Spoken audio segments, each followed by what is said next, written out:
My name is Wang Yan. I woke up to a strange sensation and realized a girl was kissing me. My last memory was falling into a moat back on Earth, but I quickly realized I wasn't home anymore.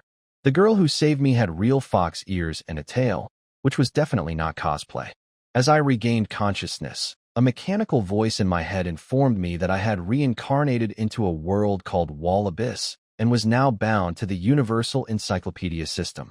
This system included a planting module and granted me rewards for discovering different races.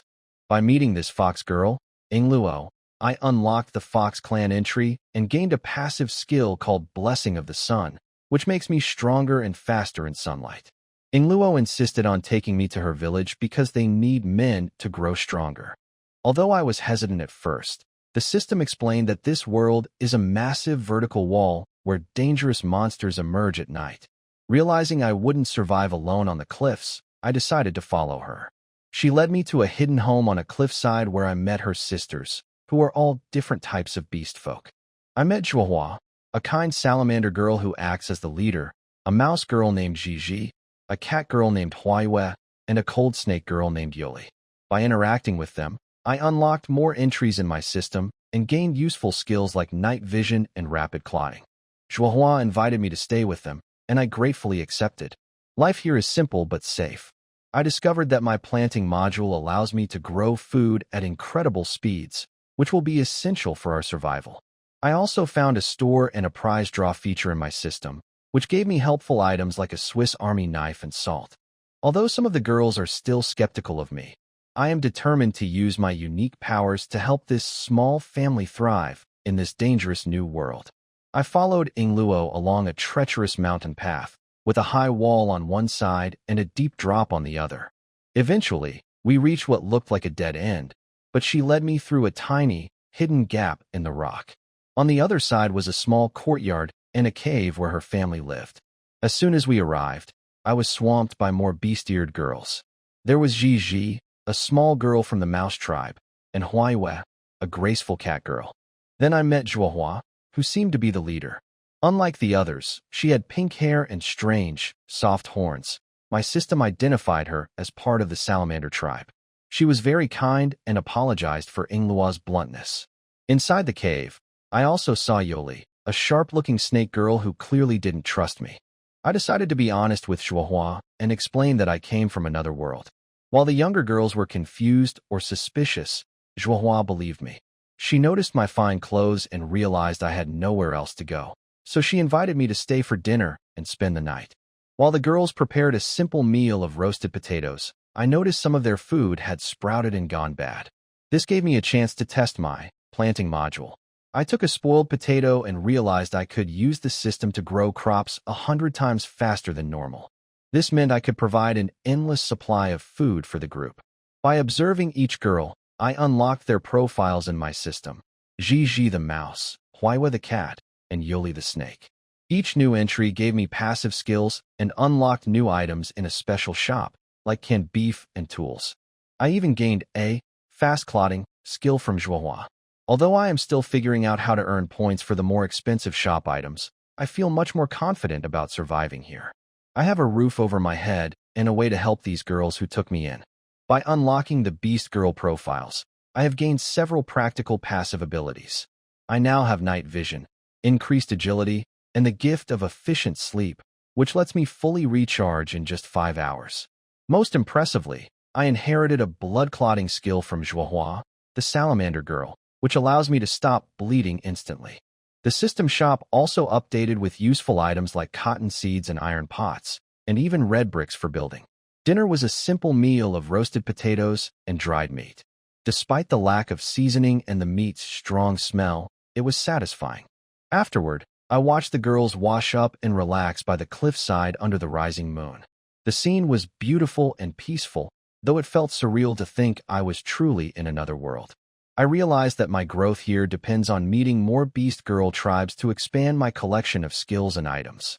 While I was lost in thought, Zhuohua approached me. I was surprised to learn that even though she looks like a young woman, she is actually 54 years old, a long lifespan typical of her species. She spoke to me with incredible kindness and offered me a place to stay with them permanently. She explained that the cliffs are dangerous at night due to climbing monsters and that I would be safer with her family. Her offer made my heart race. She promised to take care of me, seeing me as a valuable addition to their small group. I accepted her invitation without hesitation, as I have nowhere else to go. Although the snake girl, Yoli, still seems to dislike me, Zhuohua assured me that the others would eventually accept me. When we shared the news with the rest of the group, most of the girls were excited. Gigi was thrilled to finally have a man in the family, declaring that we were now a real tribe.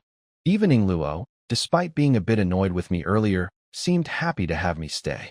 It feels like the start of a new life, and I am eager to see how our little community will grow. I have officially settled into my new life in the cave. Since Yuli stays awake at night to guard us against wild beasts, I was able to use her bed. Thanks to the night vision ability I gained from her, the pitch-black cave is perfectly clear to me. However, the summer heat was unbearable. I tossed and turned on the dry grass bedding until I finally had to take off my shirt just to cool down. As I tried to rest, Ingluo moved close and put her arm around me. She whispered something about training, which made my heart race. I soon realized she was being quite literal in her own innocent way. She explained that Zhuohua told her sleeping together was training to have a baby.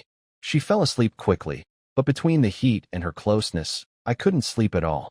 Eventually, I carefully moved her arm and stepped outside for some fresh air.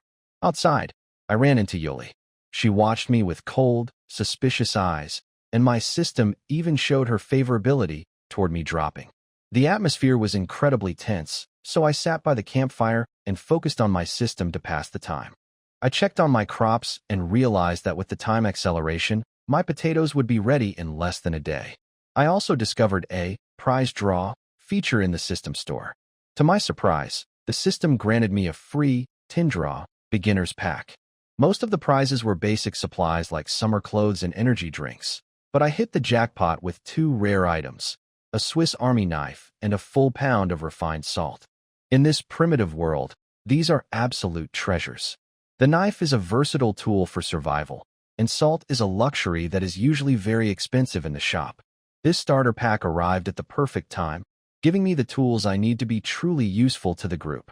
After gathering some supplies, Wang Yan's situation improved. He pulled his thoughts back, and as the wind blew, it didn't feel so hot anymore. Just as he was about to return to the cave to sleep, he saw Yuli take out a potato from somewhere and start roasting it by the campfire. The night watch was long, so a small snack was a good idea. Wang Yan looked at the bored girl sitting by the fire and thought that since they would be living under the same roof, it would be best to get along. He sat down again, took out a small bag of salt from his system storage, carefully tore it open, and poured a little onto a leaf. Yuli frowned, not understanding what Wang Yan was doing. The white grains he poured out looked strange, like sand.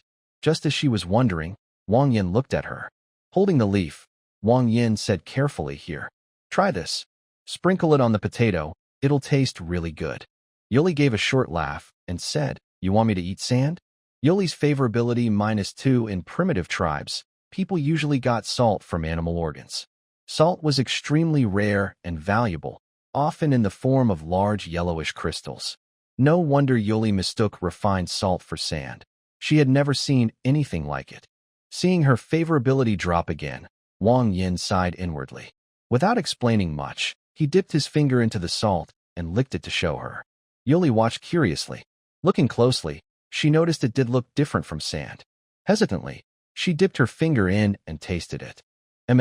It was as if a spark ran through her taste buds and into her mind. The pure, salty flavor filled her mouth, and her eyes widened. Without thinking, she poured all the salt from the leaf onto the roasted potato and quickly ate it all. Yuli naturally knew what salt was. Long ago, Sister Zhuohua had traded with a traveling merchant for a small jar of it. But that salt had tasted a bit bitter, while the one Wang Yan gave her had no bitterness at all.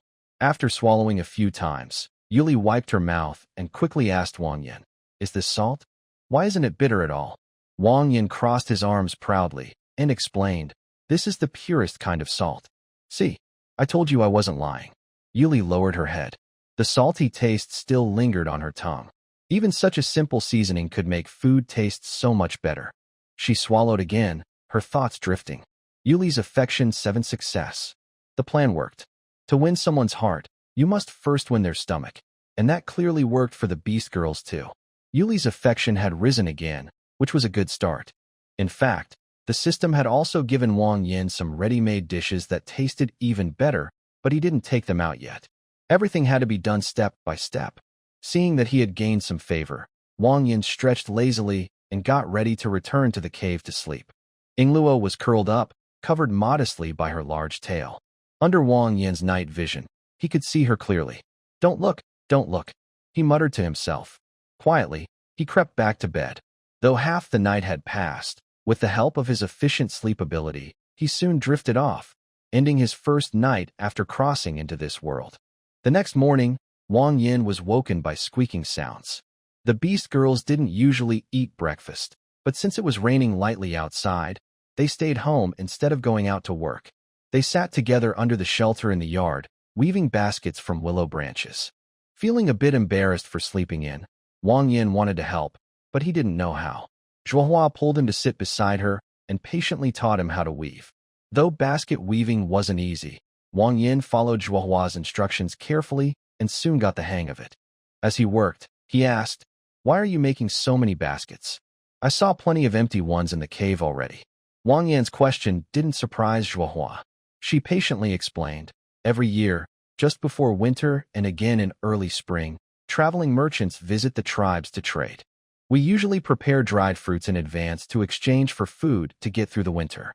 But dried fruits alone aren't enough, so when we have free time, we weave baskets. One basket can be traded for 10 potatoes. Wang Yin suddenly understood. That explained everything that had seemed strange before. No wonder these young Beast Girls didn't seem like the type who could make pottery or neatly cut wooden bowls. For people like us at the bottom, the soil under our feet is only a thin layer. It's fine for growing trees and weeds, but growing crops is very hard.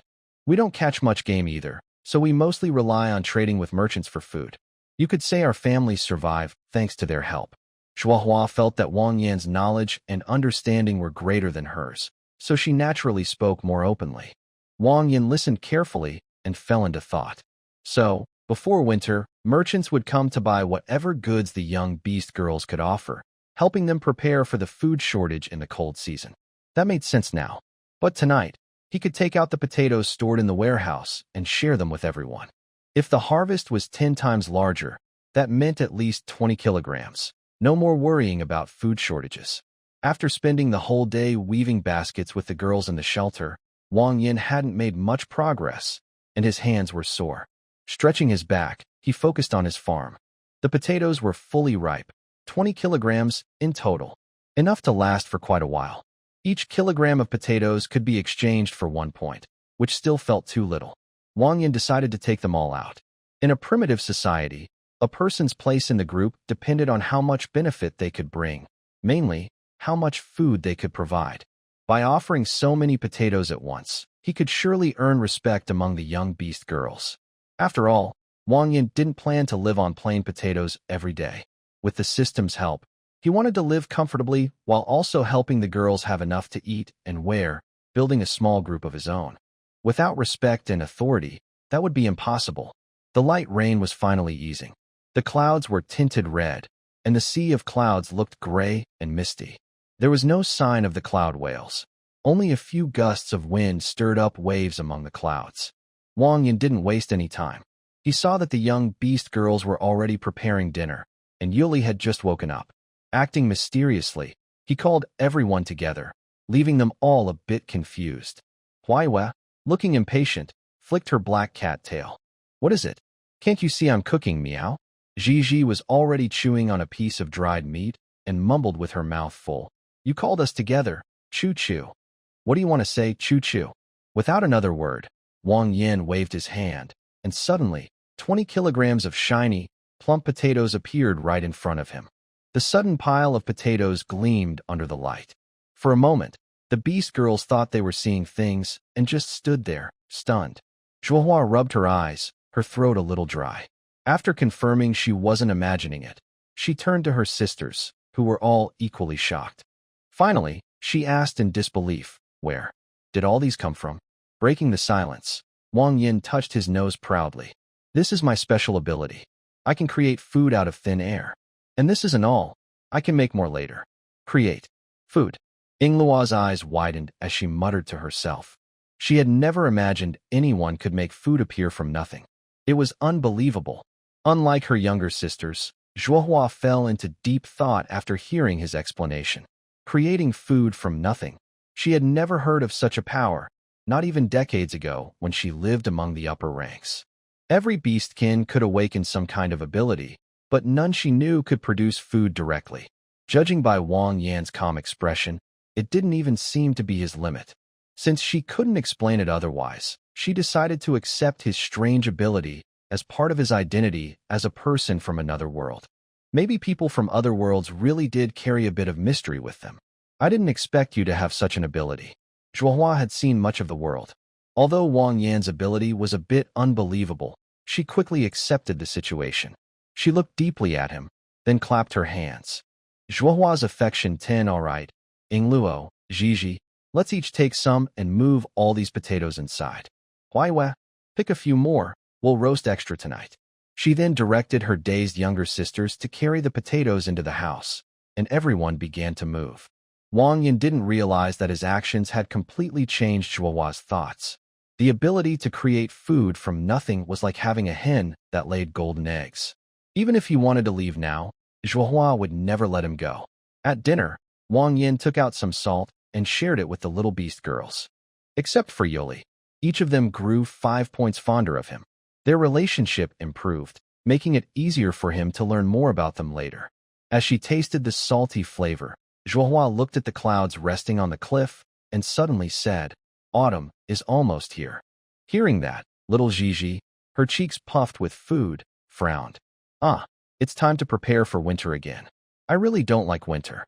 Wang Yan quickly caught the meaning and asked, "Is winter in Changyuan very cold?" Meow Meow crossed her arms and sighed. "When autumn comes, everyone has to hurry to store food, Meow. We can't trade enough with merchants, and when winter arrives, even sticking your head outside will freeze your ears off, Meow." It made sense. On such steep cliffs with no shelter from the wind, the cold must be extreme. Thinking of this, Wang Yan said firmly, "Don't worry. I'll make sure everyone has enough food. With me here, no one will have to worry about going hungry again." Hearing this, Zhuohua finally felt relieved. Still, she knew she needed to find a reason to keep him here for good. That would be the safest plan. After a rain, the cave air that night was cooler and more comfortable than before. But Ingluo was still a bit troublesome. She clung to him tightly, insisting on learning more from him, leaving him feeling warm and dizzy. Ingluo clung to Wang Yan like a koala holding a tree, her smooth legs wrapped around his waist. A bit of drool hung from the corner of her mouth as she let out a soft snore. With a faint look of annoyance, Wang Yan gently moved her aside and got up to get some fresh air. Being used as a pillow every night was really getting on his nerves. Hearing movement at the cave entrance, Yuli lifted her eyes slightly, then looked away, focusing on sharpening the tip of her spear with a stone.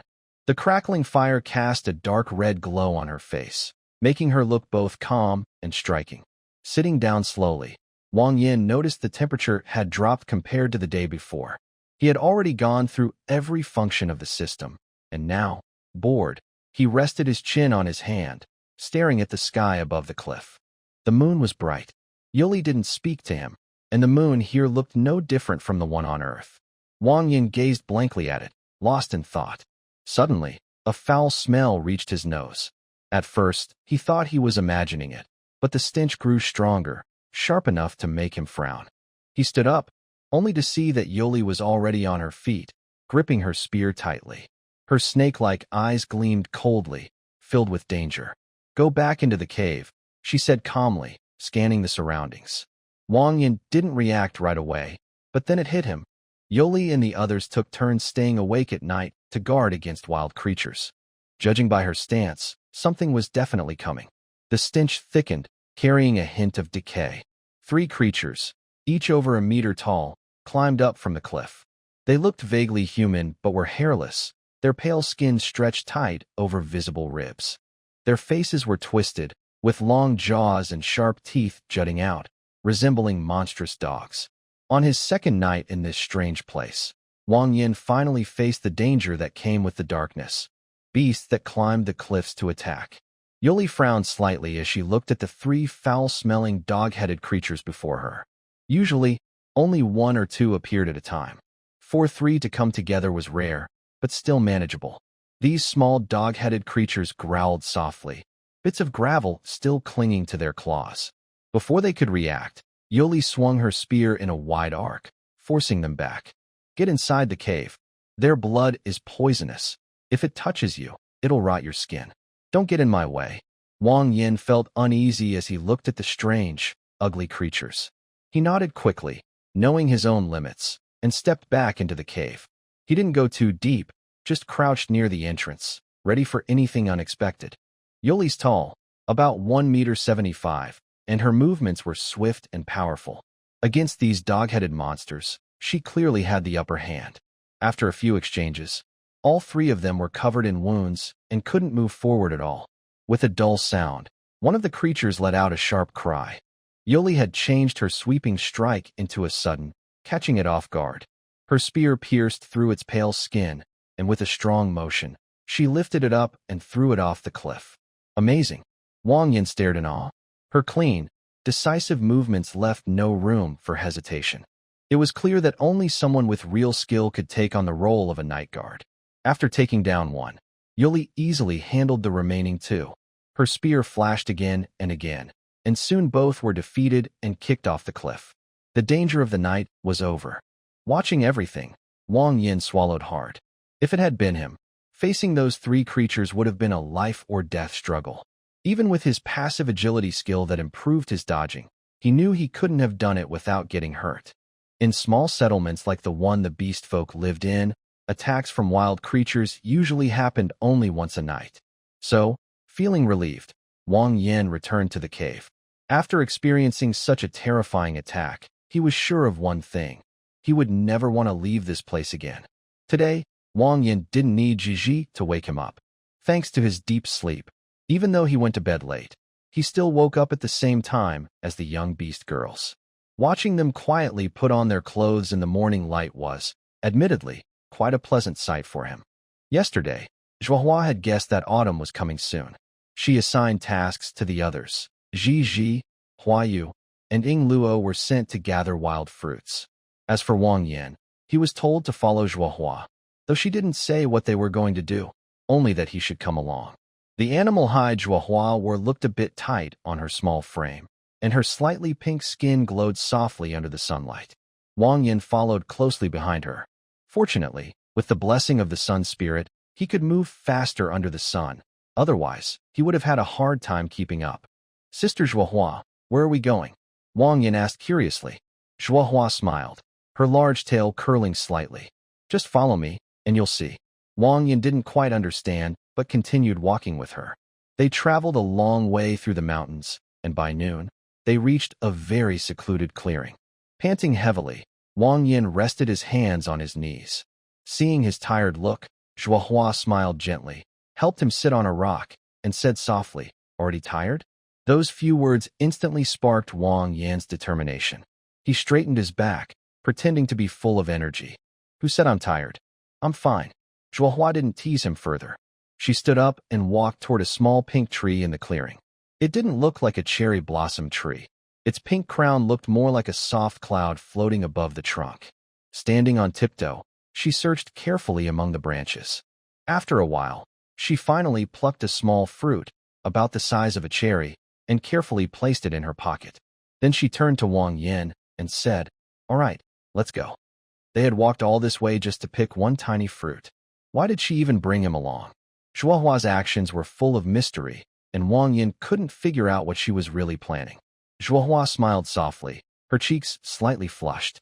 She ignored Wang Yan's confused expression and said, "Earlier, when Ying Luo met you, she was actually on her way to fetch water for her family. But she accidentally left the bucket by the pond. Now they're short on water, so the two of us should go and bring some back." Following Zhuohua's lead, Wang Yin walked for several hours until they reached the same pond again. Last time, he had left in a hurry, pulled away by Ying Luo before he could take a good look. Now that he was back, he wanted to carefully check if there was anything unusual about the place.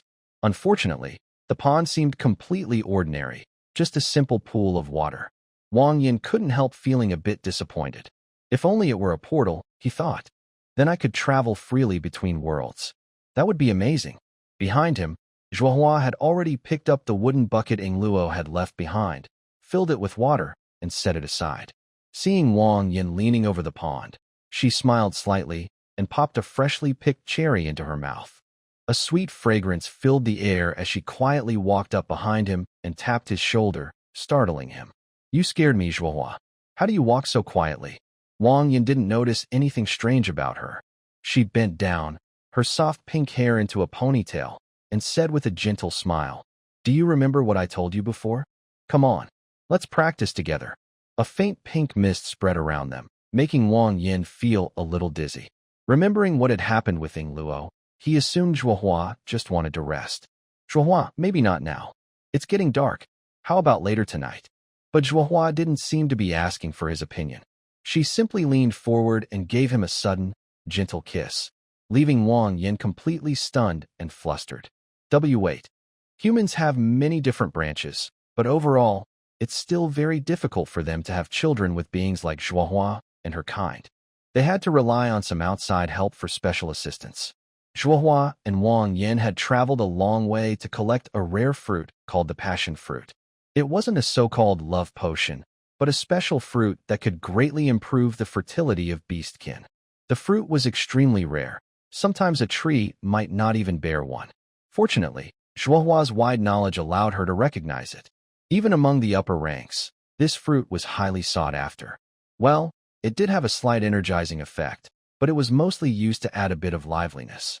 As night fell, Zhuohua, exhausted and breathing heavily, rested weakly in Wang Yan's arms. Her pink hair clung to her forehead with sweat.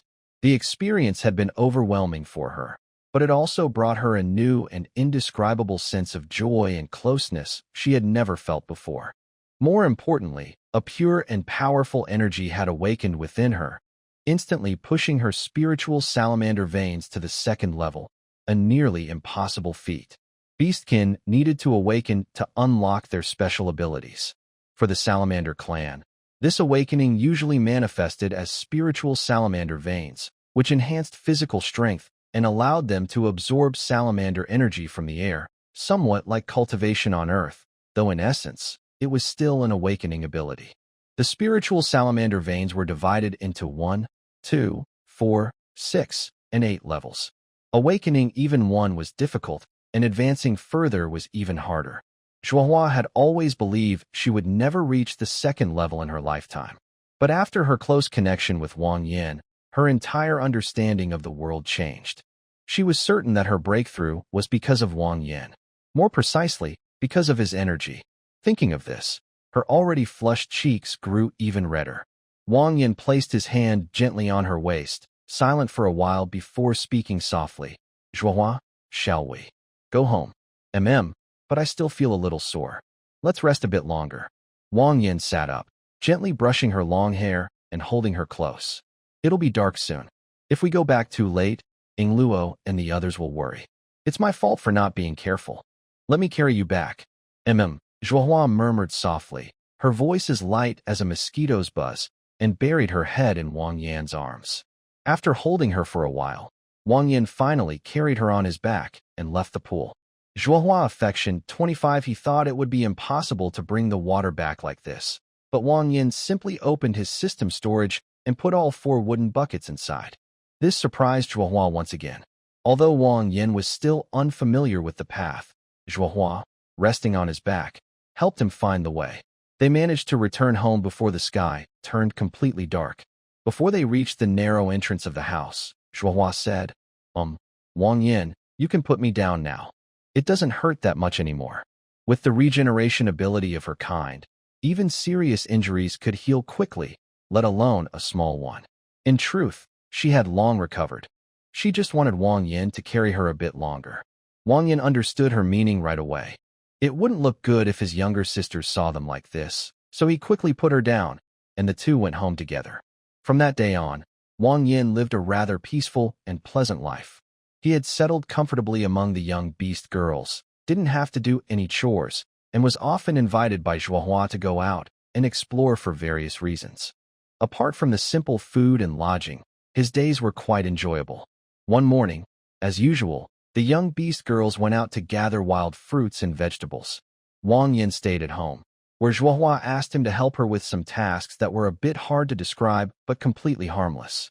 Zhuohua Affection 3, Zhuohua Affection 3, Zhuohua Affection 6, Zhuohua Affection 55. After spending several days together, Wang Yin and the salamander girl had grown very close. He had also witnessed her amazing healing ability firsthand. At first, he could still keep up with her energy, but as time went on, Zhuohua became more and more lively, until now. Zhuohua looked down at him with a bright smile, her salamander tail swaying happily, her face glowing with warmth. "Are you tired already?" she teased. Wang Yin sighed inwardly. Being pulled into her energetic games early in the morning was one thing, but keeping up every day was another matter entirely. At first, Zhuohua really seemed addicted to it. In the beginning, Wang Yin could vaguely feel that playing ranked games together was just her way of keeping him around. But gradually, it turned into pure excitement from the competition. A sharp scream came from the cave entrance. The familiar voice made Wang Yin freeze, cold sweat running down his back. He stiffly turned his head toward the entrance and saw a pair of round, chestnut-colored ears. His heart sank instantly. The little mouse girl's eyes turned red with worry. She clenched her tiny fists and ran over, shouting, "Stop fighting, Wang Yin." Gigi quickly pulled Wang Yin aside and hugged Zhuohua, tears welling up in her eyes. "If there's something wrong, talk it out. How could you hit Sister Zhuohua?" Wang Yin didn't know whether to laugh or cry. Feeling awkward, he hurriedly grabbed his clothes and stammered, I was just playing around with your sister Zhuohua." "You're lying," Gigi said, shielding her sister. Luckily, she was a mouse girl. If she were a cat, she'd probably be hissing at him by now. "I clearly saw you move. You were bullying her." Honestly, Wang Yin had never been in such a situation before. Though Gigi was small, she was already an adult. But since Zhuohua had never explained certain things to her, these young beast girls were still quite naive. To be honest, Wang Yin would rather she blush and run away than keep questioning him like this. Zhuohua forced a smile, seeing that Wang Yin was struggling, and gently pulled Gigi aside to help him out. "All right, Gigi, Wang Yin isn't lying. We really were just playing. But Sister Zhuohua, you don't have to comfort me. I know you're strong. But he made you bleed. He must have hit you really hard. Look, it's still bleeding." After a lot of effort, Wang Yin and Zhuohua finally managed to convince Gigi that they had only been playing around and not actually fighting. Only then did the matter finally settle down. But Wang Yin really did seem almost lifeless. Zhuohua put on her clothes and suddenly realized something, then turned to Gigi and asked, "Gigi, it's still morning. Why are you back already?" At her question, Gigi finally came to her senses, waving her hands in panic. It was clear she had run into something urgent. "Don't worry. Take your time," Zhuohua said gently, patting her on the back. From Gigi's broken words, she finally pieced together what had happened. "You mean, while you and Huaiyue were picking acorns, a girl with wings fell from the sky?" Gigi nodded quickly, her big round ears flapping like fans. "Yes. Now Sister Yingluo and Sister Yoli are there too. Sister Zhuohua, you should come and see. A woman with wings." Zhuohua frowned deeply and asked, "Gigi, when you saw that woman with wings, did she have a glowing ring above her head?" Gigi thought for a moment, then shook her head. "I didn't notice, but she was covered in blood. It was really scary." Zhuohua nodded slightly. "All right, take me there." "Okay." After tidying up, Zhuohua and Wang Yin set off. On the way, Wang Yin noticed something was bothering her and asked, "What's wrong, Sister Zhuohua? Is that person with wings dangerous?" Zhuohua's face grew serious. She sighed softly. "If it's just someone with wings, that's fine. But if she has a halo, then we're in trouble." The mountain path twisted and turned. After climbing several slopes, they finally saw Yingluo, Yoli, and Huaiyue surrounding a girl who was badly injured. When they saw Zhuohua arrive, they all looked relieved, as if their leader had finally come. Yingluo waved her large tail and called out, "Sister Zhuohua, over here. She's about to die." Zhuohua hurried forward. When she finally saw the wounded girl, her heart sank, and her face turned pale. The girl wore a white robe stained red with blood. Her golden hair and white feathers, also streaked with blood, were spread across the muddy ground. A pair of pointed, rosy elf-like ears peeked through her hair. She looked like an angel fallen into the dirt. The sacred aura around her seemed as if the Creator had given her all the best qualities of both angels and elves, an angel's pure grace and an elf's beautiful innocence. Even though she was now covered in blood and dirt, her features were still so delicate that they looked as if they had been carved by a god. A mix of distance, pain, and nobility surrounded her like a quiet storm. Above her head floated a dim, fading red polygonal halo. Exactly what Zhuohua had feared, that troublesome one. Wang Yin seized the moment and quickly opened the unconscious girl's status panel. Not wanting to waste the chance, he unlocked her profile first. He had a strange feeling that this woman would definitely drop something extraordinary.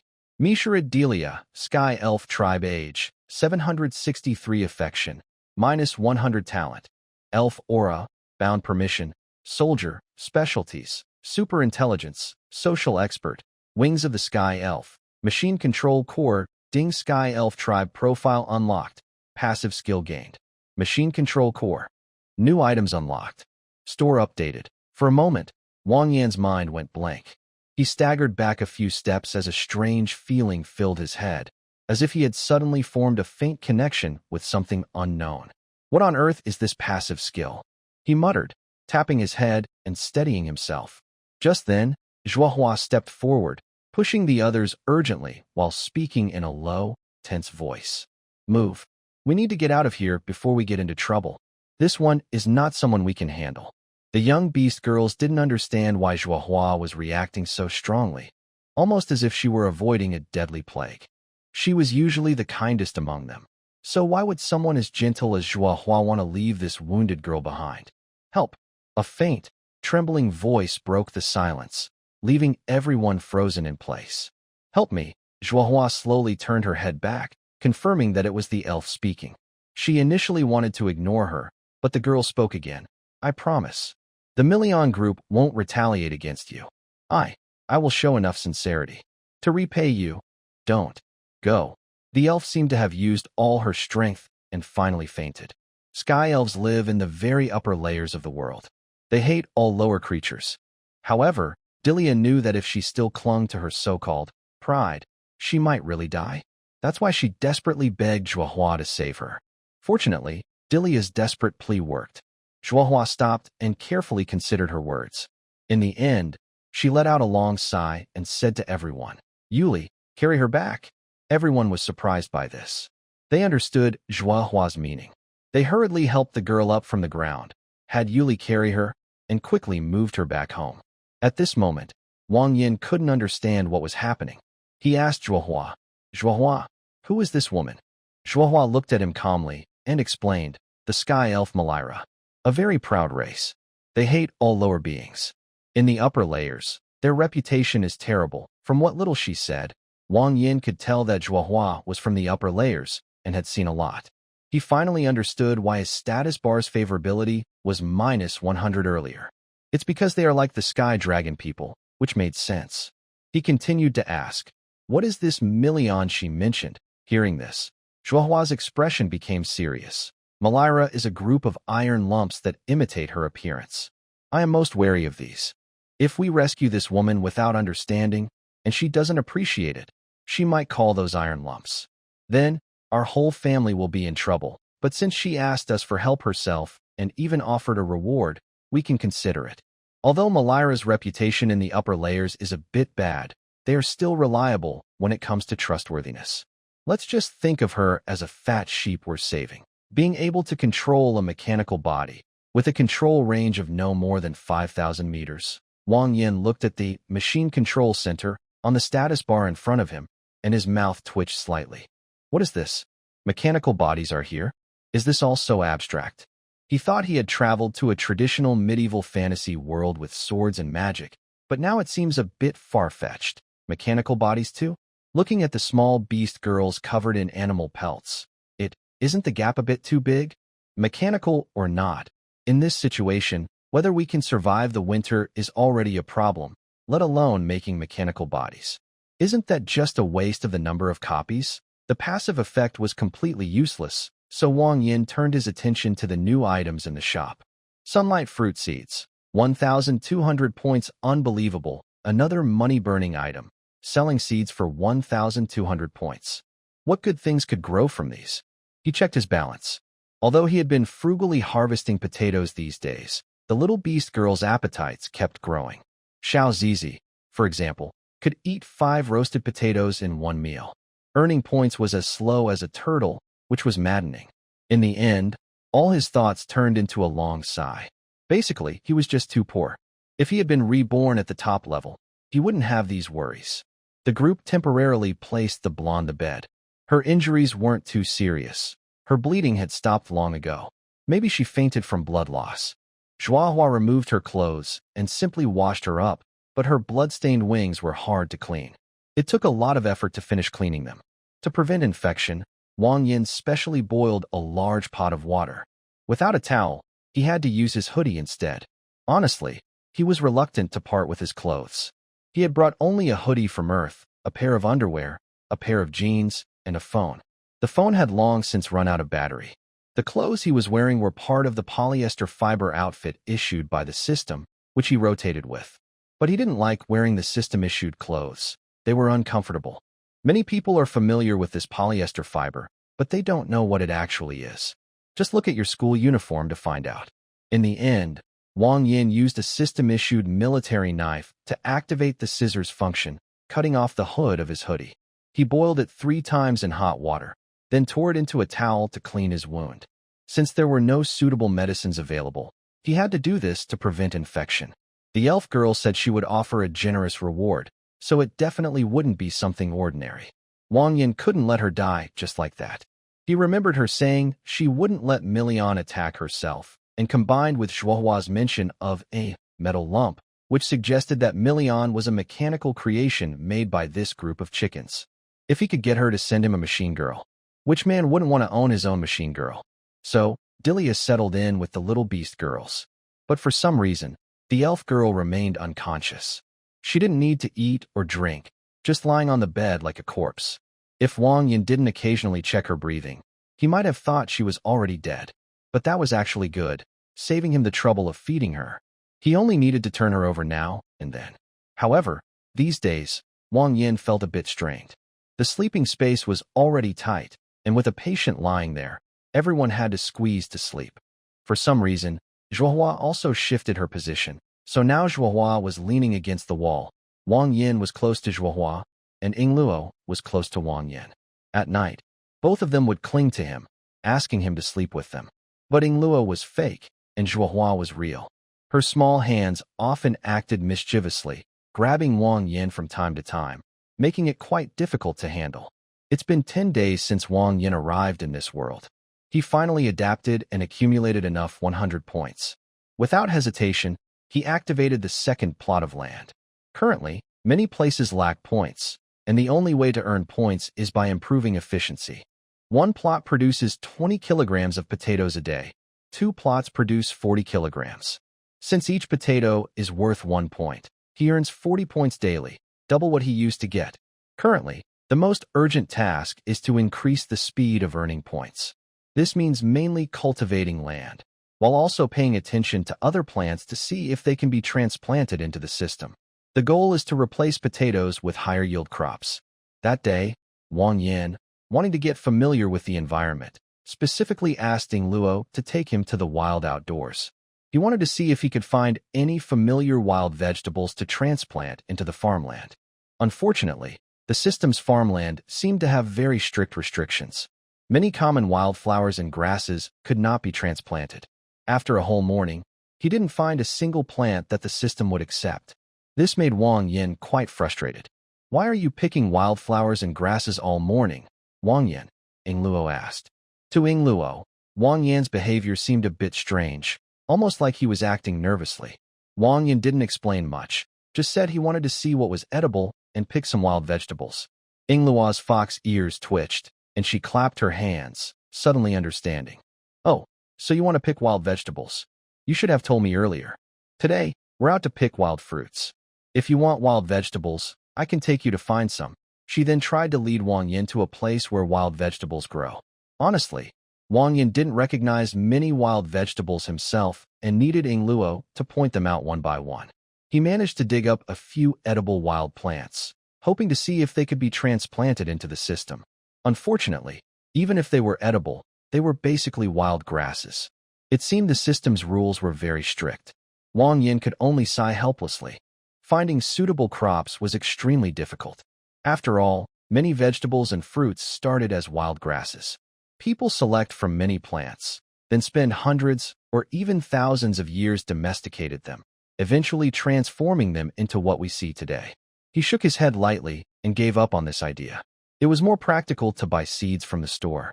Just as Wang Yin was about to turn and leave, a small yellow-green flower suddenly caught his eye. Wang Yin sensed something was wrong. He quickly stepped back and crouched down to examine it carefully. That was a flower that looked like a dandelion. Its outer color was yellow-green.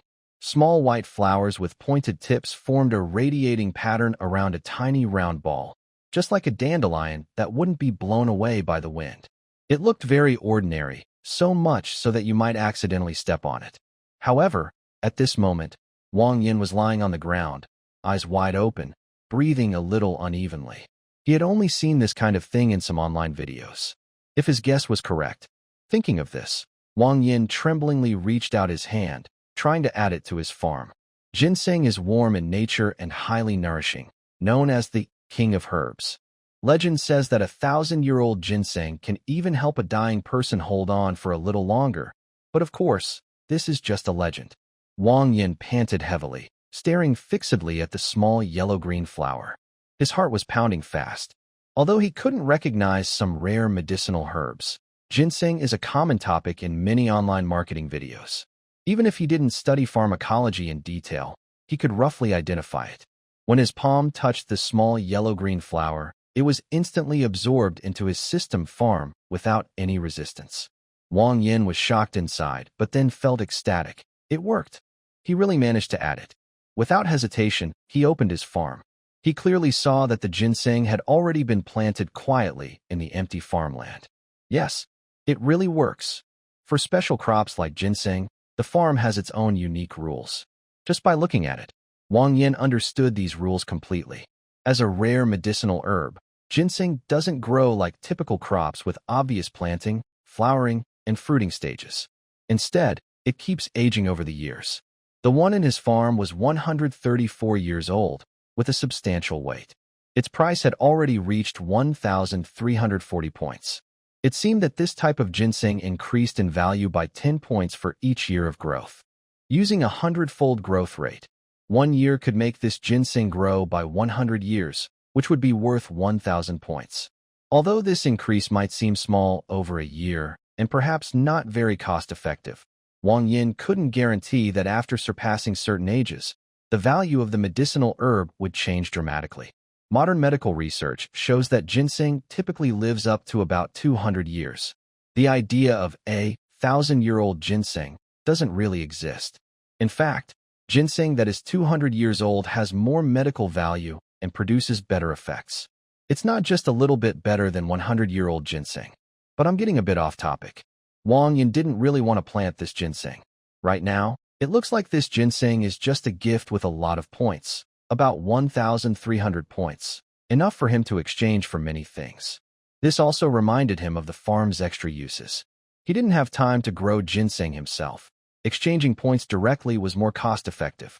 Ying Luo looked at the small flower that suddenly disappeared in front of Wang Yin. She had a big question mark over her head. What just happened? Why did that yellow-green flower vanish? All that was left was a small hole in the ground. But Ying Luo didn't think too much about it. She suddenly remembered something and said, "I remember this flower. Chi-Chi pulled it out and ate it before. It seemed to be poisonous. After eating it, Chi-Chi had a nosebleed for a long time. She was so scared she cried. Luckily, it stopped later. She was worried about getting scolded by Sister Zhuohua for eating random things, so she asked me to keep it a secret." Hearing this funny story, Wang Yin couldn't help but twitch his mouth a little. It fit Chi-Chi's personality. She thought ginseng was a radish and ate too much. "Do you know where I can find this kind of flower? I really need it now." The pinkish-gray fox tail wagged from side to side. and her playful fox ears twitched. Ingluo lowered her head, seeming to search her memory. I haven't paid close attention to this flower, but I remember seeing it a few times. Next time I go gathering, I'll pay more attention. If I see it, I'll pick it for you. Wang Yin quickly waved his hand. There was no way he'd let Ingluo pick it herself. He wanted a complete ginseng. If Ingluo helped pick it, she might damage the plant. That could ruin his chance to exchange points later. This also made Wang Yin realize that plants like this are a quick way to make money. Although the little beast girls' homes are in the very poor lower layers of the wall abyss, these plants are in their wild, untouched state. It's quite easy to find rare and strange medicinal plants that can exchange for a lot of points. To avoid prolonged worries at night, Wang Yin immediately sold the ginseng and went home with Ingluo. Wang Yin was unsure how to spend the sudden large sum of money. After careful thought, he bought a 400-point iron pot, a 500-point iron spear, and finally used 200 points to open new farmland. In this way, the unexpected windfall was spent. As for why he didn't spend all the points on farmland, Wang Yin had his own plans. Currently, farming costs seem quite high, and his productivity is low. Overexpanding farmland would just be a waste. One piece of land can produce 20 points from potatoes, but opening a new plot costs 400 points, equal to the price of the iron pot. This means planting potatoes. It takes 2 days to recover the cost of one plot, and the cost to open new land keeps increasing, making it not very worthwhile. Therefore, without high-yield crops, Wang Yin believes he should use his points wisely. Blindly expanding farmland would only cause problems. It's better to buy what he needs now and wait until he has high-yield crops to expand further. The iron pot is really necessary for Wang Yin. Currently, the little beast girls cook with clay pots, which sometimes don't cook the rice properly. Wang Yin has experienced food that is only half-cooked once or twice, but eating it too often causes stomach issues. His stomach isn't as tough as the beast girl's ears. Getting a good iron pot ensures the food is cooked properly, which is very important. The night sky is hazy. The distant clouds look like a mix of lemon and blueberry juice. Wang Yin sits by the crackling campfire, looking a bit bitter. He didn't expect these points to be so easy to spend. Even drawing cards costs at least 100 points, and points are always in short supply. After buying the iron pot, the beast girls didn't understand what it was at first. It wasn't until Wang Yin built a simple stove with stones and cooked a big pot of meat soup that they realized how useful the iron pot was. This round thing is so useful, meow. It cooks faster than clay pots. Thank you, Wang Yin, meow. Hua Yu ate favorability watching the cat's big golden eyes fill with surprise as it circles around the stove. Wang Yin couldn't help but smile. His mood was also improved by Hua Yu's cooking. It's clear she really enjoys making food. The pot he exchanged 400 points for was definitely worth it. Since there's no oil, he can't teach them to stir-fry, but having a cast iron pot is a good improvement for their meals. As for the iron spear, after dinner, Wang Yin gave it to Yuli. It can help her defend herself better and improve the house's security. If another goblin attack happens, Yuli can handle it more easily. This pure iron spear is 3 meters long and weighs 15 kilograms. Yuli is strong enough to handle it easily. Because it's made of pure iron, it feels like a very long, sharpened steel rod. Against goblins, it's very effective, hard to survive a hit.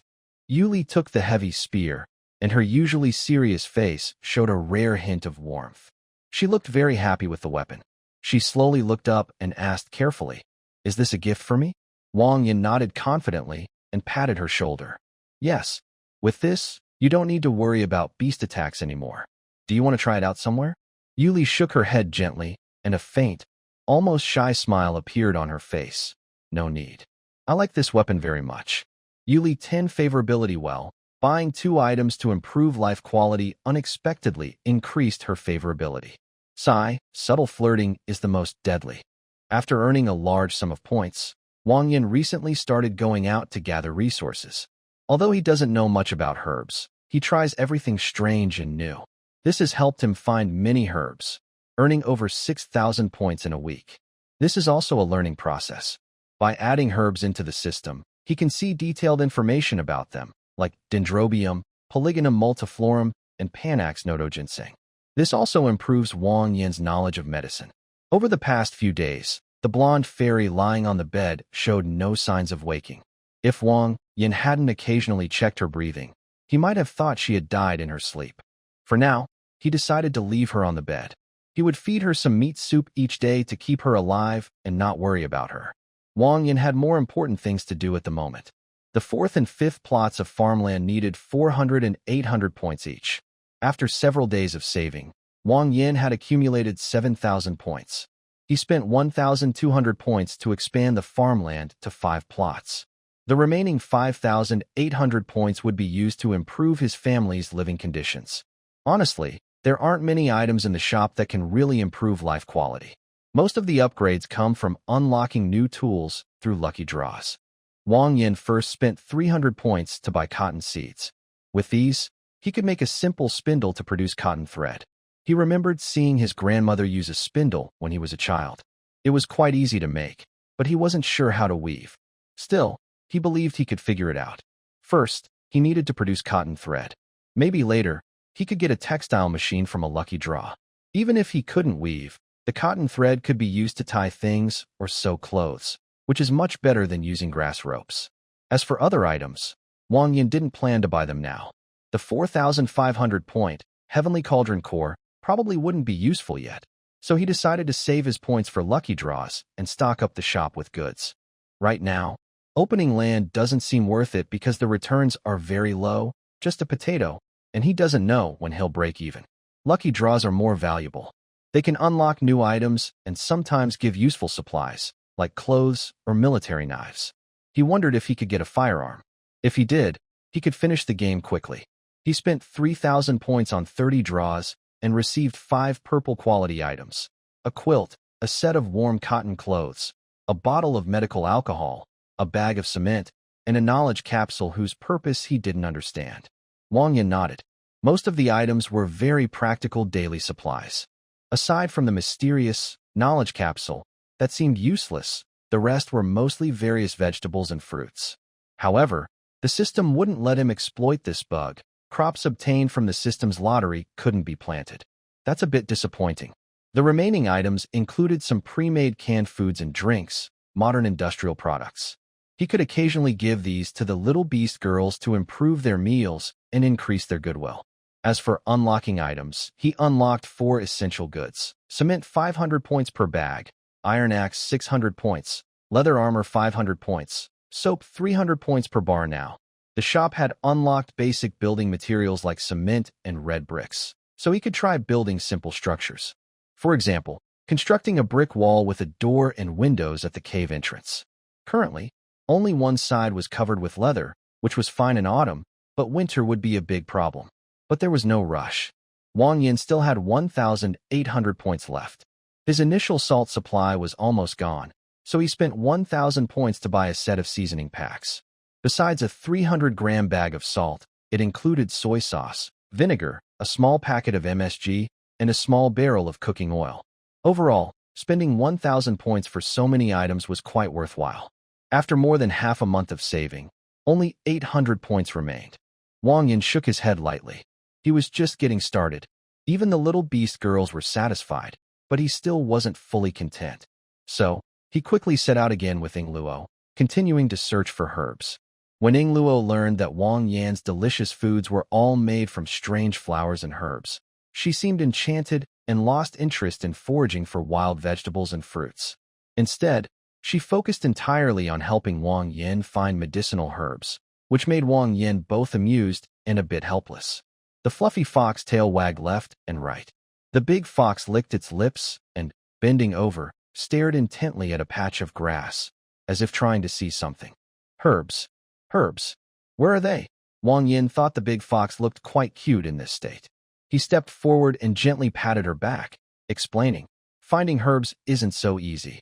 We mainly gather wild vegetables and fruits, not specifically looking for those herbs." In recent days, Wang Yin had managed to find some herbs, mainly because their location was undeveloped. Sometimes luck allowed him to pick a few, but overall, the home of the little beast girls was too poor. To find more herbs, they would need to go further up, which was somewhat difficult. After a morning of searching, they found nothing. Ying Luo drooped her ears, looking a bit sad. They were at the farthest part of the beast girls' gathering area. If they went further, They might meet other tribes. To be safe, Wang Yin sighed and decided to take Yingluo back. But Yingluo stubbornly shook her head and looked eager to try. Wang Yin, let's go a little further. They hadn't gained anything from this trip, and Yingluo was clearly a bit dissatisfied. She wanted to go further with Wang Yin. She quickly added, there's not much different ahead, just fewer wild vegetables. That's why we stopped. But today, we can try a bit more. Don't worry, I know the way. Hearing Yingluo's reassurance, Wang Yin thought for a moment and nodded. They wouldn't go too far, and if they found nothing, they would just head back. Not long after, Yingluo really spotted a small yellow-green flower in a corner of the grass. If you didn't look carefully, you wouldn't notice it. After confirming, she found Wang Yin. Her big tail wagged constantly, as if saying, praise me. Wang Yin couldn't help but smile secretly. He reached out to pat the big fox's head and rubbed her ears, feeling their soft texture. Good job, Yingluo. Once I dig up this ginseng, I'll treat you to something tasty tonight. The big fox nodded eagerly, humming a tune she made up herself, hands behind her back. Just as Wang Yin bent down, a young, slightly angry voice came from behind them. That ginseng is mine. You can't take it. The new cover has been uploaded 10 times in a row, but it keeps getting rejected.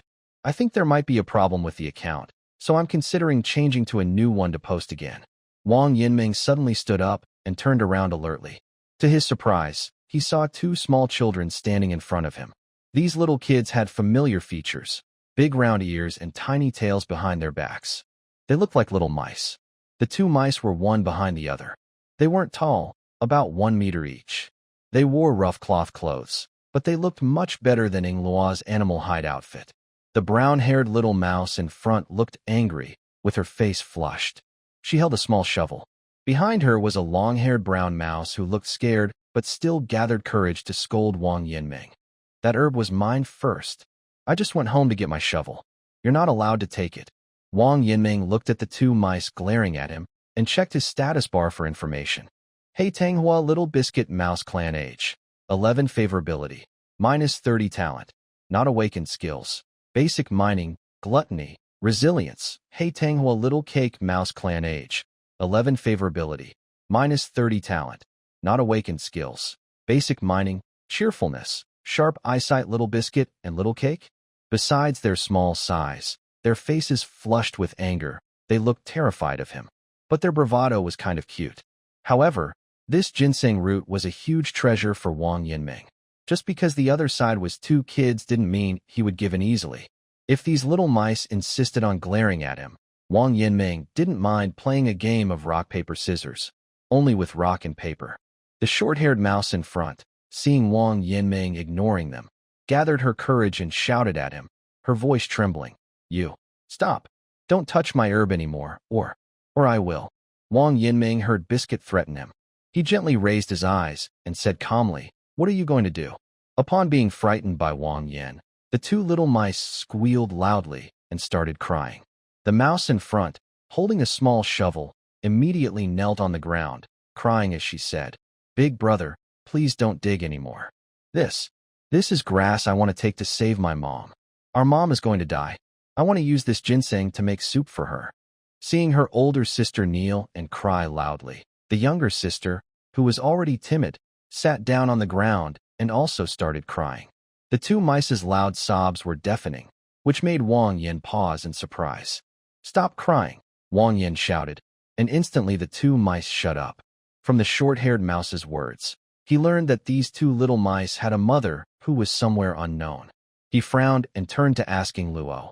Yingluo, is there a place where mouse people live nearby?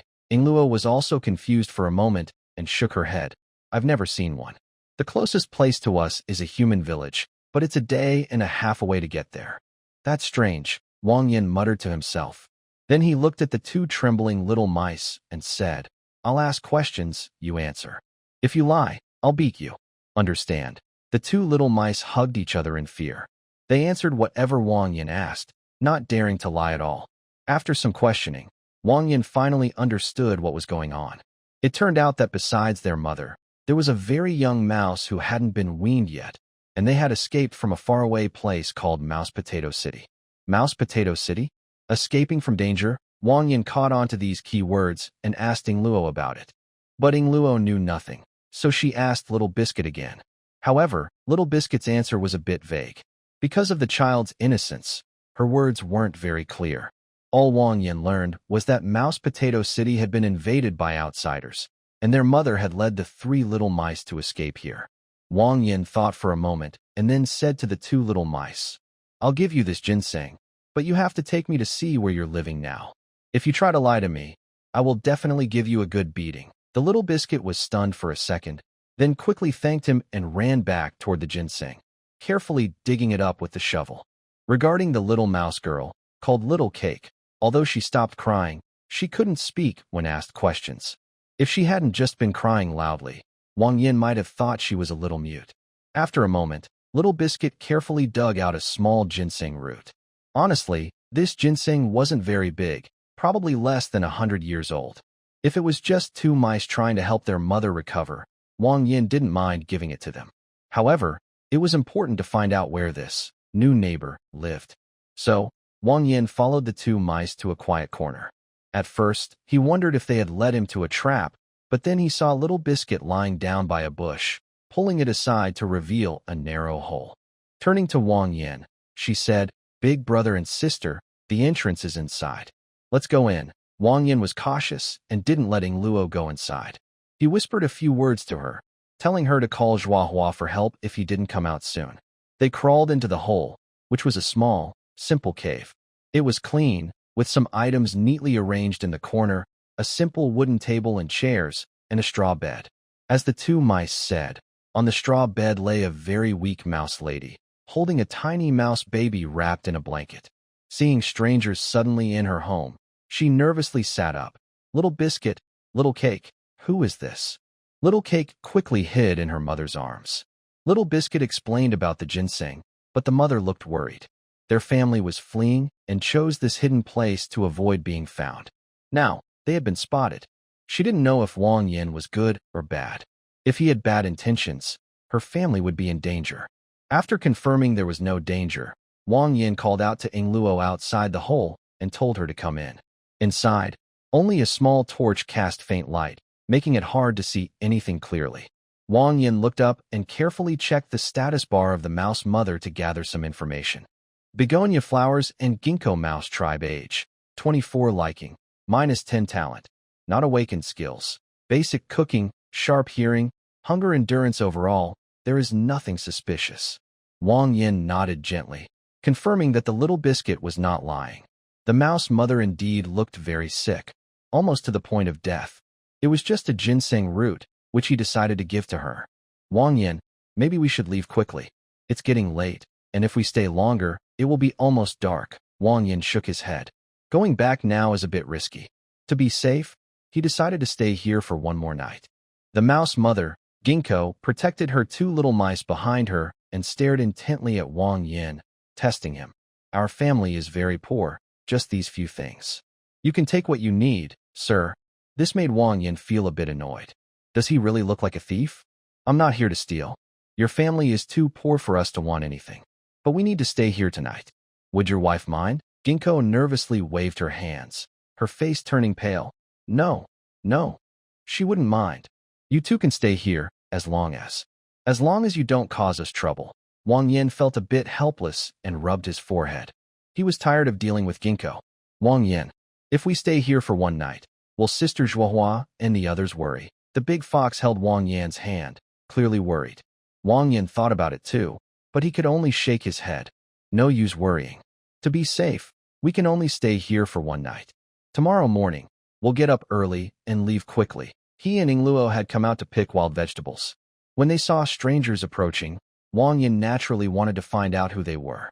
Once he confirmed that these mice posed no threat, he could relax. Later, Wang Yin talked a few more words with Ginkgo. Since the Little Biscuit's words might be a bit off, it was better to ask the adults directly. From Bai Guo's words, Wang Yin learned that the Mouse City was attacked by a group of humans 6 months ago. Bai Guo had to escape westward with 3 young mice. When Wang Yin asked how a sickly woman managed to take care of 3 children through the night, her answer surprised him. During the day, she slept half the time, traveled half the time in the afternoon, and at night, she carried the 3 mice up into the trees to avoid wild animals. They moved like this, stopping and going, for over a month until they finally reached this place. After carefully considering Baigua's story, Wang Yin found nothing suspicious. He couldn't help but admire maternal love, which allowed such a weak mother mouse to escape with her children for so long. However, she had also fallen seriously ill. If there was nothing nourishing to help her recover, she might really die. Wang Yin said no more. It was evening now. He took out a set of blankets from the warehouse and found a spacious spot in the cave to lay them out. Tonight, he could share a bed with the big fox. Then, he dealt with dinner. It was easy.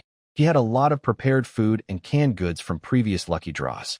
He took out a small bag of bread and 2 cans of venison, opened them with a military can opener, and immediately, a rich smell of meat filled the cave. The big fox's eyes lit up. She grabbed a can and was about to enjoy it when an untimely sound interrupted her. Glug glug. Ing Luo looked curiously toward the sound and saw the 2 little mice staring at her, at the bread and venison can in her hands. She was momentarily at a loss. Noticing the strange atmosphere, Baigua quickly hugged the 2 mice to her chest and said hurriedly, "Master, miss, sorry. You eat first. Don't mind the children. We will eat soon too." The little cake, probably very hungry, started to cry softly, tears welling up as she wiped her eyes and whispered, "Mommy, I am so hungry. I haven't eaten for 2 days." As the older sister, Little Biscuit was also hungry, but she clenched her lips tightly, not letting herself cry. When she heard her sister crying, the small mouse in her arms, who was hungry and thin, also started to cry.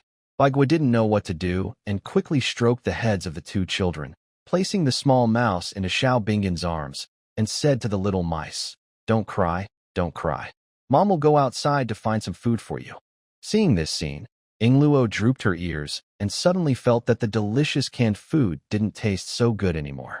She turned to Wang Yin and whispered, "Wang Yin, they are so pitiful." Wang Yin smiled slightly and gently patted Ing Luo's head. "What do you want to do, Ing Luo?" Ing Luo put down the canned food, clenched her fists, and tentatively replied, "Maybe I can give them my dinner. They are really so pitiful." Wang Yin shook his head gently and then patted her shoulder. "You don't need to ask for my opinion. You can do whatever you want." The big fox's eyes seemed to light up. Without thinking, she leaned over and kissed Wang Yin's cheek with her soft lips, which made Wang Yin a little stunned. Ing Luo's affection 10. "Here, this is for you. Don't go outside." She handed over the canned food and bread in her hands. The little mice looked at her in disbelief, as if they were still unsure if she was talking to them. Ing Luo stepped forward and handed the canned food to Baigua.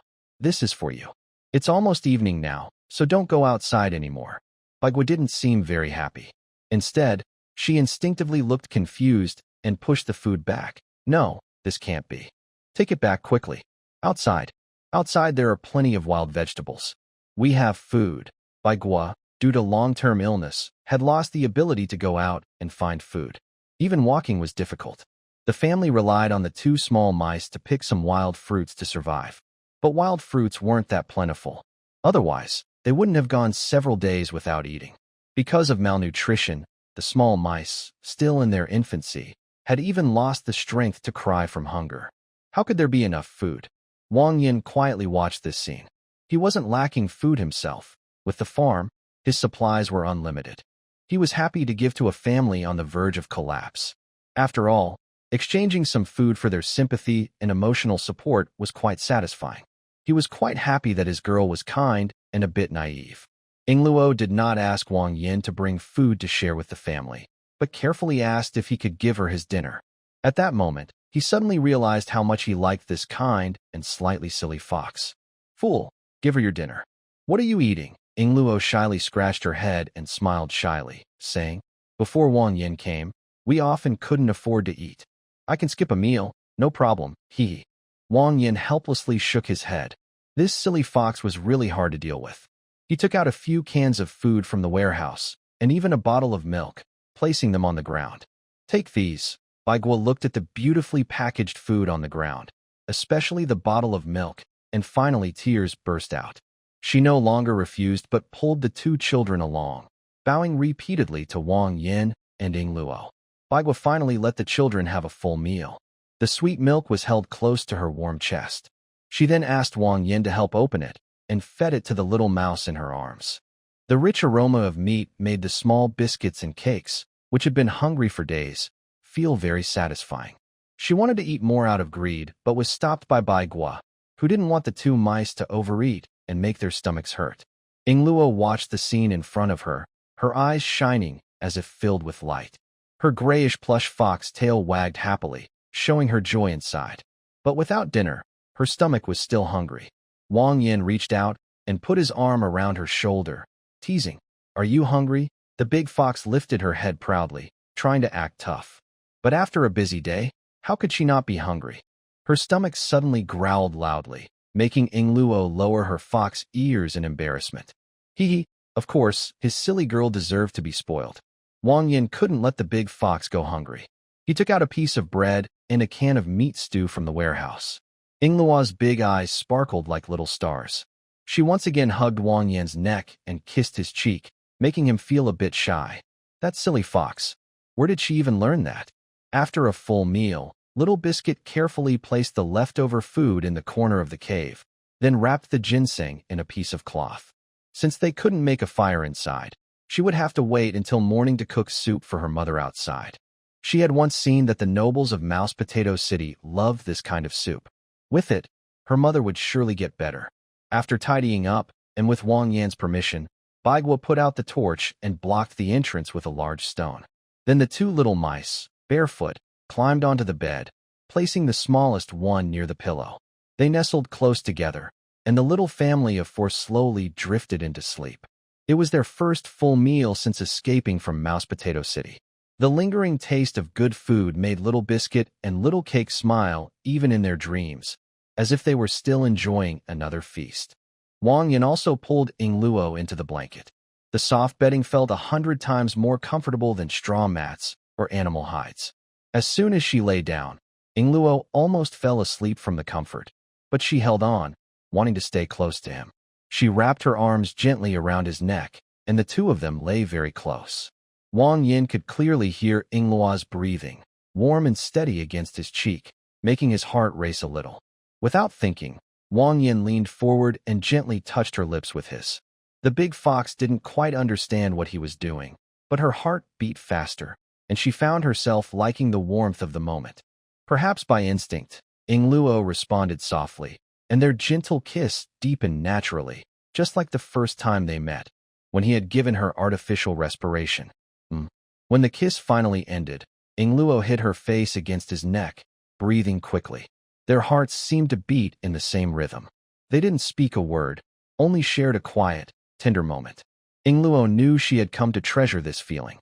That night, they all slept peacefully. Wang Yin slept lightly. Even though he was sure that this family was not dangerous, he still had to be careful. After all, nothing could guarantee that the mother mouse wouldn't act badly when he took out so much food. Luckily, there was no movement all night, and the two of them were able to rest peacefully. The next morning, around 4 or 5 o'clock, Wang Yin woke Ingluo. He tidied up a bit without waking the little mice. Before leaving, he left nearly 100 kilograms of potatoes at the hole's entrance. For him, that was just a day's harvest, but for the hungry mice, it might be a life-saving amount. He wasn't trying to be generous. He just didn't want Ingluo to feel sad. After taking care of everything, he held Ingluo's hand and hurried back home in the early morning light. Wang Yin didn't want Sister Zhuohua to worry too much. On the way, they moved quickly with few stops. In about 3 hours, they reached home. As soon as they entered the yard, Wang Yin saw a group of people about to go out. Even Yuli didn't sleep. Zhuohua was first surprised, then let out a sigh. She didn't scold or show too much worry. She just gently touched their heads and said, "It's good that you're back." However, the lively duo, Squeaky and Huaiyue, were different. They rushed toward Wang Yin and Ingluo. Squeaky hugged Wang Yan's waist, looking like he was about to cry. Wow. I thought you two had encountered some danger. You didn't sleep well all night." "I'm so glad you're back."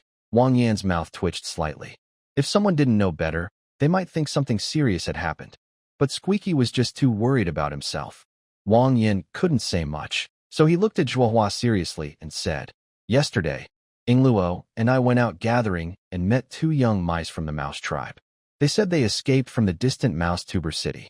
To find out the reason, I took Ingluo to check. It was as they said, but it also delayed us, so we had to stay overnight. Hua listened to this and nodded gently. After thinking for a moment, she said, Mouse City. Fleeing. Since everyone is back now, let's all come in. You can tell me the details carefully. Wang Yin nodded. He and Ingluo really needed some rest, so everyone entered the cave.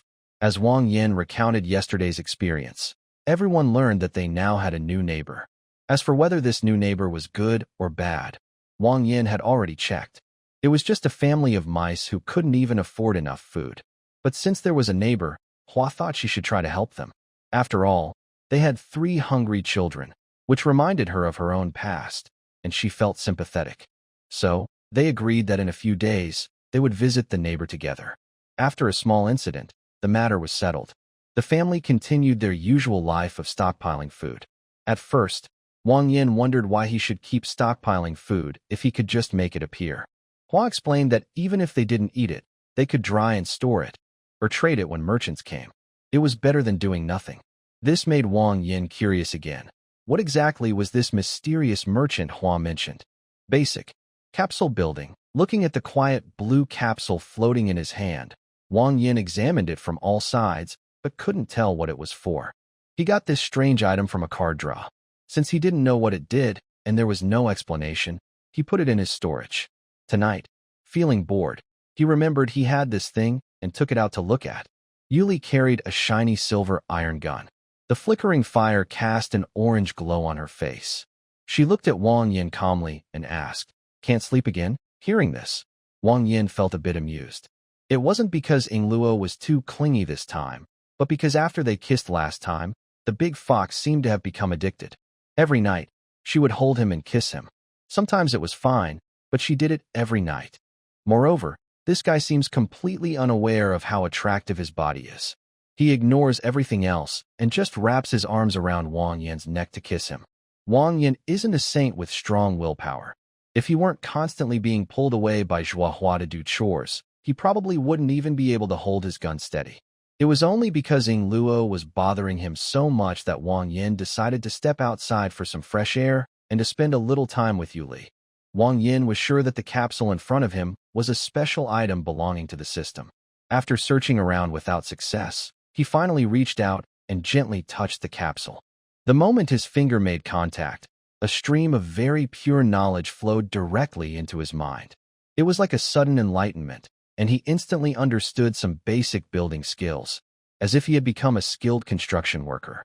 Is this? As the capsule slowly disappeared and the knowledge entered his mind, Wang Yin finally realized that this so-called knowledge capsule was meant to give him specific skills and experience. He was overwhelmed with joy. He had been worried earlier about how to build walls without bricks and cement, but now that problem was solved.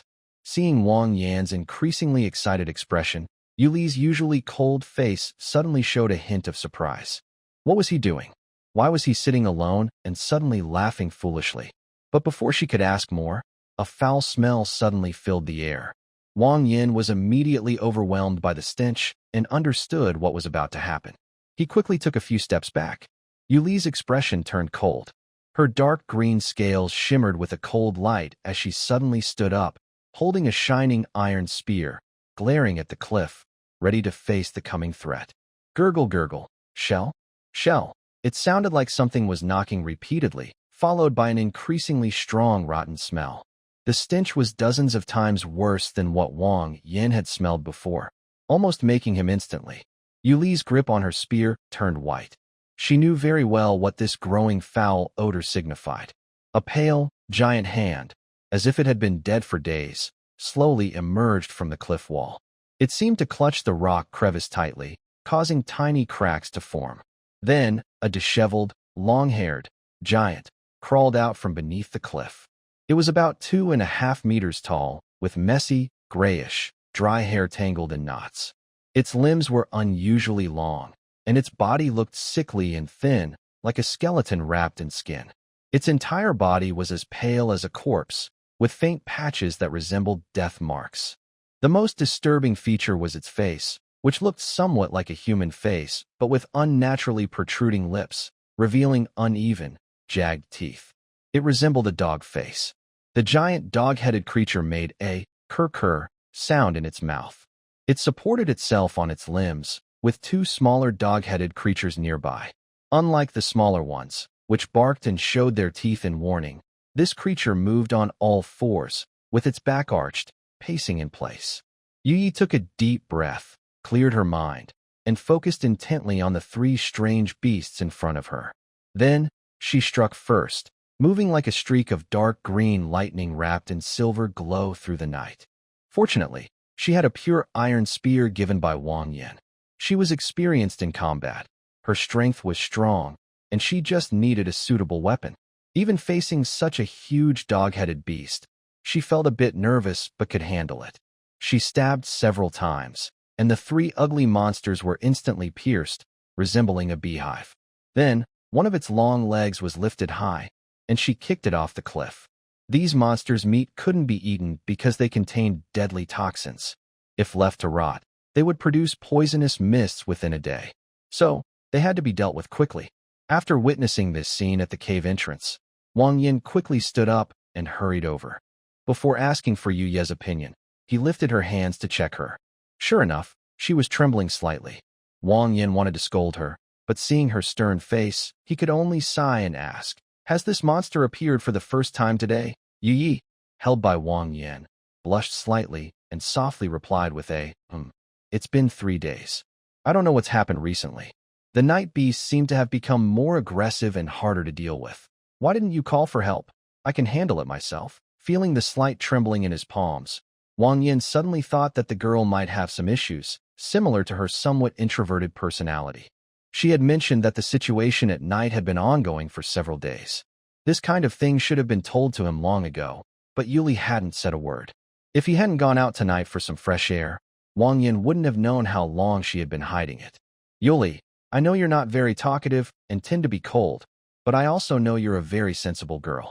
When something happens, you shouldn't hide it and bear it alone. We are family, and we should face things together." Yuli pursed her lips, but ultimately said nothing. She just nodded gently. Yuli's favorability 5 Wang Yin looked at the floating notification window, a slight smile on his face. He didn't expect Yuli to listen immediately, but it was good if she remembered what he said. Tonight's events made Wang Yin realize it was time to take some safety measures. Who knew if more strange beasts would appear? He didn't want to see Yuli get hurt trying to be brave. Currently, Wang Yin had 2 plans.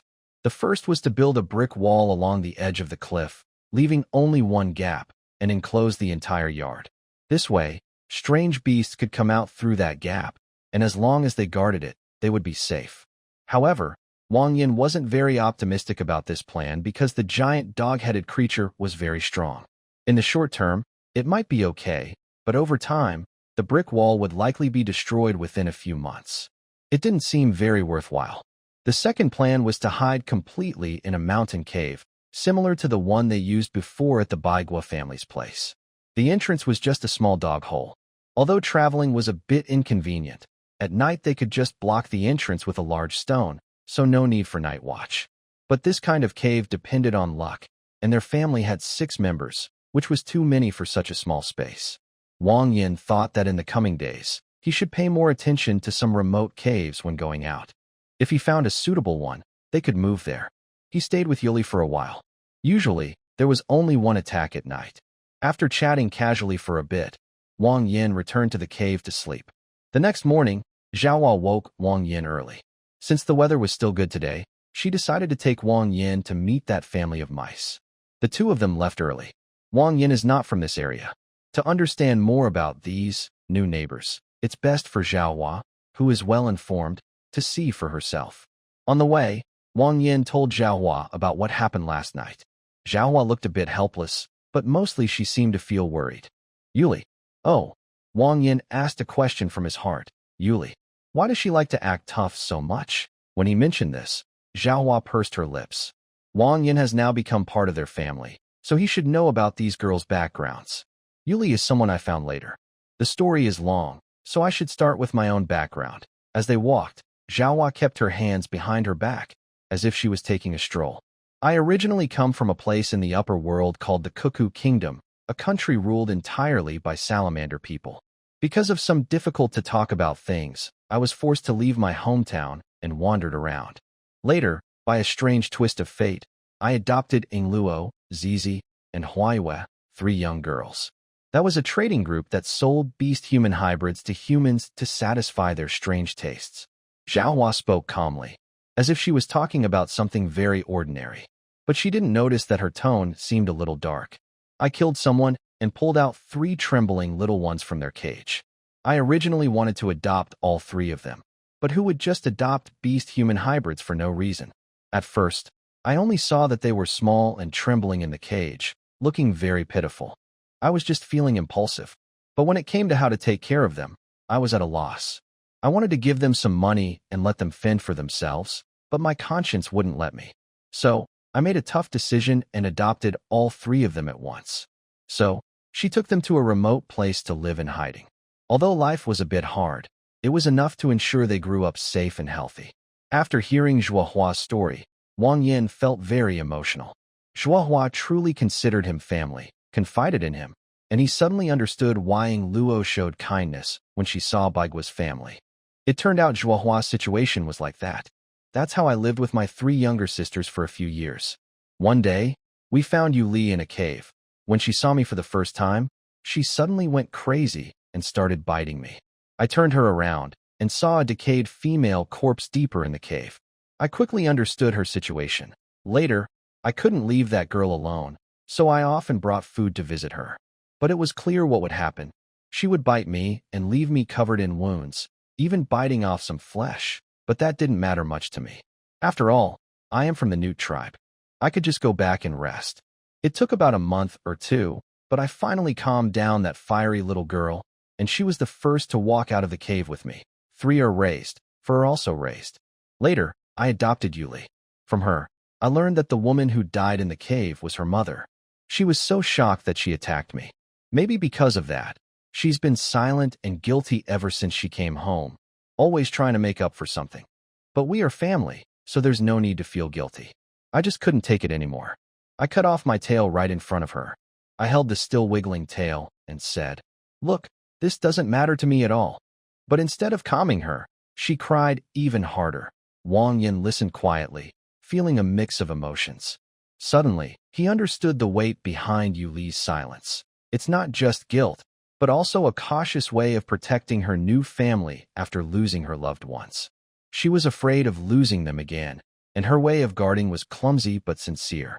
For example, it's like a blended family. Even if the family members are very close, there is still a strange feeling of distance. They think that Zhuohua and the others are the real family, so they are always very careful, not wanting to cause trouble. When something happens, they bear it quietly, even biting their lip to endure. The 2 of them exchange a glance, then let out a long sigh. Wang Yin slowly speaks. "Yuli, I will try my best to help her. She's been very quiet and not saying anything, which makes people worry." Wang Yin has only been here for a little over a month, but he understands that accepting others' kindness is important. If he tries to help Yuli, it might work better. "Yes, please do," they say. Zhuohua doesn't have any good ideas either. She can only hope that Wang Yin can help. If he can help open Yuli's heart, that would be great. She quietly notes this, planning to spend more evenings with Yuli these days. The territory of the little animal girls isn't very big. If they go a little further out, they will reach the white fruit family's place. They left early and weren't in a rush. Around 10 in the morning, they arrived at the white fruit family's home. Before Wang Yin even reached the door, he saw 2 little mice lying on the ground, seemingly doing something. When they heard someone coming, they looked up and saw Wang Yin. They jumped happily and chirped. "It's the big brother who gives us delicious food. He's here again." Seeing the 2 mice rushing over, after having enough food for a few days, they had gained a little weight, with small cookies and cakes becoming a bit chubbier. The 2 mice, 1 in each paw, hugged Wang Yan's legs. Wang Yin was a bit caught off guard.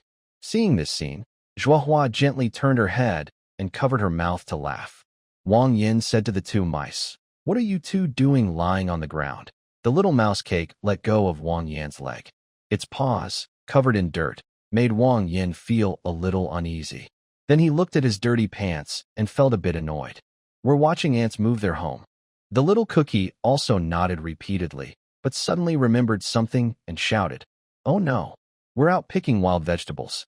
We played too long and forgot. Wang Yinshan reached out both hands, grabbing the collars of the two little ones, and said, "Where is your mother?" "We came today to find her." Little Biscuit pointed at the hole with dirty little fingers and said, "Mom is inside the hole comforting my little sister. Thanks to brother for sharing the herbs with us. Mom is much better now." Wang Yin nodded, put down the two mice, and helplessly patted his pants before walking toward the hole.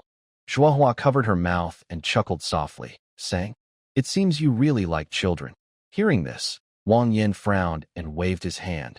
"Those two little lights chirping all the time are so annoying. I can't stand them." Zhuohua didn't argue but continued, Yes, you really dislike children." After saying that, she quickened her pace, brought her pink lips close to his ear, and asked, "What if I gave you a child? Would you be annoyed?"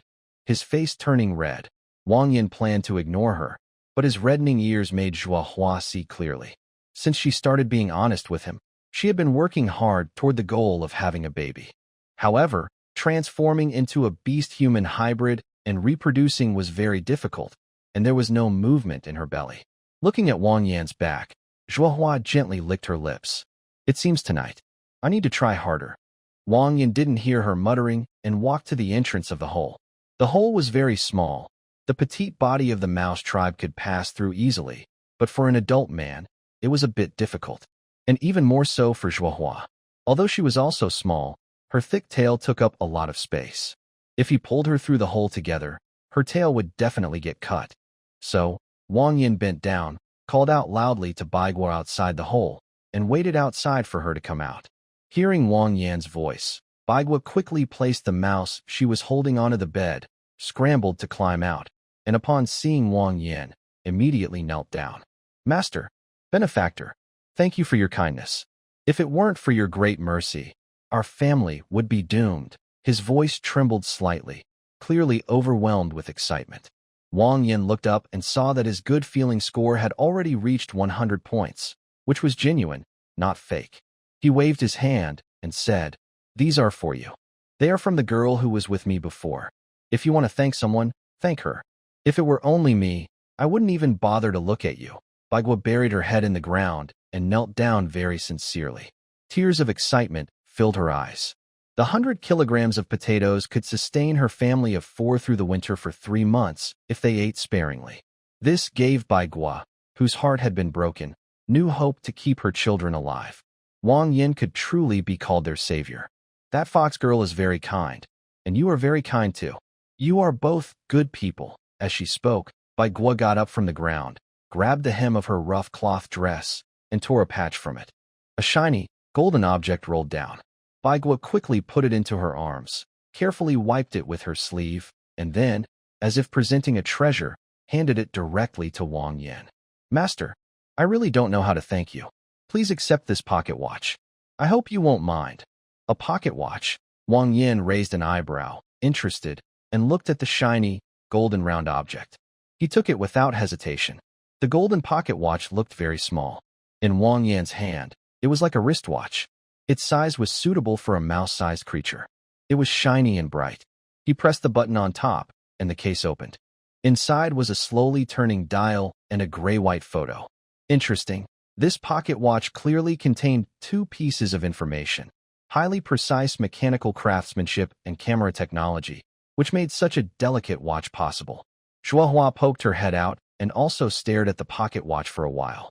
The exterior shows no signs of dullness. It should be gold-plated. Seeing Wang Yin so interested in her gift, Baiguo was pleased and quickly explained, "My grandfather, He Tenghua by Silver Shield, was once a mouse knight. During a campaign, he made great contributions. The royal Fong of the Mouse King awarded him this pocket watch, which was eventually passed down to me." Wang Yin looked at the faded black and white photo. It clearly showed a noble-looking rat woman dressed in fine clothes and wearing a crown. She turned her head and made eye contact with Zhuohua.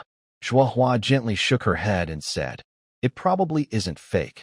Wang Yin wasn't particularly fond of this item, but he was very interested. He closed it and put it in his pocket. "All right, I'll take this. But I'm not giving you something for nothing." Wang Yin lightly raised his finger, and the last 5 cans of food in the warehouse were neatly placed in front of Baiguo. This can be opened with a stone to break the metal. If you run out of food, you can eat this. If you don't open it, it can last for decades without spoiling. The scene before him seemed like a miracle, and Baigua's eyes widened in amazement. Yes, this was it. That night, the old master brought out a can filled with meat. Baigua swallowed hard, her eyes full of longing, but she didn't dare to step forward and take it. Wang Yin didn't want to pay her any attention. The item was just left there. He didn't plan to take it back. Although it emptied his warehouse, these canned foods are just padding for the card system. After drawing a few more cards, he would have plenty of them. He wasn't short of this. Then Wang Yin turned to the side, revealing Zhuo Hua behind him, and said, "This is our village's leader. If you have anything to say, just tell her." Hearing the title, leader, Zhuo Hua rolled her eyes at Wang Yin, then gave Baigua a very polite smile. "Mrs. Baigua, since Wang Yin returned last time, I've learned about your family. I feel very sorry about the tragedy in Mouse Potato City. I also have a few questions I'd like to ask you, if that's okay." "Thank you, Lady Baigua. I really appreciate your help. It's getting late, and we need to go back before dark. If you encounter any difficulties, just follow the cliff eastward to find our home. Feel free to seek help if needed." After saying this, Zhuo Hua had no more questions. They said goodbye and started their journey home. Having a new neighbor nearby can be troublesome, but after confirming that it was just a very innocent mouse family, they decided to leave them be. Another important piece of news from this trip was that a war had broken out. Although the little beast girl's home is very remote, it's safer to be cautious when going out in the future. What if they meet fleeing refugees? On their way back, it started to rain lightly. At first, they tried to walk faster, but the rain grew heavier and looked like it might turn into a storm. With no choice, they found a cave to take shelter. "Look ahead. There's a cave on the cliff over there. Let's go see." Following Wang Yan's pointing finger, Zhuo Hua saw a cave on the nearby cliff. The entrance was a bit high, about 2 meters above the ground. They had to climb a little to get in. Since there was no better option and only this cave nearby, they decided to make do. First, Wang Yin helped Zhuo Hua up into the cave. Then he climbed in after her. Once inside, Wang Yin quickly looked for something flammable.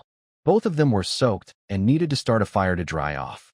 Unfortunately, the cave was bare, with nothing inside except some broken stones. Because it was on high ground, no wild animals could get in. A cold wind blew through, making Wang Yin shiver. Suddenly, he seemed to remember something and spoke. "Why is there wind?" The wind inside the cave meant it was large enough inside. They looked at each other, understanding Wang Yin's meaning. Both stood up and prepared to explore further into the cave. Wang Yin had a passive skill from childhood that included night vision, so he wasn't worried about seeing clearly in the pitch-dark cave. He held Zhuo Hua's hand, and the two of them moved deeper into the cave together. As they went further inside, for some reason, Wang Yin felt the temperature rising a bit after turning a few corners. Curious, he kept going. When he reached the last bend, he clearly saw a bright light reflected on the cave wall at the corner ahead. "There's light." Wang Yan's heart trembled. He didn't know what was at the very end, but he exchanged a glance with Zhuo Hua, noticing a hint of caution in her eyes too. He signaled for her to wait where she was and decided to go ahead and check it out himself. He moved close to the wall, carefully poked his head out, and when the scene in the cave appeared before him, he almost stopped breathing for a moment. It was like a paradise, a natural cave with nearly 1,000 square meters of space. In the center was a clear, green water pool that shimmered with a faint glow. Vines with glowing berries hung from the walls like chandeliers, lighting up the entire cave. The glowing plants and minerals created a daytime brightness inside, forming a small, self-sustaining ecosystem. "Zhuo Hua, come quickly and look." Hearing Wang Yan's urgent call, Zhuo Hua was puzzled but followed closely. When she saw the scene with her own eyes, even she, who was experienced, couldn't help but be shocked. It's a natural large cave. This was exactly the place Wang Yin had been searching for, a safe spot to hide from strange beasts. The moment he saw it, he decided to move the little beast girls here. Just as he was about to step out quickly to explore, Zhuo Hua reached out and held him back. "Don't rush.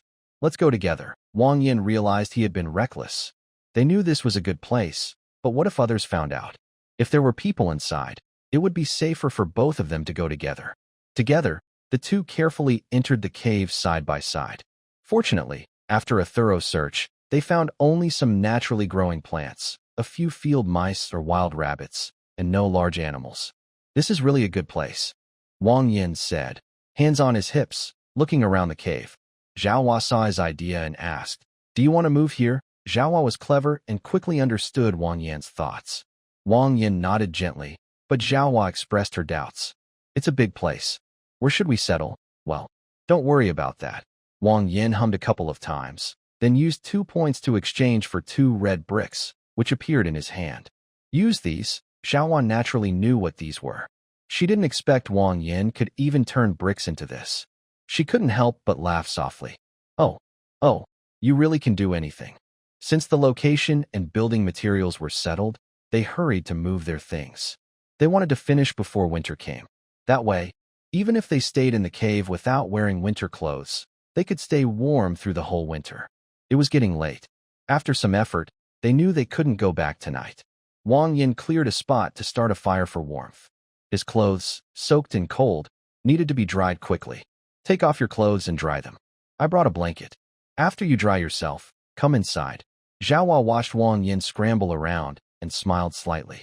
She teased him with interest. According to human terms, salamanders are amphibians. "I'm not afraid of water. You seem so eager. Could it be?" Her gaze moved downward, and her pink eyes gradually turned into heart shapes. "Are you interested?" 2 pieces of clothing hung by the campfire to dry, filling the cave with a warm, romantic atmosphere. Wang Yin knew today was bound to be a fight with Zhaohua, but he didn't expect her to be so excited. To please him, she even cut off her salamander tail herself, making it easier to get along with him. After a long while, as the campfire was about to die out, the two finally stopped resting. Zhaohua's face was flushed and satisfied. She hugged Wang Yin gently, like a small cat, rubbing her cheek against his chest. Wang Yin reached out and held her slim waist, asking her, "Are you hungry?" "A little." "Then let's eat first." "Don't. I want to stay in your arms a little longer." "All right." They stayed like that for a while, and their clothes dried a bit. They put on their warm clothes and sat close together, quietly eating. Since finishing dinner, Wang Yin suddenly thought of a problem. The temperature inside the cave didn't seem very low. Normally, outside, it's autumn now, with temperatures below 20 degrees Celsius. But inside the cave, it felt like about 25 degrees Celsius, which was strange. Soon, Wang Yin found the cause. It was the water pool in the middle of the cave. He gently touched the blue water, and his eyes widened. He quickly said, "Zhaohua, come here. Look at this water. It's warm." Zhaohua hurried over and also sensed something was wrong. "This water is strange. How can it be warm?" She thought for a moment and suddenly said, "Wait here. I'll go see what's below." Wang Yin was worried. The warm water must be unusual. He wasn't sure if there was any danger underneath. He didn't feel comfortable letting Zhaohua go alone to check. Going down alone might not be safe. Zhaohua understood his concern. She gently patted her chest, and her small cheeks shook slightly. She said confidently, "Don't worry. Don't underestimate me. I'm quite strong." She was confident because water was her second home, and after being nourished by Wang Yin, her spiritual meridians had advanced to the second level. Even if there was danger in the water, she could handle it easily. She quickly took off her clothes again, and a pink figure leapt into the water. She had been so absorbed in playing with Wang Yin that she even broke her tail, which might affect her a little, but it wasn't a big problem. Wang Yin waited by the shore for nearly 10 minutes. When there was still no movement on the water, he started to feel anxious. He kept pacing by the pond, worried that if Zhaohua didn't come back soon, he would have to go in to rescue her. Fortunately, Zhaohua didn't make him wait too long. Suddenly, ripples appeared on the water, and a pink figure floated back up from the pond. Wang Yin quickly reached out to catch her and pulled her onto the shore. "Ow, it's so hot," Wang Yin exclaimed in surprise when he touched Zhaohua's arm. She sat down on the ground, gasping for breath. "The water below. It's boiling. The deeper I went, the hotter it got. I sank nearly 200 meters, but I still couldn't see the bottom. I have no idea what's down there. It's a very deep pond." Wang Yin guessed that at the bottom of the pond, there must be a very hot heat source constantly warming the water. This would make the pond part of the cave's temperature control system. The lush plants around also make sense now. He gently helped Zhuohua put on her clothes and then took her to the fire to dry off. Thoughtfully, he said, "If we can't see the bottom, let's forget about it for now. We'll explore more when we have the ability later." According to Zhuohua, she sank about 200 meters without encountering any dangerous creatures. This means the shallow parts of the pond are quite safe. Staying here wouldn't be risky. Both Wang Yin and Zhuohua felt this was a good place. After returning tomorrow, they planned to tell the little beast girls about their move and try to leave as early as possible. That way, they could avoid staying up at night to guard against strange beasts.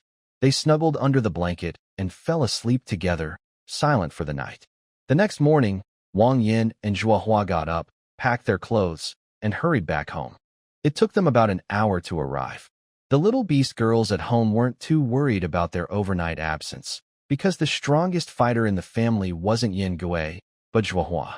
Seeing them return, all the little beast girls came forward to greet them. Wang Yin didn't delay and immediately told them about the upcoming move. The little beast girls were a bit surprised. "Ing Luo, moving, squeak, Where are we going? Moonflower. Is it far from here, meow?" Yoli. Wang Yin raised his hand to signal everyone to be quiet. At this moment, Zhuohua took the floor and said, "It's not far. That place is also something we discovered suddenly yesterday. But now, since autumn is almost halfway over, we want to move in before winter comes. So, everyone, don't go out collecting for the next few days. Focus on preparing for the move." Wang Yin waved his hand casually and said, "No need to make it complicated. How much stuff needs to be moved?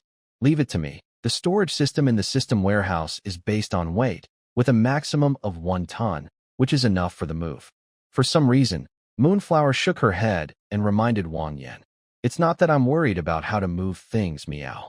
It's just, what should we do about the winged woman in the cave, meow?"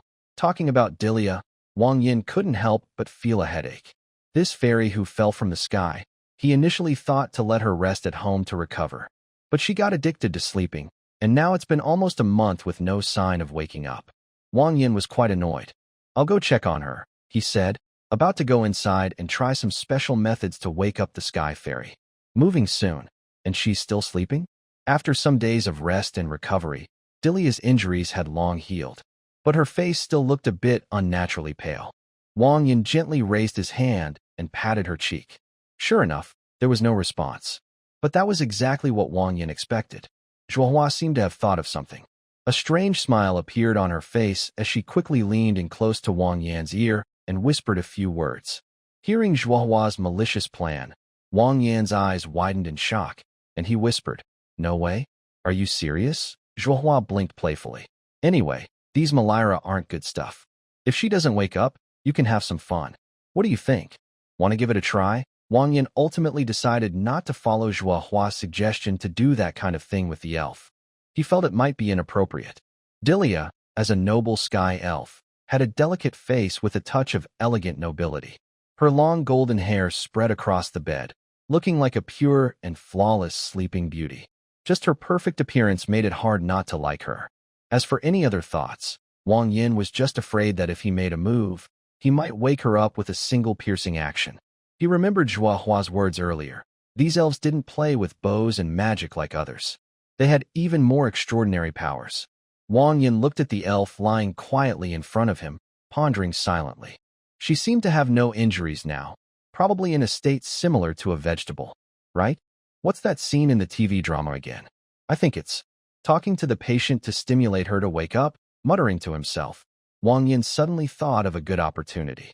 He instinctively curled his lips, leaned down, and whispered softly into Dilia's ear. "If you keep sleeping like this, your noble body might get defiled by those beneath you who look down on you." Dilia seemed to have a nightmare. It was a very strange dream.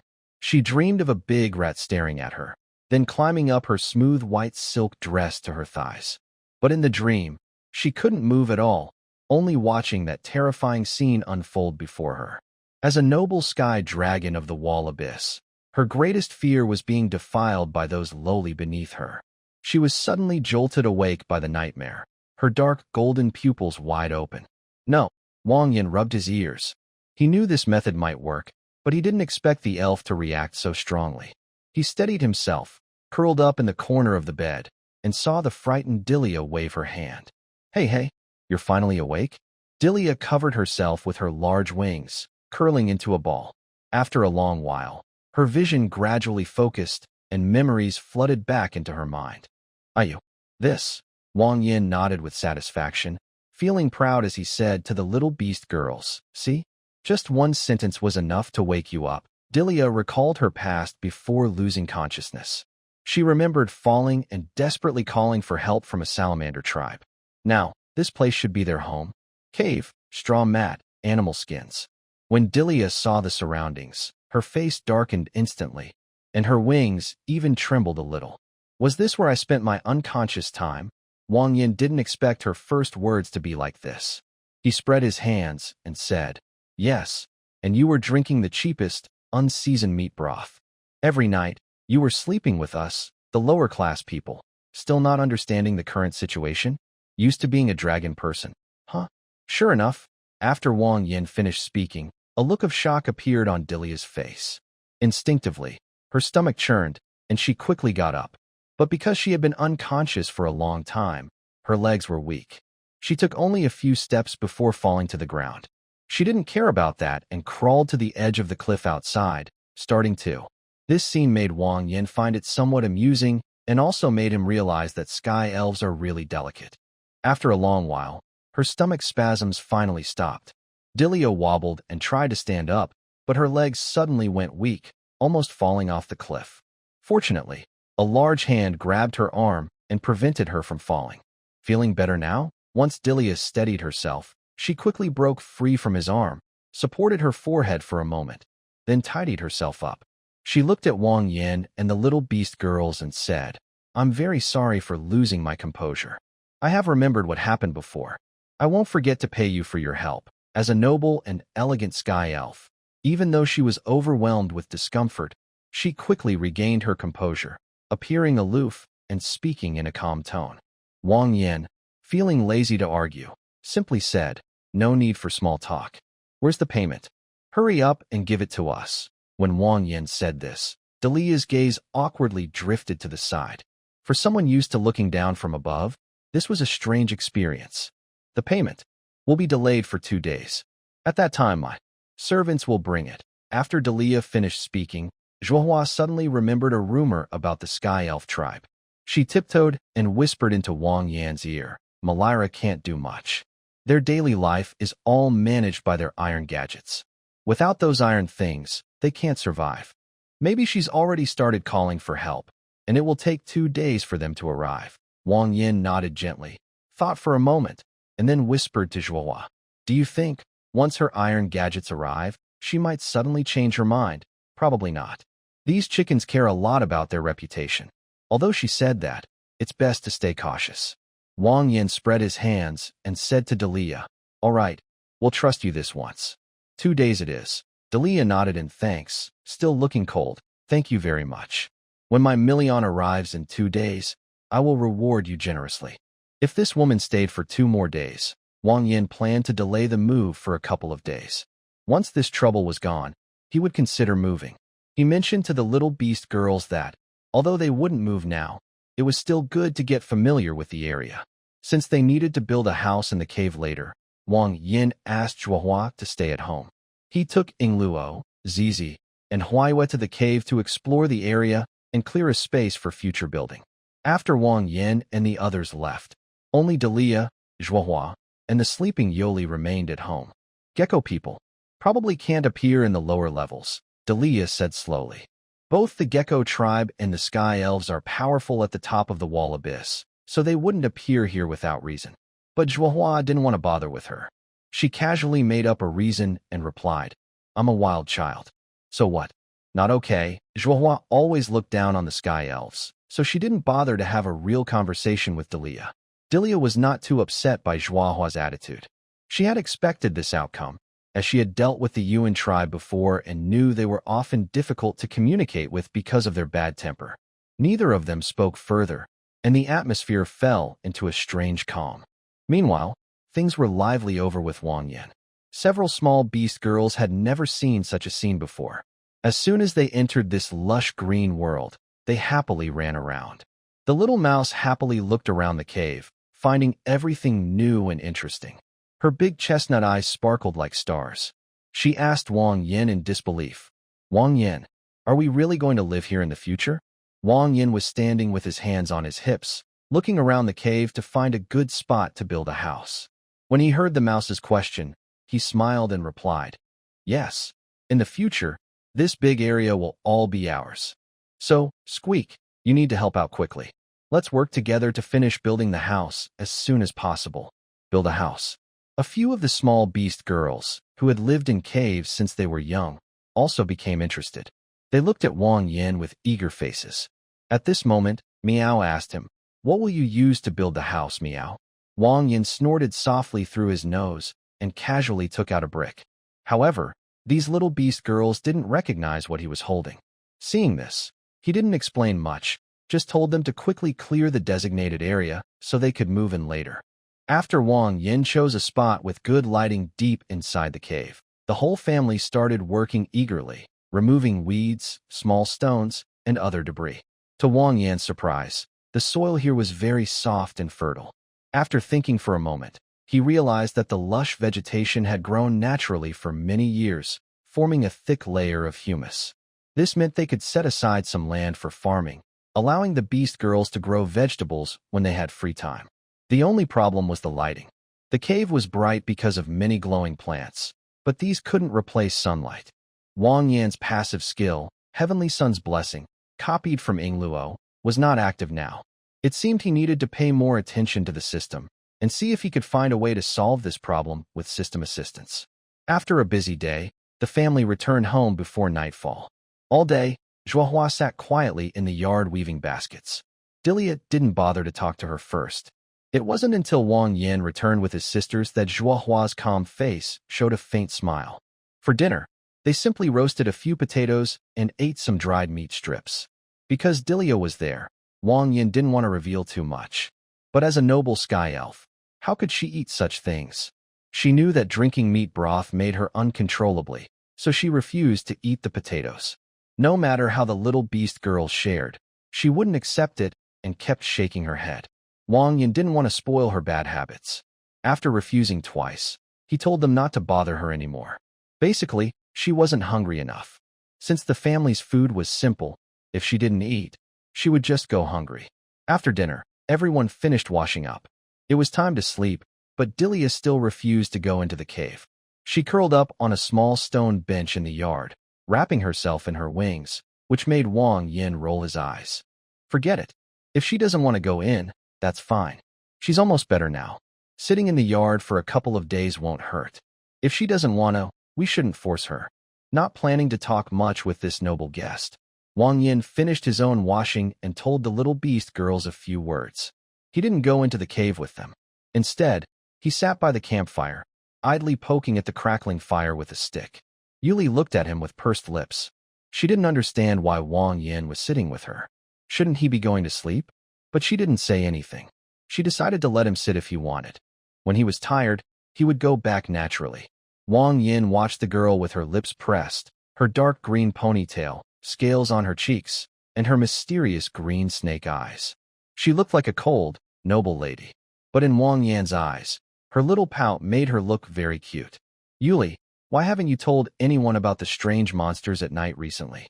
Yuli's pink lips moved twice as if she wanted to say something. But she finally spoke slowly. "I can handle it myself for now. What if more monsters come later? 3, 4, or even 5? Will you still try to tough it out?" The girl was speechless, finally squeezing out a sentence from her lips. "I will solve all the problems and protect everyone." Watching this girl, who was careful and gentle in her own way, Wang Yin felt a bit of sympathy and had the urge to hug her.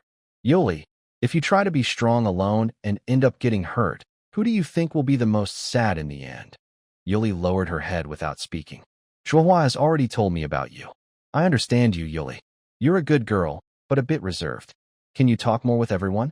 If you keep being so quiet, won't you pass on your bad feelings to the others?" Her beautiful snake-like eyes trembled slightly, her voice trembling a little. I'm very selfish. Very sensitive. Isn't that right? I know everyone is kind to me, but I just can't accept their kindness easily, especially after what I did to Sister Zhuohua before. And And Wang Yin moved closer to Yuli and gently put his arm around her shoulder. No, that's not true. Yuli is a very good girl, just a bit shy. I understand you. You're just cherishing everyone's kindness in your own way. So you want to carry all the difficulties yourself. However, I think Yuli should talk more with your sisters. When there are problems, everyone should share them. We are a family. A family isn't about everyone doing their own thing without interfering. It's about helping each other and facing challenges together. So, Yuli, listen to me. Tomorrow, tell your sisters about your recent situation, okay? Yuli slightly raised her head, her shining eyes fixed on Wang Yin. The phrase, help each other and face challenges together, was deeply imprinted in her heart. Through Wang Yin's guidance, she gradually understood the meaning of the word, family. In the end, the girl's thoughts and words were fully expressed, and she nodded seriously. Yes, Yuli's affection 25. After opening Yuli's heart, Wang Yin forgot that there was someone else in the yard. Naturally, Delia overheard everything. Her golden hair was wrapped even more deeply in her wings, and no one knew what she was thinking. Tonight, there were no monster attacks, and a rare peace settled over the area. Wang Yin and Yuli snuggled together for a while until midnight. He gently patted the girl's head and then went back to the cave to sleep. The next morning, Yuli took a deep breath and finally told her family about the recent problems, the increasing strength of the monster attacks. In fact, Zhuohua had already heard about this from Wang Yin, but Wang Yin told her to wait a little longer.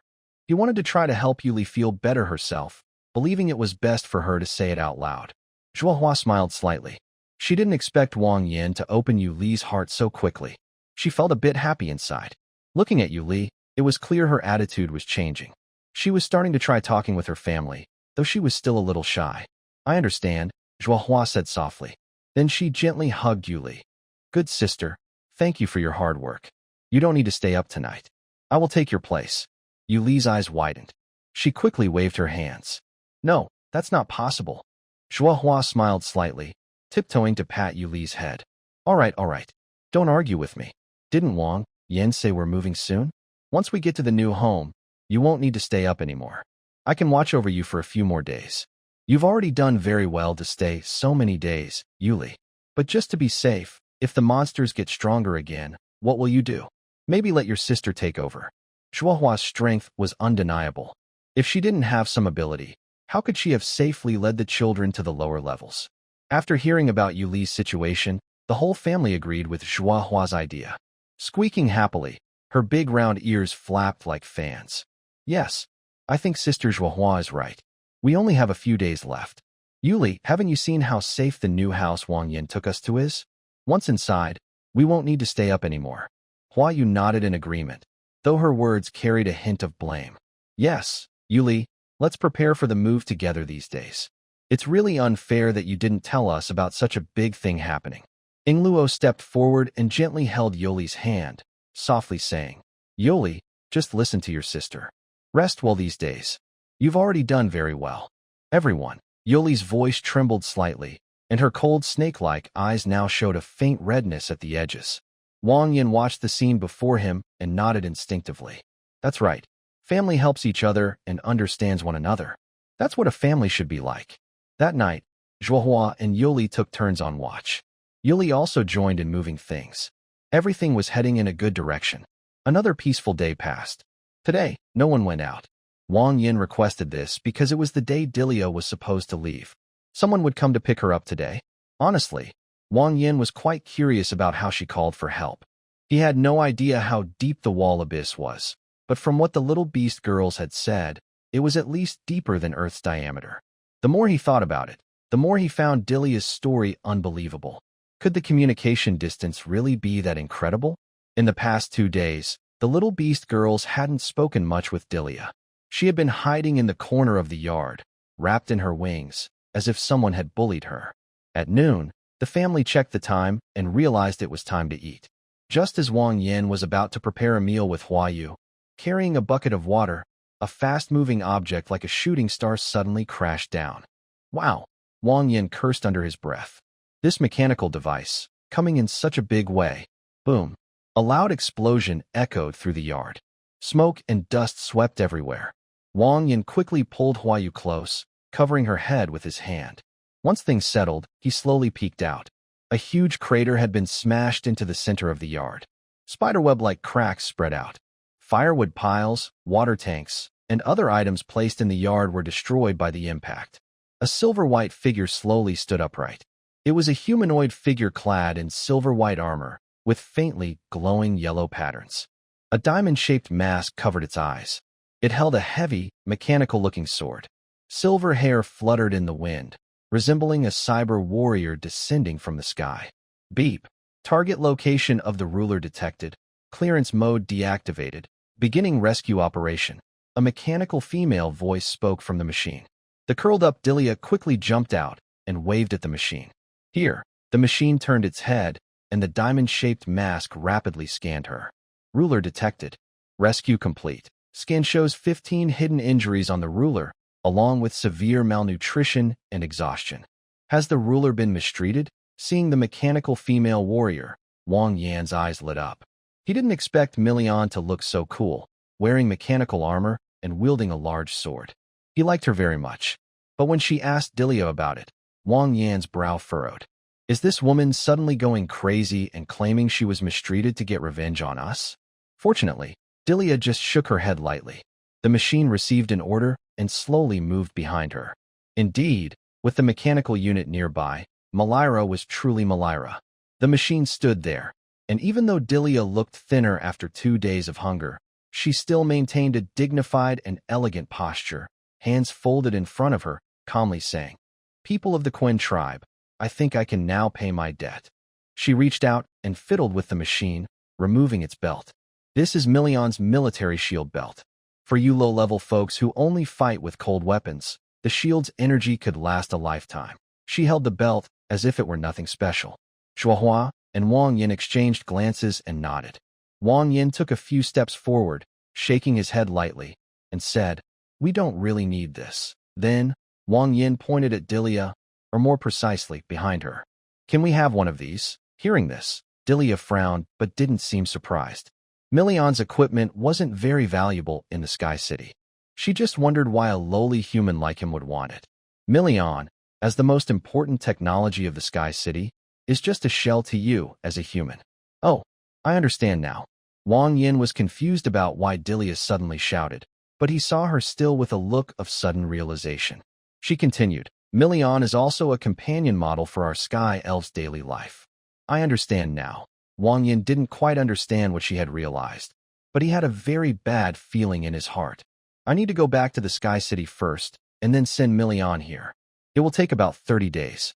Here, take this. She gently waved her arm, and the belt fell into Wang Yan's hand. Surprisingly, Million was quite generous. She gave both the belt and the mechanical body. It was a bit strange. It seemed different from what Zhao had said about race extinction. That's all for now. Ordinary people, maybe we will never meet again. Thank you for your help these days. Delia finished quickly and, along with the silver Million, soared into the sky, disappearing into the clouds. She didn't look back or say goodbye. It was as if the events of these days were just a tiny, insignificant part of her long life, something to be quickly erased. After all, she was a noble sky elf. The move was finished very quickly, in less than a day. Because Wang Yin had a system warehouse to store things, and the mechanical body had damaged most of the yard when it arrived, everything was packed in one go. Looking back, the little beast girls finally left the cave with Wang Yin and went to their new home. Recently, there had been many things to deal with. First, they met the Baigua family. Then they encountered Delia, a sky elf. Honestly, Wang Yin hadn't been paying much attention to his system lately. Since buying the cotton seeds, Wang Yan's warehouse already stored a lot of cotton. But he hadn't had time to work on the spinning wheel, so it was delayed for a while. Now, Wang Yan's farm still had 5 plots, but the cotton yield was much higher than potatoes. Although it took about 1.8 days to grow, the harvest was worth it. The yield is quite good. One plot can produce about 15 kilograms of cotton. Converted, 5 plots give 75 kilograms. Each kilogram of cotton can be exchanged for 4 points. So Wang Yin earns 300 points every 2 days. Besides daily eating, Wang Yin no longer specifically plants potatoes. Since moving to the new home, the cave is warm like spring, so the issue of clothing can be temporarily set aside. The most urgent task now is to build a house. The marketplace sells bricks and cement. Wang Yin plans to use these materials, along with some wood, to build a small but livable house. It can't be too big, but it should provide shelter. After all, the little beast girls shouldn't have to sleep outside. Bricks cost 1 point each, and cement costs 500 points per bag. Wang Yan's initial plan is to build a simple house that can fit 6 people sleeping together. The design should be as simple as possible since it's only a temporary shelter. Later, he plans to gradually build a 3-story small building with separate bedrooms for everyone, plus a living room, kitchen, dining area, and bathroom. It will be a big project. Previously, Wang Yin had won a knowledge capsule about building construction in a lottery. He now has some ideas about how to build a house. The temporary house will be a matchbox shape, about 10 meters long, 8 meters wide, and 5 meters high. Besides leaving space for doors and windows, he doesn't plan to add any extra designs. Even the roof will be simple and not very complicated. Since there's no wind, direct sunlight, or heavy rain in the cave, and the temperature is regulated by the nearby water pool, he can just cover it with some dry grass and animal skins. After finalizing everything, Wang Yin led the little beast girls to start work on the cleared land. They mixed cement, crushed stones, and sand with water to make concrete. Then, they used a few wooden planks to make simple trowels and began stacking the walls. Wang Yin only demonstrated the process twice, and the little beast girls understood roughly. Honestly, his work isn't very technical, just laying bricks and then pouring concrete, with the lower part being thicker. They quickly got the hang of it and started applying mortar. Once they confirmed that everyone could work together without issues, Wang Yin stopped building the walls. He had more important things to do. The door and window frames needed wooden supports, which he had to prepare in advance. He spent another 600 points to buy an iron axe. This was a tool he had obtained after a 30-draw lottery from selling medicinal herbs. Now he was ready to use it. Inside the cave, there was already some wood that could be cut and used. However, Wang Yin didn't have a planer or chisel, so he could only use an iron axe and small tools from his military knife to process the wood. The finished product might be a bit rough. There was also a large bed that could fit 6 people. But Wang Yin had only unlocked building knowledge, not carpentry skills. He didn't know how to turn wooden planks into a bed. So he first built a rough frame with bricks, then layered it with wooden boards, cotton, and finally leather. It was a bit rough, but still comfortable. It took about 10 days to build the house. The little beast girls finally moved into their new home. However, this also cost Wang Yin a lot of points. Although the house looked simple, it used up quite a few points. He didn't count exactly, but he was sure he spent over 10,000 points. Seeing his empty points balance, Wang Yin felt very different from the little beast girls. Not having enough points was very hard. Autumn still had 1 month left. There were 2 things to do. First, Wang Yin needed to take Zhuohua back to their old home because traders would arrive soon. The traders often traded with Zhuohua and her friends, but no one knew exactly when they would come. They only knew it would be before winter, so Zhuohua had to wait there in the coming days. The second thing was that winter was coming. The dried meat the little beast girls had was almost gone. Wang Yin had some canned food, but that was only a little. It was good for a snack, but not enough for storage. After moving to the new home, Yuli no longer had to stay up at night, so she could be free. Wang Yin planned to take her out hunting. Only Zhuohua and Yuli had fighting skills in the family. But for hunting, Yuli was better. Usually, when food was scarce, Yuli would go out hunting. Today, Wang Yin decided to go with her and see how it went. The little beast girls didn't have bows or arrows. Their hunting method was very simple. Wait for other wild animals to go out and attack, then kill the prey. If Yuli couldn't handle it, she would run. If she could, she would catch the food. It was that simple. At this moment, the autumn wind was getting cooler. Wang Yin and Yuli hid in a dry grass patch, watching a wild buffalo drinking water from afar. This buffalo was probably old or weak and had separated from its herd. Yuli chose it naturally, but she was not very fast, so they decided to wait and see if any workers would catch it first. They had been lying there for about an hour. Wang Yin pulled his collar up because he was feeling cold, but Yuli still wore only her close-fitting scale armor. He wondered silently if Yuli was not cold at all. "Yuli, It seems like no other animals are coming out, Wang Yin said. Yuli lowered her voice and replied, let's wait a little longer. If nothing shows up, we'll leave. Usually, lone prey like this can't keep up with the herd. Now that winter is coming, large predators will hibernate and hunt a lot. Trust me, they will come soon. Why is no one commenting? Crying face. Perhaps because herbivores are very alert. Even an old, weak buffalo that has left its herd sensed an unknown danger and instinctively started to run away. What's wrong with it? Wang Yin couldn't tell what was happening. Yuli explained in a low voice, shoo, be quiet. They're coming. Suddenly, a fierce, wild roar echoed, stirring the air with a bloody wind. Realizing it had been noticed, the hunter no longer hid its trail and leapt down from the top of a cliff. Not good. Yuli felt a chill in her heart and almost shouted. It was a creature about 4 meters tall and 2 meters wide, resembling a tiger but with some wolf-like features. Its fur was shiny and gray-white. Its front half was strong and broad, while the back half was slender and short, looking a bit strange. Don't make a sound. This is a fierce beast. It's very strong. I can't beat it. Wang Yin looked at the strange creature, which looked like a mix of tiger and wolf, and felt a shiver. It didn't look easy to deal with. To be safe, they decided to wait until it left. They moved closer to each other, whispering, what's a fierce beast? Is it very powerful? Wang Yin asked. Yuli lowered her voice to the limit and answered, very strong. Every fierce beast is a top predator, and most of them have special abilities. This shouldn't be something found in the lower levels. Top predators. This statement is true. The higher you go, the richer the ecosystem becomes, and the wider the survival space. Top predators naturally choose areas with plenty of food. But now, they are appearing in remote wilderness, which is very strange. Don't speak. Wait until it finishes hunting, then we leave together. We should also tell the other sisters about this early. It's too dangerous. Yuli feels uneasy inside. Watching the fierce beast fly toward the wild ox, its strong front paws easily tear it open, even breaking its ribs, she feels worried. Wang Yin looks at the scene and gasps. This is so intense. He is sure this creature is 10 times more ferocious than a Siberian tiger on Earth.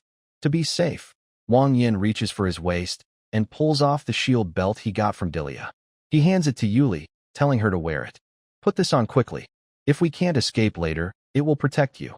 Yuli's face turns serious. She is surprised at first, then turns her head away, feeling a little warm inside. She refuses, saying, I don't want it. You're weaker than me. You should keep it. Wang Yin doesn't want to argue. He quickly mounts Yuli and ties the belt around her. What? What are you doing? Yuli's ears turn red. Her voice is a little shy. She didn't expect Wang Yin to be so forceful, riding her and tying it on her. Fortunately, Wang Yin doesn't make too much noise, and since they are far from the fierce beast, it doesn't notice them.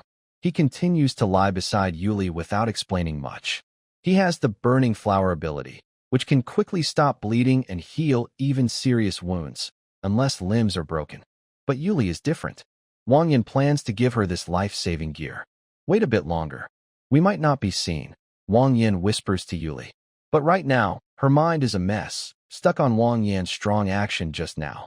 Although she didn't say anything more, if she were truly discovered, she would be the first to rush forward and stop that fierce beast. The wild buffalo had almost been fully eaten. The fierce beast's claws had stained its face with thick blood. Perhaps it was full and ready to leave, but accidents always happen suddenly. A light autumn wind blew, not strong, but just enough to be in the wind's direction of Wang Yin and the others. The beast keenly sensed the smell, bared its teeth at Wang Yin, and crouched down, ready to attack at any moment. Not good, Wang Yin cursed silently. This wind, why did it have to now and attract the beast's attention? Now, there was no point hiding. The scent had been blown away. If they ran now, it would definitely trigger its hunting instinct. Yuli clearly understood this too. She clenched her white iron spear tighter and kept thinking about how to handle the situation so Wang Yin could get back safely. At that moment, Wang Yin took a deep breath, pulled out an iron axe from the system, and said slowly, let's slowly step back. If it really comes over, we'll have to fight. Yuli, get ready. Yuli was stunned for a moment, then stood up in shock. Although Wang Yin had only seen tigers in cages at the zoo and had no experience facing large wild animals, that didn't mean he didn't know what to do. In the wild, if you encounter a large predator, the right way is to stand tall, raise your hands to look bigger, making yourself seem more intimidating. This can make the animal think you're not easy to mess with. Then, slowly backing away might give you a good chance to escape. Wang Yin knew that in moments like this, staying calm was very important. He pulled Yuli up, raised his iron axe with both hands, and started to scare the beast while slowly retreating. This worked well, temporarily frightening the beast. But Wang Yin missed a very critical point. All these actions were based on the assumption that humans are not part of the beast's diet. For animals that find human flesh unappetizing, the temptation of strange creatures can be very strong. The beast paced back and forth, staring intently at Wang Yin and Yuli, seemingly weighing between the unknown and its hunger. Clearly, luck was not on their side today. The beast finally moved. Roar! Claws grabbed the wind, rushing toward Wang Yin and the others like a speeding arrow. Wang Yan's scalp suddenly felt like it was about to burst, and he cursed loudly. Today, I'll fight you. It was noon, with the sun shining overhead and agility bonuses in effect. Plus, his terrifying healing ability made it hard to predict who would suffer more. Holding up his iron axe, since he couldn't run away, he decided to fight. The giant beast's claw was like a fast hydraulic press, aiming straight at Wang Yan's head. Surprisingly, Wang Yan's mind was calm, like a machine. He dodged the attack at a tricky angle, avoiding the strike. Although he avoided the claw still cut into his chest, tearing his clothes and leaving 3 deep blood marks. Wang Yin, Yuli's eyes widened with anger. She almost shouted in fury. How dare this cursed beast do that? The pain from the beast's claw made Wang Yan's mind freeze for a moment. The sharp pain and blood made him want to cry out. Luckily, Zhaohua's super speed clotting took effect. In just a few seconds, a warm feeling spread over the wound, stopping the bleeding. Wang Yin rolled quickly, taking advantage of the beast's attack pause. He gripped his axe tightly with both hands and swung it directly at the beast's shoulder. He didn't waste time trying to be overly precise. After the strike, he stepped back. Yuli, don't rush. I'm fine. Yuli couldn't listen to Wang Yin now. Her mind was stuck on the scene of Wang Yin being torn by the beast's claw. Like a madwoman, she leapt forward, grabbing her spear and stabbing it at the beast's neck. The beast, wounded on the shoulder by Wang Yan's axe, roared in pain. Its tough skin and flesh didn't break easily, even with a sharp axe. It howled in pain and then went into a frenzy. Seeing Yuli rushing forward, the beast prepared to crush her. It raised its huge paw high again. Yuli didn't dodge. Instead, she seemed ready to trade injury for injury, stabbing straight at the beast. Suddenly, a sharp clang sounded. The bloodstained beast's claw stopped about half a meter in front of Yuli. It wasn't that the beast didn't want to attack her. If you looked closely, you could see a very thin, light yellow energy shield in front of Yuli, solidly blocking the attack. The iron spear was like a nail, piercing through the fierce beast's neck. Yuli suddenly knelt down on one knee, gripping the spear tightly with both hands. Then she spun her knee, turning her whole body in a big circle, pulling the spear straight out. A blood hole the size of an eye appeared on the beast's neck, bleeding uncontrollably. Wang Yin saw this and was very surprised. He didn't expect Yuli to be so fierce when angry. Thinking he didn't want to hold her back, he quickly jumped over to behind the beast. The beast's back leg was relatively thin, so Wang Yin struck its joint with an axe and then quickly retreated. The beast was thrown into chaos by their attack. It had an unbreakable shield, so it could only attack, not defend. It healed quickly after being hit, so it would run after each strike. Both of them targeted tricky spots to cut, and even such a large beast found it hard to resist for a while. The two worked together very well. However, Yuli's attacks grew more aggressive. Several times, she aimed straight at the beast's eyes, as if she wanted to crush its brain with her strikes. But each time, the beast narrowly dodged. Roar! Under their combined attack, the beast went mad. It started fighting Yuli directly, no longer caring about the shield. Wang Yin thought this was not good. Dilia had said the shield belt was powered by energy. If the energy ran out, Yuli's small body wouldn't be able to withstand a single. As time passed, the beast's injuries worsened. If they delayed much longer, it would bleed to death. Now, they just needed a quick chance to end the fight. Wang Yin stepped back a few paces, gradually moving away from the battlefield. His mind raced. When his gaze drifted to the broken rocks at the edge of the cliff, a flash of insight crossed his mind. He came up with a perfect idea. The storage in the system warehouse could hold an object weighing a ton. With just a thought, the items inside would be released from within a meter of his radius. Thinking differently, this function could be used as a surprise weapon. Like now, Wang Yin glanced at the large rocks nearby, reached out, and stored them in the warehouse. The current load was 869 kilograms. Although not too heavy for the beast, it could create a perfect chance for Yu Li to strike a killing. He took a few big steps forward and returned to the battlefield. Because of his lack of experience, he was scratched a few times and blood flowed everywhere. Seeing this, Yu Li finally couldn't hold back and started crying. "King Yin, you must go. Please, I beg you." King Yin quickly pulled her into his arms. The situation was urgent, and explaining would waste too much time. He dodged a strike and then stepped on the beast's bloodied claws, climbing onto its back. When the beast saw King Yin riding on it, it immediately turned and crashed toward the cliff wall. But King Yin wouldn't follow its plan. He raised his right hand, and suddenly a large stone appeared out of nowhere. No one would expect such a sudden change. King Yin chose a tricky angle. The stone was aimed directly at the beast's neck. It pressed the beast's head to the ground, and its claws flailed wildly, looking very panicked. King Yin didn't miss this good chance. The beast's neck was already injured many times by Yu Li, making it very weak. He raised his iron axe with both hands and swung it down like chopping wood, cutting off the beast's head. A clear sound of bones breaking echoed. The huge body twitched twice and then stopped moving. Its giant claws scratched wildly, knocking down trees and tearing rocks apart. Blood spurted out from the wound like a fountain. Soon, the beast collapsed to the ground, completely still. "It's dead." As soon as he confirmed the beast was dead, King Yin's tense nerves suddenly relaxed. A wave of exhaustion and relief washed over him like a flood. His legs went weak, and he knelt on the ground. He was not only breathing heavily, but also trembling uncontrollably. The wound on his chest, which had already healed, still seemed to hurt faintly. King Yin, Yu Li rushed over suddenly, threw herself into his arms, and tears filled her golden snake-like eyes. She held him tightly and cried loudly. "King Yin, I'm sorry, I'm sorry. I'm sorry. I couldn't protect you. I'm sorry. Please don't die." King Yin was momentarily stunned. Then, a slight smile appeared at the corner of his mouth. He slowly raised his hand, hugged Yu Li's back, and gently stroked her dark green hair, which was stained with blood. "I'm fine. I didn't die. It was that beast that died. I wasn't hurt. If you don't believe me, look carefully." While speaking, Wang Yin grabbed her trembling hand and placed it on his bloodstained chest. Yu Li looked at him with surprise, as if she had encountered something unbelievable. "But just now, I clearly saw. Think carefully. Does it look like someone from your family?" "Very similar," Yu Li quickly responded. "It's Sister Zhuohua." "Yes, that's right. Even though I'm human, I have abilities like you all do. Like Ying Luo, who becomes stronger in the sun, and Huai Wei, who is quick and agile. I have those too.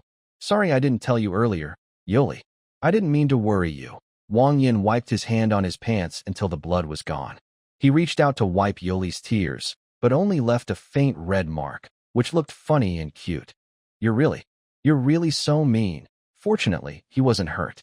The girl changed from sadness to happiness, scolded him, then opened her arms and hugged Wang Yin tightly, not wanting to let go. Seeing the rapidly increasing affection level, Wang Yin didn't know what to do. Maybe it was the so-called suspension bridge effect? Perhaps. Anyway, Yu Li was still hugging him, and she was even having a little trouble breathing. "Yu Li, let go for now. Let's check our things, and then go back." Yu Li gently rubbed her head against Wang Yin's shoulder before reluctantly releasing him. The wild ox had been mostly eaten and was no longer useful. Wang Yin stored the beast's body in the system's warehouse, about 600 kilograms, a good harvest.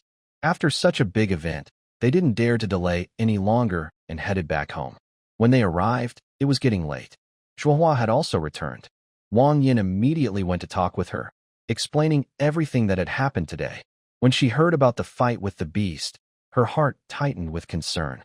"You mean, You also have regenerative abilities like the Salamander clan? Zhuohua's questioning voice carried a hint of disbelief. Wang Yin nodded firmly. As he spoke, he picked up a small stone from the ground and gently cut his arm, leaving a thin line of blood. The wound healed quickly before their eyes. Zhuohua lowered her head in thought. It was the first time she had seen something like this, and she was momentarily stunned. But after a brief pause, she understood Wang Yan's condition and said, "Although I've never seen a human with the same healing ability as the Salamander clan, you should eat something right away to regain your strength. That kind of regeneration doesn't come without cost." After hearing her words, Wang Yin realized that his stomach was twisting painfully.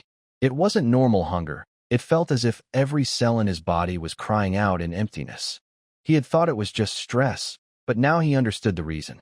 With Zhuohua's help, he slowly sat down on a stone platform and took out some food from his storage to eat. From what you just said, the appearance of a fierce beast nearby is already strange. And with the recent increase in attacks, it feels like something big is about to happen. Zhuohua frowned slightly, her face serious. Life at the lower levels was becoming more dangerous. For safety, she decided to store as much food as possible and stay in the cave through the winter, hoping that no matter what happened outside, it wouldn't affect her family. Wang Yin raised his hand, and a huge headless beast appeared in the courtyard. The young beast folk girls gasped in shock. Was this the creature Wang Yin and Yoli had defeated? It looked terrifying. Zhuohua walked around the body twice and said to Wang Yin, "This is a white-armed tiger, a very fierce kind of beast. I didn't expect even this kind to appear here."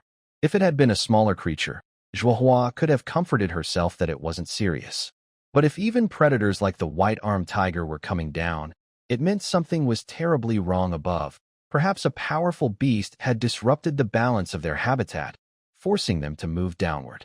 Of course, this was just Zhuohua's guess. She didn't know exactly what had happened. She gently shook her head and stopped overthinking. She ordered her sisters to pick up the bone knives, quickly disassemble the dead body, and store the parts. Wang Yin and Yu Li were leaning against each other, resting to regain their strength. Zhuohua and the others worked together and soon finished dismantling the white-armed tiger. To be honest, the young beast girl's skills were quite good. They cleaned the meat thoroughly and neatly placed about 300 kilograms of meat on the wooden table. The remaining parts were bones, skins, and internal organs. Although Wang Yin had help from a system space, it seemed the storage didn't have features like time stop or preservation. This meant the 300 kilograms of meat needed processing before it could be stored safely. The problem now was that the cave lacked sunlight, making natural drying difficult. The only options left were curing or smoking the meat. If they considered curing, they would need a lot of spices, which wasn't suitable given their limited resources. Their salt supply couldn't handle that much curing, so only small amounts could be preserved this way. The safer choice was smoking. The main concern was ventilation because the cave was a closed space. However, Wang Yin had noticed that there was a slight breeze inside the cave, just not very obvious. Apart from the entrance, some hidden corners had airflow, which was good news for him. After deciding on the plan, Wang Yin quickly built a smoking shelter. It didn't take much effort.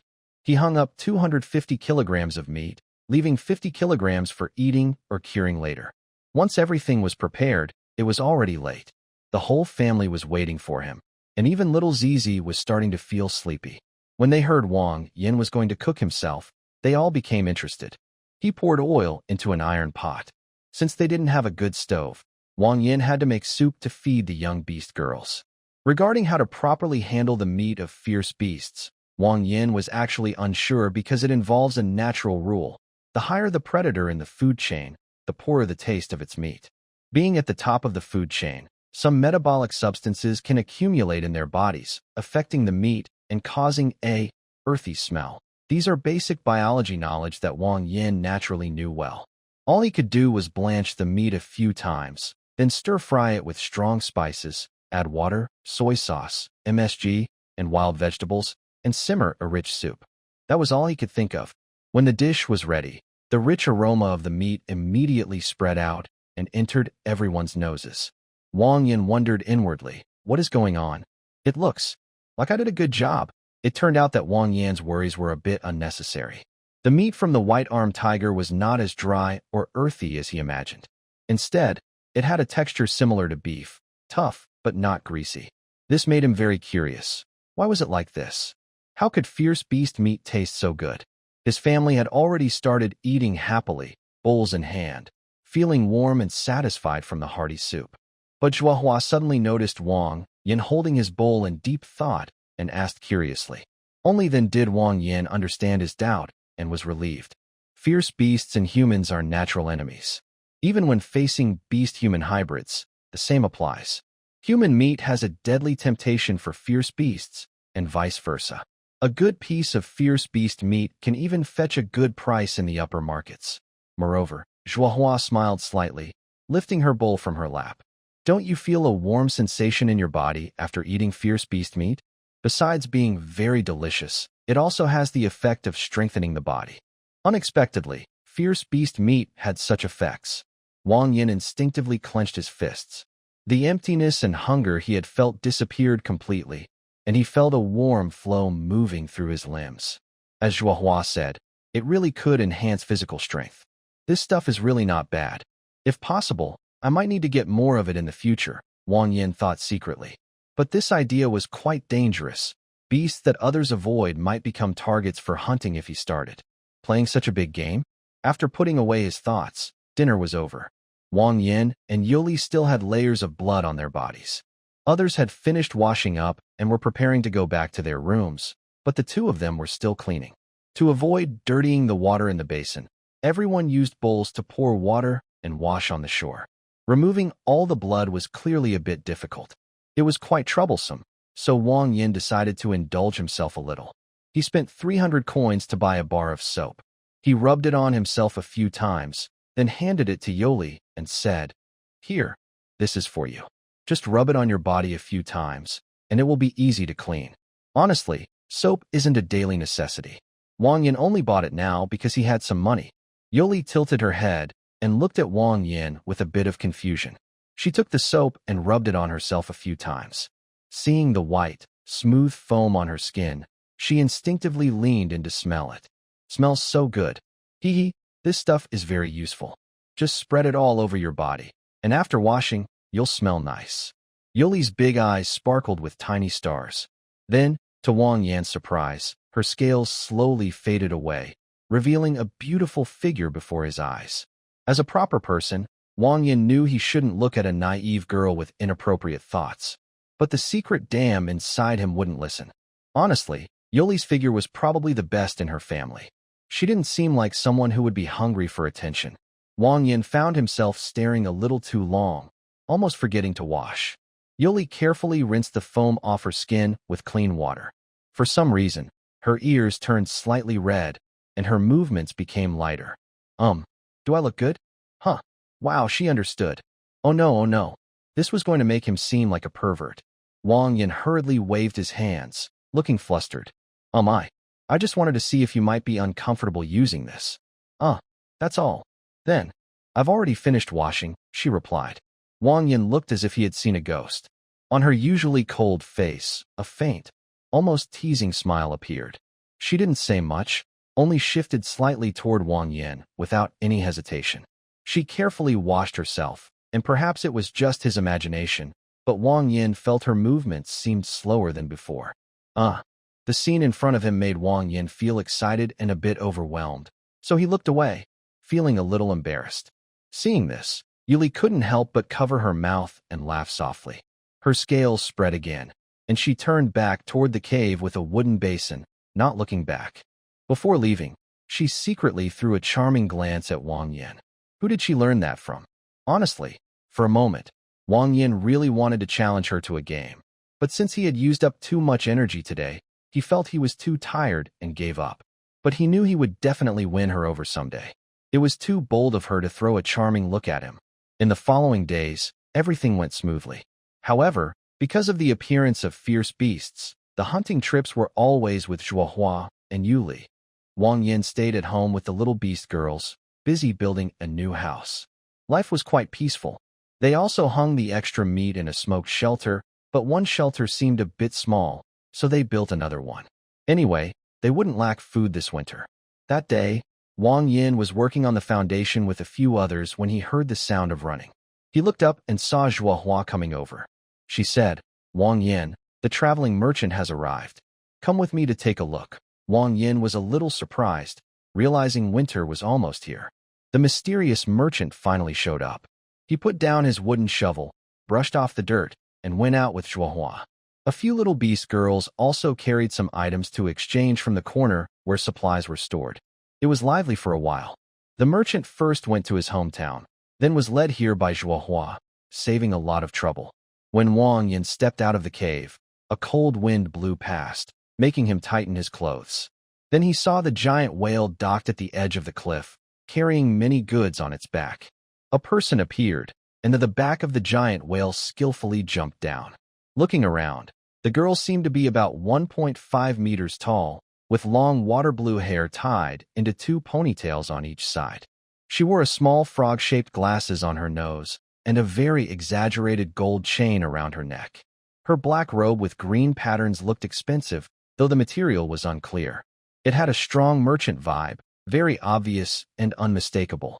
Belle human race age, 26 favorability, 0 talent, insight skills, master of trading, excellent memory, eloquence, ding. Unlocked human race profile, passive effect unlocked, super memory. New items available in the shop, updated. From the moment he gained this new passive ability, Wang Yin felt a cool sensation in his mind, as if a dusty library was instantly cleaned. Things he had seen on Earth, but forgotten now appeared clearly before his eyes.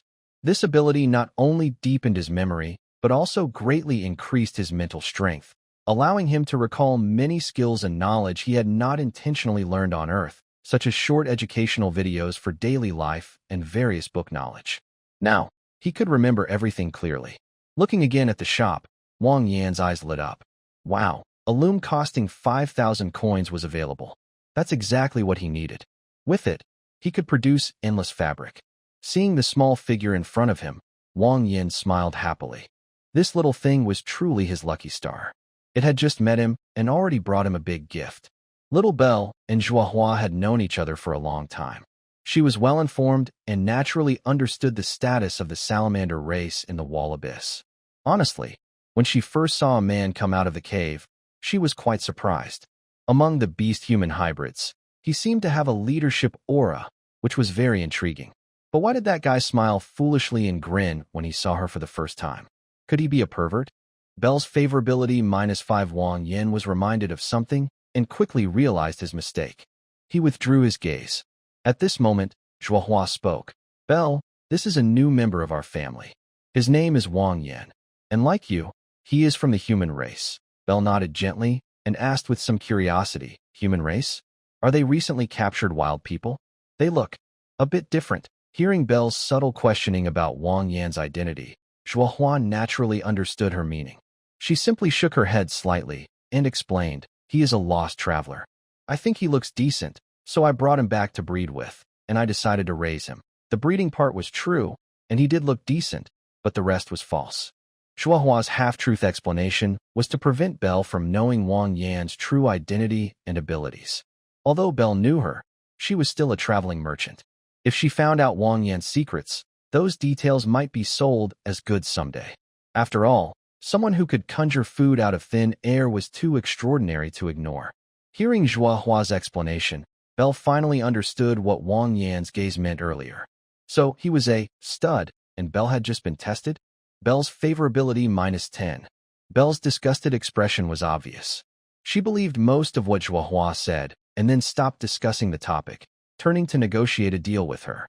"This time, I brought a lot of good things. Come up and take a look." Zhuohua nodded and took out the woven basket and dried fruits she had prepared earlier for Belle to examine. Belle only glanced at them, silently calculated for a moment, and then named a price. "These items are less than 1,000 silver. Just round it up to 1,000 for me." Zhuohua had no objection to this price. Although Belle was a shrewd merchant, she hadn't cheated her before. She nodded, feeling the price was fair. On the other side, a cloud whale was entirely blue-green, about 30 meters long, large enough to rival a blue whale. Compared to a blue whale, the cloud whale's fins were broader, like wings. Its back was flat and wide, with a removable wooden platform attached. On this platform was a small to medium-sized warehouse, making it look like a sky fortress. Bell jingled as it blew a whistle toward the cloud whale. The whale understood and moved closer to the cliff edge, its wide fins resting on the side like a deck, allowing people to climb onto the platform behind it. The little beast girls had seen cloud whales before, so they didn't react much. But Wang Yin was seeing one for the first time. Even on Earth, he had only seen such huge creatures in documentaries. When he got close, he truly felt how small he was. Wang Yin didn't say much. He followed the little beast girls onto the fins and onto the whale's back to pick out items. Since Zhuohua wanted to hide her identity, Wang Yin decided to go along with her plan. He just stayed behind the little beast girls, playing the role of a stallion. After all, they were his wife, so he trusted she wouldn't trick him. On the whale's back, Bell opened the storage door. Seeing the many goods on the shelves, Wang Yin, even though used to shopping on Earth, couldn't help but feel surprised. The shelves inside looked like those from medieval Western times, made of wood and filled with food, daily necessities, and crafts. He wondered how so many items could be kept steady on such a big whale's back. Usually, Zhuohua would exchange all her money for potatoes or sometimes just buy daily items. But now, things were different. With Wang Yan's ability, Zhuohua didn't care much about food anymore. She casually came over to Wang Yan, and he understood her meaning. She was asking him to decide what to buy. A few little beast girls had already scattered around, no longer worried about food.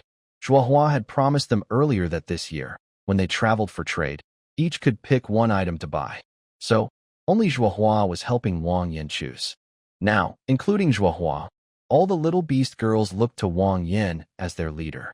They trusted his plans because everyone knew Wang Yan's abilities. If Wang Yan had a plan, he had already thought of what was missing. After a few rounds with Zhuohua, he found what he wanted, and he wasn't disappointed. Zhuohua, what's going on this year? I see you're not buying grain.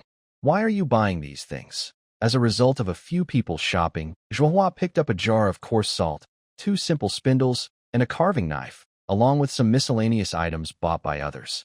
Besides Gigi, who only took a pack of biscuits, there was no other food seen. Zhuohua had already prepared her excuse and said to Ling Dang, "Recently, due to some coincidences, I broke through to the second meridian. Just a few days ago, I encountered a fierce beast. After killing it, I won't lack food anymore. I also used it to exchange for some things the girls like and useful tools." Ling Dang looked at the spindle and carving knife in her hand, squinted, and said nothing, just chuckled. Hee hee, that's really good news. Congratulations. The two exchanged polite words, each aware of the other's little thoughts, but didn't reveal anything. After a few casual sentences, Ling Dang nodded and said, "The total is 954 silver. I will give you the remaining 46 silver later." However, Zhuohua waved her hand to stop Ling Dang and said, "I want to buy one more thing." Zhuohua paused, her pink eyes carrying a hint of mystery. Regarding the recent strengthening of strange beasts and the migration of fierce beasts, how much does the information cost? Ling Dang didn't seem surprised by this and appeared to have expected Zhuohua to ask. She spread her hands and said, "Well, you really asked the right person. I did inquire about this before, but I need to correct you first. The strengthening of strange beasts and the migration of fierce beasts are 2 different things, and they require paying 2 different prices." At this point, Ling Dong's eyes flashed with a cunning look. Both are priced at 1,000 silver. Sure enough, she's a shrewd merchant, waiting here just for them. As a smart person, Zhuohua, noticing something was off with the environment lately, could only ask Ling Dang, who was traveling merchant, and Ling Dang took advantage of Zhuohua's thoughts, selling this information at a high price. Zhuohua was slightly stunned, gently holding her chin and pondering. This price was definitely beyond what they could afford. At this moment, Wang Yin tugged at her sleeve, subtly slipping a hard object into her palm. Feeling the round object, Zhuohua understood immediately and said, "All right, I have something else here. Take a look and tell me how much it's worth." Upon hearing this, Little Belle became interested. Could it be that they still have good items hidden away? Now she had to take a good look. Seeing the small pocket watch that Zhuohua took out, Belle's eyes widened. She quickly grabbed it from Zhuohua's hand, examined it in her palm, and played with it. Seeing her reaction, Zhuohua chuckled softly and explained. This pocket watch was a gift from King Tooth 16 to the Rat Knights. You know what it's made of, right? Her meaning was clear. She was showing Belle that she knew the value, and there was no way to bargain down the price. Belle wiped the pocket watch against her chest.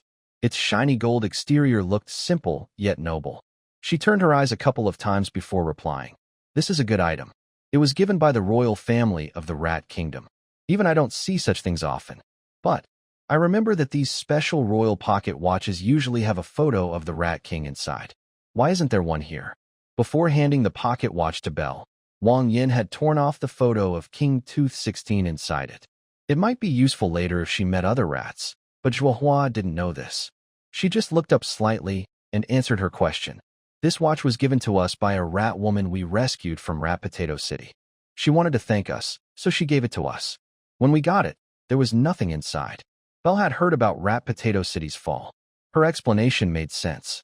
She thought for a moment, scratched her head, and said apologetically, "Oh, I see.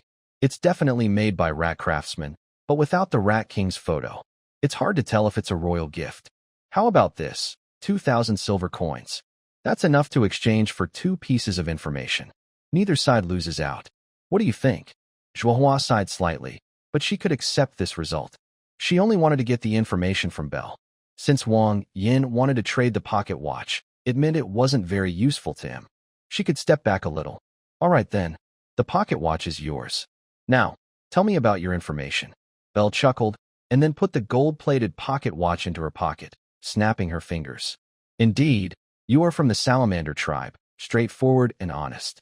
I enjoy doing business with your tribe because everyone is smart and we can avoid many troubles. Now, I won't keep you in suspense. Honestly, these 2 matters are not directly related. I'll just share what I know. Belle hands on hips, recalling her memories before slowly sharing her information. The problem with the strange beasts is actually quite simple. Recently, a group called the Withered Tree Cult has appeared in the lower levels. From what I see, they seem more like a cult. They are active in the middle and lower areas.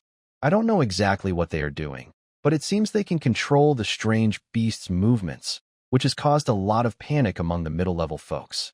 Things are getting pretty serious, and some people have started leading efforts to suppress them. So, it's not that the strength of the beast attacks from your lower levels has changed. The whole middle and lower levels are in chaos, and the main troublemaker is this so-called Withered Tree Cult.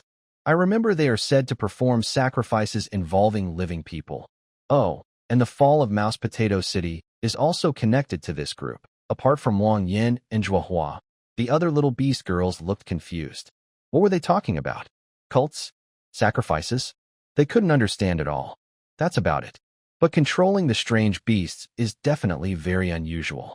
It has caught the attention of the top leaders. I think it won't be long before the top authorities wipe out the Withered Tree Cult. Once that happens, the strength of the strange beasts will return to normal. Just keep an eye on things these days. Zhuohua nodded lightly. Understanding dawned in her mind. Still, she felt a bit uneasy. Controlling strange beasts was something she had never heard of before. All right, I understand. What about the other matter? Regarding the ferocious beasts, honestly, asking others about this might not get you much. This issue isn't as big as the previous one. The migration of ferocious beasts only happens in your small area. Other places don't have this problem. Somewhere above your area, at a distance, a very powerful entity appeared. It hasn't caused any chaos, and I don't know what it is. I only know that the nearby ferocious beasts smell it and run away in fear. That's why they moved down to your area. After saying that, Belle jingled her bell and shrugged casually. I only happened to notice this by chance. It's not a big deal right now, but I feel it won't be long before someone notices. When that happens, who knows what will happen? With that, she handed over a pocket watch given by a white fruit, which contained 2 pieces of information. Both were somewhat vague, but still believable. They were trouble that might be dealt with by others after some time. Zhuohua also relaxed a little, feeling relieved that she now understood what was going on. As long as she stayed at home, there was no problem. Once she understood everything, the deal was successfully completed. The little beast girls each got what they wanted, and they all happily left the Cloud Whale. Zhuohua exchanged polite words with Belle, said goodbye, and then also descended from the Cloud Whale. Belle whistled softly, and the cloud whale let out a long, whale-like call, sounding like a steamship's horn before departure. It retracted its fins from the cliff edge, and with a flick of its tail, as if diving into the ocean, it disappeared into the vast clouds. Standing on top of the cloud whale, the wind was gentle, only disturbing Belle's hair. She gazed toward the direction of Zhaohua and her friend's new home, lost in thought about the sea creature and the so-called stud horse, feeling a bit distracted. Is it really a stud horse? She curled her lips, as if she had found something interesting. Looks like. I need to check this out. Back home, Wang Yan organized the information and drew two conclusions. The chaos among the exotic beasts and their increased strength were caused by an organization called the Withered Tree Cult, which performed live sacrifices, leading to changes among the lower and middle-tier exotic beasts. Their family was completely affected, caught in an unintended disaster. But the problem with the ferocious beasts is more complicated. According to Belle, there was a very fierce presence somewhere above them, which drove all the nearby ferocious beasts to the lower levels. She said it wouldn't be long before others noticed and dealt with it. But what if no one intervenes? If there are ferocious beasts wandering near their home, Wang Yin thought he wouldn't sleep well. He needed to pay close attention to this matter. Even if he couldn't solve it himself, he wanted to learn more. He didn't want the little beast girls to be suddenly attacked by ferocious beasts when they went out. She let out a soft sigh, and a small knot appeared on Wang Yan's brow. Zhuohua smiled calmly and stepped forward, holding his arm gently. She whispered, "What's wrong? Are you worried?" Seeing that Zhuohua had noticed, Wang Yan nodded and replied, "Yes, those so-called strange beasts are easy to avoid. I just stay inside at night. But these fierce beasts, there's no way to be completely safe. I'm really afraid that one day someone will go out and encounter them." Zhuohua looked at her four younger sisters, who were sharing what they had bought, and a hint of worry appeared in her eyes. After a moment, she tiptoed and gently pressed her hand on Wang Yan's forehead, whispering, "Since that's the case, let's think of a way together. I don't like seeing you with a worried face. We can face any problem together." She rested her chin on Wang Yan's shoulder and whispered a few more words into his ear. "All right, don't think about it anymore. You seem a bit upset.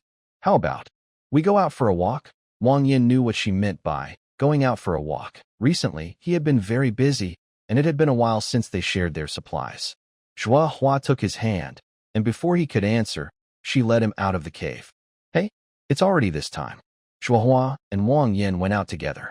"What are they doing?" Xiao Zizi wiped the crumbs from the corner of her mouth and asked curiously. "Yes," Yuli responded instinctively, causing the other three to look up at her. She quickly realized the implication of her words and hurriedly waved her hands to explain. "I mean, Zizi is right. What are they doing out there?" "It's hard to guess." Meow Meow shrugged and said, "Maybe they have some little secrets to talk about, Meow." After all, Wang Yin is quite mysterious. Several times, I couldn't figure out what was in his mind. He just arranges everything. Talking about Wang Yin, Yingluo looked at the glass stone bracelet in her palm and suddenly sighed, looking downcast as she said, "Hey, do you think? When will I be able to have Wang Yan's child, Zizi?" "Why you, Yuli?" Seeing her sister's confused expressions, Yingluo looked puzzled and asked, "What's wrong?" "At first, I brought him back because I wanted him to help us have children and increase our population. Why are you all making such a big fuss?" Squeak nodded and then took a bite of a cookie. "Well, just thinking that since you mentioned it, maybe we should try mating with him too." "Yes, Meow. Sister Zhuohua once said that only with a man can a woman have children. It seems I need to try more with Wang Yan, Meow. I can't fall behind you all, Meow." Yuli's usually serious face twitched slightly, and she asked Jingluo, "Jingluo, have you really mated with Wang Yan?" Jingluo nodded confidently, touching her chin, and said a bit worried, "Yes, I do it with Wang Yan every night. But there's been no change in my belly, which is really strange." Yuli still felt a bit uneasy and asked several more details. Sure enough, Jingluo thought that sleeping together was the same as mating. Yuli, For these sisters, Yuli was momentarily at a loss for words. But she also thought that their way of thinking was quite good, at least different from her own experience. After thinking carefully, Yuli took a few steps toward Jingluo and whispered softly, "Do you really want to have children with Wang Yin?" Jingluo nodded without hesitation. "Of course. There are so few people here. If we want to become a big tribe like Sister Zhuohua said, we definitely need to have children. Yuli looked at her big, bright eyes and thought for a moment. Then she leaned close to Jingluo's ear and whispered a few words.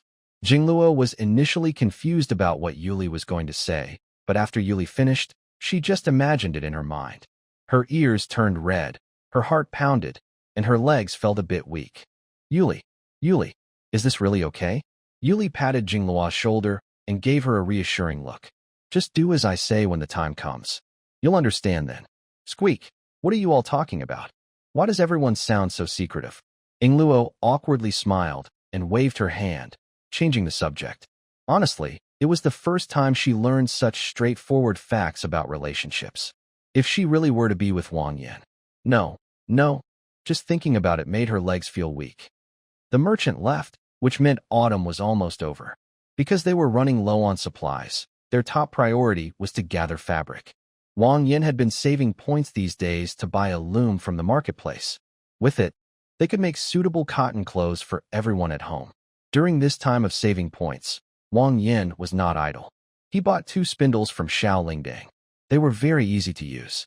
After a little instruction, a few little beast girls quickly learned to spin cotton into thread.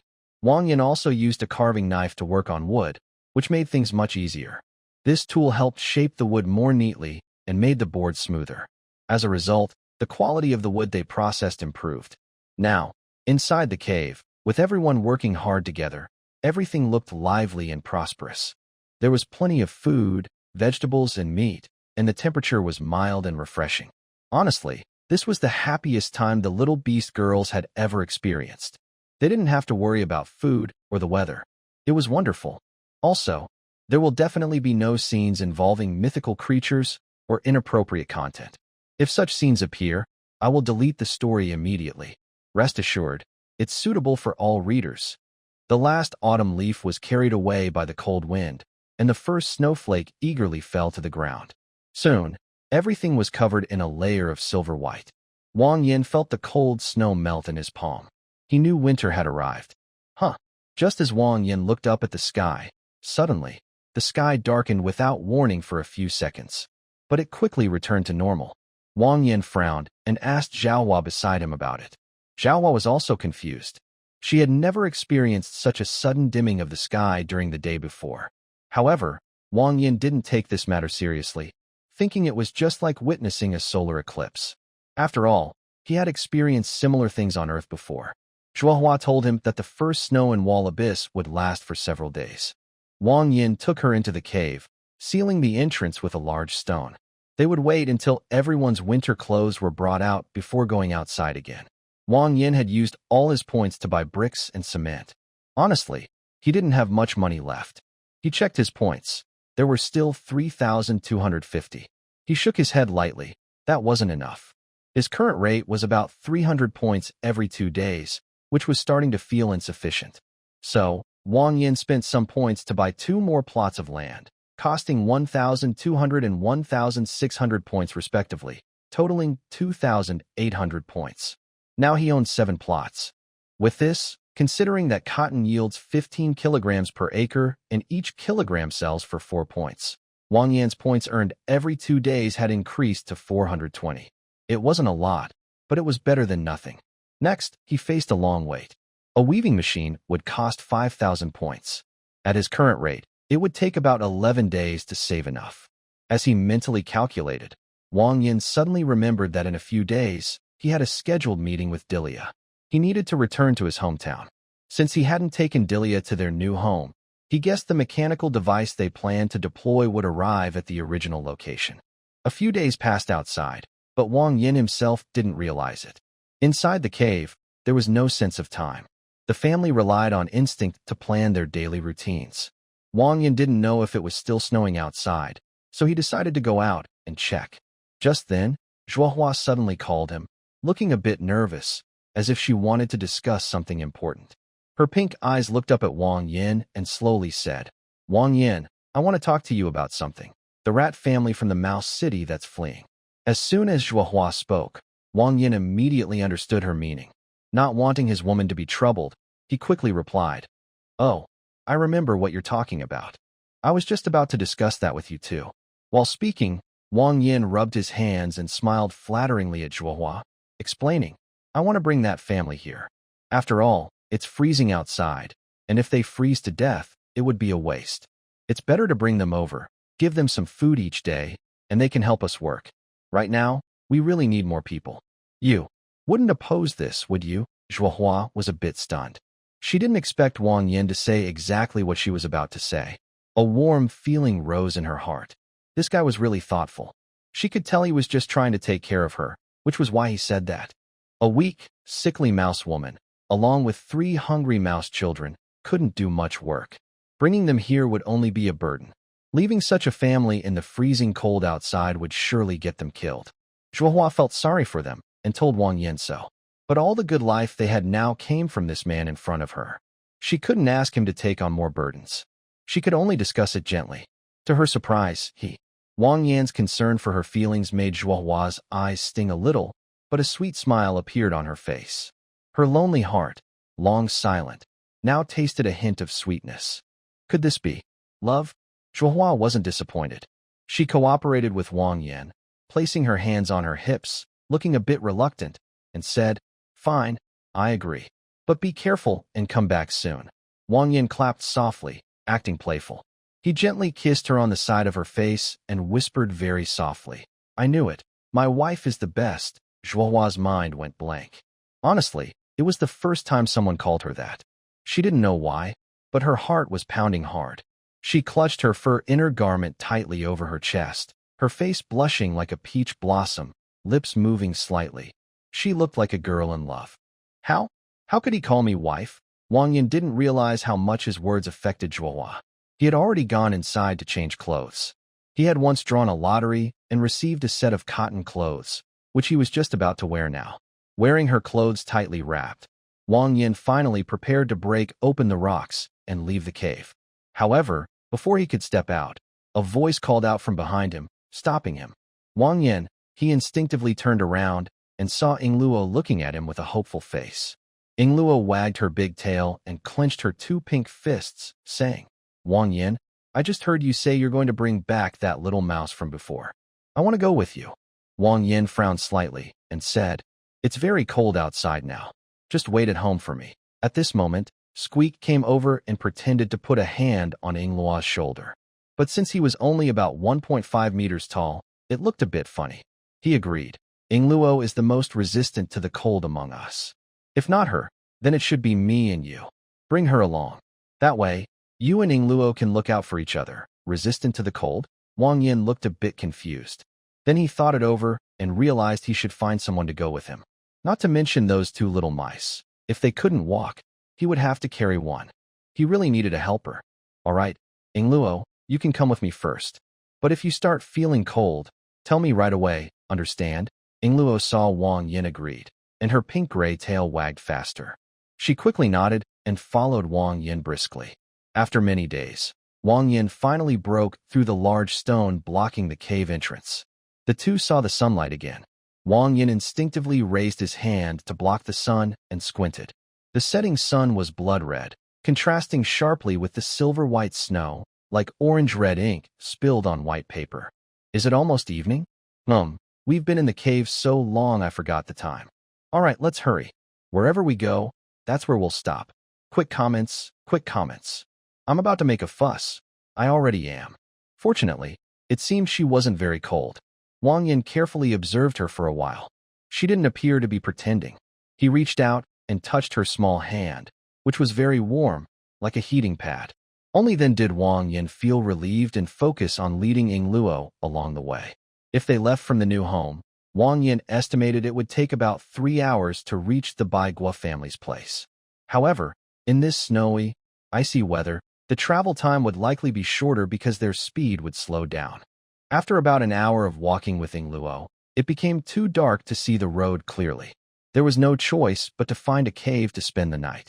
After all, the most common thing in Wallabies was caves. Soon, Wang Yin found a suitable spot, and the 2 of them crawled inside together. Wang Yin gathered some wood, but most of it was soaked with snow and difficult to light. He took some cotton from the storage to use as tinder. He then took out his military knife and kept rubbing the fire starter to ignite it. It took a lot of effort before he finally lit the campfire. To prevent the wind from blowing out the fire, Wang Yin took out a thick piece of animal hide, made from the white-armed tiger skin that the young beast girls had tanned earlier. It kept the warmth in and blocked the wind. He hung it at the cave entrance. With Wang Yin busy working, the cave quickly became warm and cozy. Watching him work so hard, Yingluo's gaze stayed on him. She couldn't help much, so she sat by the fire, resting her chin on her hands. Her bright green eyes blinked constantly as she thought about something. Wang Yin is really reliable, she thought instinctively. Actually, Yingluo didn't come out just to help Wang Yin. She also had her own little thoughts. A few days ago, Yuli taught her some things. No, just thinking about it makes her legs feel weak. What if it really happened? That would be terrible. Yingluo, you need to be brave. Sister Yuli said that men also like this kind of thing. Since she couldn't help much, then, she could help him in another way. While the big fox was lost in inner conflict and wild thoughts, Wang Yin finished his work and noticed her. At this moment, Yingluo had no idea what she looked like. Her grayish-pink tail was wrapped around her legs, and she was covering her already blushing cheeks with her hands.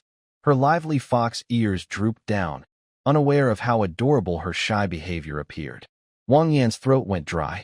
He gently patted Yingluo's shoulder, which startled her and made her jump. Ah! Feeling a bit embarrassed, Wang Yin instinctively asked, "What are you thinking about?" Yingluo realized her reaction was a bit too much, and her face turned even redder.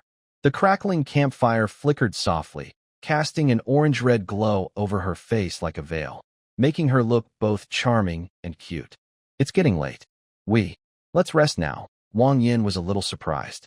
He didn't know why Yingluo was in such a hurry, but he sensed that something was about to happen. He wasn't stupid and noticed Yingluo's unusual behavior. He didn't say much. Quietly, he laid out the mattress and blankets, tidied up a bit, then took Yingluo into the bed together. Both of them returned to their original, simple forms without speaking about what was to come next. As soon as they got into bed, Yingluo climbed on top like an octopus. Clumsily, she tried to kiss Wang Yin, which made him find her awkwardness quite adorable. After thinking for a moment, Wang Yin finally chuckled softly, pulled Yingluo into his arms, and whispered in her ear, "Who taught you that?" Sister Yuli." She puffed out her cheeks in displeasure and said, "I didn't know, so it's fine." "But why? Don't you want to be with me?" Wang Yin held her tighter, moved his hand slightly, and rested it somewhere intimate. "Yikes, I'm just worried you'll be scared. Actually, I've wanted to eat you for a long time." One turn over, Wang Yin looked into her eyes. Maybe because he was too nervous, Yingluo unconsciously bit her lip, which made her pink lips look a little more charming, like two dewy flowers opening and closing, with the scent of lychee and peach lingering in the air, stirring the heart. Perhaps out of shyness, Yingluo turned her head away, afraid to meet those intense eyes. Seeing the delicate girl in front of him, Wang Yin couldn't help feeling a deep affection. "Yingluo," a soft whisper echoed in his ear, nibbling gently on her earlobe. With the gentlest touch, Wang Yin knew that tonight, she belonged to him. They slept deeply through the night.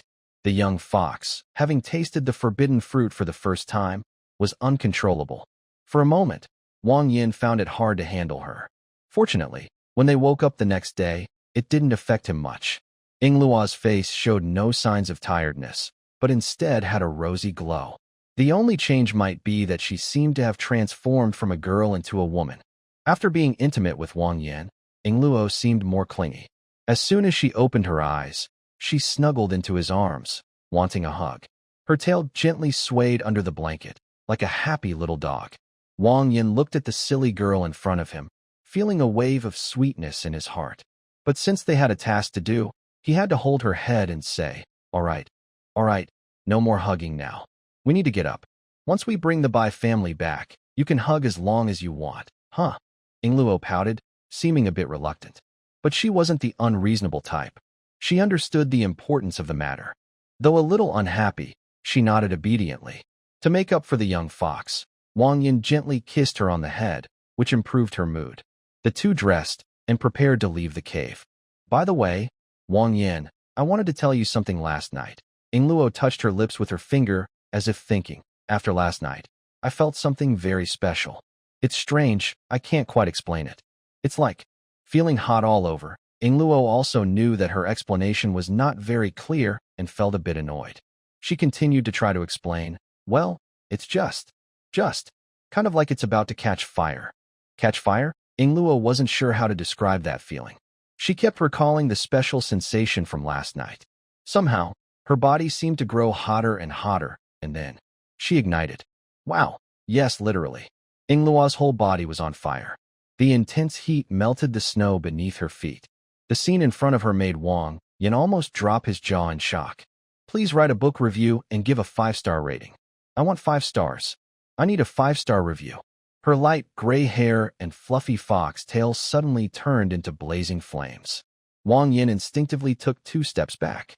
At first, he was a little panicked, but when he saw that Ingluo showed no signs of resistance, he calmed down and carefully observed her.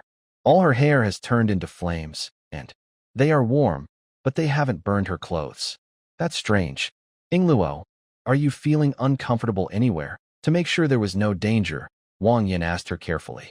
Ingluo shook her head and said, I'm not uncomfortable, but I feel like I have endless energy. As she spoke, she focused all her attention on her body. Then she slowly gathered that mysterious power into her palms. With a loud burst, a bright flame floated right in her hands. Wang Yin thought about this. He had expected Ingluo to suddenly awaken the ability to control fire, so this was a happy surprise. He opened Ingluo's profile to check again. Sure enough, his guess was correct. Ingluo had indeed awakened a special ability. Silk Weaving Ingluo Fox Clan Age. 19 Favorability. 100 Talent. Fire Spirit Skills. Social Mastery. Innate Spiritual Ability. Solar Blessing. Fire Affinity. This new ability called Fire Spirit was what Ingluo had awakened. At the same time, she gained a new skill called Fire Affinity, which made Wang Yan's eyes light up. Suddenly, I unlocked a special ability, which was completely an unexpected surprise. No, wait, I think something similar happened before. Wang Yan's thoughts drifted back to a month ago, during the time with Zhuohua. She also mentioned something about having broken through or improved her skills. Maybe it was just a coincidence once, but twice? Could it be that I really have some kind of hidden ability? Wang Yin shook his head, feeling that such things were hard to believe. Unless there was a third time to confirm it. He decided not to think too much about it. Wang Yin and Ingluo did a few simple experiments and drew some conclusions about this talent. Ingluo's burning hair and tail definitely had heat, but it seemed controllable. When Wang Yin reached out his hand, he didn't feel any heat. Holding flames in his palm felt quite strange and interesting. Next was controlling the flames. Maybe because Ingluo's awakening was new, she was a bit unfamiliar, but her control was very flexible. She could manipulate the flames to explode or gather into a line. However, after using her powers for a while, she felt very tired, and her head would ache a little, but she could ignore it. Knowing this, Wang Yin decided not to probe further into this ability. He would wait until they got home to tell Zhuohua, who would definitely know what to do. They set out again, moving a bit faster. Just as the sun was rising, they arrived near Baigua's family's place. Honestly, Wang Yin had his own plans for adopting Baigua's family. Since they had a spacious and safe environment, their home was developing very quickly. Now, they were short of people, and some simple chores naturally needed help. Having more clean background people was always better. Heavy stones were covered with snow and wind. If Wang Yin hadn't looked carefully, he wouldn't have found the entrance. He gently knocked on the big stone, but there was no response. His heart sank a little. Thinking of this, Wang Yin felt a bad premonition. He immediately ordered Ingluo to use flames to burn and block the hole with stones. When the stones turned black, Wang Yin took out an iron axe and struck the large rock hard with the back of the axe. Soon, the big stone was shattered into pieces. Wang Yin didn't delay at all. He climbed inside to look for the white fruit family. Sure enough, he saw a family of 4 huddled together on a grass bed. Despite the loud noise outside, they didn't react. Wang Yin sensed something was wrong. He quickly went forward to check. The good news was that everyone was still alive, but the bad news was that they were very close to death.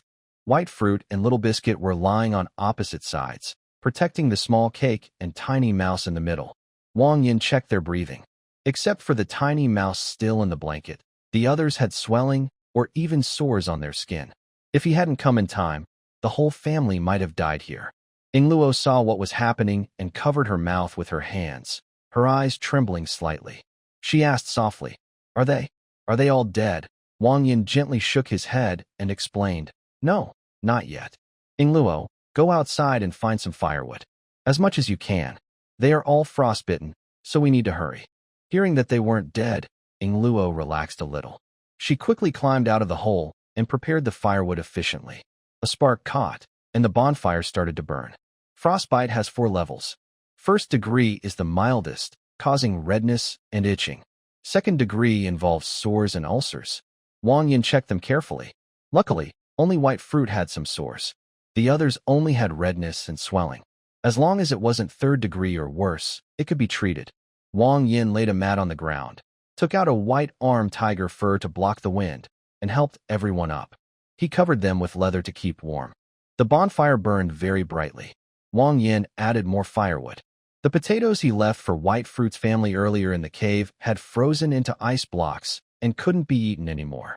He took out the last 2 cans of beef stew from the storage, opened them, and heated the contents by the fire. Then he fed small amounts to each person. As warmth entered their bodies, the family's fragile lives were barely hanging on, thanks to Wang Yan's efforts. Waikwa had never felt her eyelids so heavy before. Luckily, a warm flow of energy warmed her stomach. Is this meat soup? It's so cozy around here. Surely, I am already dead. It's just that the children are suffering. They suffered because of me. I'm sorry, children. Mrs. Baigua. Wake up, don't sleep. Who is calling her? The voice sounds very nice, like she's heard it somewhere before. Waikwa tries to open her eyes, but she can't lift her strength. Her whole body is sore and itchy from frostbite. Mrs. Baigua, for your children's sake, you must not die. Ingluo is holding several children. Her long hair, woven with firework-like strands, forms a net that covers everyone. Inside the cave, the temperature is warm like spring. Ingluo shines brightly, like a small sun, warming everyone. Finally, Waikwa's eyelids open a little. She sees a girl with flames burning all over her body and a shadow whose face she can't see clearly. She is not dead, and the children are safe. The big-horned rat is above them. We survived. Everyone, I will like all the good reviews. If I haven't liked yours, it probably means your comment didn't go through. Please, everyone who took the time to write a review and rate, check again. Thank you so much, Wah. It hurts so much, so itchy. My body feels terrible. The rescue was successful. After drinking the warm meat soup, the 2 little mice woke up. Not long after waking, they started crying and hiding in Waikwa's arms, wiping tears. Frostbite causes not only pain but also severe itching, and these 2 children couldn't stand it. Wang Yin didn't have many options. Let them cry if they want, better than dying without being able to cry. Master, thank you so much. Thank you for saving our family. We really don't know how to thank you. If you don't mind, our family is willing to do anything for you. Wang Yin twitched his mouth. Long-term free meals, huh? But he really came today to take their family away. After all, the house is too short of people right now. Wang Yin didn't want to give Baigua's family much rest time. He coldly said, Then you'd better prepare to serve me as a for life. Hurry up, since it's noon now, let's quickly go back. I came to take you all to work for me. Ingluo looked up at Wang Yin. Although she felt sorry for the frostbitten mice, she knew he was right. There was no point in delaying further. They could rest once they got home. Yes, Lady Baigua, come with us. We found a new home that's warm like spring, with plenty of food. You won't have to worry about being hungry every day. Come with us. Go with you? Baigua stared blankly and repeated. Even the 2 little mice in her arms, who were wiping tears, stopped crying. Go home with the master, Mom. Mom, the master is very kind. He gives us food. He's a good person. Please say yes. Her eyes filled with tears. Baigua was too scared to refuse. She worried Wang Yin might change his mind. Choking up, she held her children's heads, and the 3 of them knelt on the ground. Thank you, sir. Thank you, sir. Wang Yin rubbed his forehead. Honestly, he didn't like this kind of scene, but he didn't say anything. He didn't look again and simply waved his hand lightly. Hurry up and pack. Don't delay too long. Luo covered her mouth and chuckled softly. This guy? Just a moment ago, he looked very anxious. Now he's acting so calm. It's kind of cute. Following Wang Yan's instructions, they didn't have much to take. They quickly left the cave. But there was still a problem. Besides the one still nursing, Baigua's family had all suffered some frostbite. If they traveled normally, it would slow them down, so they needed special arrangements. So, Wang Yan held one mouse in each hand, carrying the two little mice. They were small, and being held in his arms, they felt like holding two big cabbages, not heavy at all. Baigua still had some ability to move, so she carried the tiny mouse, with Luo helping her walk. Even so, their speed was greatly affected. They walked for 6 hours, stopping and adjusting their pace from time to time. Fortunately, they finally arrived home before nightfall. When the family was brought into the cave, a warm, gentle breeze immediately greeted them. Soon after, tiny glowing lights flickered through the dappled vines, shining on their faces. The family of mice couldn't help but open their eyes wide. This is the master's home? Is this heaven? Seeing Wang Yan and Luo bring the people back, several small animal girls stopped their work and came forward to greet them. Especially Cici, the little mouse girl, who was so happy to see her own kind. Wow, wow, wow. It's another mouse. Cici circled around the white fruit twice, then teased the sleeping little mouse, finally focusing her gaze on the two tiny heads peeking out from Wang Yan's coat. The two little mice were startled when they saw Cici's behavior and quickly hid, seeming shy and nervous, whispering inside the coat. Little Cake, sister, that sister outside is so strange. Is she also a mouse? Little Biscuit, don't say that randomly. It's rude to call others strange. We should go say hello to her. The two little mice whispered to each other, and Wang Yan heard everything clearly. He couldn't help but smile slightly, rubbing Cici's reddish-brown head, and said, "Be good, don't scare her." Two big ears slowly popped out, and the two little mice timidly said together, "Hello, sister." So cute. Cici couldn't resist the temptation of two things, delicious food and adorable things. Seeing the two mice huddled together, her heart almost melted. Come on, let sister hold you. I'm also a mouse." Wang Yin gently tugged her big ears and said, all right. Calm down for a bit. The whole family is injured. We've been traveling all day. Let's eat first." He unzipped her coat and set the two mice down. Zhuohua smiled slightly at the white fruit, then stepped forward and took her hand. "Madame Baigua, we warmly welcome you to join our big family. From now on, we are one family, and everyone can look out for each other." But as soon as she finished speaking, Baigua knelt down sincerely and said, "Thank you for your kindness, madam. I dare not become part of the master's family. Our family has no face for that. We only hope to serve as laborers here to repay the master's kindness in taking us in." Zhuohua slightly raised her eyes and met Wang Yan's gaze. Wang Yan just shrugged, indicating he didn't ask for this. Baigua felt guilty and insisted on lowering her status to serve him. No, wait, he did say they should serve as slaves. Forget it, whatever happens, happens. As long as they can work, Wang Yan doesn't care about status. If they obey and work, they get food. If they cause trouble or slack off, they get kicked out. That's his idea. Zhuohua didn't say much more. She took a few people to eat dinner first. To celebrate the new family member, Hua Yu specially cooked a big pot of potato soup with smoked beast meat, adding MSG and salt for flavor. It wasn't much for the little beast girls, but for the newcomers, it was a rare treat. After dinner, Wang Yan found a place to settle Baigua's family. The house was almost full, so he found a quiet corner to sleep outside. In this way, Baigua's family officially joined their group. After Wang Yan arrived, they expanded their family for the first time. So nervous, so nervous. The story is about to be published. Please, everyone help me. So far, Wang Yan's medical supplies seem quite limited. For frostbite, he has no good solution, so he just told everyone to endure it and tough it out. They used hay and animal skins to make simple bedding, but for Baigua's family, this was already very good. They never imagined they would have days without cold or hunger, just working to eat and stay warm. Even in Mouse Potato City, such treatment was rare. After settling them in, Wang Yan had one more thing to do. He found Zhuohua and told her about Jing Luo's changes today. Her expression was subtle, with questioning in her pink eyes. She asked Wang Yan, Did you her? Startled by the question, Wang Yin felt like his wife caught him cheating. His back chilled, but seeing Zhuo Hua didn't seem upset, he slowly replied, yes. After that night, Jing Luo awakened.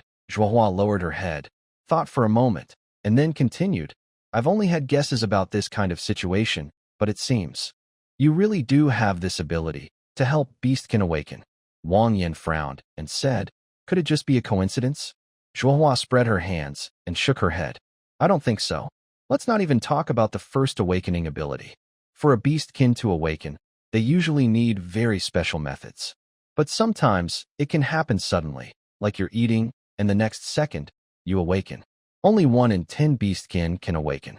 Maybe with Ying Luo, you could call it luck, but do you know how hard it is for the Salamander clan to improve their spiritual veins? We can only rely on something called a fortune pill to do that. A sudden improvement like this has never happened before. Zhuo Hua paused, met Wang Yan's eyes, and smiled slightly. I had this guess before, and now it seems to be true.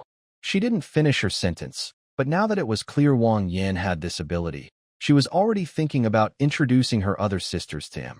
After all, if awakening was possible, it was worth trying. Wang Yan looked bitter. What was this? So in the end, he really was stuck with this strange role.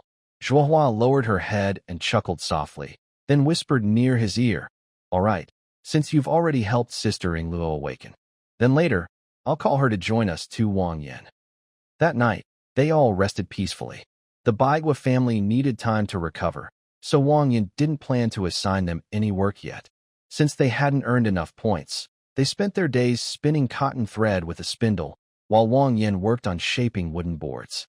Life had finally become a bit more relaxed. The 2 little mouse children had only mild frostbite.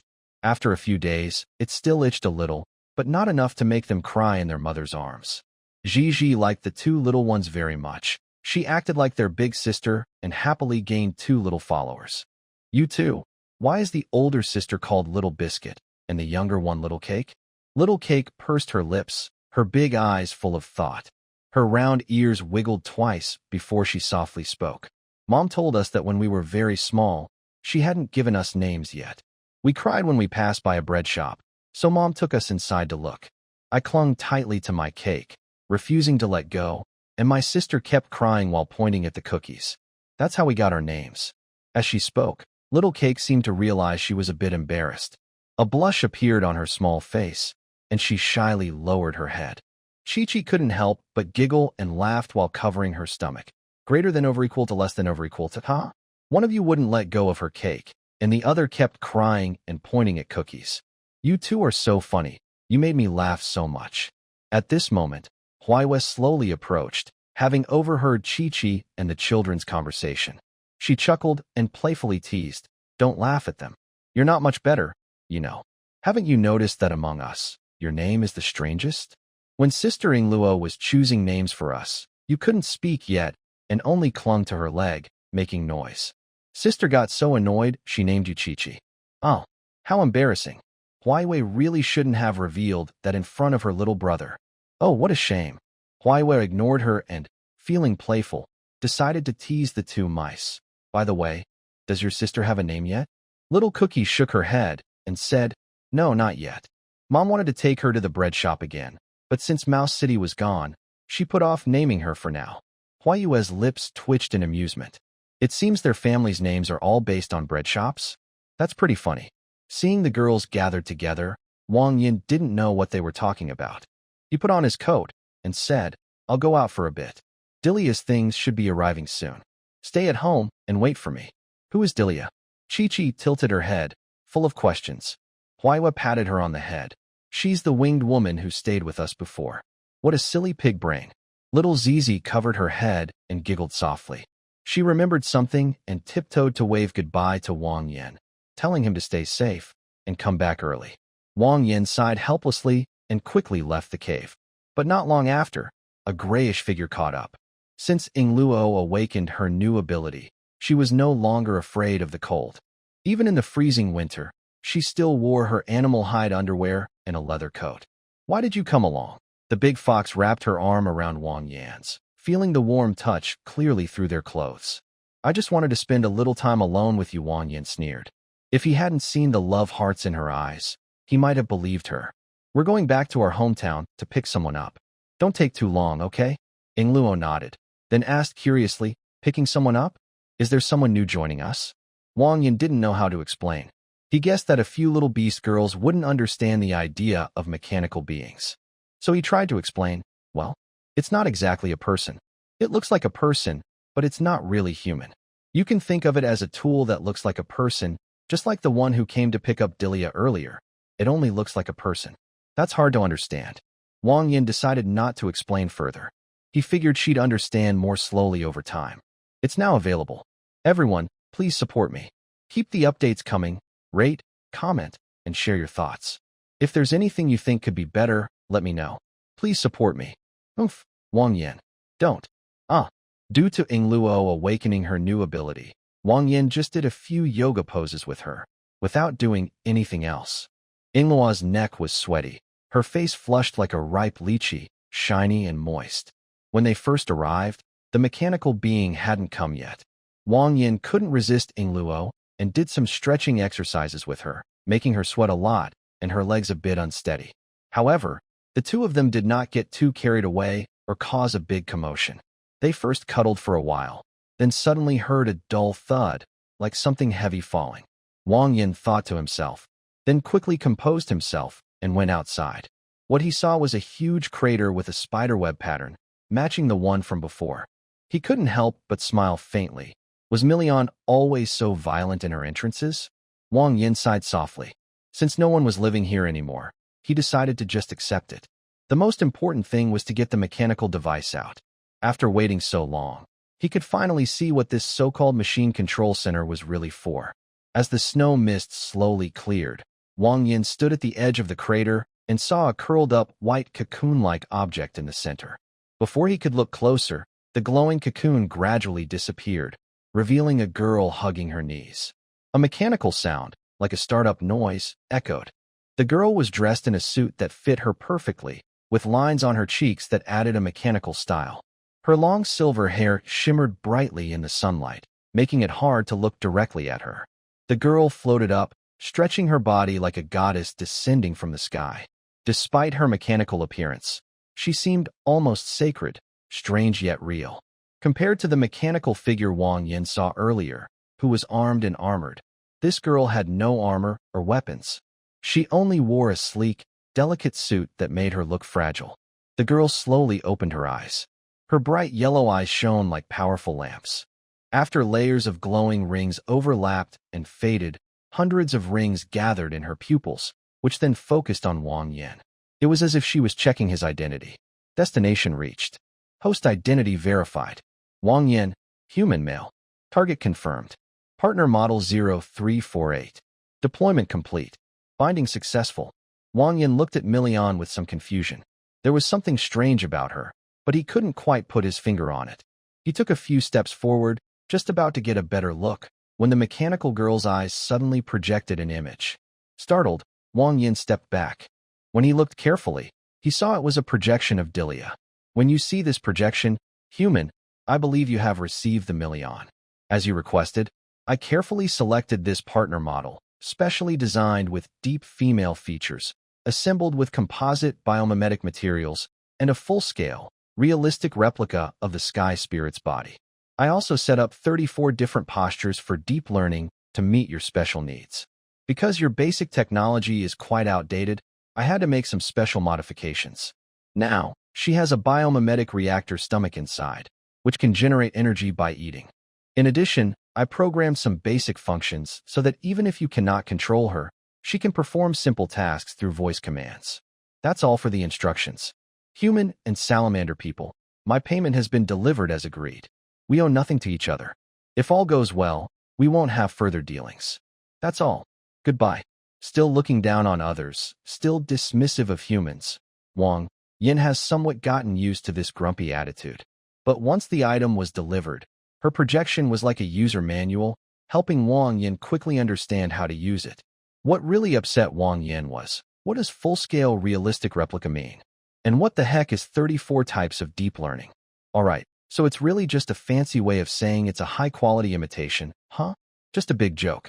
For a moment, Wang Yin was overwhelmed with complaints and didn't know where to start. Now he finally understood what Delia meant when she said understood. Are you kidding me? Wang Yin cursed under his breath. He originally wanted a model similar to Delia's Valkyrie. Even a basic version would do. But how did it turn into a soft weapon? Even though he was internally furious and wanted to rip the feathers off Delia's wings, Wang Yin had to grit his teeth and accept it. Next to him, Yingluo held his arm. The scene just now was beyond her understanding. Although it was hard to grasp, it didn't matter. She didn't need to understand everything. After being with Wang Yin for a long time, many things were beyond her comprehension. Why bother trying to understand everything? She tugged at Wang Yan's sleeve and whispered, "This is the tool you mentioned?" Wang Yin looked at the young girl's beautiful face and graceful figure, feeling completely speechless. What kind of tool was this? It didn't look proper at all. Even though he felt awkward, Wang Yin had no choice but to admit it. Yingluo glanced at him with a strange expression but said nothing more. The girl slowly closed her eyes, then opened them again. This time, her gaze looked normal, with a touch of human warmth. "Hello, master. Do you need any assistance?" Wang Yin was at a loss for words. So, it really wasn't a normal robot. Still, having one was better than nothing. He decided not to dwell on it and focused instead on his passive skill, the mechanical control core he had copied from Delia. For now, he still didn't understand how to activate it, which made things a bit tricky. How do I start this thing? Just as his eyes met those of the girl named Miriam, a strange sensation rushed into his mind, making his pupils contract. It was like a human with 5 fingers suddenly trying to control a sixth, an entirely new experience. In that instant of eye contact, the mechanical control core linked them together, forming a direct connection between Wang Yin and Miriam. Now, Miriam could be considered an extension of Wang Yin himself. Everything she did, saw, or heard was clearly transmitted to his mind. He wasn't sure how far the control range extended, but if used well, this ability could be incredibly powerful. After trying out the control for a while, Wang Yin found it manageable, not too difficult. What surprised him even more was that after he finished controlling the unit, he discovered that Miriam's developer mode hadn't been turned off. Perhaps Delia hadn't expected him to actually gain control of the machine, which gave him a lot of freedom. That was a relief. As he thought, such an advanced intelligent machine couldn't possibly have only one mode. After a bit of adjustment, he found that it also had a normal working mode. In this mode, Miriam could handle complex tasks such as construction, weaving, or processing raw materials, all on her own. Wang Yin made some adjustments and assigned tasks to the AI. He nodded in satisfaction. Although the machine's model was somewhat different from the usual work or combat types, after system tuning, it was barely usable. Truly, it was a core technology of the Sky Spirit clan, an incredible super worker capable of replacing 5 people. He stretched lazily, feeling quite happy. Now that he had full control over Million, he no longer needed voice commands. With just a thought, he could give instructions. He took the big fox's hand and told the machine to follow him. The two of them prepared to leave. Soon, they arrived home. The mechanical body immediately attracted everyone's attention. Even Zhuohua circled around it, feeling very curious. Wang Yin and the others explained in simple ways that it was just a tool for work. But little Bingshan and little Cake, the 2 mice, didn't understand these details. They only knew that a new big sister had come to the house. Little Bingshan tugged on Wang Yan's pants and asked curiously, Master, what's this big sister's name? Does she not like talking?" Wang Yin lowered his head, resting his chin on his hand, and thought for a moment. He really needed to give her a name, but what should it be? A sudden idea flashed through his mind. He remembered something and clapped his hands, making a decision.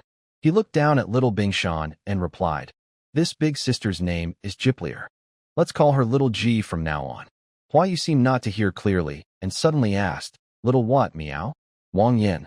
Million's eyes shimmered, and she looked up at Wang Yin, her gaze filled with curiosity as she asked, "Are you sure you want to name partner model 0348 as Jiplier?" Wang Yin nodded lightly, his voice firm. Confirmed. In Wang Yan's view, the words partner model 0348 in the control panel were replaced with Jiplier, completing the renaming. This also put an end to a worry of his. The mechanical body didn't need rest. It only needed some food to keep it powered. It could work non-stop, making it a super worker.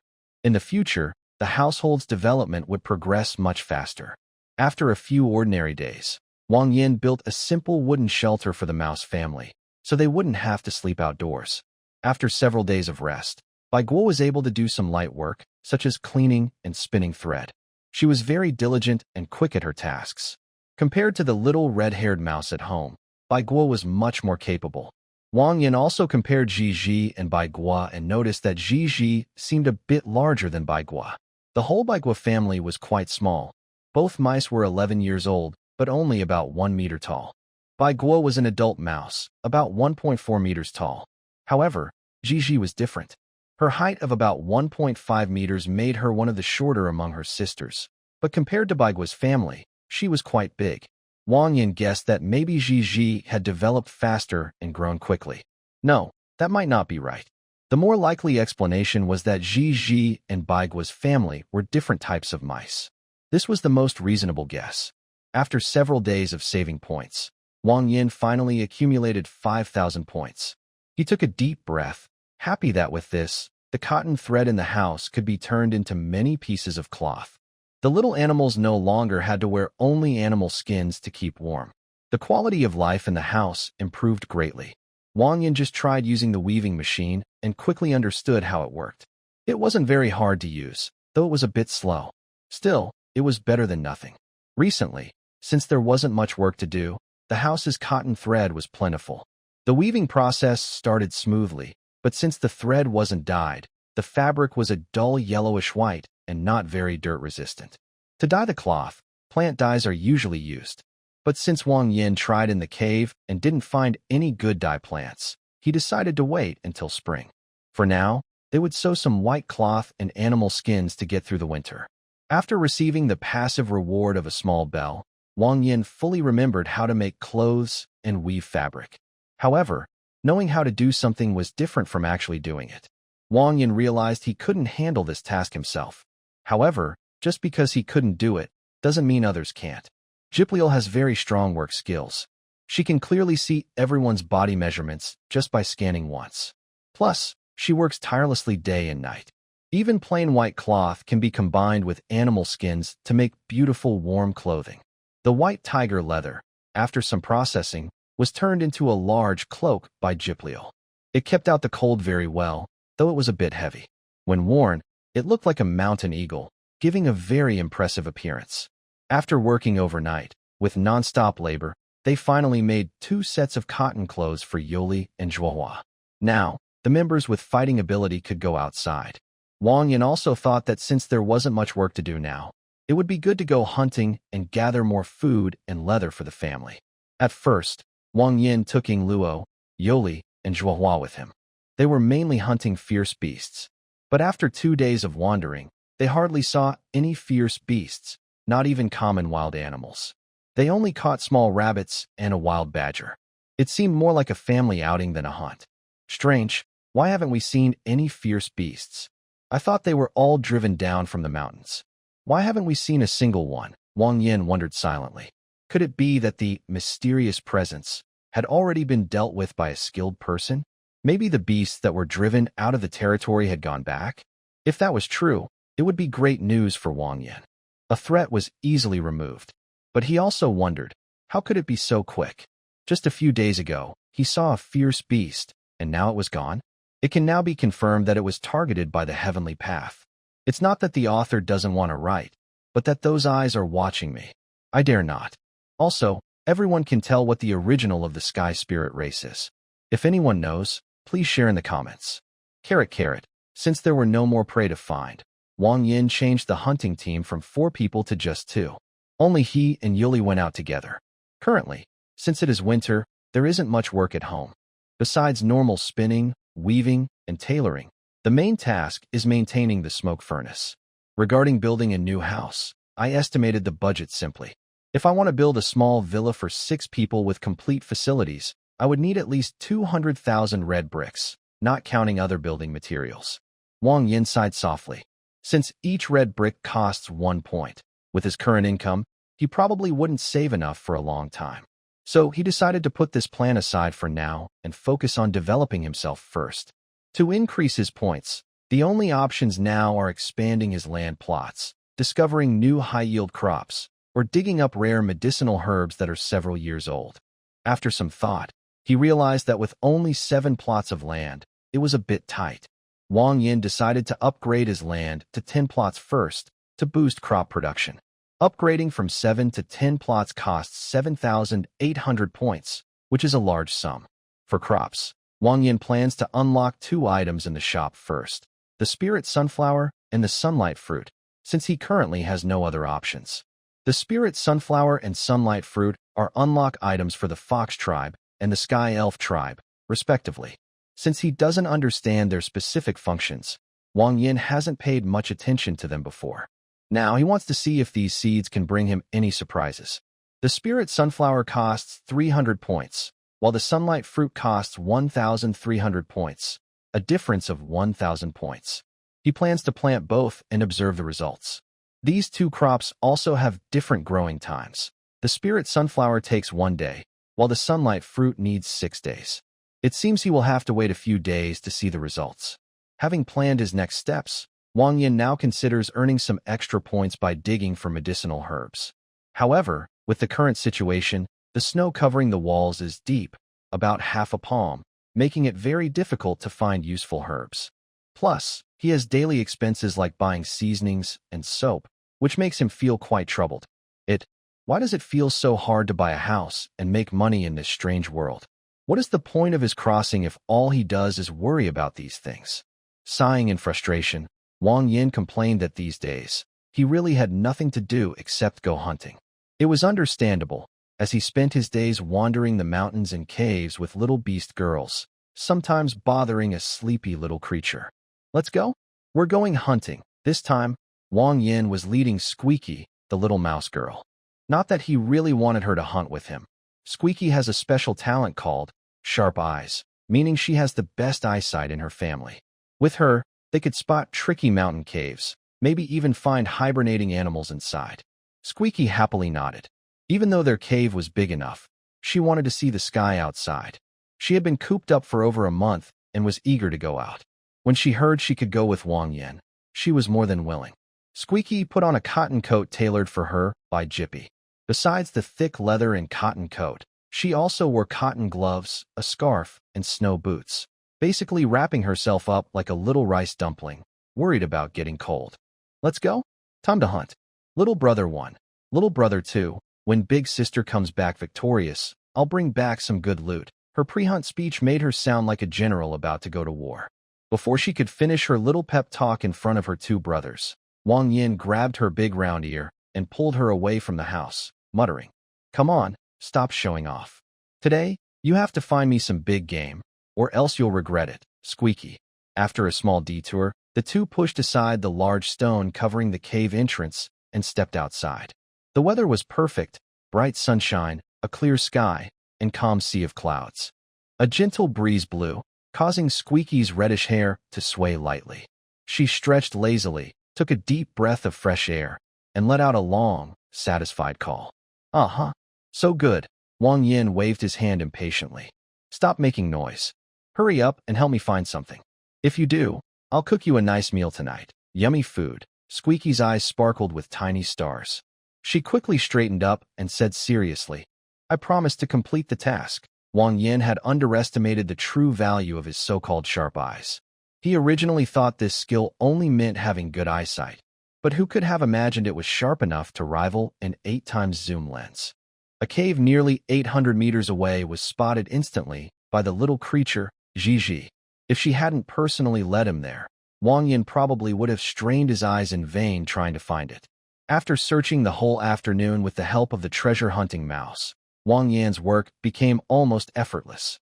Even the fiercest beasts, weakened by hibernation, were no match for him now. His best achievement was taking down a black bear with a single swing of his axe, so cleanly that not even a drop of blood touched his clothes. His movements were becoming more and more skilled. By the end, he had gathered about 800 kilograms of meat. With that much, Wang Yin even thought about processing some to sell later. With no dangerous beasts around, Wang Yin was practically unbeatable in this area. The 2 of them worked until the sun was about to set. As the blessing of the sunlight protection gradually weakened, Ji's eyes darted around and finally spotted a hidden cave. Wang Yin, over there, do you see it? I bet there's something valuable inside. Come on, hurry. After all the treasures I found for you today, you owe me a can of beef.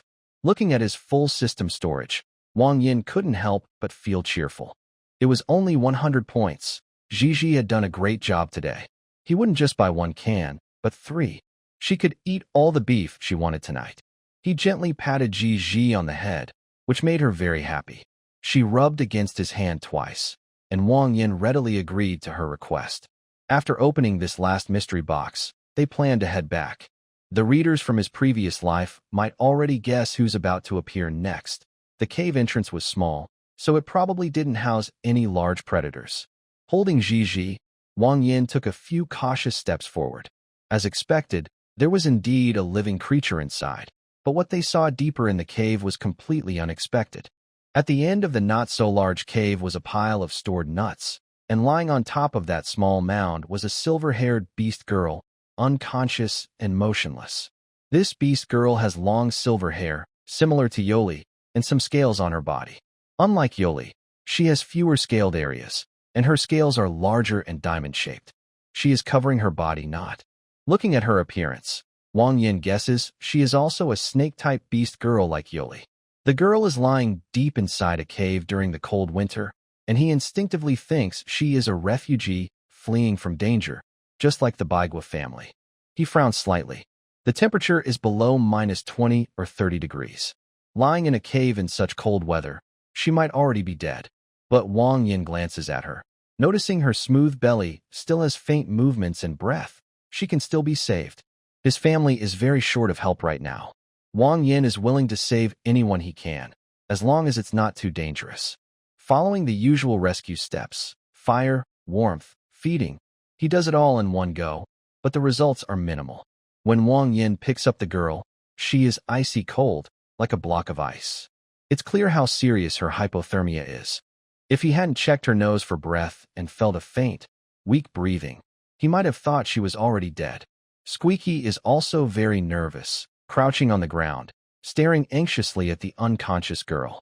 Wang Yin, she might die, right? Wang Yin opens her mouth and feeds her a little warm meat soup. But after working hard, her body still feels cold, which makes his heart sink. He shakes his head, sighs softly, and puts down the can. If she doesn't wake up soon, then forget it. Following the principle of not wasting, Wang Yin wants to check her status bar to see what she is made of and whether he can get a new passive skill. But for some reason, no matter how much he stares, he can't open it. This makes him confused. This is the first time such a thing has happened. When the last spoonful of meat broth was finished, Wang Yin finally gave up hope. It seemed they arrived a bit late. The beast girl couldn't be saved anymore. What a pity. He let out a long sigh, feeling a bit regretful. Gently placing the girl down, he prepared to remove the beast hide covering her. Wang Yin thought to himself that he should find a place to bury her. Just as Wang Yin was about to handle the white-scaled beast girl's body, Squeak suddenly jumped up, pointing at the girl. His finger trembled slightly as he said, "She moved. Her eyelid twitched just now. It's working. It's working." Wang Yin looked down and examined her carefully. Sure enough, her eyelid was trembling. He pressed his thumb on her to stimulate her, regardless of whether it worked or not, just to try. Indeed, this method was effective. The girl's silver eyebrows furrowed slightly, and her eyelids trembled more intensely. Okay, she's alive. Wang Yin, use a bit more strength." As Wang Yin pressed harder, her heavy eyelids slowly lifted, like a window being gently opened, revealing a stunning view beneath. It was a pair of very strange eyes, more like a nebula than actual eyes. Deep blue space sparkled with countless points of light, wrapped in strands of starry threads, circling around a bright central star. The girl's eyes made Wang Yin feel mesmerized for a moment. But soon, he snapped out of it and shook his head vigorously. Reflected in the starry blue sea was Wang Yan's own face. Her pure white eyelashes fluttered gently as she lay quietly in Wang Yan's arms, not speaking, just staring at him. Wang Yin felt a little awkward under her gaze and took the initiative to speak. "Hello? Can you move now?" The girl seemed not to hear him. She continued to stare at him intently, not speaking, her expression unreadable. She raised her hand and gently pinched Wang Yan's cheek.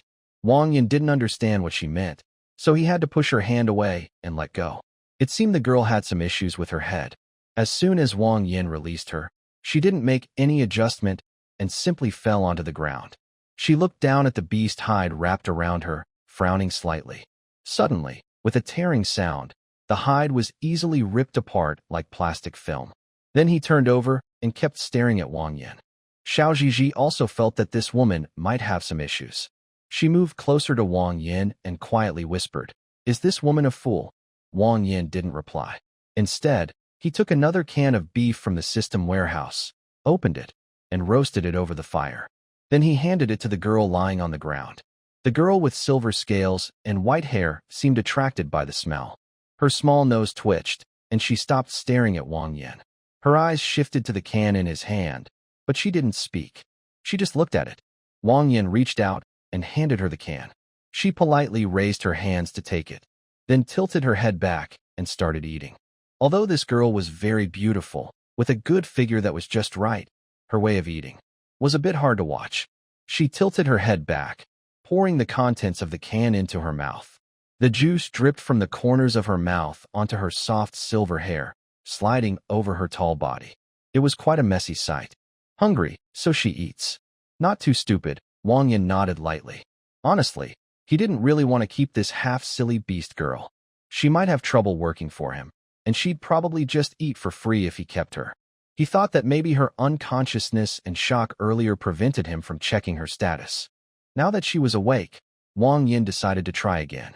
She might not be from the snake tribe. She could be from another reptilian race. Maybe she could bring him a new passive skill. He activated his mind, and this time, the system responded immediately. A panel appeared in front of Wang Yan. Furianana Waluanala Dragon Age. Favorability, 0 talent. Ancient dragon species specialty. Endless breath, true dragon body, pure scales, dragon descendant, close combat mastery, flawless body, cooking incompetence. Wang Yan. Oh no, something's wrong. Ding, unlocked dragon bestiary, gained passive effect, dragon descendant. New items unlocked. The shop has been updated. The panel in front of him made Wang Yan's mind tingle with electricity, as if all his worries were eased. What was he just doing? The mother dragon was peacefully sleeping in the cave when he came over and pinched her to wake her up.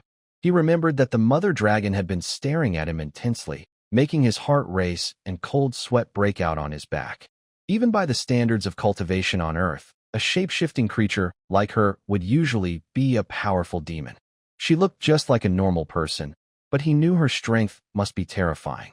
Thinking about recent events, Wang Yan's memory finally connected everything like a thin thread, and everything made sense. This mother dragon was definitely the cause of the recent monster migration. Wang Yan couldn't think of anything else that would force hundreds of fierce beasts to move. Her appearance here explained why the migrating monsters had suddenly disappeared. In other words, aside from her young appearance, his actions earlier were like visiting a zoo to see tigers, then slapping a sleeping tiger and telling it to wake up and go back to sleep. System, if it had appeared earlier, he would have run away without hesitation. After eating a warm can of food, the dragon lady licked her lips as if savoring the taste. She then fixed her gaze on Wang Yan, making his heart skip a beat.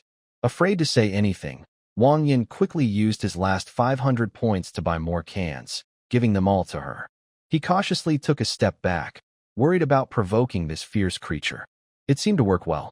The dragon lady appeared very interested in the cans, shifting her attention to them. She reached out and grabbed one, but didn't know how to eat it. She opened her mouth and bit through the metal can with her teeth, splattering juice everywhere, looking very fierce. Gulp. Wang Yan swallowed hard and slowly backed away, pulling on Squeaky's hand. Squeaky asked softly, "Wang Yan, she's so strange?" "Shoo, don't speak. Let's back away slowly. This thing isn't human. We've been fooled." Squeaky was stunned. What kind of creature isn't human? What could it be? Seeing Wang Yan with a serious face, Zhi, who is not stupid, also sensed that something was wrong. She stopped talking and obediently followed Wang Yan as they slowly backed away. Fortunately, The mother dragon didn't pay attention to their movements. She was just greedily eating the canned beef that Wang Yin had given her. The two of them gradually moved to the edge of the cave. After Wang Yin repeatedly confirmed it was safe, he took a deep breath, picked up Ji, and ran away as fast as he could. His back was already soaked with cold sweat. He had never run so fast before. The creature that could scare away all fierce beasts in an ecosystem just by its presence was very powerful. Wang Yin knew his own strength well. He had no thought of fighting back. He just wanted to quickly take Ji back and seal the cave. After a few months, he definitely wouldn't come out again. There was good news too. The mother dragon gave Wang Yin a passive skill called Dragon Descendant, which greatly increased his physical strength, defense, and healing ability. After getting this skill, Wang Yin's strength doubled, and his running speed was much faster. He took big steps, leaving deep footprints in the snow with each step. Ji was bouncing on his shoulder and feeling dizzy. Now she understood how dangerous that woman was. Otherwise, she wouldn't let Wang Yin run away so easily. Who? What is that woman if she's not human? Ji asked. She's a fierce beast. She looks like a human, but she's a fierce beast. Wang Yin replied simply, making Ji understand. She obediently curled up on Wang Yin's shoulder. Now, they were running for their lives, trying not to cause him trouble. While they were fleeing, Wang Yin saw a figure at the edge of his vision. Just as he squinted to see clearly, Ji suddenly shouted from his shoulder, "Run." It's that woman again. Wang Yin's heart skipped a beat. He quickly stopped and changed direction to keep running. But the mother dragon was coming straight for him. How could she let him escape so easily? Suddenly, a sharp sound cut through the air above them. A bright silver figure shot toward them like a missile, crashing heavily in front of Wang Yin and Ji. Snow scattered into mist, revealing a woman whose hair and neck were covered in oil stains. Done. A cold feeling ran through Wang Yin's heart. It seemed this woman had her eyes on him. At this point, running away would probably be useless. He decided to give up on escaping, put down Squeak, took a deep breath, and slowly spoke. "Sorry for disturbing your rest. We thought you were a stranded refugee and did not mean to offend you. If you are still angry, I will try to make amends. I hope you can spare us." Since escape was impossible, he could only try to communicate. Wang Yinjin hoped the mother dragon could understand him. If he could calm her anger, paying a small price would be acceptable. However, the silver-white figure did not react at all. She tilted her head and kept staring at Wang Yinjin. Her expression showed no emotion, but the more she did this, the more nervous he felt. "Senior, could you give us a sign?" Wang Yinjin was determined to try talking again. Suddenly, the mother dragon spoke, uttering a single syllable, "Food." Wang Yinjin. He thought he had misheard and was momentarily stunned. "What did you say?" The mother dragon did not continue speaking. She raised her shining white finger, opened her mouth, and pointed to her own mouth. Is she asking for food? He remembered giving her a few cans of food earlier. She seemed to like eating them. Wang Yinjin wanted to confirm, so he asked, "Are you saying you want to eat something?" "Food." Now he understood. The mother dragon was asking for food. Wang Yinjin relaxed a little. Luckily, she had a need. As long as he fed her, she wouldn't need him. The food from earlier is gone. Can we discuss? Maybe exchanging for something else?" Wang Yinjin's points were already used up. He had spent them all on cans of food for her. Now, he couldn't produce more. With no other options, he thought about the prey he had hunted today. Maybe he could try to trade something. However, this mother dragon didn't seem interested in the blood food in front of her, not even glancing at it. Instead, her big eyes kept staring at Wang Yin, making him shiver with fear. "I'm really sorry.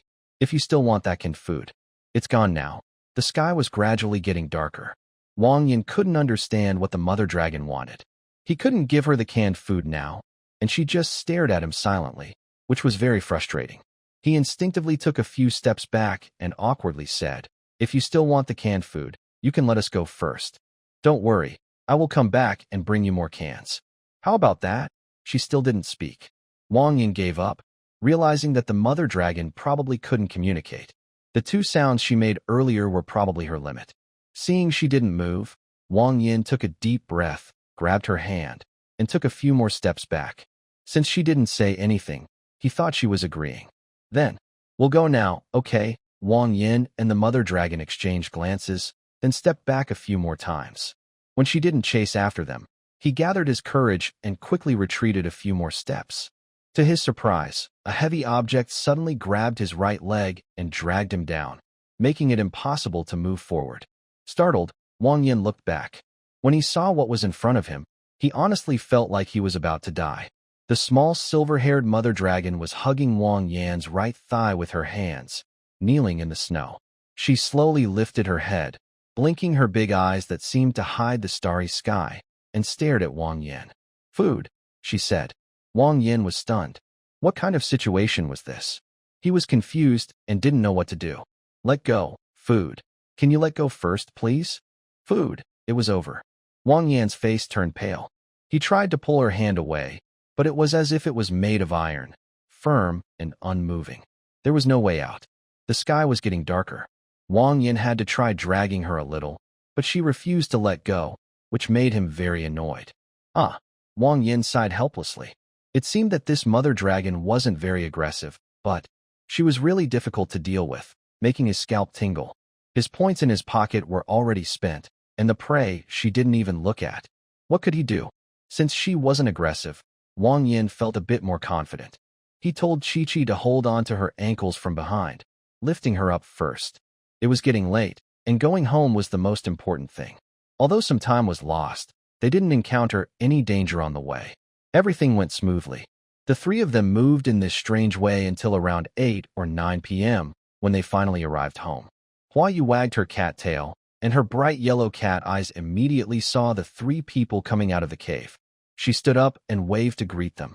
"You're back, Meow. You've waited so long that dinner has gone cold, Meow." Her words sounded a little bit like she was blaming them. Just as Hua Yu was about to urge them to hurry, she also noticed the woman hugging Wang Yan's leg. Zhuohua quickly looked her over and immediately sensed something was wrong. She calmed herself and asked Wang Yan in a serious voice. Seeing his most reliable wife at home, Wang Yan's tension eased a bit. He hurriedly told her everything about what happened that afternoon. Although other beast girls sounded like they were in a fog, Zhuohua could fully understand Wang Yan's words. As he spoke, her expression grew more serious. "Are you saying she is a dragon?" Wang Yan nodded firmly and then sighed helplessly. "It seems she really likes the canned food I gave her. She's completely attached to me now. But it also seems she isn't very aggressive, so that's hard to say." Zhuohua looked serious. She had heard of dragons before, and had even seen one, but a humanoid dragon. She found that hard to understand. "Can't you get the canned food now?" Wang Yin spread his hands, looking hopeless. "If I could, I wouldn't have let her carry me all this way." Zhuohua also sighed and looked at the mother dragon. After a moment of thought, she took a ceramic bowl from the table, filled it with half a bowl of meat broth, and handed it over. Wei Lianua's gaze finally left Wang Yin and shifted to the small ceramic bowl in Zhuohua's hand. Her delicate nose twitched. Then she released her grip and took the bowl from Zhuohua. She drank eagerly, taking large mouthfuls, though her eating still looked a bit awkward, and soup dripped down her chin. That worked. Seeing this, Wang Yin felt relieved and instinctively took a few steps back, distancing himself from this troublesome creature. Zhuohua nodded gently and discussed with Wang Yin. "Leave her here. I think it should be okay." Wang Yan's eyes widened, and he was about to refuse, but Zhuohua quickly explained, "Dragons like her are usually not people to mess with, even in the upper levels. But from what I see now, she doesn't seem aggressive and can even communicate a little. If we just feed her some food, I think we can keep her." Zhuohua's analysis suddenly made Wang Yin realize the truth. Yes, this mother dragon's mood is very stable. She didn't get angry when he pinched her or disturbed her sleep. She only approached him because she wanted to eat. Even if communication is difficult, keeping her at home wouldn't be a problem. Her presence can even scare away fierce beasts, and Wang Yin's only effort was providing some food. After some thought, Wang Yin was no longer so afraid. He decided to keep this little dragon girl. Raising her probably wouldn't be too troublesome. Finally, after pondering for a moment, Wang Yin responded to Zhuohua. "Yes, that's a good idea. Let's keep her." Then he turned to Wei Lianhua. After a while, she finished all the soup in the pot, sat on the ground, let out a burp, curled up, and fell asleep right there. "Though, I guess we'll need to cook more food in the future." Wang Yan's mouth twitched slightly, feeling a bit speechless. The dragon girl is very easy to take care of, to the point that Wang Yin finds it hard to believe. Although she eats more in one meal than the whole family does, in an environment with plenty of food, it doesn't cause Wang Yin much trouble. Regarding the name, Wang Yin initially wanted to call her by her real name from her status bar. However, for some reason, as soon as he was about to say, Wei Lian Allah, a chill ran down his back, and his hair stood on end. It felt like if he spoke that name, something very frightening might happen. There are quite a few issues. Wang Yin silently cursed. He realized that this name was somehow taboo, which made him even more curious about this dragon girl's background. Since he couldn't call her by her real name, Wang Yin decided to give her a simple, easy-to-remember nickname, Lu. He initially wanted to call her Wei, but quickly dismissed the idea because that name didn't seem lucky and might bring trouble, maybe even from Brother Jia. Lu brought Wang Yin a system item, a soul contract worth 3,500. He looked at the description. It allows the user to form a master-servant bond with a creature that has low intelligence and weaker strength than the user. It's similar to a Pokemon ball. When Wang Yin first saw this item, he immediately thought of how to use it. When Xiao Lingdang arrived riding a cloud whale, it left a deep impression on Wang Yin. He also wanted to raise a cloud whale so he could ride it wherever he wanted. Speaking of cloud whales, Wang Yin often saw their tails emerge from the rolling clouds below him. It seemed like cloud whales were common in the Cloud Sea. Wang Yin thought that when he had the chance, he definitely wanted to catch one. Now, Wang Yin's strength has increased several times. Since he gained the passive ability of the dragon descendant, his body has been changing. His physique and muscles are becoming more defined, and even his black eyes are gradually turning a dark gold, with signs of developing vertical pupils. If Wang Yin faced that white-armed tiger now, with the added effects of super speed blood clotting and his dragon descendant ability, it's uncertain who would be the more ferocious beast. With his current strength, catching a smaller cloud whale in the Cloud Sea is definitely possible. However, although the Cloud Sea is called a sea, it's actually just a vast, intangible cloud layer. To catch a cloud whale, besides having enough strength, he also needs to figure out how to move through the Cloud Sea. Wang Yin can only keep this idea in mind for now, and wait for a better opportunity later. After several days of growth, the two items, Mystic Sunflower and Sunlight Fruit, finally matured. Both products are priced as expected. The Mystic Sunflower, which costs 300 points to buy, yields 10 kilograms, with a selling price of 4 points per kilogram. This means a daily income of 40 points, which is a bit more than cotton. The Sunlight Fruit's yield is quite impressive. It takes 7 days to grow, and each plot produces 100 kilograms, selling at 7 points per kilogram. This results in a total of 700 points per plot, averaging 70 points per day, almost twice the income of the Mystic Sunflower. The Sunlight Fruit itself is very useful. It contains a lot of energy and tastes sweet and sour. Eating one raw can make a person feel full. Besides satisfying hunger, the fruit can be fermented into a type of fuel similar to chemical fuel. This fuel is efficient, clean, and renewable. In other words, planting a small oil field is not an exaggeration. Without hesitation, he planted all 7 available plots with Sunlight Fruit. With this, he is confident he can earn a lot of points in the coming days and improve his quality of life before spring.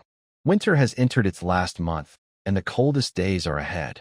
Based on past experience, the way the little beast girls survive this period is by huddling together for warmth. They fill the house with dry wood, light a bonfire, and all gather around, shivering and biting their teeth to get through these days.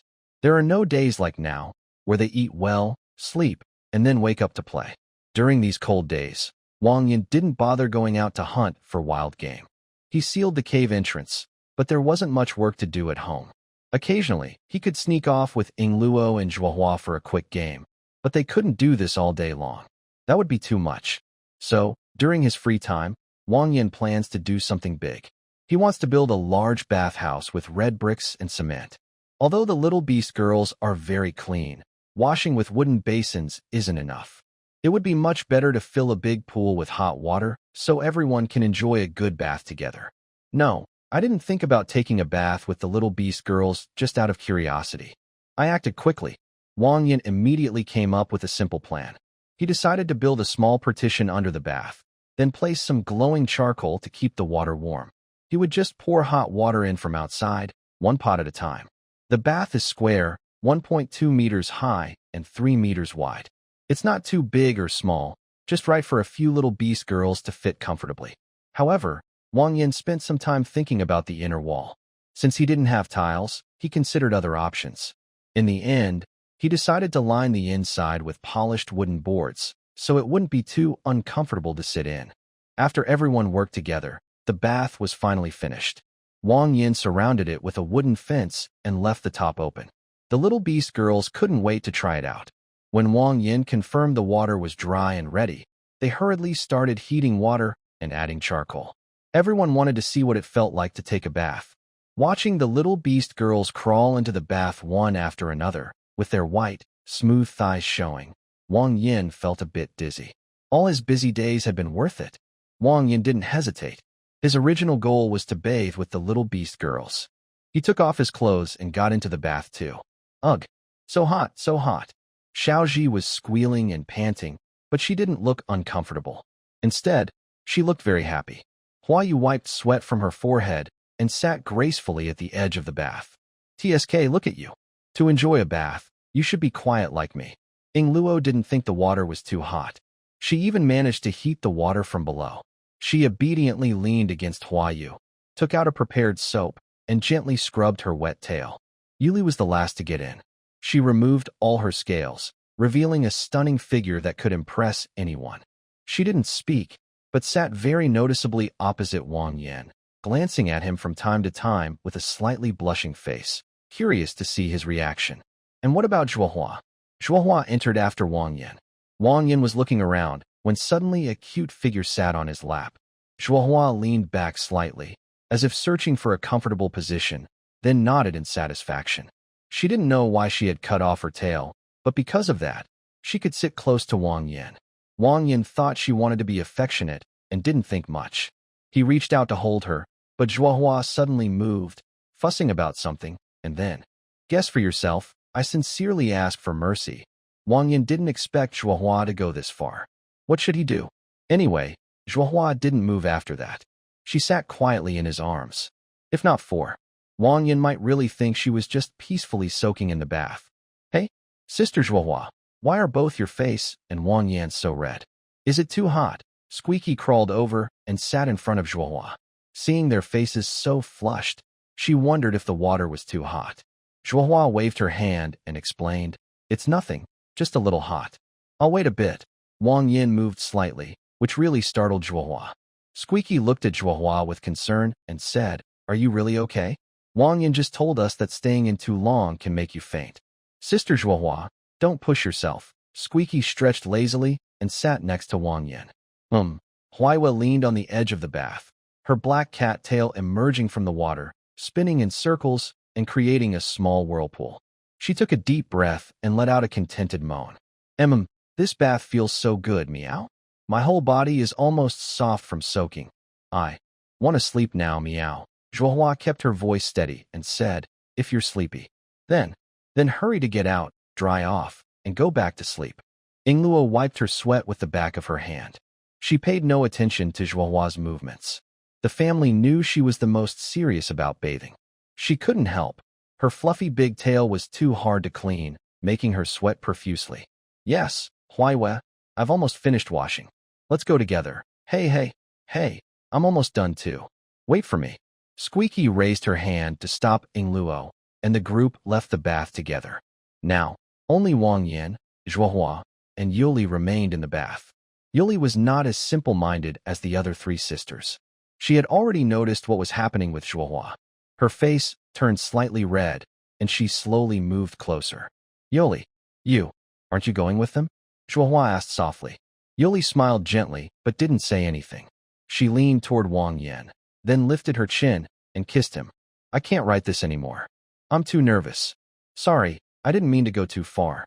After skipping some unnecessary details, Wang Yin finally finished his bath feeling very relaxed. After Squeaky and the others left, Yuli joined in. But the main focus was still Zhuohua. They played a little too wildly, but luckily, they stopped in time and all got out of the pool. Earlier, Wang Yin had ordered Gipple to prepare some towels and bathrobes. After bathing, everyone followed Wang Yan's instructions, dried off, put on bathrobes, and sat around the campfire chatting. Zhuohua's legs were a bit unsteady. She took small steps to sit down by the fire and joined her sister's chat. From a distance, Baigua saw everyone had come out, so she came over and said to Wang Yin, "Master, should I go and drain the water now?" Wang Yin nodded. Baigua had recovered quite well and had taken on many small chores. She also had experience working as a maid for noble families in Mouse City, so she was very skilled at it. Wang Yin nodded again, indicating she could go ahead. That saved him some worry. The sisters chattered happily, but Yingluo kept her head down, brushing her tail. Wang Yin looked up, then sat beside Yingluo and said, "Why aren't you talking?" Yingluo heard someone talking to her and looked up to see Wang Yin coming. She showed a slightly troubled expression and said while combing her fur, "Senior Zhuohua used to take us to bathe, but my tail fur is the most, so cleaning it is troublesome, drying it is also hard. Sigh. I really want to shave all the fur off my tail." Thinking about her bald tail, Wang Yin couldn't help but feel a bit nervous. He didn't want to see that, so he gently pulled Yingluo's tail over and started combing it carefully. "Let me help you." Yingluo blushed a little from Wang Yan's action but didn't want to push him away. She whispered, My tail is a bit sensitive. Be gentle, okay?" To be honest, Yingluo's big tail felt very nice to touch, making people want to bury their face in it. Wang Yin carefully combed the fur to help it dry quickly. The shrunken tail gradually became fluffy again. "Hey, Wang Yin, stop touching. It's already dry." Wang Yin grinned mischievously and asked, "What? I help you tidy your tail, and now you want to push me away?" Yingluo felt a little embarrassed by his words, blushing and hesitating. It's not. But your touch makes my tail itch." "Ah, forget it. Do as you like." Seeing her angry expression, Wang Yin couldn't help but find it funny. His wife was really adorable. Days passed day by day. Outside, it was freezing and snowy, but inside the cave, it was warm like spring. Sometimes, they could hear the howling cold wind outside, but it didn't bother the little beast girls and their family. Instead, it made them feel safer. Finally, the coldest days were over. Winter was coming to an end. According to Zhuohua's plan, in 3 days, winter would be gone. 3 days left? Hearing Zhuohua's plan, Wang Yin thought for a moment. He decided to celebrate the new year with the little beast girls. This was the only day of the year to celebrate surviving another year. There was no better day than this.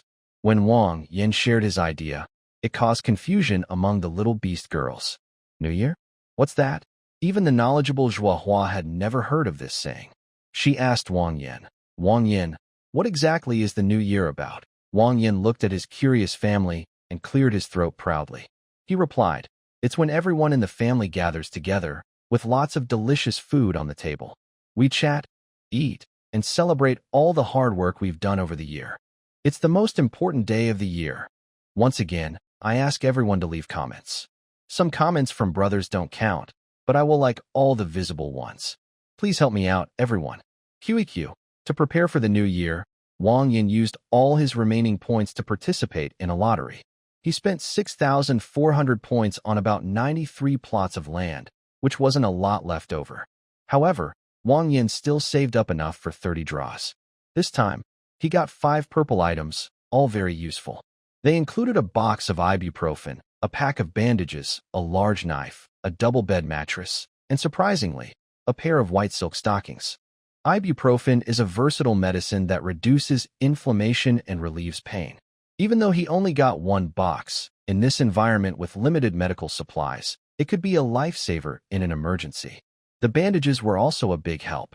Now, his family finally had some basic medical supplies. The large knife was about 1.5 meters long, probably made of steel. The exact material was hard to tell. It weighed around 100 kilograms. Only Wang Yin was strong enough to handle it. It was perfect for him, so he wouldn't need to use an axe anymore, which would look a bit less impressive. As for the mattress, there was nothing special to say. It was just for the little beast girls to take turns sleeping on. And the white silk stockings. Honestly, Wang Yin never expected to get such an item from the lottery. He stored it away for now. He couldn't understand why this item was classified as purple. He shook his head and stopped thinking about it. When he had the chance, he would let the little beast girls wear it. It's nice to look at, after all. Among the remaining items, besides some fruits, vegetables, snacks, drinks, and pre-made dishes, Wang Yin unlocked 3 more things. Rice seeds 1,000 points. Assorted fruit canned food 200 points per can. Iron shovel 500 points. When Wang Yin saw the rice seed being drawn, honestly, the surprise it gave him was even more exciting than winning a prize. Rice provides a sense of security for all people in the Dragon Country. It's not just a crop anymore. It's a symbol of being able to eat enough. Seeing this, Wang Yin felt like meeting an old friend in a strange land. Great. This is medium-grade rice that matures in just 1 day. I wonder if it needs to be husked. If it doesn't need drying, we might have rice on the table before the new year. However, Wang Yin only had about 400 points left for emergencies. He decided to wait until tomorrow morning, when the new batch of sun-grown fruit ripens. Wang Yin was in a very good mood. This would truly improve his family's diet. With enough carbohydrates, the little beast girls' meals would be much better. When Wang Yin announced that he would celebrate the new year with everyone, although no one knew exactly what the new year was like, they gradually started to look forward to it, thanks to Wang Yin's enthusiasm. During the new year, everyone wears new clothes. Wang Yin picked up the 2 small mice that were running around after Squeaky's tail. Looking at their cute faces, he couldn't help but smile. Master, we're catching earthworms with Sister Squeaky. Wang Yin gently patted the mice and said with a smile, "You too, and Squeaky too, go wash your faces quickly. I've had Xiao Ji make new clothes for each of you. Go try them on." New clothes? Master, do we get some too? Wang Yin nodded happily. He liked these 2 mice quite a lot. Besides, they often played with Squeaky, making the house less dull. Thanks to Xiao Ji, who is very skilled at making clothes, even if it's for the whole family, she can quickly finish them. The 2 mice wore close-fitting cotton clothes, small boots, and a leather vest made from wild boar hide. After putting them on, they happily ran around, which lifted everyone's spirits. Not only do the 2 mice have new clothes, but Baigua also has some, and even Lu was given a set. However, she seems to dislike the feeling of being restricted by clothing. Every time, she refuses to wear them. In the end, Wang Yin had to coax and persuade her, finally getting her to wear a cotton outfit. She looks more like a normal person now. Using a carving knife, Wang Yin and Xiao Ji cut several wooden planks. Based on videos he had seen before, they built a large square table with a mortise and tenon joint. However, time was a bit tight, so they used smooth stones instead of chairs. They covered them with some cotton cloth to make do. After a day, the rice finally ripened. As Wang Yin predicted, the harvested rice was already processed into pure rice grains. Each piece of land produced about 20 kilograms, roughly enough for a bag of rice. Even with Lu, who loves to eat, it would last the family for a while. Everyone was busy these days, following Wang Yan's instructions. Finally, on the last night of winter, the family sat together around the big table. Everyone looked happy. Even Baigua's family had rosy cheeks, with no sign of the pale, sickly look of refugees. When everyone was gathered here, they truly understood what Wang Yin meant by celebrating the new year. Looking at the big table of food, everyone instinctively swallowed hard. The main dish in the center was pork ribs cooked with tiger meat and potatoes in a stew. There were also various roasted meats, smoked meats, stir-fried dishes, and canned pre-made foods from the system, 12 dishes in total. But the most eye-catching was the white, bowl-sized thing placed in front of each person. Saliva almost dripped from their mouths. Wiping their mouths with the back of their hand, they asked Wang Yin, "Wang Yin, what is this?" The little beast girls didn't know how to use chopsticks, so Wang Yin prepared a wooden spoon for each of them. There was no rush. They could learn to use chopsticks later. Wang Yin picked up a ceramic bowl and didn't rush to explain. Instead, he demonstrated. He scooped a piece of pork rib from the basin and ate it with rice. Seeing Wang Yan's example, everyone else followed his lead. When the meat and rice entered their mouths, it felt like a whole new world opening in their lives. Rice is the purest form of carbohydrate food. Although it doesn't have a fancy taste on its own, it is an essential part of the dining table. The distinct grains move between lips and teeth, and the soft, sticky texture brings out every flavor in the meat juices. Just the first bite makes everyone fall in love with this staple food. Seeing everyone start to focus on enjoying their rice, Wang Yin nodded happily. That's right. What kind of life is it just eating potatoes? Having a staple food means you are truly eating a proper meal. This thing is called rice. When cooked and placed in a bowl, it's called rice. How is it? Isn't it delicious? Squeak. Very good, very good. Ing Luo. It tastes pretty good. Zhuohua. Even among the upper class, I've never seen this before. Everyone responded positively, looking happy and harmonious. Most of the dishes on the table had been eaten, hardly any leftovers. Celebrating the new year really is wonderful. After the meal, Baigua held her child in her arms. Little Mouse curled up in her embrace, biting her finger. Her big eyes curiously looked at everyone. Baigua knelt in front of Wang Yan, her face full of sincerity. She quickly said to Wang Yan, "Master, I wish for good luck. This child hasn't chosen a name yet. You are knowledgeable, so I hope you can kindly give her a name." Wang Yan glanced at the little mouse in Baigua's arms. The little creature was smaller than a normal baby. Wang Yan smiled faintly, then gently took the little mouse from Baigua's arms. The little mouse didn't cry or make trouble, just stared at Wang Yan with bright, clear eyes. Wang Yan held the mouse in his arms and looked at Zhuohua beside him. Zhuohua smiled softly, understanding what Wang Yan meant. He was passing the question to her.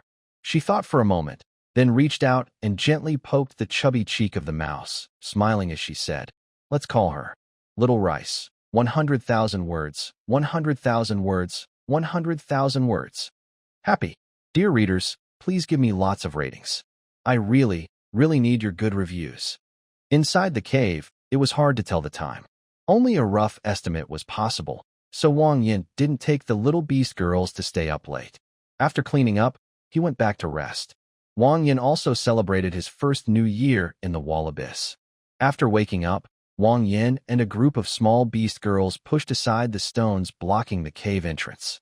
When the first rays of sunlight shone on their faces, it felt warm and gentle. He instinctively covered his face with his hand. A soft breeze blew, which was still a bit cold, but compared to the sharp winter winds, it felt much gentler. Wang Yin stretched lazily and took a deep breath of fresh air. From today, everyone could start preparing for outdoor activities. In early spring, there wasn't much urgent work to do. Usually, at this time of year, the small beast girls would quickly go out to gather and hunt, trying to collect enough supplies to trade later when merchants arrived. This was the busiest and most urgent time of the year. Since Wang Yin was here, food supplies were already enough, so there was no need to rush. They could follow their usual routine. He made some plans. Only Baigua, Xiaoji, and Alu stayed at home. Baigua was responsible for taking care of Little Rice. Xiaoji continued weaving fabric at the loom. Wang Yin planned to make a stockpile of this cotton cloth to trade with merchants later. As for Alu, she just ate and slept every day. He didn't expect much from her. She could just be a guard, which was fine. Having Alu as a guard was very helpful. At least, they didn't need to worry about fierce beasts attacking near the house. Wang Yin felt safe enough to let the others go their separate ways. Hua Yu and Ji, along with 2 mice, mainly went out to gather things. Since it was still early spring and the snow hadn't fully melted, their main tasks were to find medicinal herbs and check bird nests. They tried to find edible or valuable items to bring back. Then there was the hunting team of 4, Wang Yin and Zhuohua in one group, Ing Luo and Yu Li in another. They split up and headed in different directions to hunt small animals that had just come out of hibernation. Wang Yin had already hunted many hibernating animals before, so spring hunting might be a little difficult. Still, they could catch some, and they wouldn't come back empty-handed. As the little beast girls' prey increased, even though they kept a small female dragon at home, the pile of beast meat was gradually overflowing. Honestly, Wang Yin urgently needs a way to handle these thousands of pounds of meat. The smokehouse has now been expanded to 4 units. Although they are set up far from the living area, building more might cause the thick smoke to exceed the cave's natural ventilation limit, which could affect everyone's daily life. Pickling methods are not very effective either. Currently, all the salt used at home comes from Wang Yan's system exchange. He bought a seasoning set for 1,000 points. As more people joined the household, these seasonings could no longer meet the demand. Wang Yin desperately needs to find a long-term way to supply salt, but relying solely on system exchanges is too costly for him. Wang Yin followed Zhuohua. Honestly, he always found Zhuohua's strength mysterious. He had only seen her make a move a few times. She would simply point her jade hand, send out a wave like sword energy, and the prey would disappear without any extra attack. This made Wang Yin very curious about her true power. Today, they didn't encounter any big game. Seeing no good loot, Wang Yin decided to head home. But just as he was about to leave with Zhuohua, a loud, dull crash came from nearby. It sounded like something had fallen from the sky. The two looked at each other, then nodded, both planning to go see what it was. The fallen object was not far from them. When they reached the spot, Wang Yin saw what it was, scattered, broken with chips. It looked like a wooden box, probably a cargo crate that had fallen from the sky. Wang Yin immediately became interested and said, "Huh? Things falling from the sky? That's unusual." Zhuohua shrugged and explained, "Actually, these things are quite normal. They're probably accidental drops from the upper levels. Luckily, this time it's just a merchant's cargo crate. Most of the time, what falls are just household trash." Wang Yin curled his lips in disdain and said, "Really lacking in manners. Since I am here." Wang Yin shrugged his shoulders, ready to see what kind of goods were in the cargo box. He eagerly ran over, but inside, everything looked like dark stone bricks. They seemed to be building materials, all shattered into pieces, which was quite disappointing. Zhuohua stepped forward, picked up a broken brick, examined it carefully, and recognized what it was. He explained to Wang Yin, "This is called heavy black rock. It is very heavy. These bricks are usually used for city walls and upper areas, but now they are all broken, so these bricks are useless." Sighing softly, Wang Yin shook his head helplessly. He thought he might find something good, but it turned out to be just a pile of broken bricks. Not wanting to look further, he decided to take Zhuohua home for a meal. However, as he turned his head, his eyes caught a flash of yellowish color. At first, he didn't notice anything strange, but after walking a few steps, he felt more and more uneasy, as if something was calling him. Wang Yin suddenly turned back, reached into the pile of broken bricks, and started digging. When he pulled out the yellow object from the debris, his hands trembled. This is... Seeing what Wang Yin had dug out, even Zhuohua's eyes widened in shock. Both hands covered their mouths, their faces full of amazement. It was the most valuable treasure in any world, solid currency in all the regions of the wall abyss. It was a piece of gold, about the size of a palm, heavy and reassuring to hold. The surface had an ancient, mysterious sun pattern, making both of them feel like they were dreaming. Wang Yin swallowed hard, wiped his eyes, and confirmed he wasn't seeing things. Then he shouted loudly to wake Zhuohua, "Start digging."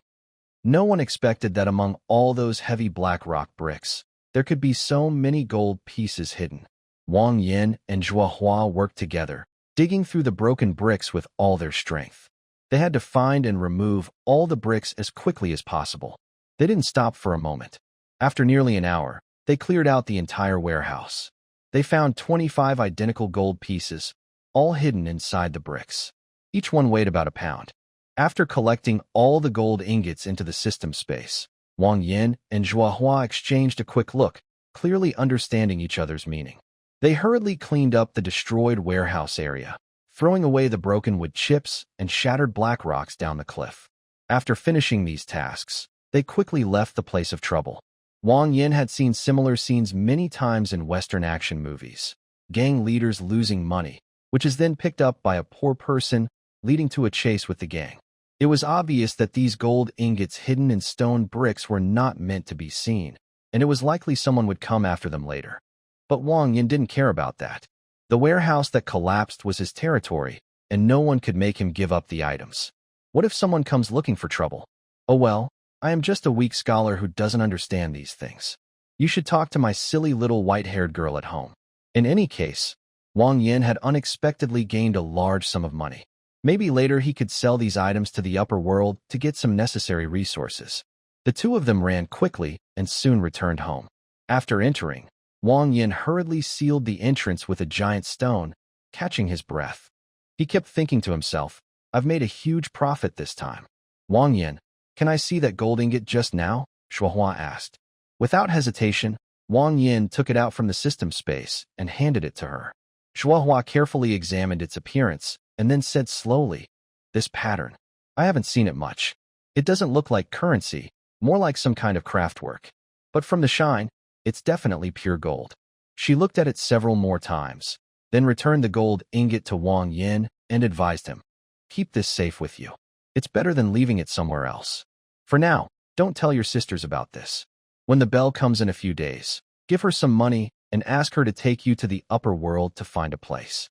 You can exchange these for silver there." Wang Yin thought the same. How to handle these gold ingots properly was a problem because they didn't know where they came from. So, Wang Yin decided to melt all the ingots into pure gold bars first. He couldn't just give them directly to Bell to sell, or the secret might be leaked. After all, it is very strange for a group of common people to have so much gold. That night, after dinner, everyone went to sleep. Wang Yin called Ying Luo aside quietly and whispered, "Ying Luo, I will take out some things later. You just use the biggest fire to melt them, understand?" Ying Luo nodded softly. Although she didn't quite understand Wang Yan's meaning, she thought he wanted her to burn something with fire. After looking around for a while, Wang Yin carefully took out a gold disc and placed it on a stone, telling Ying Luo to heat it with fire. Usually, real gold melting requires quartz bowls. Otherwise, the gold would stick to the bottom and be hard to remove. But Wang Yan's goal wasn't really to melt the gold. He just wanted to soften it and destroy its original shape. Because he needed a strong fire, Ying Luo had to enter a burning state. Although she didn't know exactly what the gold disc was, she could tell it was very valuable. She didn't ask questions and gently extended her hand.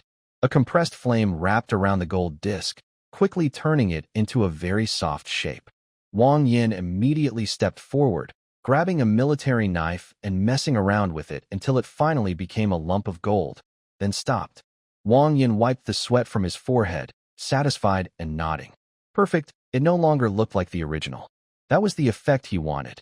Then, Wang Yin took out the remaining gold discs one after another, leaving 3 untouched. He worked until late at night before finishing the melting process. It was exhausting for Ying Luo. She had initially planned to secretly play a game with Wang Yin after finishing, but now she was so tired she could hardly stand. Wang Yin stored all the gold lumps in the system warehouse. He helped the swaying big fox to her feet, gently stroked her fox ears, and held her slender waist. His touch made her feel ticklish. Her big tail behind her wagged left and right unconsciously, and her eyes narrowed with a slight smile. "All right, thank you, Ying Luo. You worked hard." He gently kissed the corner of her mouth. The big fox's lips curled even higher, looking very sweet. She grabbed Wang Yan's collar, tiptoed, and gave him a kiss. But this girl was a bit fierce. Her kisses seemed endless. After a long while, Ying Luo's soft, tender tongue slowly withdrew from Wang Yan's lips. Her face was as red as a juicy peach. She tilted Wang Yan's head up. Although she was now weak, Wang Yin still had strength. "Wang Yin, come with me. I have something I want to ask for your help with." After a hidden scene, both of them were exhausted and went back to sleep, dreaming sweet dreams. Traveling merchants usually only return twice a year, once in spring and once before winter. About 3 or 4 days later, with a loud whale call, everyone understood that the little bell had arrived again. So, without waiting for Wang Yan's instructions, they all brought out the goods they wanted to sell. When the cloud whale's fins reached the edge of the cliff again, everyone had prepared their items for sale. Little Belle adjusted her frog-shaped glasses, still dressed like a wealthy person, with a big gold chain and small jade bracelets. She was almost wearing a gold tooth. "Hello, my customers. Congratulations, congratulations. You've survived another winter." Under her sunglasses, her big eyes playfully glanced around. She looked at the piled-up goods behind everyone and was genuinely surprised, showing interest. This time, the business seems quite big. "So, boss, what do you think?" Little Belle looked at Wang Yin and said with her hand on her hip. Wang Yin was momentarily stunned. He didn't fall into Little Belle's trap of flattery and quickly waved his hand. No, you're mistaken. I'm not the boss. Sister Zhuohua is." Little Belle suddenly understood. She lightly tapped her head with her small fist, apologizing. "Oh, my. I should change this mirror to a pair of glasses for nearsightedness. Sister Zhuohua, you've sold so many goods this time. Looks like life has been pretty good lately." Little Belle originally wanted to test Wang Yan's status among the beast people, but Wang Yin was too cautious, so she gave up. Just a quick glance revealed to her that there were 3 new rat people among the beast people. However, she didn't ask further. From their appearance, she guessed they were refugees fleeing from Rat Tuber City. After all, recently, the rat people settlement was Rat Tuber City. Considering the previous tragedy caused by the cursed tree church in Rat Tuber City, Little Belle roughly guessed the story of this rat woman's experience. Regarding Little Belle's straightforward probing, Zhuohua slightly frowned, but didn't mind much. She glanced at Little Belle and then pointed to a row of goods behind her. Let's first see how much it's worth. Little Belle rubbed her chin with one hand and adjusted her glasses with the other. She moved closer to the goods and finally saw what these beast-human hybrids had prepared. There were 5 bolts of cloth, each about 10 meters long, neatly stacked together. The rest were smoked-dried meats, roughly 100 kilograms of good-quality smoked meat, enough for a big order. Belle looked thoughtful, rubbing her chin. Usually, these beast-human hybrids couldn't get enough to eat. Why would they suddenly sell food to her, and such good smoked meat at that? And the cloth. The last time she visited, she saw them by 2 spindles. But where did they get the cotton? Almost instinctively, Little Belle looked up and shot a quick glance at Wang Yan. This man, his connection to these beast-human hybrids was definitely related. A large part of Belle's income came from selling information. She often picked up useful details from small, unnoticed moments. She smiled slightly and turned to Zhuohua. Senior Zhuohua, this is a big deal. I'll charge you 150 silver per bolt of coarse cloth. As for these smoked meats, they look quite mixed. How about this? These meats plus the 5 bolts of cloth. I'll sell everything for 3,000 silver. How does that sound? Zhuohua was slightly surprised. Honestly, she didn't expect this price. She knew Little Belle well, had dealt with her many times. Although she hadn't been cheated much, she knew she was a clever trader. She had never taken advantage of her. Could it be that something strange was happening? Well, this price is a bit unexpected. Tell me, what are you up to? Don't hide anything from me. Zhuohua straightforwardly revealed the topic. She didn't like playing mind games with people like Little Belle. Little Belle chuckled and didn't feel embarrassed. She rubbed her hands and leaned toward Zhuohua, whispering, I actually have a favor to ask, Sister Zhuohua. Since we're both from the same group, I find him more and more agreeable. Maybe. Could you lend him to me for a couple of days? Zhuohua thought for a moment and knew she was interested in Wang Yan. She shook her head decisively. That's a bit difficult. As you can see, we have many girls at home, and we can't even manage ourselves, let alone lend someone out. Of course, Little Belle didn't really want to play with Wang Yan. She was clever and mainly wanted to borrow him to get some information, hoping to find something new. Since Zhuohua refused, Little Belle guessed she wouldn't agree easily. She didn't press further, just nodded with a hint of regret. All right, if Sister Zhuohua is reluctant, I won't insist. But let's stick to this price. Since there's a lot involved this time, consider it a discount. Zhuohua softly agreed, and then remembered what Wang Yan had told her recently. She continued, This time, I mainly want to ask you for 2 things. First, where is the nearest salt mine around here? Do you have any clues? Hearing this, Little Belle's eyes flickered with a subtle doubt, but she quickly responded normally. She pretended to think and said, Salt mine. Honestly, if I knew where one was, I would have sold the information to the higher-ups long ago. But she deliberately paused, hiding something behind her hands. It's not that I have no clues, but that involves the privacy of my other clients. The small girl with blue hair tilted her head and smiled slyly, her small sunglasses hiding a mischievous look. That'll cost more. Zhuohua shrugged, showing indifference. Whatever you want. As long as the information is real, I'll give you these things for free. Little Belle snapped her fingers. Great. I like trading with Sister Zhuohua. No fuss, everyone's happy. Approximately 1 month east of your location, there is a gathering place of about 10 people from the Rock Sheep tribe. If you're looking for salt mines, this group might have some clues. However, we prefer clear prices. What you see is what you pay. The Rock Sheep tribe's gathering site costs only 2,000 silver coins. If Sister Zhuohua agrees, I can send you a map of that location right away. The Rock Sheep tribe. Zhuohua knows about this tribe. They are a very salt-loving race, born with a natural ability to sense salt. Usually, where the rock sheep live, you can find salt mines. As for the 2,000 silver coins for the map, Zhuohua isn't too worried. Wang Yan told her that she wouldn't take any profit from sales, only converting everything into useful information. As long as it helps find the salt mine, any cost is worth it. All right, 2,000 silver coins it is. I have no objections. I happen to have some left, which makes it easier for us to discuss something else. Does Sister Joie have any other deals? Let me hear about them. Joie slightly raised her hand and grabbed Lua's wrist, speaking to her. My younger sister recently awakened something by chance. She needs to buy some essentials for the fox tribe. Essentials for the fox tribe? Let me think. Oh, I see. You're talking about that tea, right? Joie nodded, confirming Lingdong's guess. Lingdang waved her hand dismissively. Come on, sisters. No need to overthink. Just follow along. I'm heading to Unju City to unload goods soon, so I'll take you with me. Joie interrupted Lingdong's words and added, Hey, I haven't finished talking. My sister has a bit of a strong craving in that area, so I need to bring that stallion along too. So, actually, it's 2 people. Oh, Lingdong's eyes narrowed slightly, suddenly interested. Storyline already planned. We'll revise accordingly. Lingdang didn't say much. She crossed her arms, lost in thought. Then she nodded. All right, that works. 2 people won't take up much space. So, I'll come back early tomorrow. Be ready by then. For 2 of you, I'll charge 300 silver coins. Sending a few passengers along the way is possible, but among these merchants, everyone assumes tickets are one way. If you want to go back, you have to rely on your own skills. These merchants usually only give rides when they are passing by. Making a special trip back would cost too much money, and they won't do such a losing business. There are a total of 3,000 silver coins. 2,000 bought some information, 300 paid for a shared ride, and the remaining 700 are kept by Joie for their travel expenses. Wang Yin didn't have many important belongings to pack. Since he has a system warehouse, he can just take whatever he needs from there. At night, Wang Yin started carving straight wooden sticks into chopsticks.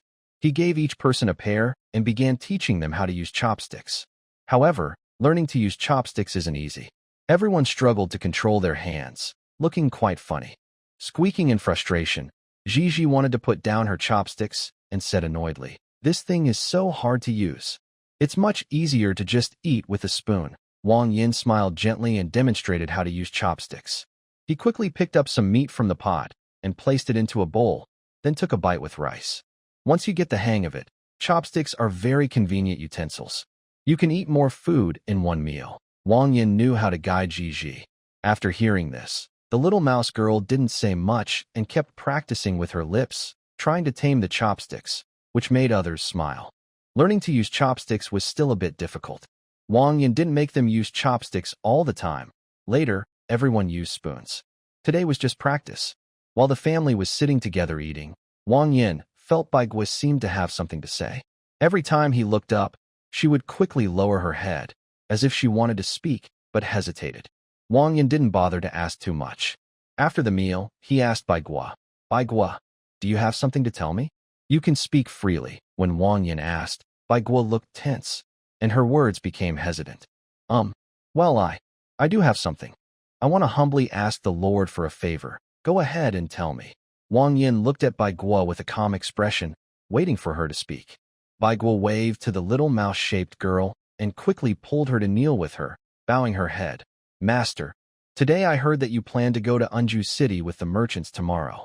I want to ask if you could also take this child with you. Wang Yin looked a bit confused and asked, What's wrong?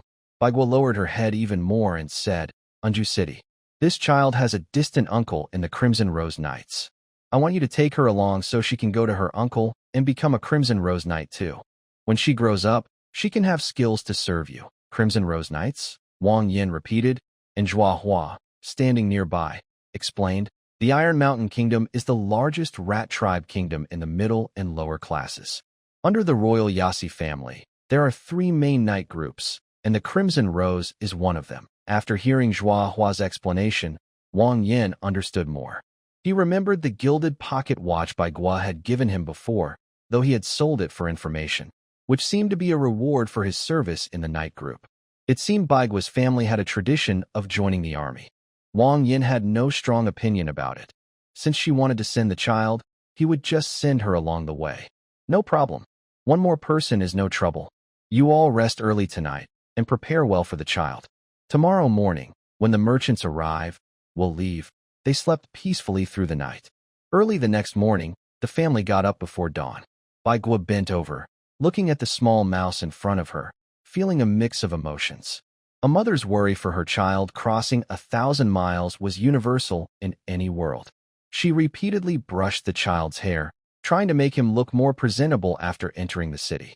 But no matter how she dressed him, his natural rustic look couldn't be hidden. "Mom, I will listen carefully to my uncle, learn skills, and come back to thank the master." The little mouse's eyes shimmered with tears. He stood straight, speaking stiffly, pretending to be brave. "When we get there, listen more, talk less. Do whatever your uncle asks, don't show off. Study hard and work hard. The master has been kind to our family. Remember the master's kindness, understand?" "Yes." Wang Yin watched this scene without disturbing them. Sometimes he was quite envious of Little Biscuit. Having a mother around made it feel like home. No matter how poor they were, she was still a child with a home. At least, unlike himself.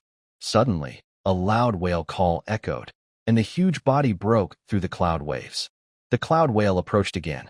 Little Cake finally couldn't hold back and started crying loudly, hugging Little Biscuit's neck and sniffling as he shouted, "Big sister, please come back safely." Parting always brought tears. Wang Yin grabbed Little Biscuit's back collar, and together with Ing Luo, they boarded the cloud whale. As they stepped onto the deck, they saw a pair of round sunglasses. "Hey, another guest has arrived. But this guest seems a bit small," he said. Wang Yin shrugged, gently lowering the crying little mouse, and asked, "How much do you want to add?" Unexpectedly, Little Belle was very enthusiastic. She stepped forward and took Wang Yan's hand, blinking at him. "Hi. Of course we need to talk inside about business. Come with me, and we can chat slowly." "Sorry," Ing Luo said with a blank expression, pulling them apart. Her tone was a bit stiff. "The money is with me. I should be the one discussing the price." Seeing this, Little Belle couldn't help but curl her lips in disdain. That young girl is quite possessive. She only glanced at the little mouse and then waved her hand. Forget it.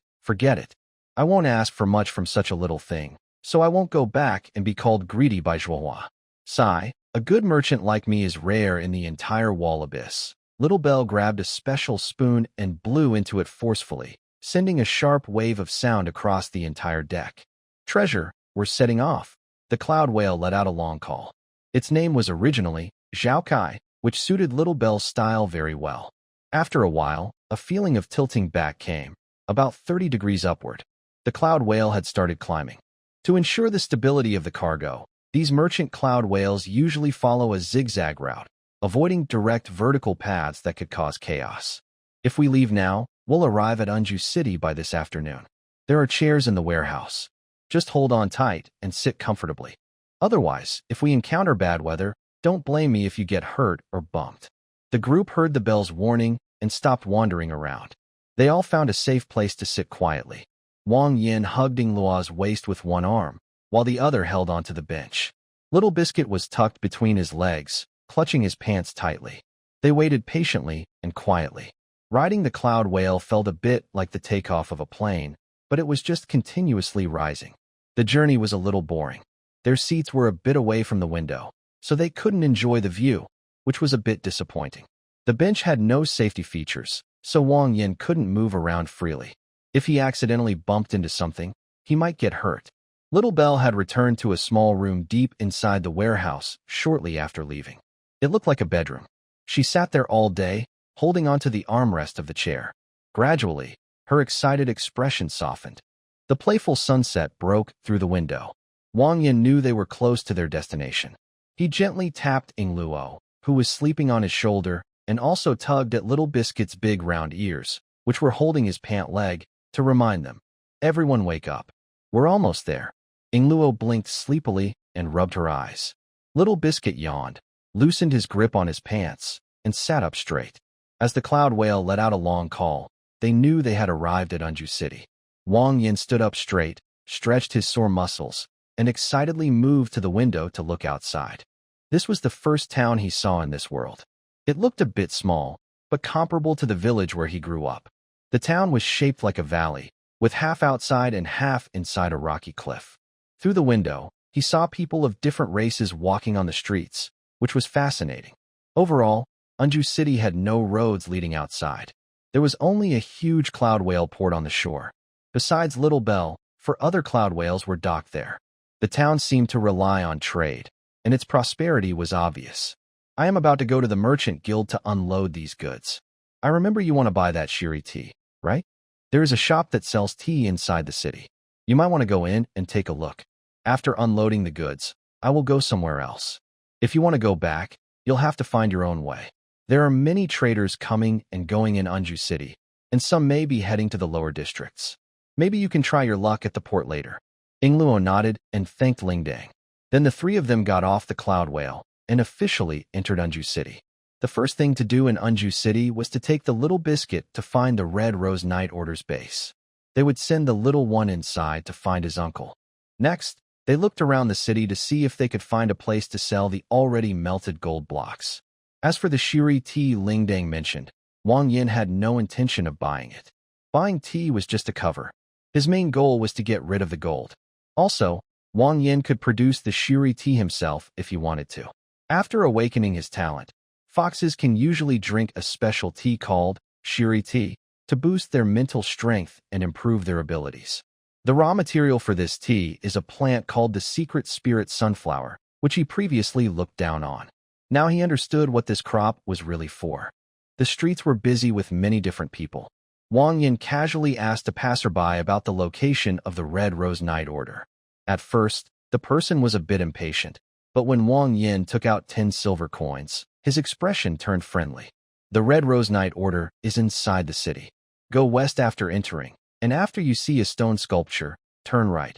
Wang Yin memorized the location, then handed the money to the man. The group headed toward the inner city.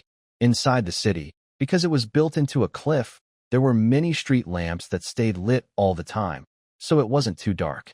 After walking a bit, they saw a noble statue made of marble. Wang Yin turned right and crossed the street. Sure enough, a black building with red accents appeared before them. Looking at this Gothic-style building, it was obvious that it was the Red Rose Knight Order.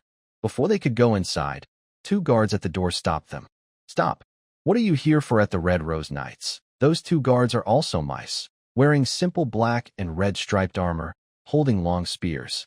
Their small size makes them look a bit like Boy Scouts. Facing the guards questioning, Wang Yin straightforwardly states his purpose. We're here to find this child's uncle. What's his name again? My uncle. Mom said his name is Begonia. When the 2 guards hear the name Begonia, they exchange a quick glance, but say nothing. One mouse bows to the group, then whispers a few words to another mouse with big ears. The mouse quickly runs inside. Little sister, you say that Senior Begonia is your uncle, right? Your uncle's situation might be special. My partner has gone to find the Knight Commander. You can wait here for now. Hearing this, Wang Yin feels a bit suspicious. The Knight Commander? Could it be that this child's uncle isn't here? The mice are quick. Soon, a heavily armored mouse appears. Her armor looks more formal than the guards, dark black with red patterns. On her chest is a red rose emblem. Her helmet covers her entire head, leaving only her round mouse ears visible. She carries a large sword on her back, giving off a cold, strong aura. This is very impressive. Wang Yan's first impression of the Knight Commander is that she is powerful. She glances at the little girl and then speaks indifferently. Are you related to Begonia? Her voice is emotionless, like cold steel. Your uncle recently died on a mission. He was brave and sacrificed himself to protect his comrades. We will always remember him. The little biscuit was a bit hesitant. He had never met his distant uncle before, so how could he prove it? Behind him, Wang Yin took out a small photo and handed it over. This child's family has a gold-plated pocket watch. They sold it because of money problems, but this photo, it should prove something, right? The Knight Commander took the small photo and looked at it carefully for a moment before saying, I heard from Dagwa that he has an elder who once served the Empress. This photo is definitely of Royal Tooth 16, no mistake. But I never heard him mention having a niece. She slowly knelt down, her cold armor making a clinking sound. She picked up a biscuit with one arm, touched her ear, and lifted her tail as if checking her. After a quick look around, she stood up and said, You came here to have this child join the Red Rose Knights, right? The little biscuit nodded firmly, with a determined look. Mom said that becoming a knight can protect everyone and then serve the Lord to repay his kindness. The knight commander looked at Wang Yin again. His calm expression showed no emotion. After a pause, he said, "You have a good foundation, meeting the requirements of the Red Rose. What's your name?" "Begonia Flower, Little Biscuit." "Good. You can join today. I happen to have time to show you around the place." Wang Yin thought for a moment and suddenly said, "Tonight? Could you give us a little more time? I want to buy some things for the child first. What do you think? Try not to stay out too late."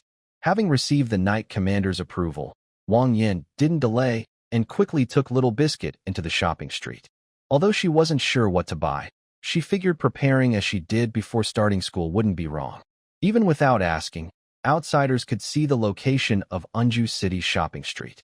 It was unavoidable since it occupied the city's central avenue, connecting the inner and outer city areas. Walking along the street, Wang Yin prepared a set of bedding and some new clothes. It was surprising that in this commercial town, clothes of all sizes could be found. Since the rat tribe was a middle to lower class household, finding suitable clothes was quite easy. Finally, they bought some daily items like lunchboxes and basins. Everything was packed, and the three of them carried the big bags to the Knights Guild entrance. Later, Little Biscuit could pack his things himself. Seeing Wang Yin buy so many things for him, Little Biscuit hesitated. His master had spent so much money on him. He wanted to stop him, but his master quickly scolded him back. Little Biscuit fiddled with his clothes and stood there, looking a bit stunned. "That's enough. I won't help you carry anything inside. Hurry up and go. Don't keep the knight captain waiting too long." Little Biscuit's eyes turned red. His master was so kind to him. He saw Wang Yin walk away without looking back. His chest felt tight, and his fists clenched tightly. He seemed to want to shout out something important. "Master, I will definitely become the strongest knight and serve you." Wang Yin paused for a moment, but didn't look back. He continued walking forward. "Just focus on staying alive first." At first, Wang Yin didn't pay much attention to this matter. But when he learned that Little Biscuit's uncle had died, he couldn't help but think more. That means joining the Red Rose Knight Order isn't completely safe. There's still a risk of death. Plus, the child's uncle had already died. He was alone outside, with no one to take care of him. It might be very sad. Although he didn't say it out loud, Wang Yin showed his concern through his actions. Whether he could make a name for himself or not, at least staying alive was the most important thing. Then he would have gained something. He had about 500 silver coins left. When he was packing Little Biscuit's things earlier, he quietly put aside over 400 silver. He kept only 100 for himself. First, he bought a long black robe that could cover his body completely. Then, he bought iron chains and collars used by traders to trap slaves' necks. He didn't have enough money, so he added some miscellaneous items to buy everything. After preparing these things, Wang Yin looked around, then took Yingluo's hand. He found a quiet alley and went inside. After a moment, when they came out, he was holding a chain in one hand and dragging a fox tribe in the other, dressed in a black robe. Yingluo looked curiously at the iron collar on her neck. Honestly, she didn't seem to mind being and led by Wang Yin. In fact, she seemed to have some other feelings. She was unsure, but felt it was quite fun. "King Yin, so from now on, I will be your servant, right?" King Yin nodded gently, but then seemed to think something was wrong. He wiped some dust from the ground and smeared it on Yingluo's face. He also messed up her long grayish hair until her previous appearance was unrecognizable. Then he was satisfied. "Yes, later you must not call me King Yin anymore. You should call me your master. Remember, don't reveal anything. Do you understand?" Yingluo nodded firmly. She could handle these small tasks. She lowered her voice and sweetly called out, "Master." That single word made King Yan's scalp tingle. He looked up at Yingluo, noticing her playful expression. Is she trying to him? "Later tonight, I will deal with you," King Yin said harshly, then pulled on the chain and walked out. He needed to hide his identity because what he was about to sell was extremely valuable. So, he had to keep his information secret. The black robe and the chain were his ideas, and they looked quite intimidating. Soon, the two wandered around the inner city and finally found a place that sold precious jewelry. King Yin pulled Yingluo inside. As soon as they entered, a human girl approached. She looked average, with some small freckles on her face. But she wasn't ugly. Her red dress with a plum blossom pattern and the elegant jade bracelet on her wrist gave her a noble air that King Yin had never seen in anyone else. Welcome to the jewelry shop. What would you like to see? Following the principle of speaking as little as possible, Wang Yan's wide black robe covered his face, making it hard to see what kind of face was beneath the cloak. He reached into his robe and fumbled around for a moment, actually retrieving an item from the system warehouse. Soon, a shiny gold lump appeared in Wang Yan's hand. He lowered his voice, trying to make his tone more vague. Can I sell this? When Lan Yu saw Wang Yan take out such a large piece of gold, she momentarily held her breath. It wasn't until Wang Yan's deep voice spoke that she reacted. However, as someone who often deals with valuable jewelry, Lan Yu didn't show much surprise. She quickly adjusted her expression and respectfully said, "Dear guest, of course we can buy this at our jewelry shop. May I ask, is this all your goods, or do you have more?" Wang Yan silently nodded to confirm her words. After a pause, he spoke again. "Just 2 pieces, both the same size." The woman heard this and pursed her lips. Was he selling 2 pieces of gold? "Sir, please wait a moment. Since this involves gold, I need to have my father come to assist you. Please do it quickly." Having received Wang Yan's approval, Lan Yu hurried upstairs. Within 2 minutes, a middle-aged man with a slender face appeared. He looked very friendly, exchanged greetings with Wang Yan, and prepared to take him upstairs for a detailed discussion. Hello. I am the owner of the jewelry shop. You can call me Mr. Lan. I just heard from my daughter that you have a large order, and I want to discuss it with you. Please, Lan Shan, human race age, 55 favorability, 15 talent, not awakened specialty, advanced social skills, master of trading, top jewelry knowledge, weak physique. Wang Yan glanced briefly without saying much. He simply tugged on the chain in his hand and walked ahead. Lan Shan was quite clever. Seeing Wang Yan's outfit, he guessed that Wang Yan wanted to hide his identity. So, he didn't ask too many questions about Wang Yan's background to avoid offending him. People like this usually deal in shady goods, so caution was necessary. When they reached the 2nd floor, Lan Shan led Wang Yan to the study desk and sat down. Wang Yan didn't hesitate and directly took out the 2 gold ingots. When he saw the shiny gold in front of him, Lan Shan couldn't help but gasp softly. This kind of thing is very valuable. Wang Yan didn't plan to sell too many, to avoid attracting attention. He reached under the desk and took out a piece of dark stone, then placed it on the table. Wearing a pair of glasses, he picked up a piece of gold to examine its color, and then asked Wang Yan, "Sir, may I try testing this?" Wang Yan didn't refuse. He gave a slight nod, and after getting Wang Yan's approval, Lan Shan took the gold and scratched it on the testing stone. Sure enough, a yellowish mark appeared. Very pure. Wang Yan then spoke at this moment. "How much silver can I exchange for these?" Lan Shan carefully set the gold down, noticing Wang Yan was interested in trading, and then quoted a price. 1 gold for 100 silver. If you want to exchange, our jewelry shop charges only a 10% fee. So, 1 gold for 90 silver. How does that sound? Wang Yan nodded slowly. The price was reasonable, so he said, "All right, let's exchange now."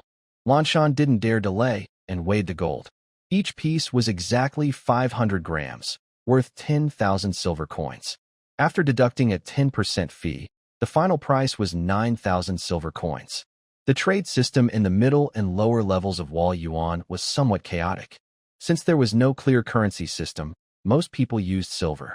They usually divided silver into very small pieces, about 10 grams each, which was the standard 1 silver in transactions. However, due to Wall Yuan's special terrain and difficult transportation, the actual purchasing power was somewhat reduced. This led to situations where small beast girls could only exchange 1 silver for a single potato. Lan Shan didn't keep Wang Yan waiting long. Soon, Lan Yu came upstairs and whispered a few words into Lan Shan's ear. Lan Shan then said, "Total of 9,000 silver coins, all prepared for you, sir. Please follow me." Wang Yan nodded slowly and followed the 2 people downstairs. At this moment, a small wooden box was quietly resting on the counter. Wang Yan reached out and opened it. Over 1,000 silver coins were neatly stacked inside. He only glanced at it, confirmed everything was correct, then with a thought, the wooden box was stored in his warehouse.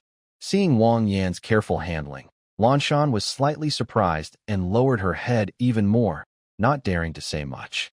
Wang Yan's goal here was to exchange for silver. Since the task was done, there was no need to stay longer. Without looking back, he pulled Ying Luo and left the jewelry shop. Wang Yin dragged Ying Luo's body through some dark, quiet alleys. After turning a few corners, he took off his cloak and also removed Ying Luo's collar. However, when Wang Yin saw Ying Luo's expression, he couldn't help but ask, "What exactly are you disappointed about?" After the collar was taken off, Ying Luo's fox ears drooped. She whispered softly into Wang Yan's ear, "Master, can you put it back on me tonight?" "Okay." Wang Yan's face darkened like a pot. That girl probably unlocked some strange habit. He didn't bother to respond to her. He rolled up his sleeve and wiped her face, then let her out. Now that they had money, they needed to buy some goods to take back. The first place they visited was the tea shop that sold the warm sun tea. After all, a performance should be complete. Although Wang Yin wasn't short of secret spiritual sunflowers, it was still good to browse. After asking around, they quickly learned that in Unju City, there was only one place that sold warm sun tea, located in the corner of the inner city, called Yudufa Tea House. The Yudufa Tea House was quite remote. It took a while to find the entrance. The two slowly opened the door. Inside, there weren't many customers, just a few scattered people sitting on tatama mats, drinking tea and chatting. All of them had pointed ears and big tails. If someone didn't know better, they might think it was a fox den. When the door opened, the shopkeeper came forward. She was tall and very curvy, a black-furred fox girl. Her sandy yellow hair was tied in front, and her white-tipped yellow tail playfully swayed. She held a smoking pipe in her hand, walking with a lively, flowing motion that was hard to look away from. The woman's lips shimmered with a moist shine, and as she spoke, her voice was charming and seductive, as if each sound was stirring every part of Wang Yan's body. "Welcome, guests, to the Yudufa Tea House. May I ask what you'd like to drink?" Zhu Yu, Shihu Fox Clan age, 46 favorability, 0 talent, armor protection skills, social skills, beauty, keen hearing, sharp eyesight, sun's blessing. Tough. Wang Yin looked at the status bar in front of him and fell into thought. The fox-eared woman held a smoking pipe and greeted them warmly. When she saw the new Fox Clan members, her tail wagged happily. She circled Ying Luo twice, making a clicking sound on the ground. This child is a spirit born. No, wait. It seems to have some bloodline from the Yulin clan. The tea house owner, very familiar, playfully lifted Ying Luo's tail and looked at Wang Yin with a meaningful gaze, saying, "Girlfriend? You're quite lucky." The fox-eared woman kept talking casually, which made Ying Luo blush a little. She silently pulled away her hand and hid behind Wang Yin. Only Wang Yin was allowed to touch her tail. This woman was so rude. Seeing that his wife seemed a bit shy, Wang Yin slightly curled his lips and said to the fox-eared woman, "We came here to see how the shiri tea is sold. Show us around." "Oh." Shihu took a puff from her pipe and then exhaled a long stream of smoke, saying to the two, "Has this child awakened? I didn't expect that. Follow me. I'll show you." She swayed her hips and took long strides, leading the two toward a table. She first heated some water at a nearby stove and let them sit side by side. She then rested her chin, watching them with interest. "Let's start with a self-introduction. My name is Shihu, and I own this tea house. It's been a long time since a new Fox Clan member has come to Unju City. But judging by your outfits, you're from the lower levels?" Wang Yin nodded lightly, confirming her observation. "That's really impressive. The common spirit seed itself is hard to awaken, and there are also some bloodlines of the Yulin species. Even in this situation, it can still awaken. You are quite talented, little one." Hearing Shihu's words, Wang Yin thought for a moment and then asked her with his doubts, "Boss, what are these common spirit seeds and Yulin species you just mentioned?" Shihu seemed to be momentarily stunned. Then she couldn't help but giggle, her laughter like waves rolling. It was quite eye-catching. She leaned her upper body on the table, her shape changing slightly. One hand supported her cheek, and her charming eyes fixed on Wang Yin, making him a bit mesmerized. She said with interest, "Should I say you're innocent, or just a bit slow? Asking such basic questions so straightforwardly. It's clear you're a newcomer who hasn't experienced much. If you encounter a bad woman, you might get eaten up completely." Wang Yin didn't care much about these things. It didn't matter if others knew he was inexperienced. He had asked Zhua Hua before, Since gaining the Dragon Descendant title from Alu, his strength had reached a terrifying level. Plus, there was that great sword in the warehouse that could be summoned at any time. Wang Yin was now like a humanoid beast, powerful enough to walk freely among the middle and lower levels. Aside from necessary concealment, Wang Yin didn't care much about these issues. For example, now, he was curious about what Shihu was saying, so he wanted to ask. Of course I know that. But since sister looks so beautiful, she clearly isn't a bad woman. I wouldn't be suspicious of her. Shihu's laughter was like silver bells, her voice bright and cheerful.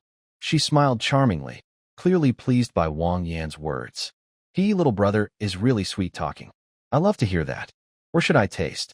Just how sweet it really is. Shihu teased Wang Yin with her cigarette holder, then chuckled softly and said slowly, "There are many types of foxes. Mountain foxes, snow foxes, sand foxes, and so on. Beast-human hybrids are the same. For example, I am a sand spirit of the fox tribe, with dark skin and brown-yellow fur." Shihu raised her charming eyes and glanced at Ing Luo, then said softly, "Like your little girlfriend, she belongs to the most common fox tribe, called the ordinary spirit type. But she also carries a hint of the desire spirit type." Wang Yin lowered his head, thinking about Shihu's words.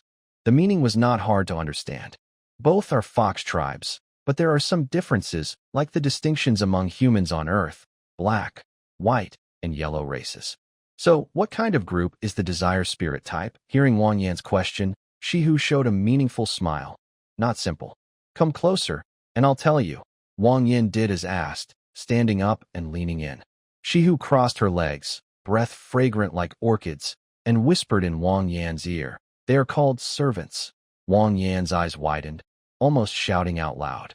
He stared at Shihu, feeling a bit stunned, as if he couldn't believe what he heard, thinking he might have misunderstood. Seeing Wang Yan's reaction, Shihu took a puff from her pipe and said calmly, "You heard right. It's exactly what it sounds like. The desire spirit type is naturally charming, a group that has desire embedded deep in their bones. They are born to fulfill their own desires. Their physical structures are all designed around this. You could say they can go without food, but they cannot go without satisfying their desires." And Shihu looked meaningfully at Ing Luo, who blushed and lowered her head without speaking, then chuckled softly. "Don't you think your little girlfriend is quite strong in some ways?" Wang Yin, He also looked at Ing Luo and noticed she seemed to hide her face even more. But this LY has a little bit of the desire spirit bloodline. It won't affect much, just give her some special talents in certain areas, and only you will know what those are. Wang Yin scratched his head awkwardly. Honestly, this was the first time he'd heard about such groups. It seemed that in the wall abyss, this was basic knowledge. No wonder Shihu called him a novice.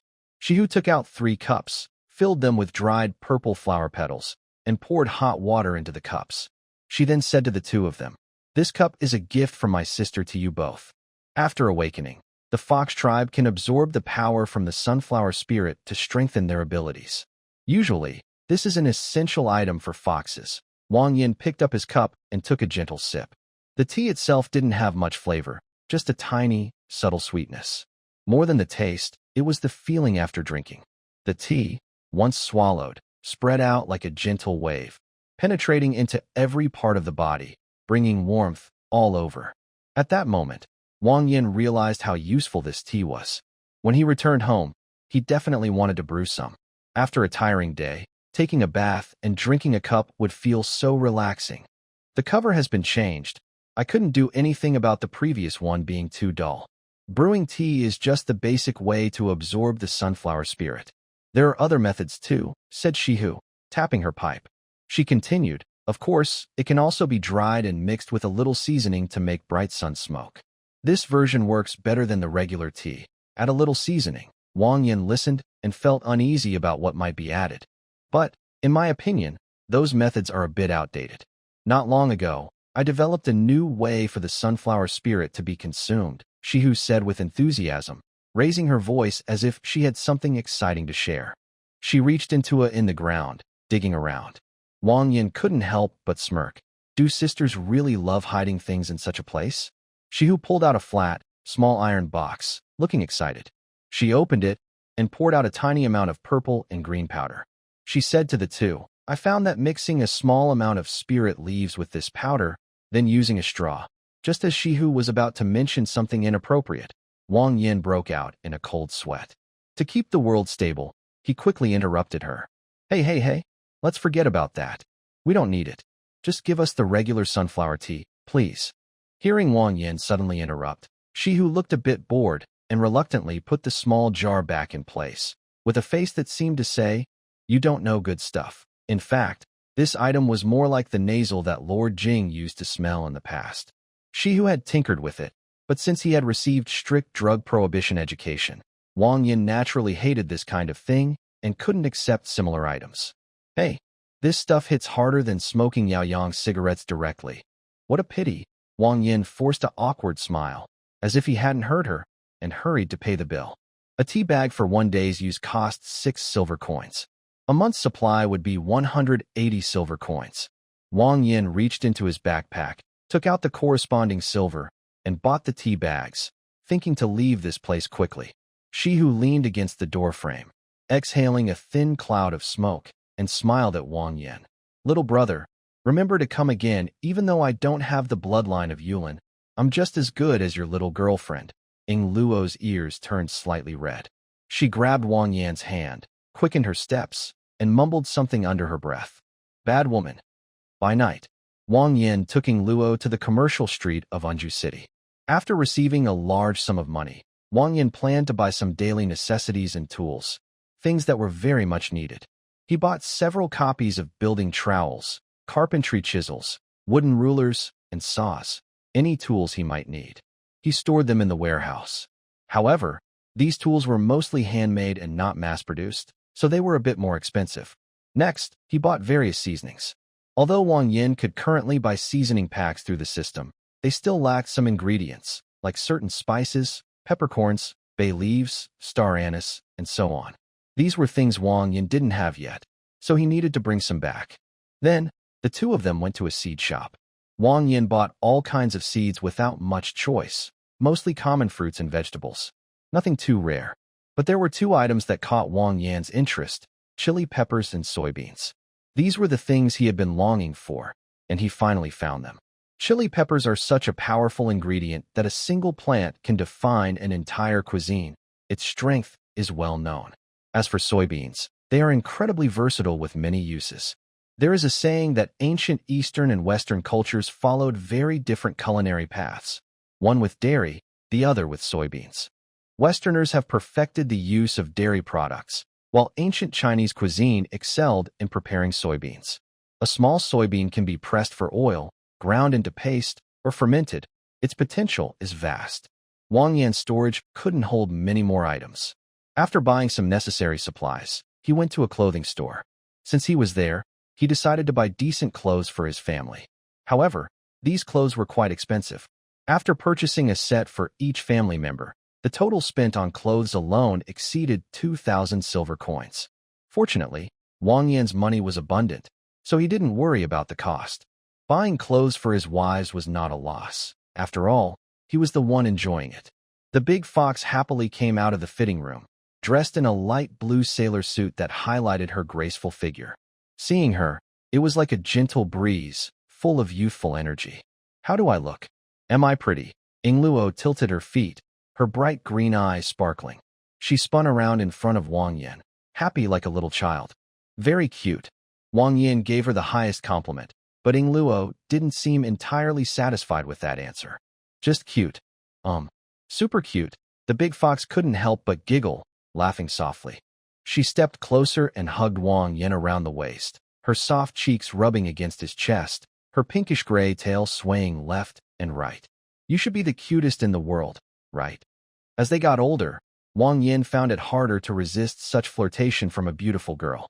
After paying the cashier, he packed up all the clothes. Ying Luo's sailor suit was temporarily for her to wear. Almost everything was bought. Night had fallen, and tomorrow morning, Wang Yin would take Ying Luo home. They ate some food at a busy street, and then found a hotel outside the city to rest for the night.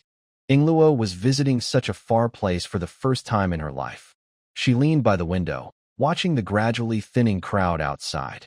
The city guards had already arrived at the riverbank and were starting to clear the people away to keep them safe from strange beasts. Everything in front of her was new and strange. Her bright green eyes looked at the quiet night sky, the flickering streetlights, and the sleeping cloud whale. All of this was something she had never experienced before. Wang Yin, Ingluo whispered softly, as if talking to herself. The outside world is so wonderful, she said softly. Wang Yin gently put his arm around her waist. His tail moved as if it had a mind of its own, rubbing against his arm. Hee, this is just the beginning. When we grow older, whether it's the middle or top levels, we will go see everything together, yes. Also, I want to ask everyone about something. Many readers seem to like Beast Girl characters. But there are so many types, if I include them all, it might become 100 different kinds. So, I want to know what you think about the idea of only eating but not collecting these characters. Editing in progress, still editing. Continuing editing, they hugged and kissed. Ingluo suddenly felt something and instinctively let out a soft cry. Good dreams and peaceful sleep. The next morning, Wang Yin and Ingluo prepared to go home. Before leaving, Wang Yin thought about bringing some gifts for his little beast girl friends.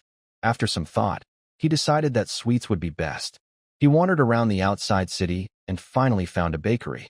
Wang Yin pushed open the oak door. The bell on the door jingled softly, and soon a young woman came out to greet him. When Wang Yin saw her for the first time, he felt a strange sense of familiarity. That feeling of comfort was like a caring older sister soothing his heart. Mou Cow Tribe Age.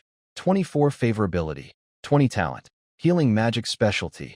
Expert in Cooking. Gentle Personality. Large Build. Skilled in Medicine. Ding. Unlocked Cow Tribe Profile. Gained Passive Effect. Master of Medicine. New items unlocked. Shop updated. The young woman wore a simple long dress, with a slightly yellowed apron tied around her waist. She had small, cute horns on her head. She looked kind and smiled warmly. The most eye-catching thing was her impressive figure, clearly showing she belonged to the cow tribe. Hello, two guests. Welcome to Little Cow Bakery. What would you like to buy? Wang Yin was momentarily stunned, looking a bit dazed. It was as if some non-existent memories suddenly appeared in his mind. He shook his head hard and said to Mou, have we met before? Mou's finger rested on her lips as she tried to recall, but in the end, she just shook her head helplessly. Sir, to be honest, I also have this feeling, but after thinking carefully, I realize I don't have any memories related to you. Maybe. We just met by chance a long time ago? Long ago. Wang Yin felt a bit confused. He suddenly remembered that he had only been in this world for a few months. How could he have seen any other beast girls besides the little beast girl family? It seemed like he was just trying to strike up a conversation. Wang Yin awkwardly smiled, thinking that Mou was just being polite. He changed the subject and chatted with her for a while. He picked some bread, dried fruit, and cookies, enough for a big bag. Only then did he say goodbye to Mou. Looking at his expenses, he realized he had spent nearly 5,000 silver coins since last night. He couldn't help but feel amazed. Money really was easy to spend. With a quick thought, Wang Yin packed all the small and large bags in his arms into the system space. Since leaving the small bakery, he looked a bit worried. The familiar feeling made him keep recalling. Who exactly is she? At this moment, Ingluo tugged on Wang Yan's sleeve and suddenly said, Wang Yin, that sister just now. Actually, I also feel a bit familiar with her. Yeah, the first time I saw her, I inexplicably liked her. It's like she's my big sister. Wang Yin was confused. He thought feeling familiar might be just his imagination. Both of them felt it, so maybe there was something wrong. But even together, they couldn't figure out where they had seen her before. After thinking for a long time with no result, Ingluo tilted her head and said to Wang Yin, next time we come back, let's go find that big sister again. Okay, they decided that next time they visit, they would look for her again. Maybe if they thought carefully, they could remember something about her. After a small interruption, Wang Yin arrived at the port. He wanted to ask which cloud whales were heading to the lower levels so he could hitch a ride. As for finding his home, Wang Yin wasn't worried. He had connected with Xiao Ji through the machine control center. Xiao Ji's location could be sensed, so he just needed to send him to the lower level. With his sensing ability, Xiao Ji could find the way home. However, Wang Yin asked several merchants, but none of them were heading to the lower levels. The reason was that the lower levels were too poor, and no one wanted to go there. This made Wang Yin stuck. Without a ride, he would be in trouble. Just when he was at a loss, a merchant told him that if he was in a hurry, he could go to the far east of the port. There, they sold flying fish, and he could ask about the price. If cloud whales are like heavy trucks in the transportation system, then flying fish are small, convenient private cars. If they don't carry anything else, 2 people riding a flying fish would be enough to go back comfortably. Hearing this, Wang Yin immediately became interested. Yes, he still has 4,000 left. If the price is reasonable, he can buy a flying fish, which would be very convenient. At least, traveling in the future won't be so troublesome. He quickly thanked the other person. Wang Yin held Ing Luo's hand and went to the place the trader had pointed out. It was at the corner of the port, where a few tired-looking flying fish were docked. There was no sign or notice. If Wang Yin hadn't been reminded by the trader, he might not have found this place. An old man sitting on a lounge chair squinted his eyes. The morning sun was gentle, and the old man seemed to be sleeping, with soft snoring sounds coming from his nose. "Grandpa, wake up. We're here to see your flying fish." The old man was suddenly awakened by Wang Yin. He was a bit grumpy, but since they came to see the flying fish, he couldn't look unfriendly. He just hummed and said calmly, "This one, and that one, 6,000. The biggest one is 8,000. You can choose yourself." In the Wallabies, only middle and upper-class people could afford to buy flying fish as transportation. Most middle and lower-class travelers relied on traders or special cloud whale services, which were more affordable. If they wanted to buy, they wouldn't do it here. There are more professional flying fish training centers in the middle-class area, where the quality of flying fish is better, unlike these tired-looking ones in front of him. Wang Yin heard that even the cheapest ones started at 6,000. He couldn't believe it. These things are so expensive? He couldn't afford that. Grandpa, can you give me a discount? I can only pay 3,000 right now. Could you please consider it?" The old man continued lying on the lounge, speaking slowly. "Young man, you don't seem to know much about this. Do you know why flying fish are so expensive? A flying fish that can listen to commands and be ridden needs to be trained from a young age. It takes at least 5 years of tame training to become a proper mount." Indeed, the old man was right. Wang Yin hadn't thought of this. As a mount, it definitely requires years of training, especially for a flying mount. It must be very difficult to tame. "Young man, don't think the price is too high. In Unju City, I am the only fish trainer left. These flying fish are all old friends of mine. So, I've already given you a discount. I can't lower the price anymore." Wang Yin let out a sigh, feeling stuck and helpless. But then, the old man's next words suddenly woke him up. "Over the years, I've counted all my grain and effort. If I can catch the fish and ride them, why not just go directly to the port where the fishing boats return every day and buy from there? That's no big deal, right?" The old man still seemed eager to promote his flying fish, but his words made Wang Yin realize the truth. Flying fish are expensive because they are tamed and bred. Wild flying fish are not worth much. However, Wang Yin's system shop has good items he can use. Thinking of this, Wang Yin couldn't help but smile a little. "No, I must not laugh now. I have to hold it in." Wang Yin and the old man exchanged a few regretful words and then hurriedly left. If an animal is used as a mount, its price includes feed, training, and other extra costs. But if it's caught directly from the wild, the cost is just the price of capturing it, so the price is naturally lower. Wang Yin took Ing Luo back to the port. He heard that the fishing boats only return in the morning each day, and then fish vendors set up stalls to sell their catch. Some restaurant owners come to buy ingredients. Sure enough, when Wang Yin returned, he saw people already gathering there.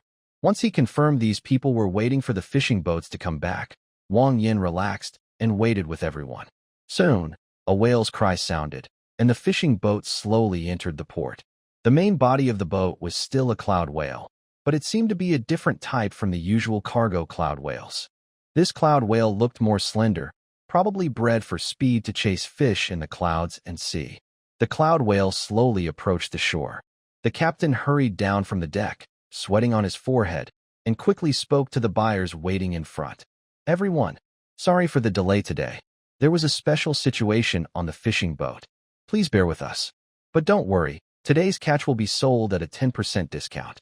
We apologize for the inconvenience. Although I don't know what happened on the fishing boat, even though the captain apologized and offered a 10% discount, the waiting merchants wouldn't just accept it. Some of the people in front said directly, "This isn't very good, Captain. You're the only fishing boat in Unju City. If we wait a little longer and it gets to mealtime, will we still be able to do business here?" Of course, fish must be fresh, and the captain knew this well. He was sweating nervously and explained, No, I don't want that either.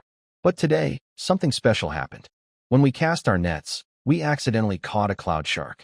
It was hiding among the fish, preparing to hunt. By the time we noticed, it had already been put into the fish hold. Hearing this, the merchants understood what had happened. Some even cursed their bad luck and turned to leave the port. The captain quickly apologized with a smile. "Sorry, everyone. It's our mistake. When we left the boat, I already sent sailors to find help in the inner city. Please give us a little more time." After hearing this, Wang Yin was suddenly surprised. It seemed to work out just as he wanted. He reached out and patted someone nearby on the shoulder, then asked, "Brother, what exactly is a cloud shark?" The man, feeling bored, responded, "First time here, right? It's normal if you don't know. This is a predator from the Sea of Clouds, almost like a fierce beast. But its meat is sour, so not many people like to eat it. If it's caught in the fish hold and not handled carefully, it could hurt someone." Yes, that's it. Wang Yin was looking for exactly this. He asked again, "Brother, how is this usually sold?" The man chuckled softly and shook his head. "This thing has no set price. It's not a fierce beast, so it's in a weird middle ground. Its meat isn't good to eat. It gets caught from time to time, and usually, guards come to open the hold and throw it out. No one would bother buying this for fun." Understanding this, Wang Yin thanked him and quietly whispered a few words to Ing Luo, telling her to stay put and not run around. Wang Yin pushed through the crowd and stepped to the front, facing the anxious captain pacing back and forth. He said, "I can help you take out what's inside that fish storage, but in return, you have to give me that colorful cloud shark. Deal?" Suddenly, someone stepped forward to speak. The worried captain paused slightly, surprised. When he saw the tall young man approaching, he initially wanted to scold him for fooling around. But when he looked into the faint vertical pupils of the young man, he somehow swallowed his words and didn't say anything. If you can get that colorful cloud shark out, we don't really need it. You can do whatever you want with it." Wang Yin smiled lightly and said, "It's settled then. Please take me there." He volunteered to ask the guards to open the cage and drive away the colorful cloud shark. Since they weren't doing charity, they would need to pay. Wang Yin eagerly offered himself. If he could really catch that shark, he would be more than willing. He stepped onto the cloud whale, walking on the wooden deck. The captain led Wang Yin toward the fish storage. Before they reached it, Wang Yin heard the noisy commotion inside, like something huge was crashing around. The captain's heart sank. The fish inside were being smashed, and those were his earnings. Wang Yin curled his lips. This creature seemed quite fierce. But he wasn't afraid of real fierce beasts, so why be afraid of this half-hearted one? With a thought, Wang Yin used 3,500 points from the shop to exchange for a soul contract. With perfect timing, favorable conditions, and the right people, he didn't believe he couldn't capture this colorful cloud shark. Wang Yin told the crew on deck to step back quickly. He then stretched and loosened his muscles. Since he was aiming to tame, not kill, he didn't draw his sword. Instead, he prepared to punch. Since gaining the dragon descendant from Alu, this was Wang Yan's first real fight. Honestly, he only had a vague idea of his strength. He didn't know exactly how powerful he was. Just in time, he decided to test himself against this creature. He slowly pushed open the fish storage door. The restless noise inside seemed to pause for a moment, but it was only brief. Soon after, a bright orange light flashed out, sweeping with a fishy wind, rushing straight at him. Wang Yin reacted quickly and dodged the attack. Only then did he get a clear look at what the colorful cloud shark looked like. It was a shark-like creature about 5 meters long and 1.5 meters tall. Its body was sleek like a shark, but its skin shimmered like a cloud at sunset, glowing with orange light. It didn't look like a typical animal. Instead, it resembled a moving cloud. Wang Yin looked at this fire cloud with some curiosity. It was the first time he had seen a creature in this form. He was about to punch it hard first, and then see what happened. In nature, there are predators that use camouflage well. The most famous is the anglerfish in the ocean, which has a small bait on its head to attract prey. This colorful cloud shark was similar. It used special skin to mimic a cloud, making it almost invisible in the sea of clouds. It blended perfectly with the environment. But compared to Wang Yin, this cloud shark seemed a bit weaker. The fight wasn't as fierce as he expected. It was about a 70-30 split. Wang Yin threw 3 punches, almost cracking the shark's skull. It was that simple. Looking at the shark-like creature, Wang Yin was surprised at how strong he had become. The cloud shark curled up on the deck, dizzy from Wang Yin's punches. It saved Wang Yin a lot of effort. His eyes lit up. Instantly, he activated his soul contract. The shark, still baring its teeth and looking a little stubborn, suddenly became dull and unresponsive. To outsiders, it looked like Wang Yin had easily subdued the cloud shark. It was quite impressive. After a moment of confusion, Wang Yin felt he could control everything about the cloud shark, its life and death, as if he had absolute power over it. The shark seemed to recover and stretched out its fins, startling everyone at the port. Wang Yin raised his hand gently to signal everyone not to panic. To everyone's surprise, the cloud shark crawled forward in a very human way, as if it had willingly submitted. This was very strange. Wang Yin had never seen anything like this before. Could a fierce predator really show submission to a human? However, all of this was just a show that Wang Yin put on for them. He brushed off the dust from his hand and said to the captain, "This colorful shark belongs to me, right?" For a moment, everyone was stunned and a bit confused. It wasn't until Wang Yin spoke again that they snapped back to reality. "Of course, you can take this shark with you. We were just trying to avoid trouble ourselves. Please, accept this gift. You must give us some face. This noon, I will host a good feast for you." Wang Yin wasn't very interested in these social gatherings. He had a family, and being outside all the time might worry his wife. He just shrugged and politely declined. "Sorry, my wife and I need to hurry. We won't need it for now. I'll come back to Unju City another time." Anyone who could fight a fierce-looking, colorful shark with their bare hands would want to make friends with it. When the captain heard Wang Yin refused, he felt a little disappointed. But when he heard the last part, he quickly smiled. "Of course. Come anytime, little brother. You're always welcome here. Thank you for helping me solve today's problem. Next time you come, remember to look for me. I owe you a drink." Wang Yin didn't say much. He just waved his hand and went back to the crowd to find Ing Luo. The colorful shark, surprisingly obedient, followed behind Wang Yin. Everyone else moved aside, afraid to get too close. "Let's go home. Yeah, let's go home." Wang Yin took her hand, jumped onto the shark, and pulled her up with him. This caused another round of surprised shouts. The colorful shark was a fierce beast in the sea of clouds, and making it submit was already impressive. But Wang Yin, he just rode away on it? Wang Yin didn't care about the shock he left behind. His hometown wasn't here, and he might not come back for a while. Maybe in a few days, everyone would forget about him or just see him as a casual chat. Ing Luo tightly held the dorsal fin, while Wang Yin sat behind her. Riding this colorful shark into the clouds was much more exciting than riding a cloud whale. First, this thing has no protection at all. If you're not careful, you could fall off easily. Second, since this colorful cloud shark is only used for riding and not for carrying goods, its falling angle is almost always very steep. It looks like free fall. If you don't have a strong mental state, you really can't ride this creature. The colorful cloud shark is very fast, almost as fast as the cloud whale. It covers the same distance in a day. By evening, Wang Yin finally returned to the lower level. As for how to keep this new mount, Wang Yin has already thought about it. He plans to let it roam freely.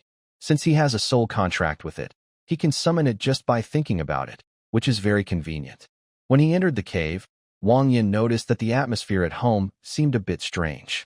Usually, around mealtime, someone would be cooking, but now everyone seemed to be gathered inside the house. Bai Guo was holding little Cake's hand and carrying little Rice on her back. She looked anxious as she looked into the house. Wang Yin sensed something was wrong and quickly asked her what had happened. Seeing Wang Yin return, Bai Guo seemed to find a sense of security and hurriedly said, "Master, you're finally back. You and Miss just left not long ago." When Squeak Miss went out, she discovered a new tribe nearby. Lady Zhuohua wanted to negotiate with Miss Yoli. but they attacked her directly. She was hurt. Wang Yin almost shouted out loud. Without waiting for her to say more, he hurried inside. As soon as he entered, Wang Yin saw Squeak and Huaiwa sitting by the bed, looking worried. On the bed lay Zhuohua and Yoli. Zhuohua was in better shape because, being from the Salamander clan, her injuries would heal gradually. She just looked a bit pale. Yoli's condition was worse. Her left leg had a long, cut wound on the scales, which were curled up. She also had several bruises, as if something heavy had fallen on her. Seeing this scene, Wang Yan's anger boiled over. But he reminded himself to stay calm first. He must stay calm and tend to Yoli's wounds before doing anything else. Zhuohua slowly opened her eyes. Seeing Wang Yin return, she instinctively smiled slightly and wanted to get up to greet him. However, Wang Yin quickly pressed her down, telling her to rest well. Wang Yin, you're back? Wang Yin gently touched her face, feeling a twinge of pain in his heart. Rest well. I'm back now. I'll handle everything. Zhuohua seemed to understand what Wang Yin was thinking. She saw that they were both injured and felt both angry and worried. She slightly lifted the corner of her mouth and said mysteriously, "You don't really think we went out and suffered a loss, do you?" At first, Wang Yin was surprised by her words. But the more he thought about it, the more suspicious he became. Wait, are they the two strongest fighters at home? If they truly wanted to negotiate, why did they bring Yu Li, this little quiet one? It seemed Zhuohua was always aiming to fight and win. After learning about their achievements for the day, Wang Yin was somewhat relieved. Out of a tribe of 20 people, only 8 remained after being killed by the 2 of them. The other 8 ran away, and Zhuohua didn't chase after them. Haha, it turns out they were the ones attacking first. Look at how things have turned out. But Wang Yin still felt some concern and worry. Yuli was genuinely injured. Seeing her beautiful scales on her leg all curled up made Wang Yin feel heartbroken. He ordered Bai Guo to boil some hot water to help clean Yuli's wounds. Mo had unlocked a healing talent for Wang Yin. He was confident in his skills for treating wounds, reaching the level of a professional doctor. Since there was no alcohol at home for disinfection, he used boiled, sterilized cloth to wipe her wounds carefully. After cleaning the bruised blood, he bandaged her and gave her a dose of ibuprofen. She should recover soon. Next time something like this happens, wait for me to come back, understand? Wang Yan's words sounded like reproach, but his concern was obvious. Zhuohua waved her hand and explained the reason behind her actions, which made him understand why she chose to attack directly and fight. According to her, the group that came near her home was a tribe called the Flame Demon Clan. This tribe has a bad reputation in the underground world. Unlike other races, they only have small settlements in the lower layers and leave no traces on the upper layers. Even the lowest goblins can find some merchants in the upper layers, but the flame demons have none. Their strength and rarity are quite remarkable. The flame demons are generally weak in body. They have red or yellow skin and can breathe fire, but they have no other special skills. Despite being so weak, they have their own way of survival. They keep moving in the lower layers, attacking and stealing from others. Information in the lower layers is limited, so when people see this strange race moving nearby, they usually don't think much and may be caught off guard by their sudden attack. However, Zhuohua and her friends are different from the unaware lower layer people. They have been in the middle and upper layers and know how these raiders operate. So, when Zhuohua heard from Squeaky about the arrival of these people, she immediately grabbed her axe and led Yoli to fight them, giving the flame demons no chance. At this moment, Yoli was slowly waking up. She watched Wang Yin carefully bandage her wounds, her cheeks turning slightly red. Wang Yin glanced at her with some annoyance and said, "Why didn't you remember to wear your shield belt?" Yoli scratched her head. At that moment, Huaiwa quickly came over and explained to Wang Yin. "Wang Yin, Sister Yoli gave me her belt because she wanted to keep us safe when Zhuohua said she was going to fight." Wang Yin rubbed her forehead, feeling a bit speechless. She reached out and tapped each of their foreheads. "You little fools, did you forget what you have at home? The one who feeds Alu rice." It seems so. A dragon girl who only eats and sleeps turned over in her grass nest, unaware of what was happening. Maybe because Alu always shows only her lazy side, eating and sleeping. Everyone overlooked her true identity. Or perhaps her appearance is too harmless, so no one paid much attention to her. even though this creature is so powerful that no one dares to challenge it. Even at the top levels, at the very bottom, the little beast girl's home is probably the safest place. Yuli was worried and confused. Wang Yin didn't know what to say, so he just told everyone to be more careful in the future. Besides Yuli being slightly injured, Zhuohua only needed to eat more to recover. At mealtime, Wang Yin decided to let everyone eat first and wait until tomorrow morning to deal with everything else. After going upstairs, Wang Yin animatedly told the little beast girls about his experiences. When he mentioned taming a colorful cloud shark, he seemed interested. Did you two really ride back on a colorful cloud shark? Of course. Tomorrow, I'll take you to see it. That thing flies so fast. The family had a simple dinner. Then Wang Yin took out gifts for his family, beautiful clothes. The clothes of the salamander race are usually small cheongsams. Wang Yin chose a white one with a peach blossom pattern. For Huaiwei and Zizi, he bought two simple but decent little Western-style dresses, matching their personalities, one red, the other black. As for Yuli's clothes, Wang Yin picked loose-fitting items, a pair of shorts and a leather vest. Since Yuli's scales can be considered clothing and also serve as armor, her clothing options are limited. So he chose these. Yuli had some injuries, so Wang Yin didn't let her change clothes. When the little beast girls changed into their new outfits and stood neatly in front of him, honestly, it was quite a sight. However, it seemed some of them weren't very well behaved. A 54-year-old lowly salamander winked at him, and her two small buns looked very tempting under the cheongsam. Zhuohua, Zai, Wang Yin temporarily suppressed his impulse.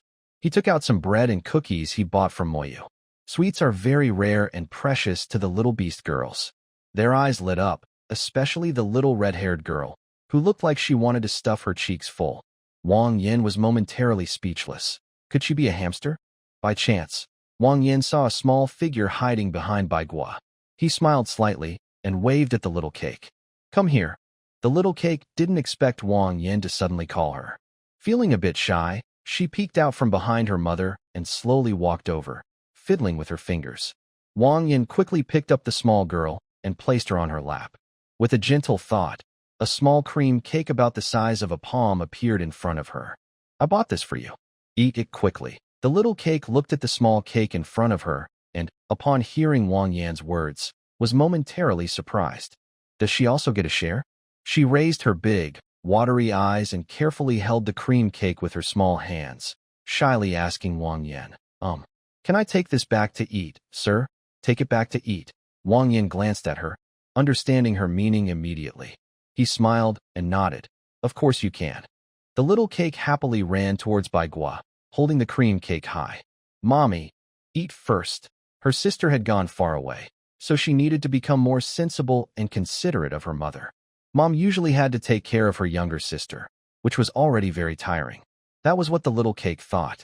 A sensible girl is always more likable, especially a tiny little mouse girl like her. She quickly attracted the attention of a few young beast girls who fed her treats. Even the most gluttonous, Squeak, picked her up happily and shared his cookies. Having received gifts, the girls gathered around Ing Luo, asking questions. Meanwhile, Zhuohua casually approached Wang Yan, her chi-pao revealing half of her pink legs. She rested her chin on her hand, smiling, and said to Wang Yan, buying us such pretty clothes, but it seems a bit inconvenient to work in them. It's not like you're supposed to wear them while working. Huh? Zhuohua let out a soft sound, then leaned her head toward Wang Yan, teasingly. When do we wear them? Indeed, older women are more flirtatious. Wang Yan's face turned red, and he looked away, pretending not to understand. Of course, when the work is done, women love to look beautiful. After all, Zhuohua covered her mouth, teasingly. Huh? I thought you said you were wearing it when you went to the countryside. Wang Yin was speechless for a moment. It seemed like this guy was a bit reckless, always provoking him. He's not someone easy to deal with either. Does he really think he's made of clay? I think you just want it. Huh? With that, Wang Yin carried Zhuohua and headed outside. Squeaking, the little one tilted her head and saw their strange actions. She said to her sisters, It's so late. Why are Wang Yin and sister Zhuohua going out? Yuli yes. Ing Luo. Why you? Didn't we talk about this before, meow? Squeaking, maybe, I forgot to. supporting herself against the rock wall with both hands. Her smooth white silk wrapped around each delicate toe. Under the gentle moonlight, she looked like two white chocolates, softly lifting her foot, her arch curved like a crescent moon. Her pink tail looked restless, unable to hide her nervousness. Earlier, Wang Yin had pulled out a piece of white silk during a lottery. It was part of a pair of half-leg stockings, with a small tear somewhere. Don't ask where, that's for you to figure out. Wang Yin didn't think much of it, and kept it in his storage. Today, he bought new clothes for Zhuohua, so she could try them on. This white silk was of the half-leg stocking style, with a small tear. As for where, don't ask, figure it out yourself. Wang Yin was caught off guard, and Zhuohua became the one feeling down. Her pink eyes flickered with unease, and she suddenly started to back out. Wang Yin, it's so late. We might run into some fierce beasts outside, right? Maybe. We should go back first? Wang Yin sneered. Now she's afraid? Where did that experience look go just now? If she wants to run, it's too late. Don't worry. I've already released the colorful cloud shark into the sea of clouds below our feet. If any strange beast comes, it will take care of itself. No worries. Until that strange feeling filled her heart again, Zhuohua's delicate cry broke free from her throat. The whole night, the sounds of birds and swallows echoed endlessly until the moon rose to the treetops. A good night's sleep, one-sided. The next day, Wang Yin woke up early. Although Zhuohua and Yuli didn't suffer any losses, Yuli was actually injured. This couldn't be ignored. So he decided to ride the colorful cloud shark and follow the wall to find the fleeing flame demon clan to send them some warmth. A whistle sounded, and Wang Yin then leapt down, falling off an endless cliff. Suddenly, a cloud of red mist seemed to come alive, lifting Wang Yin up and carrying him swiftly forward. Not long after, Wang Yin saw a cleared camp. It was probably the place where the fire demon clan was located, as mentioned by Zhuohua. He directed the Xiluan shark toward the target and jumped down to the ground. The camp didn't seem to have been abandoned for long. Some temporary shelters were barely started, and others had been destroyed by Zhuohua and Ing Luo. In the middle of the camp, there were many dead bodies. Some had been eaten by wild animals, with guts spilled everywhere, and a foul smell filled the air. Wang Yin frowned and crouched down to examine the bodies. There were 12 corpses in total. The fire demons had red or yellow skin, with matching hair colors. They had 2 small horns on their foreheads and slender bodies, like small demons from Western myths. Wang Yin circled the camp twice and found a large sack. He didn't know what was inside, so he cut it open with his knife. Several black pieces of meat slid out. They looked like dried black meat. At first, it was hard to tell what kind of meat it was, but Wang Yin soon found a withered, knuckle-sized hand and a completely unrecognizable rat skull among the meat. Fire demons dislike cold weather, so how did they survive the long winter? It's simple, by eating people. When the rat fruit city fell, many rats like the white fruit family were forced to flee. Some had relatives and went to seek refuge with them, but the white fruit family, being without support, had to wander outside. If Wang Yin and his team hadn't arrived, perhaps this bag would have contained the white fruit family too. Although Wang Yin could handle the psychological stress, seeing that dried skull made him feel uneasy. He carefully examined the camp again, but found nothing more. With a sigh, he looked around helplessly. It seems no one is left. Then, Wang Yin sat back on the Xiluan shark, ready to move forward and see if he could catch the fleeing fire demons. The strange clouds gradually dispersed, and Wang Yan's figure disappeared into the sky. After a long while, a red head slowly peeked out. Only after confirming that Wang Yin had left did it wave its hand behind it, signaling everyone to follow. Yes, this group of fire demons has returned. No one expected that, even after most of them were killed, these fire demons would dare to come back. But they shouldn't be overestimated. Only half of them escaped. They were hungry and remembered there was food at the camp, so they hurried back. Currently, only 8 female fire demons remain. The males were all killed during the fight. The leader is a red-skinned fire demon with orange hair. She is the smartest among them, and everyone follows her lead. People have left. Quickly grab the food. In the distant sky, the colorful cloud shark hid among the clouds. Wang Yin watched a few fire demons returning to take food, and a slight smile appeared on his face. That's more like it. These fire demons are useless at everything else. When they run away, they have no food, so they will definitely come back to get supplies. It's no wonder he hid here for over half an hour. It saved him a lot of effort. Wang Yin carefully counted the number of people, and sure enough, there were exactly 8. No more, no less. Everyone was present. At first, Wang Yin thought that Zhuohua had been a bit too harsh, killing most of them in one go. But when he saw the dried mice in the sack, he could only say one thing. The fire demons deserved their fate. Indeed, these women were after those bags of dried meat. Seeing this, Wang Yin no longer hid. He raised his broad sword from the sky and struck down, cutting one fire demon in half with a single. This was the first time Wang Yin had killed someone since he was young, and he did so very cruelly, splitting the body in two. The internal organs and blood spilled everywhere, filling the air with a bloody smell. But perhaps he had become numb, or for some other reason, Wang Yin only furrowed his brow slightly and didn't show much disgust. He only knew that these people were no good. If his strength wasn't enough, then maybe the bags contained Jing Luo, Zhuohua. Killing them was only deserved. Without hesitation, Wang Yin acted like a fierce beast. His broad sword was like a meat grinder, combined with his fierce strength. The blade clashed with flesh and blood, melting away as if hot iron had been plunged into snow, disappearing instantly without any resistance. The group of fire demons suddenly saw a large sword heading straight for their faces.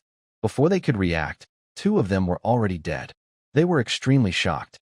That person, had he already left? Why is he back so suddenly? Without time to think, the unexpected appearance of this powerful man scared everyone so much they started to run in different directions. 2 of the foolish ones ran the wrong way and fell straight down, as if they were free-falling. After Wang Yan's fierce attack, those who died and those who tried to escape were all gone. Soon, only 2 fire demons remained. Wang Yin looked around, whistled, and a shark-shaped cloud shot out from the sea of clouds, blocking their escape routes. Lupia, Fire Demon Age, 19 Favorability, -100 Talent, Fire Breathing Skills, High Temperature Resistance, Red Skin, Aggressive, Poor at Planting, Poor at Animal Husbandry, Poor at Building Ding. Unlocked Fire Demon Profile Passive Effect unlocked, High Temperature Resistance. New items available in the shop, updated now. Wow. Wang Yin just opened the status panel, and those 3 useless traits were clearly displayed in front of him. He almost couldn't hold back his laughter. Fortunately, the items he received weren't overly powerful. In fact, the most useful one made him breathe a little easier. Wang Yin didn't give the 2 fire demons much chance to escape. He quickly stepped forward, grabbed their necks, and held them tightly. Originally, Wang Yin wanted to eliminate these 2 completely, but the items the fire demons had exploded made him change his mind. Collar. 2,000 points. This collar can turn a wise creature into a completely helpless. It has 2 functions. First, if they resist the owner, the collar releases a shock that can knock them out. Second, the owner can remotely control the collar to release blades inside, which can quickly decapitate the in 0.1 seconds. Wang Yan's lips curled into a slight smile. This was truly a good item. He thought for a moment and exchanged the collar from the system, buying 2 of them. He put one on each of the 2 fire demon women. Soon, the collars looked like iron chains, tightly locking around their necks. Wang Yin could clearly feel through his mind that these collars were so dangerous that just a slight movement could cause them to be decapitated. A cold iron collar was placed around her neck, causing a slight choking sensation. The 2 fiery demon women screamed in fear, claws scratching wildly at the collar, desperately trying to remove it. Wang Yin watched this scene with a cold gaze. One of the women, showing her teeth like a mad creature, lunged forward. But before Wang Yin could act, the collar emitted a terrifying shock, knocking her unconscious. The only remaining demon woman, named Lupi, looked at the scene with terror on her face. Wang Yin glanced at her, a sudden idea flashing in his mind. He smiled faintly, snapped his fingers, and with a humming sound, the stunned demon's collar quickly closed. Her head was swiftly cut off. A horrifying scene unfolded before Lupi. Her fear of the collar deepened, and her legs went weak. Overwhelmed by terror, her mind nearly broke down. Wang Yin nodded slightly. He took off the bloodstained collar and stored it in his warehouse. He had only been experimenting, but he didn't expect it to work so well. Maybe he could catch more in the future. If he had slaves, they could work outside the caves. Anyway, he wouldn't feel bad if they died. He crouched down and looked at the woman lying on the ground, smiling harmlessly. He slowly spoke to her. From now on, you will be mine. If you dare to resist, your partner will face the same fate. Wang Yin grabbed her hair. Honestly, he had no good feelings toward this race. He stared at Lu Pi and continued. If you understand me, just nod. If not, I might have to cut off your head too. Lu Pi felt a cold shiver down her spine, her eyes full of fear. She kept nodding quickly and begged. Master, Master, I understand. Don't kill me. Please don't kill me. Trying to prove her worth, the demon woman quickly unfastened her animal hide, revealing her bright red body. She lay back and opened herself up, moving smoothly without any hesitation. Wang Yin. Although this thing isn't very good at working, it can still be considered a person. If necessary, it can wear a leather armor, carry an iron spear, and with the fire-breathing ability of the flame demon tribe, it can serve as a frontline soldier. Soon, Wang Yin brought the exposed-skinned Lopia home, but he didn't take her into the cave. His plan was to place these slaves outside the cave, since the space outside is large and can be used well. When the small beast girls at home learned that Wang Yin had caught a flame demon woman, they all gathered around out of curiosity. Zhuohua looked at the downcast flame demon woman with some worry and unease, and said, Wang Yin, these flame demons are all bad news. You're bringing her back, aren't you afraid? Wang Yin confidently waved his hand, grabbed Zhuohua's hand, and pressed her thumb at the back of the collar. Instantly, a strange feeling flooded Zhuohua's mind. Wang Yin said mysteriously, Want to try? Try what? Zhuohua didn't understand and didn't get what Wang Yin meant, but she seemed to have a certain connection to the collar. So, don't shock me. Don't shock me. Hey, it's fun, Zhuohua said this. I think everyone might have some misconceptions. Since we're dealing with fringe topics, how could there be saints? Next, I plan to introduce some basic gameplay from Fringe Worlds. Hope I won't get banned. Several small beast girls were given authorization, even by Gua. After taking turns a few times, Lopia was already convulsing from the shocks, foam dripping from her mouth. Wang Yin, she seems to be dying, meow. Huayu held Wang Yan's arm, looking a bit uneasy. Wang Yin shrugged indifferently and said, If she's dead, just throw her away. Hearing Wang Yin might throw her away, Lopia used all her strength, curled her fingers, and stiffly climbed up, trembling all over, but still muttering unclear words. I am still alive, don't throw me away. Wang Yin was amused and laughed. Oh, the Electric King is here. I didn't expect this fire demon clan to be quite resistant to electricity. Wang Yin was very pleased. It's good that they are hard to kill. That's the right way to think. After settling this fire demon clan member, Wang Yin casually built a simple grass shelter for her. As for food, he gave her whatever was available. If there was nothing left, she would just go hungry. Anyway, with a Lu around, there's usually not much leftover food at home. Lupia wants to eat well, but that's very difficult. Since a Lu came to the house, it's like a force field that keeps away fierce beasts. You can't even see a shadow of a beast. So, the only danger outside is from strange animals attacking. According to Zhuohua, attacks from strange animals are related to how many people gather. The more people there are, the stronger the beasts that come. But right now, there aren't many people at home. Since spring this year, the attacks have weakened a lot. Usually, only 3 or 4 small dog-headed creatures come at night, and they aren't very dangerous. So, Wang Yin moved some work outside, like the spinning wheel, the drying rack, and the smoking rack. Since he bonded with Xiao Ji, this machine girl has been weaving cloth for him. Now she has accumulated quite a bit. Since she's a machine, wild animals wouldn't bother attacking her without reason. It's also a good chance for her to go outside and watch Lupia. Usually, the little beast girl's work involves gathering supplies or hunting small animals. All the chores at home are done by Bai Guo alone. Now that Lupia is here, Wang Yin gave her some simple tasks, like adding firewood to the smoking shed, chopping wood, and cleaning weeds and stones outside the cave. For more complicated tasks, he didn't plan to give her because he was afraid she might mess up. Now, the house is returning to a steady development stage.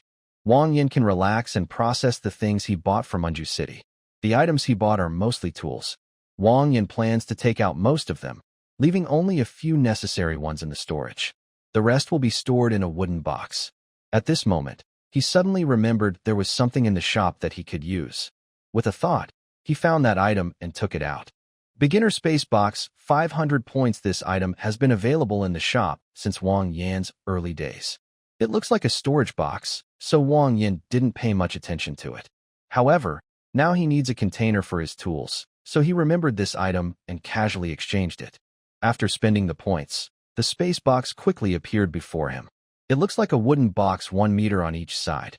Since it's a product of the system, it doesn't follow normal logic. The storage principle is that when opened, a screen appears in front of you, showing the items stored inside. It's simple and convenient. Wang Yan studied it for a while and found that this storage item might be very useful. In terms of storage, it's similar to the system's warehouse. A small wooden box can hold up to 10 kilograms of items, regardless of type. But the system space box has another special feature: growth. A beginner space box can be upgraded to a mid-level for 3,000 points, to a high level for 8,000 points, and to a top level for 15,000 points. The size remains the same, always a 1 meter cube. It can also be customized with special features. For example, Wang Yin saw 2 types: a time-free space box and a refrigeration space box. These are things he has always dreamed of having.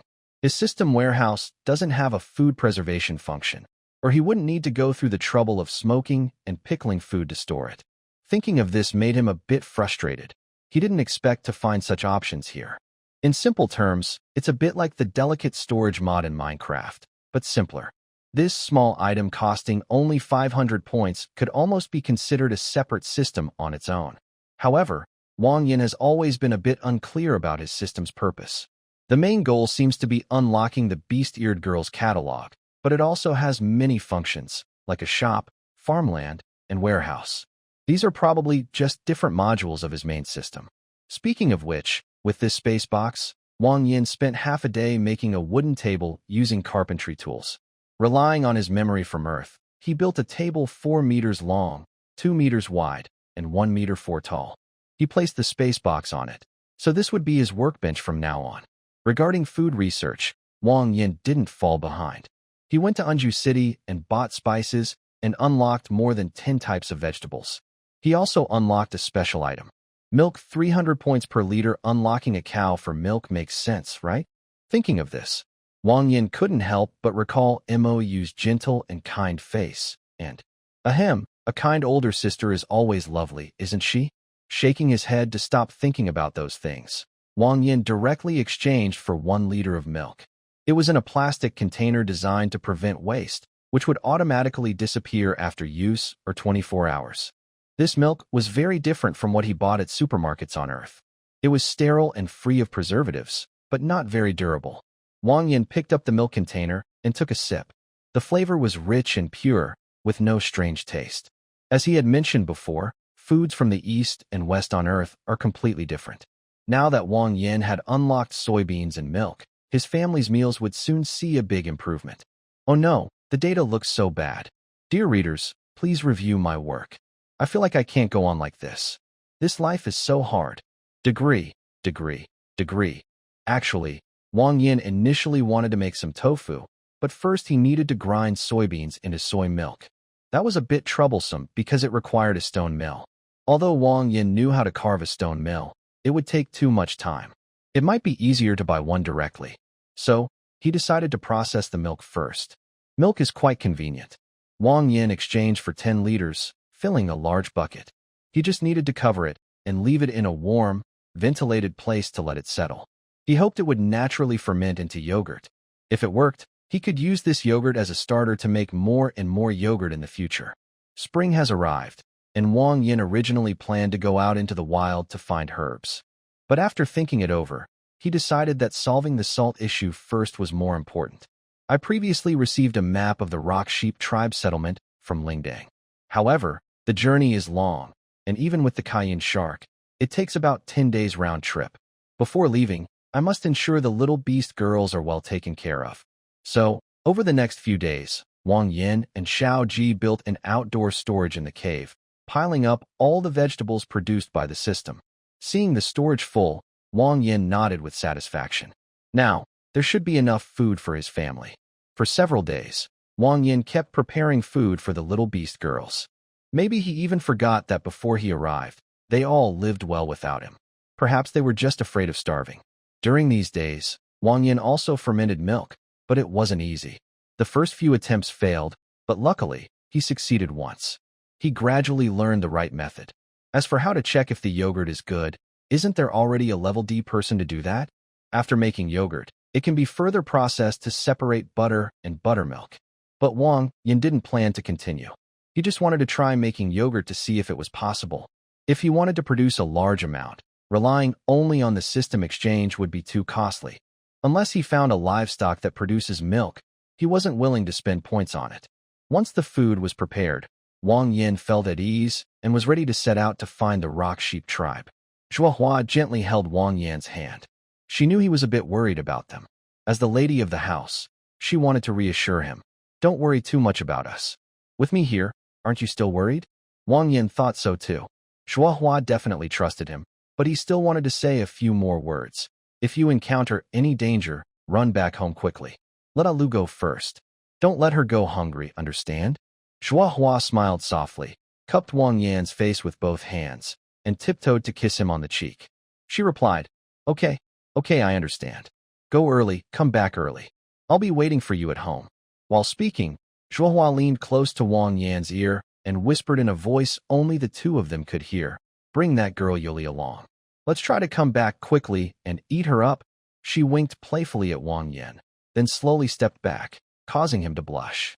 When he looked away, he saw that Yuli was standing nearby, looking confused and unsure, clearly having been told something by Zhuohua.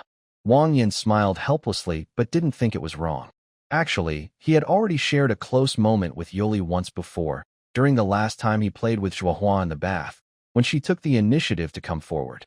He waved his hand, feeling that more talking would be annoying. He called out to Yuli, and the two of them mounted the colorful cloud shark, heading straight into the distance.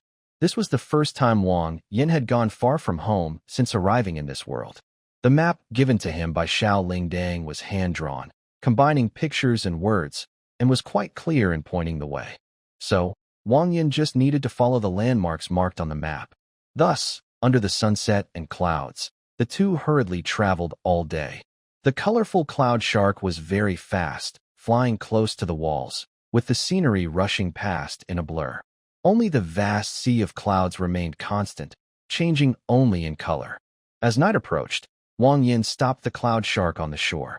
After traveling all day, it was time to rest. He lit a fire and bought 2 cans of canned food from the shop for dinner. But while eating, Wang Yin suddenly thought, since monsters attacked at night, why not just travel at night instead? The more he thought about it, the more he believed this idea was good. He mentioned it to Yoli, because the cloud shark flew close to the walls, and most monsters climbed walls to attack. Traveling at night and resting during the day might actually be safer. Yoli agreed after hearing this, nodding without objection. After dinner, they quickly lay down to rest. The sun had just set, and monsters usually only came out around midnight, so they could sleep a little first and regain some energy. They let the cloud shark go off to hunt and rest. Since they didn't find a cave, Wang Yin found a sheltered spot, covered it with dry grass, laid down a blanket, and cuddled Yoli to sleep. Thanks to Wang Yan's high-quality sleep ability, even if he woke naturally, he could still wake up in the middle of the night. The two didn't do anything special. They just embraced and slept until midnight before waking up. Looking at the bright moon high in the sky, Wang Yin guessed it was almost 12 o'clock. He stretched and called Yuli to wake up, ready to continue their journey. They mounted the cumulus shark again. Just as they started to move, 3 dog-headed monsters with foul odors climbed up. Although these monsters weren't hard to deal with, their terrible smell was very unpleasant. Since avoiding conflict was better, they chose not to fight this time. Both Wang Yin and Yoli had night vision, so traveling at night was not a problem. They moved forward for a while. Wang Yin secretly thought it was easier this way. Moving with the monsters at the same time helped keep them safe. But accidents often happen unexpectedly. The more they tried to follow normal rules, the more their understanding was challenged. Suddenly, a slimy, spring-like tentacle shot out, carrying a foul green slime. Even with the speed of the cumulus shark, it was caught by the tentacle. Their bodies stopped instantly, and due to inertia, they almost fell off. The sudden change made Wang Yin very alarmed, but he quickly calmed down. What danger could there be at this time? Besides those monsters, there was nothing else. Wang Yin hugged Yuli close, stepped on the forehead of the cumulus shark, and leapt down to the ground. He pulled out a broadsword from his storage. His heart sank. It seemed he underestimated the danger of the wall abyss at night. A tough fight was probably coming. Note: the story is a bit stuck. I don't know how to continue. The cumulus shark, a creature very close to a fierce beast, was actually caught by a tentacle. This shows how fierce the monster really is. Honestly, Wang Yin really didn't want to fight these monsters. It's just pointless exhaustion. Killing them wouldn't bring any reward, and their meat was highly toxic. He would rather turn and run away than fight. But right now, it seemed this cursed thing had entangled him, forcing Wang Yin to face this disgusting monster. The monster's target didn't seem to be the colorful shark. When Wang Yin and the others dodged, its sticky tentacles released the fish tail. It appeared to be climbing on the wall, but it was unclear what exactly it was. Goo goo, goo, a strange sound like drumbeats echoed, and a familiar rotten smell filled the air. A large, pale hand, as white as a corpse, rested on the edge of the cliff. The hand was huge, with each finger as thick as a human calf. Wang Yin stayed calm and drew his broadsword to defend himself. As the strange figure kept rising, its appearance finally became clear. The creature looked humanoid but had no features that looked human. Its white skin was dead-looking, and its two giant claws were just bones covered in skin. Its big head alone was enough to make people feel sick. Its teeth didn't have an upper and lower set like normal. Instead, they formed circles, like a mouth that couldn't close, resembling a meat grinder, making a goo-goo sound. What was most disturbing was its long, thick tongue, covered in slimy, foul-smelling mucus. The tongue kept opening and closing, like barbs. Wang Yin finally understood what the tentacle holding the fishtail was.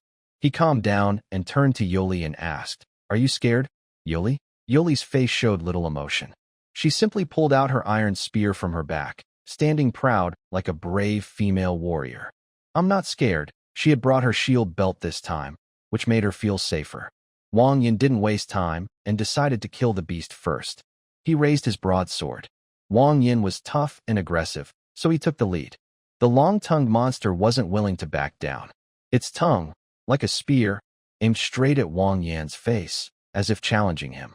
Since they were going to fight head-on, Wang Yin decided to test it. He grabbed the sword with both hands, suddenly swung it up, and made a full-moon slash, as if intending to cut the tongue in half. But Wang Yin underestimated how flexible the monster's tongue was. When he swung, the tongue easily absorbed the attack. It even wrapped around his wrist, moving quickly. In that instant, Wang Yin's arm almost got torn apart by the giant tongue. Yuli clearly wouldn't just stand there foolishly. Instead, she understood her role well. Her strength was a bit less than Wang Yin's, so she focused on supporting. She moved behind the monster and stabbed 3 times into its ribs, then quickly retreated, never trying to get a final. Although the monster's bones were as hard as iron and her spear wouldn't cause serious damage, one of her shots went through in the bones and hit its internal organs, making the monster scream in pain. This gave Wang Yin a chance to free himself. He was very pleased with Yuli's cooperation. He charged forward again. If the tongue was no good, then the neck should work, right? Unfortunately, the monster was smart enough not to be fooled like a simple creature. When it sensed Wang Yin's fierce attack, it quickly dodged, giving him no chance to strike. So, Wang Yin and Yuli kept working together smoothly. Wang Yin used a broadsword to attack, while Yuli held her spear ready to strike at any moment. If Wang Yin's attack was caught by the tongue, Yuli would stab at the monster's vital spot from behind. Over time, even though both of them were hit a few times, Wang Yin healed quickly, and Yuli's shield belt protected her. After several rounds, the monster's injuries worsened, and it looked like it was struggling to survive. Wang Yin took a deep breath. Even though the foul smell lingered, the monster's flesh and bones were as tough as metal or stone. Cutting into it felt like hitting iron. His hands started to shake slightly from the repeated shocks, and it was clear he needed to end the fight quickly. The long-tongued monster roared in pain. When it saw Wang Yin preparing a deadly strike, it started to scream and even showed signs of fear. Wang Yin ignored this. He saw an opportunity to finish it off. His health bar was already more than half gone. If he didn't act now, when would he? He leaped forward with his broadsword, aiming for the monster's neck. But just as he jumped, he suddenly saw the monster's face showing a very human-like mocking expression. Wait! The monster suddenly turned around. Its huge claws, like heavy hydraulic presses, shot straight at Yuli, ignoring Wang Yan's attack. It seemed willing to risk its life to attack her. Wang Yan never expected this monster to be so clever. Since it was facing away from him, his strike missed. Instead, he cut a deep wound into its back, exposing bones and breaking fragments. Yet, the long-tongued monster seemed to feel no pain and ignored the injury. It kept attacking Yuli with fierce strikes and stabbing motions, as if it had targeted her and refused to let go. Yuli was overwhelmed by the monster's fierce attacks. Her shield belt blocked most of the hits, but Dilia had warned her that the shield belt had an energy battery. After the last fight with the white-armed tiger and this new attack, the belt's energy was running low. Suddenly, a cracking sound like eggshells breaking filled the air. Wang Yin was shocked. His shield was shattered. "Retreat now," he shouted loudly. But it was probably too late. How could Yuli's agility compare to the flying spear-like tongue? Wang Yin clenched his teeth and lunged forward, riding on the back of the beast to avoid its tongue whip. He grabbed its mouth corners, tearing at the monster's lips, his fingers bleeding from the sharp teeth. "Run!" Yuli was momentarily stunned, but didn't try to fight on. She bit her lower lip tighter. Wang Yan's mind moved, and that Siloan shark flew out of the clouds again, quickly grabbing Yuli and carrying her away from the danger zone. Only then did Wang Yan feel relieved enough to focus on fighting the long-tongued monster. "Come on, just you and me." Without his helper, Wang Yan's fighting ability clearly dropped. Although he had healing powers, the hunger grew stronger, constantly gnawing at his body and mind. In the end, Wang Yin managed to cut the long-tongued monster's neck after his left shoulder was pierced. The monster fell heavily to the ground, unable to get up. He pulled the long tongue out of his shoulder, tearing out bloody flesh. Wang Yin couldn't help but grunt. That cursed thing, even in death, still managed to disgust him. Unexpectedly, the fallen strange beast's corpse emitted a purple-black glow after death. Wang Yan's heart immediately sounded the alarm. He quickly raised his sword and stepped back, but the light only flickered briefly before shattering like broken glass, transforming into a gentle greenish-blue hue. Yes, the glow shattered. The greenish-blue light slowly gathered into a small point of light. Once formed, it flew straight toward Wang Yan's forehead. Even though he tried to raise his hand to block it, the tiny light seemed to pass through without resistance, entering his mind. Received Basic Purification Seed 1. Basic Purification Seed? Wang Yin was shocked. He realized this tiny light was a reward from the system. He hadn't expected that after killing the beast, it would drop a purification seed. This made him wonder why no other beast drops it. Could it be because his level isn't high enough? The purification seed floated quietly in Wang Yan's mind, not stored in his inventory, and there was no description of it. Wang Yin was very confused. What exactly is this thing for? After thinking for a while and not understanding its purpose, Wang Yin decided not to worry. It didn't seem dangerous. Instead, when he focused his mind on it, he felt a deep sense of peace. So he chose to ignore it. He had sustained serious injuries in this fight and needed to find a place to rest quickly. He whistled at the colorful cloud shark and, with one arm around Yoli's waist, continued forward.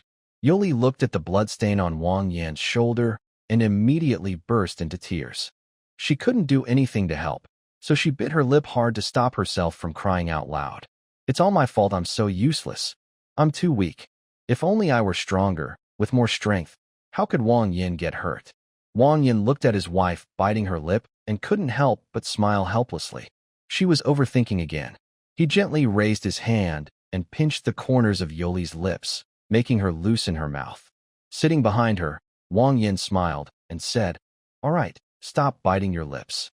If they swell, it won't look good, you know." Yoli didn't reply, only trembling slightly. Now Wang Yin no longer dared to walk close to the edge of the cliff. These strange beasts even had special anti-air defenses. He wondered why the traveling merchants also moved only during the day. This time, he learned his lesson. Some things can be understood after just one try. The long-tongued monster was probably not the attacking type, but a stationary hunter. There might be even stronger monsters hiding on the walls, he thought.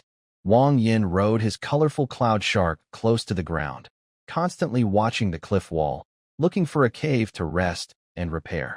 Soon, he found a cave about 20 meters above the ground. It was a hidden spot, so he guided his cloud shark to land there. The cave was quite spacious, enough for 2 people. Wang Yin took out some bedding for Yuli to lay out. He then tore off his shirt, which was made of polyester fibers from his system. It wasn't very comfortable, but he liked this outfit. Sadly, it was torn and no longer wearable. By now, some time had passed since the fight ended. Wang Yin noticed the blood hole on his shoulder was healing. It had shrunk from the size of a fist to that of a ping-pong ball. It wouldn't be long before it fully healed. This was thanks to 2 skills, rapid blood clotting and dragon descendant. Rapid blood clotting stopped bleeding instantly. Dragon descendant gave him great strength, protection, and an incredible healing speed. Except for severed limbs, most injuries could heal as fast as fire blossoms. Leaning against the rock wall, Wang Yin let out a deep breath, feeling relaxed. Then, a wave of hunger hit him. Without hesitation, he took out canned fruit, beef, milk, and pure water. He looked like a starving ghost reborn. Seeing this, Yuli felt a pang of sympathy. She stepped closer and lowered her head, saying, "Let me feed you." One hand isn't very convenient. Wang Yin was slightly surprised, but then suddenly smiled. "All right, wife, feed me." Honestly, even Wang Yin wasn't sure when his relationship with Yuli became so close. Was it during the hunt for the white-armed tiger, when their feelings suddenly warmed up? Or was it during the bath with Xiaohua, sharing intimate moments? Wang Yin didn't understand, but he truly liked this little girl, Yuli. Yuli pursed her lips, opened the can, and then took a spoon to feed Wang Yin. Honestly, eating this way was very slow and couldn't make up for her weak body, but Wang Yin was happy. The big snake personally fed him, which was a rare opportunity. Seeing Wang Yin seem a bit happy, with a slight smile in his eyes, Yuli asked confusedly, "Is there something you're happy about?" Wang Yin didn't answer directly. He just shook his head and changed the subject. "When I first came here, your attitude towards me wasn't very good." Yuli remembered how she looked at Wang Yin with a cold face at the very beginning. She couldn't help feeling a bit embarrassed and quickly explained, I just don't have much good feeling towards humans, so." Wang Yin looked at her deeply, took the can from her hand, and said, "Yuli, can you tell me about your childhood?" "My childhood?" Yuli was slightly surprised, seeming reluctant to speak. But looking at Wang Yin, she couldn't refuse, so she lowered her head slowly and avoided his gaze. Wang Yin knew that part of Yuli's personality was shaped by her childhood experiences. No one knew what had happened to her before, and she had never mentioned it to anyone. That's why she was so quiet. Now was a good chance to open her heart. "I was a child," Yuli whispered, her thoughts seeming to drift back to those years from over 10 years ago. "Actually, I am not a true beast human. I was born after my mother was assaulted by a group of people. I am not really from the snake tribe. I don't even know who my biological father is." Yuli's voice was calm as water, but it sounded like she was hiding deep sadness. In her snake-like eyes, there was no longer any sharpness. They looked like a lost child, humble and timid. "I grew up in such an environment. My neck was chained, and right in front of me, my mother was assaulted by that group of people. Luckily, my mother loved me very much and didn't let them hurt me." Later, Yuli's voice stretched out long, and she paused for a long time before continuing. "My mother saw that I was getting older. If things kept going like this, those terrible people would harm me someday. So, that night, my mother bit and killed the person who was attacking her. She took the key from him and escaped with me. But my mother's health wasn't good. She usually ate what was meant for me. She couldn't run away." Yuli finally couldn't hold on anymore. She remembered her childhood, and tears streamed down her face. She cried openly. Wang Yin gently lifted her and held her in his arms. He softly stroked her long hair, saying nothing, just quietly comforting her. Yuli sniffled, hugging Wang Yin tightly. Tears soaked his chest, and her eyelashes trembled slightly. Later, Those people found us. My mother was hurt, but she managed to escape.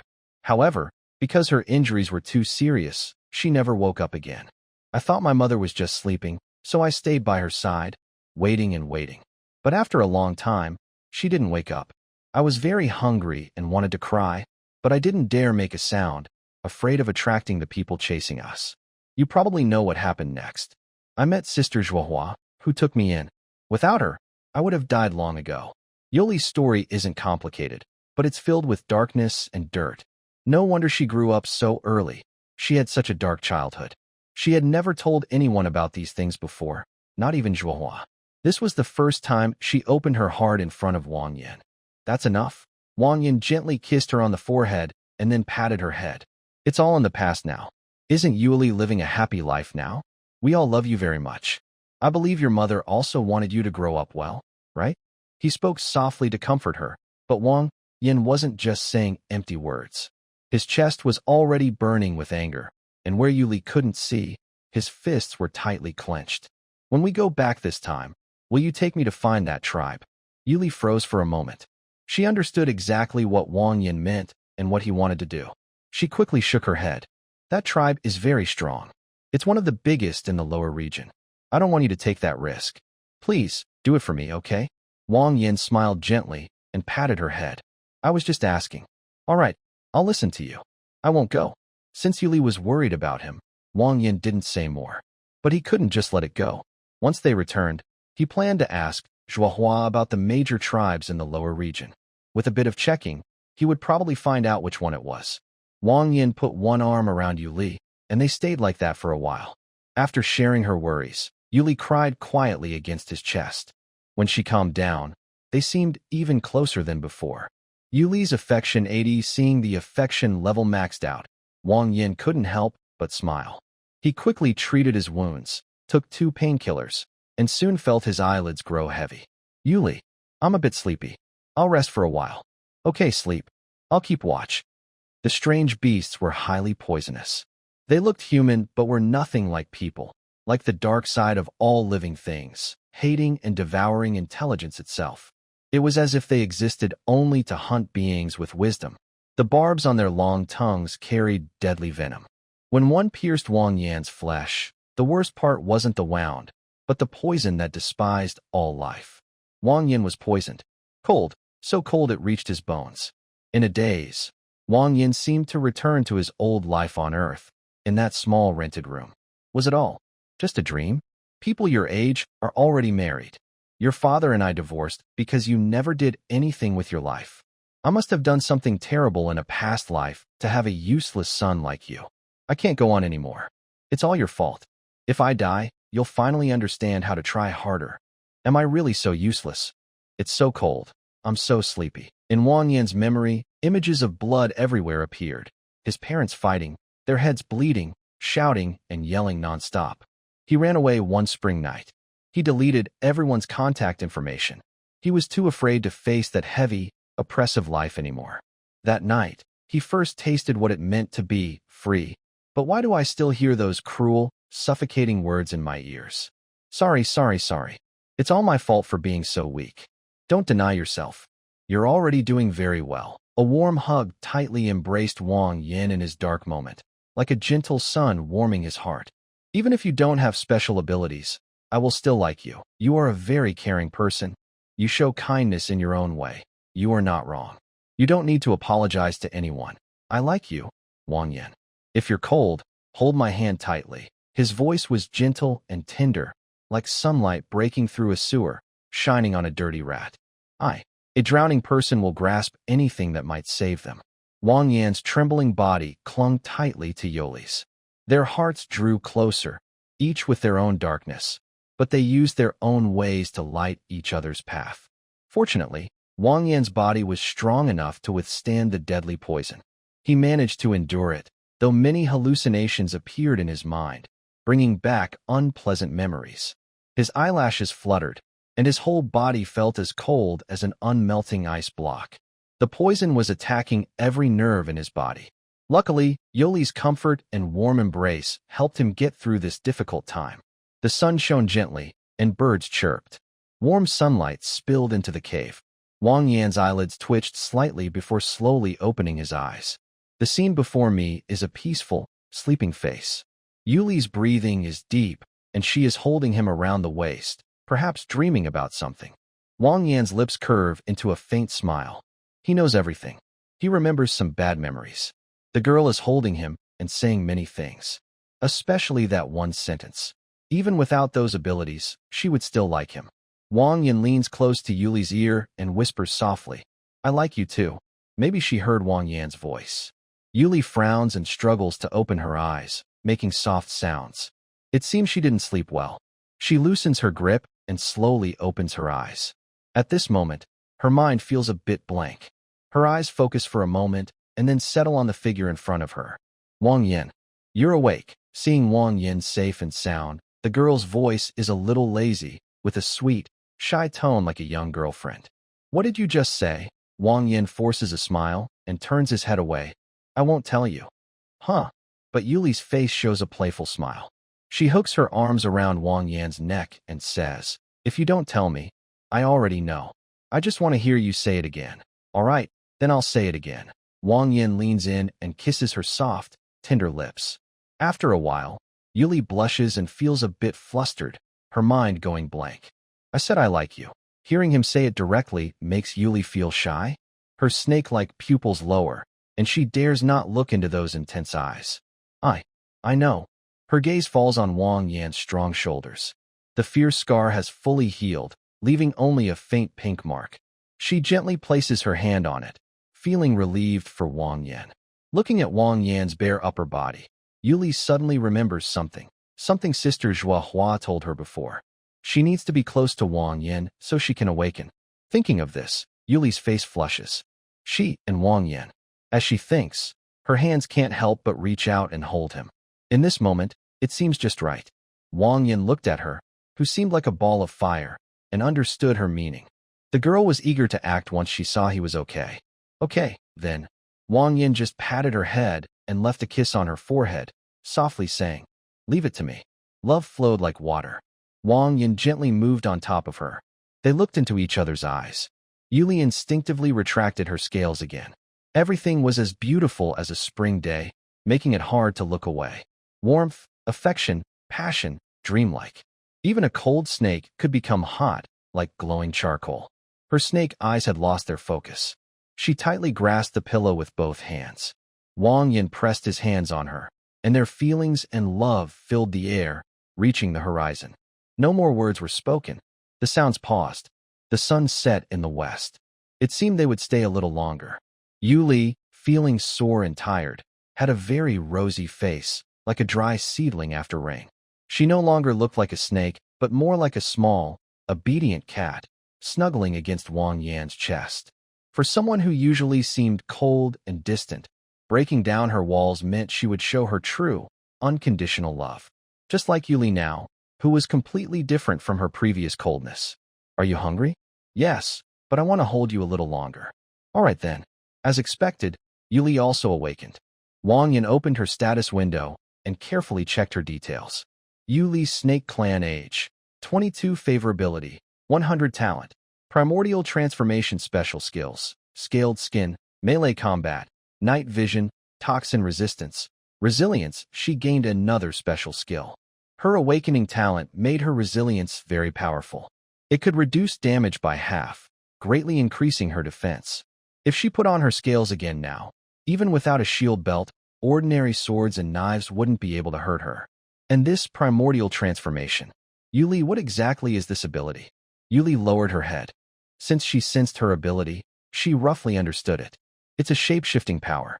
Honestly, she didn't really want to show it in front of Wang Yan, because she felt it was too ugly. It's transforming directly into the most primitive beast form. I don't really like this ability. Primitive beast form? Wang Yan looked confused. Could it mean transforming into a big snake? Then hurry up and change so I can see. Transforming into a huge, fierce beast sounds pretty cool, right? Wang Yan thought this, with a sense of eagerness. Yuli didn't expect him to be so eager to see, so she didn't say much. She just sighed, then slowly stood up and moved to the edge of the cave. Then, her hands gradually disappeared, and her legs seemed to merge together, forming a slender snake tail. Her graceful figure stretched out, becoming longer and longer. Although not very elegant, as her form kept changing, a large green python slowly took shape. It didn't look cold and sinister like a typical snake, but rather sharp like a spear. The giant python flicked its tongue. Its body was huge, about 1.5 meters wide at the thickest part. In this small cave, it was a bit cramped. Half of its body coiled around Wang Yan, while the rest of the tail rested outside the cave entrance. Being wrapped by such a big snake would make anyone feel cold and uneasy. But Yuli's snake form didn't give that feeling, mainly because her snake eyes had a hint of human emotion, which made her look less threatening. After transforming into a snake, Yuli couldn't speak. She simply leaned her large triangular snake head close to Wang Yan and gently rubbed his face. Yuli's awakening ability was incredibly powerful. Based on Wang Yan's own feeling, her current form's aura was even more terrifying than a fierce beast. If she really faced one, Wang Yan probably wouldn't need to fight at all. Yuli could easily turn into a giant python to handle it. Yuli's ability could last about 10 minutes, with some time limits, but it didn't affect her much. However, there was a side effect. After returning to her normal form, she would feel exhausted and weak for a while. It was a small side effect. After some minor adventures, Wang Yan learned his lesson and stopped challenging the wall abyss at night. He traveled honestly during the day and found a cave to rest at night. Although it delayed him by a day, it wasn't a big problem. Over the past few days, besides enjoying the scenery along the way, Wang Yan also gradually discovered several human tribes. However, they were too scattered to form any real community, like fierce beasts that could be wiped out easily. There was no intention to approach or trade with them. During these days, the two of them didn't stay idle. After breaking through the last barrier, their hidden story scenes became more intense. Wang Yan personally experienced what it means to have a snake-like grip, which he found quite addictive. So, after about a week of traveling together, they finally reached a sparse vegetation area, following the landmarks on the map. This was the territory of the rock sheep tribe, but Wang Yan wasn't exactly sure where, so he needed to look carefully. They stopped at the shore, and Wang Yan commanded the Tseluan shark to sail into the clouds. Then, he and Yoli jumped down, walking to find traces of the rock sheep tribe. Holding Yoli's hand, Wang Yan noticed that the vegetation here was sparse, resembling a kind of savanna. With careful searching, he believed they could find signs of people. Soon, Wang Yan spotted a figure bending over among the low-hanging grass, gathering something. Anyone active in this area would obviously be part of the tribe. Seeing no other people around, Wang Yan approached directly and greeted the person. Suddenly, he heard a voice shout, which startled Lily so much she almost jumped in fright. It was a beast girl with wheat-colored skin, wearing a patchwork outfit made of various animal skins. The most striking feature was her exaggerated, spiral-shaped sheep horns. Without a doubt, she was from the rock sheep tribe. The moment Wang Yan observed her, he opened her status panel to gather basic information. Lily Vanira, sheep tribe age, 16 favorability, 0 talent, not awakened skills, stubbornness, animal husbandry, endurance, efficient sleep, climbing master, ding, unlocked sheep tribe encyclopedia, passive effect unlocked, endurance. New items unlocked, shop updated. Endurance? Wang Yan almost couldn't hold back a laugh. It sounded a bit funny. In fact, this passive skill is very useful. It can increase a target's basic endurance, helping them run longer during long races or recover stamina faster in battles. Whether in daily life or combat, this skill provides strong support. Of course, it is also useful in certain situations. When the girl from the rock sheep tribe saw that the newcomer was a human, she quickly grabbed her small basket and ran without looking back. What surprised Wang Yan even more was that she was running very close to the wall. This reminded him of videos he saw on Earth. 90 degrees is a wall, 89 degrees is a right? Watching the girl run along the rock wall, Wang Yan had no anger at all. It seemed she was a bit timid, and maybe he had scared her. He helplessly spread his hands, whistled, and quickly led Yoli riding on the Tseluan shark. Since he had already seen her, he could follow her to find her tribe and meet other rock sheep people. Wang Yan didn't dare to chase too closely. He just rode the Tseluan shark from a distance, slowly following her across the sky. After a while, the girl ran along the wall, and Wang Yin finally found the Rock Sheep tribe settlement. The location of the tribe was very well chosen, fitting their style perfectly. It was a hollow in the cliff 30 meters above the ground, with a steep mountain that only the rock sheep could easily enter or leave. There was no need to worry about enemies from outside. But this was not a big problem for Wang Yin, because he could fly. As soon as Lily returned to the tribe, she shouted loudly, "Oh no! Oh no! More humans are here." Her words immediately drew everyone's attention. They looked at her, stopped their work, and someone asked, "Where did you see the humans?" "Just below, where we often dig for roots. They suddenly said hello to me, so I ran away." "Quick, tell the chief. Those humans are here again to steal salt." At that moment, Wang Yan's Siluan shark slowly landed at the edge of the cave. He jumped down quickly, attracting everyone's attention. The place fell silent. Everyone held their breath, staring at the person in front of them in disbelief. Honestly, being watched by so many people made Wang Yin a little uncomfortable. He slowly raised his hand, awkwardly tugging at the corner of his mouth. "Hello? It's humans. Humans are here. Quick, men, get your weapons. Women, hide. Humans, how dare they come to our home? Today, you won't leave easily. Protect the priestess." Wang Yin didn't expect the rock goat tribe to be so hostile to humans. They immediately got aggressive. Yuli saw this and drew her spear, ready to attack, but Wang Yin held her back. "Don't be impulsive." Although the rock goat tribe was loud and noisy, they acted quickly. Without any orders, 12 men with bone spears formed a circle, surrounding the elders and children at the back. All their spears pointed at Wang Yin, as if they were about to rush forward and attack him. Wang Yin squinted at the tribe. He was here for business, not to destroy the village. If he wanted to destroy it, it might be easier, and he could also find salt from their village. But that wasn't his goal. He wanted to find the salt mine. If a fight broke out, it wouldn't be worth it. Haha, everyone seems so excited. No need for these welcome rituals. Just disperse. Wang Yin spoke as if joking. But when he opened his eyes again, his vertical pupils shone with a very intense and oppressive light. "I'm here for business. Call out your leader. I have a big deal to discuss with you. If there are any bugs in the story, please leave me a message. Sometimes I forget my own settings. My lovely little readers are my helpers." As the top predator, the dragon's aura alone was enough to scare the rock goats. Wang Yin only borrowed a bit of dragon energy, and the tribe was immediately subdued, calming down. Then, Wang Yan's expression returned to his usual smiling look, showing kindness.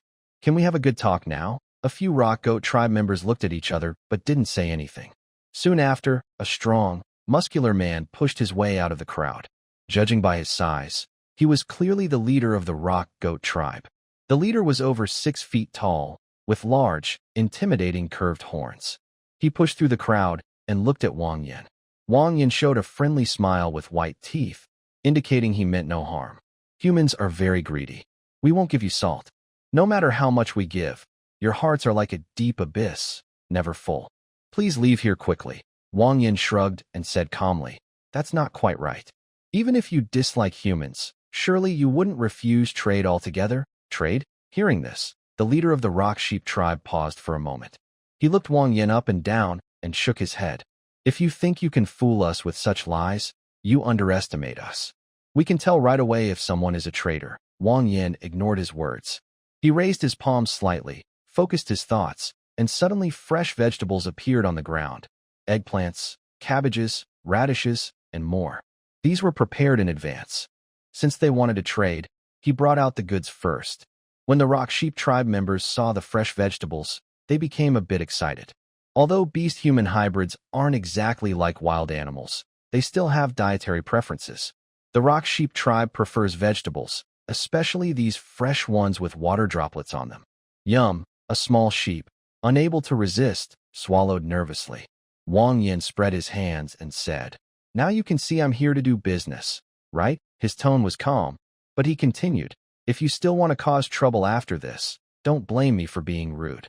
Wang Yan's temper isn't very patient. He's already shown respect to this tribe. If they keep pushing, he might have to take stronger action. A cold sweat slid down the leader's face. He wasn't just a muscle-headed brute. He was smart enough to understand Wang Yan's words. If he kept being unreasonable, he might end up with a sword at his neck. I see now you're a traitor. Sorry about that. You're different from other traitors. I apologize for the misunderstanding. Being able to calmly say this without blushing or feeling nervous shows some flexibility. Wang Yan's offer really meets the basic needs of the rock sheep tribe. Usually, other traders bring mostly dried vegetables or durable foods like potatoes and sweet potatoes, which are not fresh. Wang Yan nodded, then waved his hand and said, "All right, I will exchange your salt mine for vegetables. Half a kilogram of vegetables for 1 kilogram of salt. That's the price. I won't go inside. Just exchange with what you have." What? Half a kilogram of vegetables for 1 kilogram of salt mine. This high price shocked everyone, almost making them gasp. Wang Yan didn't care about their reactions. Who knows how much salt the rock sheep have? If they want fresh vegetables and low prices, they can forget it. Good deals are all ours. It's this price. No exchange, no negotiation. Starting at 100 kilograms of salt, the rock sheep tribe members were a bit angry. They wanted to speak up and argue, but suddenly Wang Yan pulled out a tall sword and stuck it into the ground, clearly showing he wouldn't negotiate.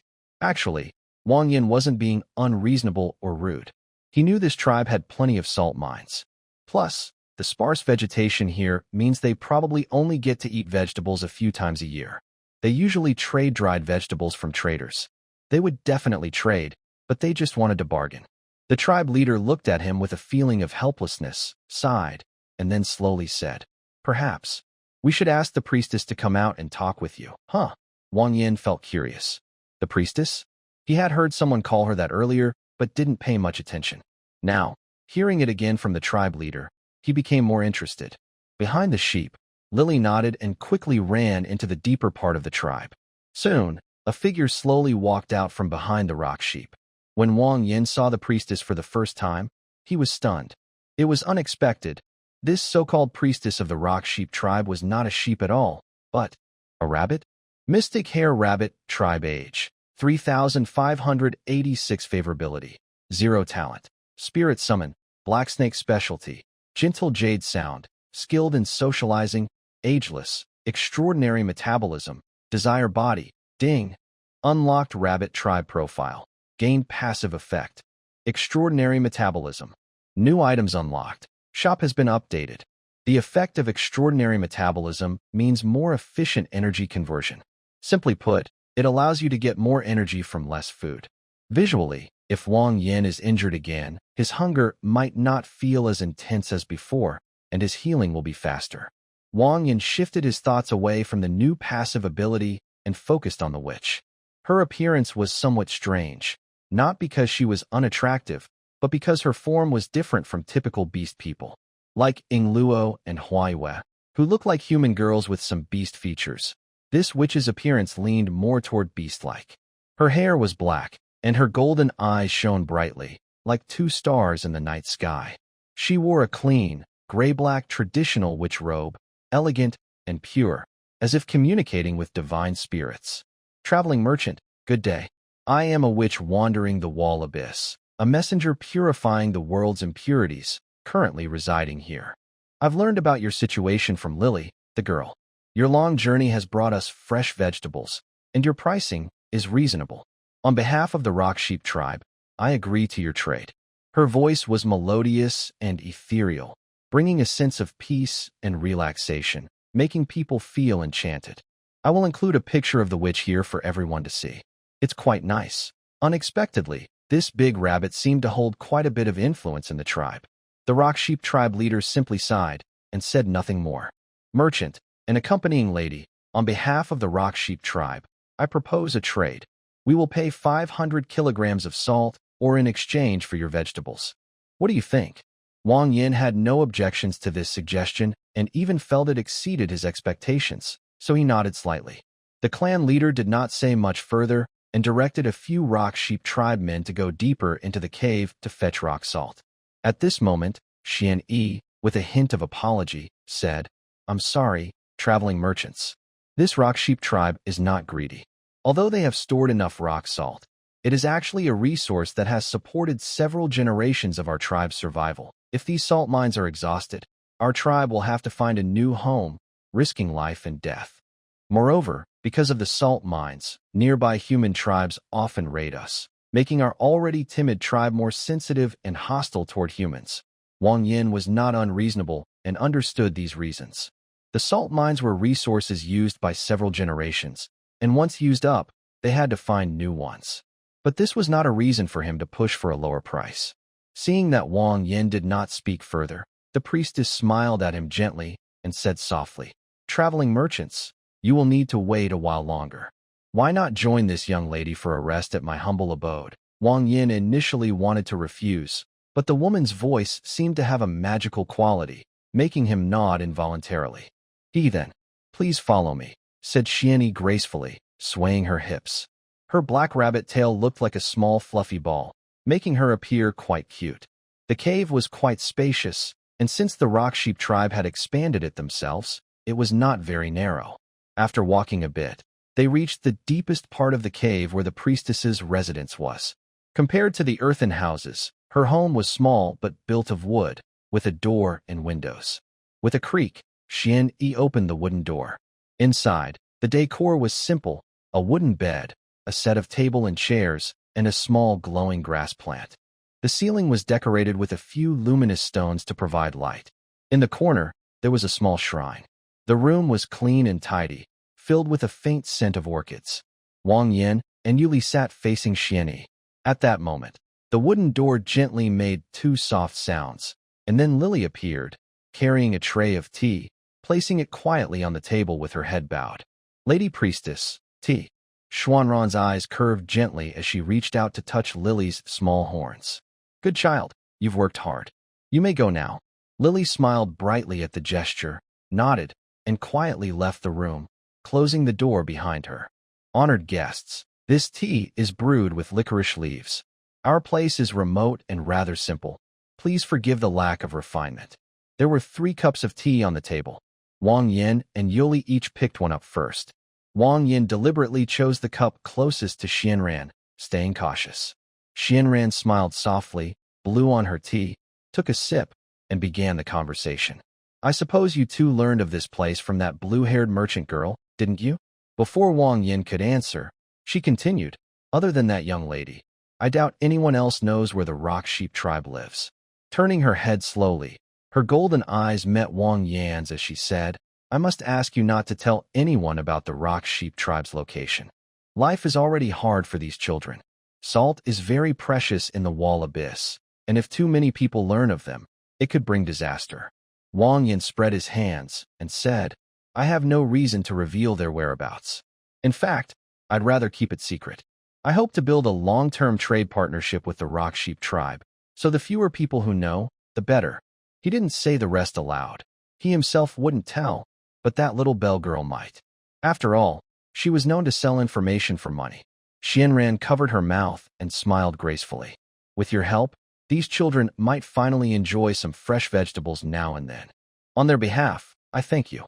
Her voice carried a gentle charm, each word soft and pleasant to the ear. Wang Yin guessed it might be related to her gift, the melodious voice. "Miss Priestess, you don't seem like someone from the lower ranks." "Oh, my apologies," she said with a light laugh. "I was so caught up in our talk that I forgot to introduce myself. My name is Xianran. As I mentioned earlier, I am a priestess who travels through the wall abyss, purifying corruption wherever I go. When I passed through this place and saw these children suffering from illness, I stayed to heal them." Wang Yin nodded, and the priestess continued speaking, also asking Wang Yin in return, "From the looks of you two, you don't seem to be merchants. However, your skill in producing things out of thin air is quite rare. I've never seen anything like it before." Wang Yin didn't want to dwell on this topic and simply smiled politely. "Haha, it's just some clever tricks. Nothing special. Actually, you're right. We're not professional traders, just a small middle-level force. We happened to learn about this place by chance and came to exchange some fresh vegetables for salt from the salt mine." Xianyin narrowed her eyes slightly, a faint flicker of something unusual passing through her gaze, but it disappeared instantly. "Yeah, it seems your influence is quite strong. Although your offer is a bit high, rarity makes things valuable. In a place like this, your pricing isn't unreasonable. If we could cooperate with someone like you, I believe those children wouldn't suffer too much." As she continued, Her words became mostly empty politeness. Wang Yin didn't dare to engage too deeply with this woman. Her refined voice suggested she was no ordinary person, probably someone who could use her voice to subtly influence others. Moreover, she was a woman over 3,000 years old, with a mind so sharp it was hard to tell where her thoughts ended. She might lead him astray at any moment. After exchanging a few words with Xian Yin, the sound of knocking on the door rang out again. Outside, the Rock Sheep tribe announced that the salt was ready. Wang Yin decided not to say much more to her and led Yuli away first. After quickly counting the supplies, Wang Yin honestly took out the vegetables stored in the warehouse. These were the products he had accumulated over the past few days. After placing the salt into the warehouse, he didn't want to stay any longer. The woman seemed increasingly suspicious. Something felt off. It was better to leave now. Perhaps because he had stayed too long. The sky had already turned westward. There was no choice but to stay overnight at this place. Wang Yin took out more than 10 kilograms of extra vegetables, using them as his lodging fee for the night. The Rock Sheep tribe was happy to oblige and quickly cleared out a room for the two of them to use. The room was very clean and had no strange smells. Wang Yin felt his senses were okay, so he and Yuli spread out the bedding. Just as they finished, the wooden door was gently knocked. Soon, a soft, gentle female voice came through. "Traveling merchant, if you're finished, Lady Shaman would like to invite you to dinner. Would you like to join?" This woman wanted to invite both of them to dinner again. What does she mean? Honestly, Wang Yin didn't really want to go. He was planning to stay inside with Yuli, eat some canned food, and then sleep. But this woman suddenly sent someone to invite him to eat, and she didn't include Yuli. What does that mean? However, since this is her place, refusing might hurt her feelings. Wang Yin decided to grit his teeth and go, planning to eat quickly and leave, not giving her much chance to talk to him. He took out a few cans of food, told Yuli a few words, and Yuli nodded obediently. She also felt a bit annoyed because she only knew how to fight and couldn't help much in this situation. "I'll wait for you to come back," Yuli softly said. Wang Yin patted her head and then left the room. He gently knocked on the door of Xian Yi's room, then pushed it open. Xian Yi smiled happily, her expression somewhat enchanting. It was clear her body of desire was not for nothing. She was even more alluring than Ing Luo. "Sir, please sit." Wang Yin nodded silently, then pulled out a chair and sat down. He looked at the food on the table and was a bit surprised. There was a bowl of vegetable and dried meat soup, with a few golden oil spots on top. The main dish was a whole ceramic bowl of rice, accompanied by a small plate of pickled radish. It looked quite proper. Wang Yin squinted, silently observing the food on the table. Xian Yi saw him and chuckled softly, then pulled a chair to sit facing him. "By the way, I still don't know your name, sir." Xian Yi propped her chin with one hand, her golden eyes flickering in the dim, flickering lamp oil, as if she could see through a person's mind. Wang Yin picked up a wooden spoon, lowered his head, and scooped a few bites into his bowl. He said, "Just call me Hanli." "Oh," Xian Yi seemed to smile warmly and murmured, "Hanli? Is that your real name?" Wang Yinsui casually told a lie, without blushing or feeling guilty. He nodded and looked at the meal in front of him. From just this table of food, he roughly understood this woman. He didn't want her to know his real name, so he mentioned Han Tian-san instead. "Sir, you are lying," said Xian Yi with a gentle smile. "Believe it or not, my name is this," Wang Yin replied. "Haha, all right then. Since you don't want to tell me your name, it must mean you don't fully trust me." "Why is that?" The candle flickered, and her bright eyes stared intently at Wang Yin. "Did you notice something?" she asked. Wang Yin saw she was probing him, so he decided not to pretend anymore. He straightforwardly said, "When we first met, you said you were just staying here temporarily, a witch who cleanses the dirty walls. But looking at your room's decorations, it doesn't seem like a temporary place at all. Also, your actions don't seem to be guiding the Rock Sheep tribe. Instead, you look more like a leech feeding on their blood. In this sparse vegetation area, you can still eat such food, and there are special rock sheep to take care of you. Your words don't match your actions at all. If you wanted to call me here alone, let's be direct and efficient. Just tell me what you want, and we'll get straight to the point." After hearing Wang Yan's words, Xian Yi was visibly stunned for a moment. Then she covered her mouth and couldn't help but laugh. "Ha ha, leech.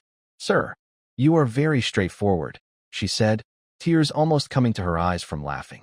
She wiped her eyes with the back of her hand. But gradually, Wang Yin felt that her elegant and noble aura had completely disappeared. Although I haven't deliberately hidden anything, you can tell my disguise so quickly. I must say, you are truly impressive, she said. Haha, just as you guessed, I am indeed who I said I am. But, calling me a leech directly, sir, that's really too much, she added. Wang Yin didn't expect her to admit it so openly, which made him feel strange. What exactly was she hiding?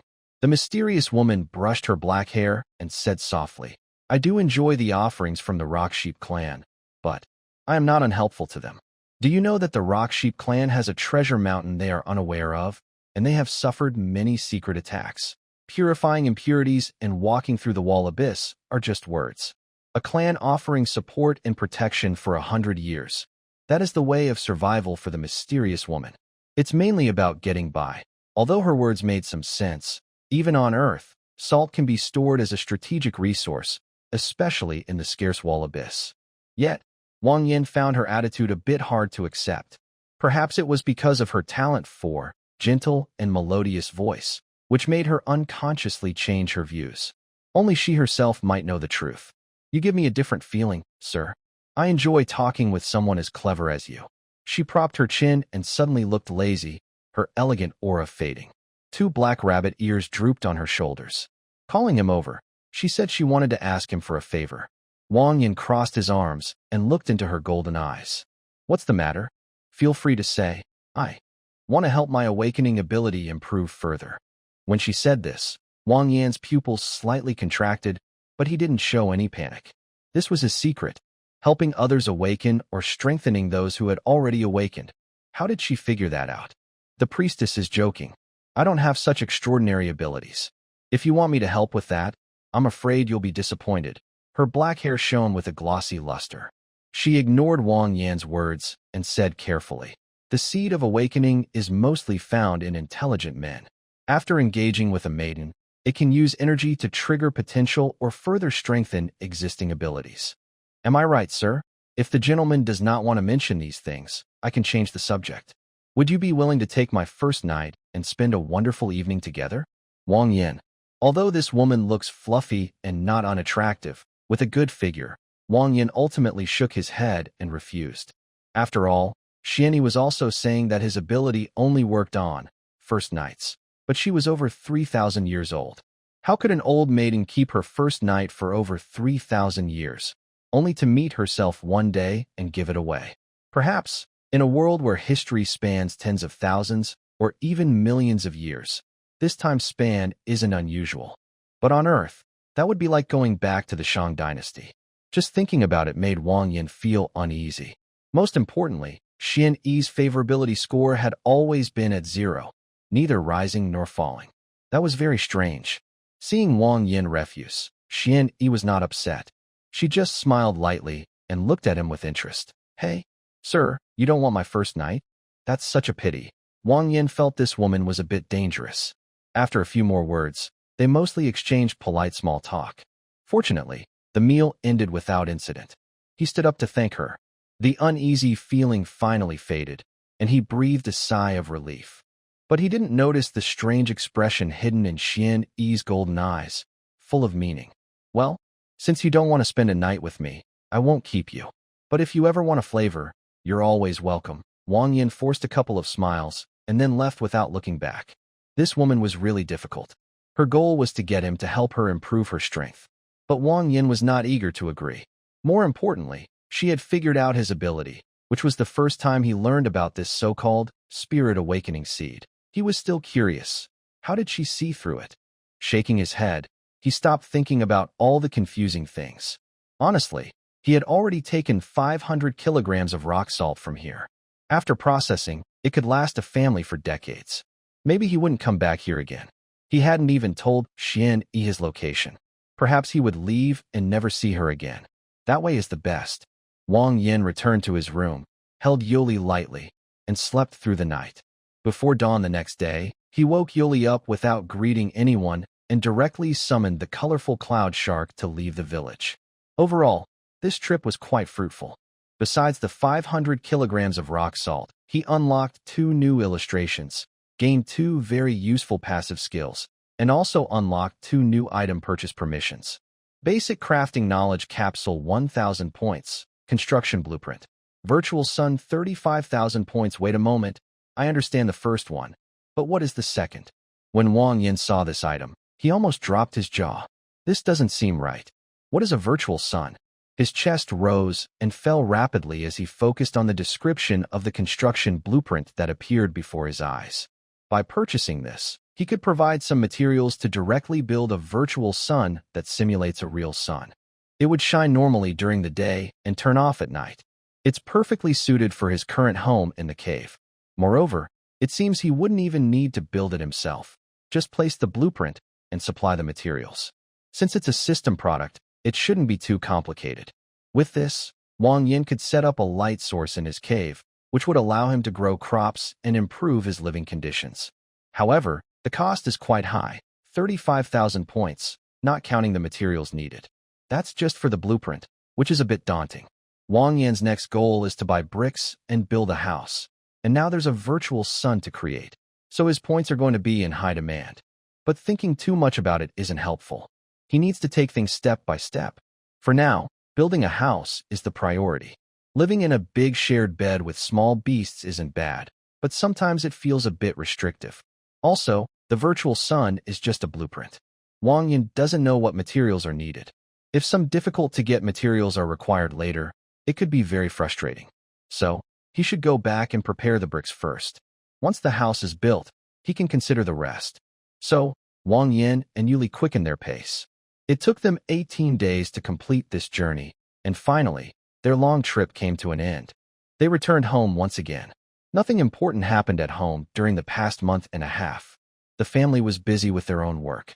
With Zhuohua, the lady of the house, present, Wang Yin felt completely at ease.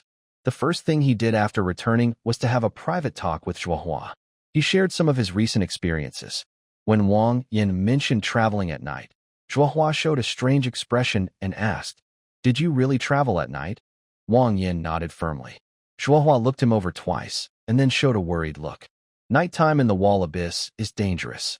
Besides some monsters that climb walls to attack, the most dangerous are those that cling to the rocks. These creatures don't attack first. They just wait and hunt passively.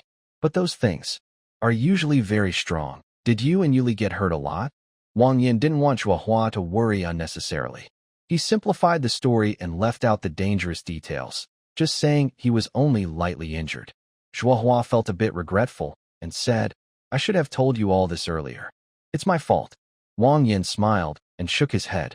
It was mainly because he was clever and quick-thinking, which at least helped him learn a lesson to be more careful in the future. Then, Wang Yin brought up another question to Zhuohua. "Zhuohua, have you ever heard of something called the Spirit Awakening Seed?" Zhuohua looked a little confused and tilted her head, thinking, "Spirit Awakening Seed? What is that?" Wang Yin also told her about meeting the mysterious black rabbit from the Rock Sheep clan. She thought for a moment, as if recalling something, and said uncertainly, "The witch you mentioned. I think I've heard about her before, maybe. I've heard her story. She seems to be quite famous in the middle level. She's kind-hearted and graceful. It's said she often helps weak tribes. Did you really meet her?" Wang Yan's mouth twitched. He couldn't believe the reputation of that mysterious snake was so good. She is clearly a very greedy and selfish person. Probably. It's her, since I don't think many people would do something like this. Zhuohua nodded slightly, and then said, "So you mean she saw your ability and thinks you can help awaken your power?" She didn't say it very clearly, but she was very sure I have this ability. I don't really understand how she figured it out. Zhuohua looked thoughtful, and she could only blame the fact that this witch had lived a long time and had more experience. But she didn't dwell on it and let it go. This incident made Wang Yin realize more clearly the strange power inside him. Zhuohua was curious and leaned in to ask, "Did you eat Xiaoyoli?" "Yes." Zhuohua smiled slightly, with her hands behind her back. "That's great. Your family of 5 has already been half-eaten." She then showed a satisfied expression and said, "Actually, from the moment you returned, I noticed that Yuli had changed. It seems no longer as dull as before. Honestly, I should thank you, Wang Yin." "Thanks to you. That child has become much more cheerful. Wang Yin proudly hugged her waist and said with his head held high, "Humph, who else but a good man like me?" Zhuohua chuckled happily, smiling beautifully. "Are you sure you're not just a lecher?" A noteworthy thing is that during the more than half a month Wang Yin was away, the little beast girls went to some remote places to find herbs. They also marked the locations in advance, waiting for Wang Yin to come and harvest them. This earned over 10,000 points, which could help with the upcoming big project of building a house. In the following days, Wang Yin didn't rush to start construction. Instead, he prepared some materials and assigned some chores to Lu Pia, such as cleaning the ground, organizing the wood, digging holes, and building the foundation. If there was nothing else to do, he would have her move bricks from one place to another, then move them back, mainly to make things difficult for her. Next, Wang Yin planned to process the 500 kilograms of rock salt. Once refined, it would last a long time without needing to worry about salt. However, the amount was large and would require a lot of time. First, the large pot at home was borrowed, which caused a lot of protest from a certain black cat. However, after being comforted with 2 cans of fruit preserves from Wang Yin, the black cat quickly changed its attitude and even said it was busy helping Wang Yin.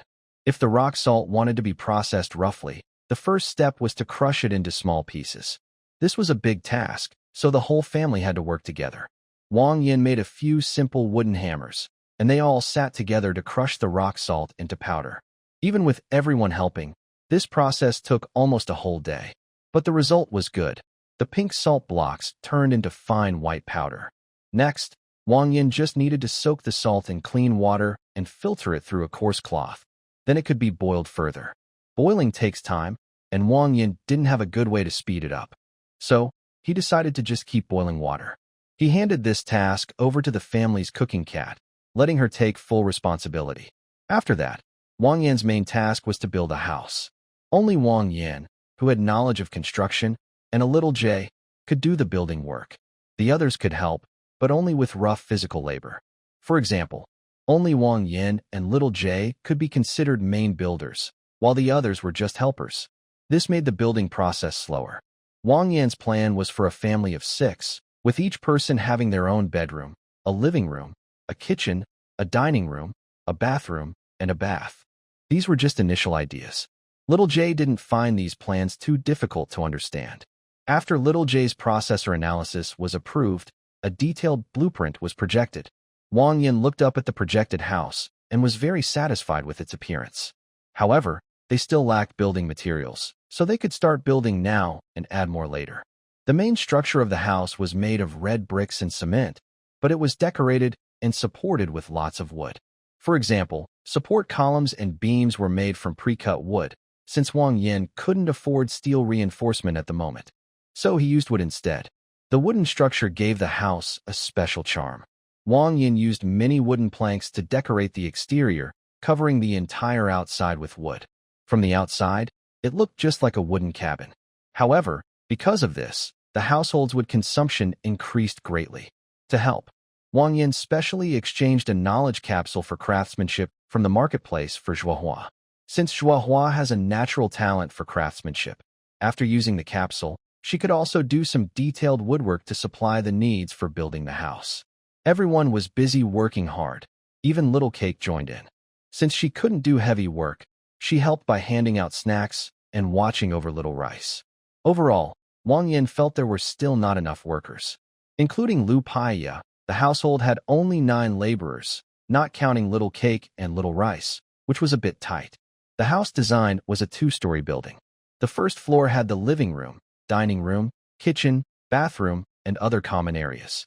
The second floor had 6 single rooms. According to Xiao Ji's calculations, about 220,000 red bricks would be needed, plus some cement. To finish building, they would need at least 350,000 points as a base. Honestly, the pressure was a bit high. Currently, Wang Yin relied on sunlight fruit to earn points. If he planted all the crops, the average daily yield would be about 700 points. That was still a bit tight. It seemed it was time to think of some quick ways to make money. Wang Yin remembered the small tribes he had visited over the past few days, meeting many tiny tribes along the way. What is the fastest way to make money now? That's right, harvesting herbs. So why not gather those tribe elders and have them work for him? The yin wall is so big that even if some herbs are rare, as long as the area is large enough, he could gather tens of thousands of points. For building the house, that would be a piece of cake. Therefore, Wang Yin decided to visit a few nearby tribes, give those elders some tasks, and motivate them to help him gather herbs. Now, the family had transportation. With the speed of the Cayenne shark, Wang Yin could visit at least 2 tribes a day. The efficiency was high. If he spread his reputation and promoted what he was selling, those tribe elders would definitely be happy to work for him willingly. Cloud Shark slowly stopped at a human village. This is the closest village to the little beast girls. A group of wild people came out of their caves, curious and looking at Wang Yin, the visitor who suddenly appeared. Wang Yin looked around. These old villagers seemed to have clearer eyes than before. They looked more like wild people compared to the little beast girls at home. No, they are already wild people, so there's no need to say they look more like them. Wang Yin blew a whistle, drawing everyone's attention to him, acting a bit showy. The villagers were honest and quiet. Since Wang Yin boldly entered, they just peeked out of curiosity and had no intention of driving him away. Instead, they looked at him curiously, with clear but somewhat foolish eyes. Cough, cough. Wang Yin cleared his throat, making everyone focus on him.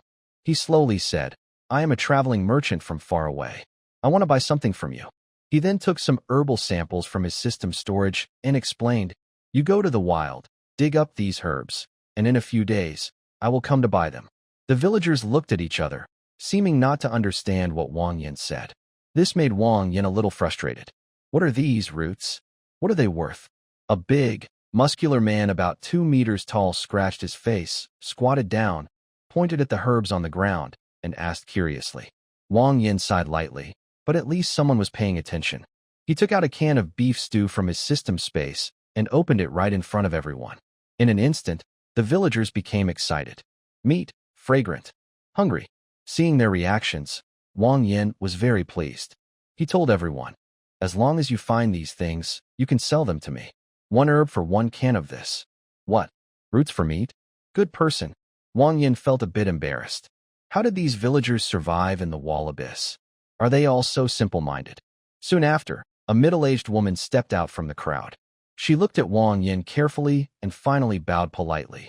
Welcome, traveling merchant. The Stone Tribe welcomes your arrival. Wang Yin suddenly became interested. There are normal people here.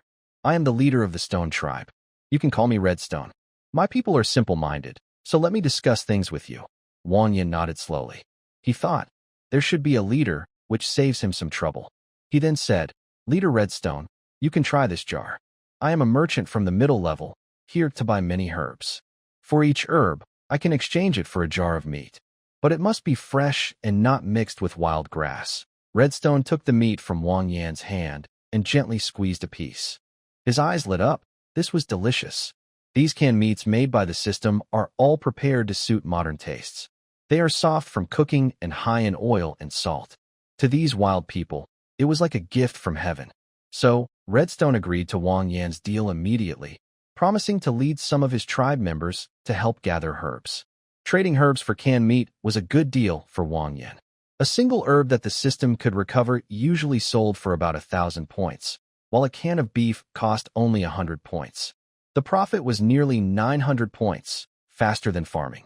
After arriving in this strange world, Wang Yin had become a businessman. Over the next few days, Wang Yin issued tasks to 10 nearby tribes, asking them to work for him. During this time, he even met a small tribe made up of mice.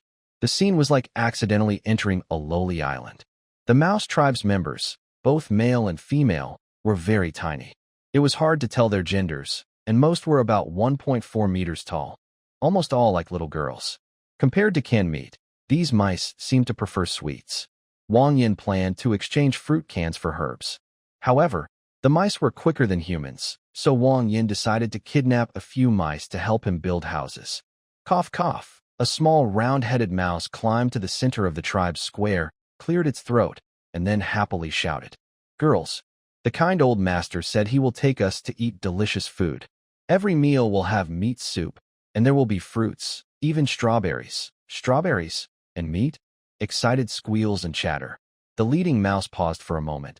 then continued meaningfully. But the kind old master isn't just letting me go to eat plain rice.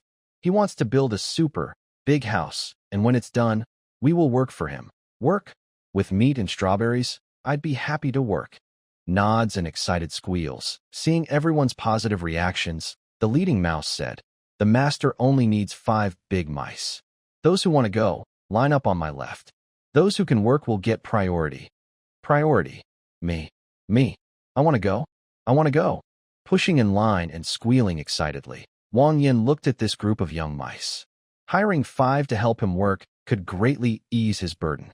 Also, his home wasn't short of food right now. It seemed these mice really liked strawberries. Wang Yin had already unlocked strawberries when he visited Unju City before. As long as he provided food, these mice would probably be happy to work for him. However, Sai Yunsha, Color Cloud Shark, didn't seem able to sit down 5 mice at once. Wang Yin only gave her the location at her house, so she could organize them into teams and send them over when ready.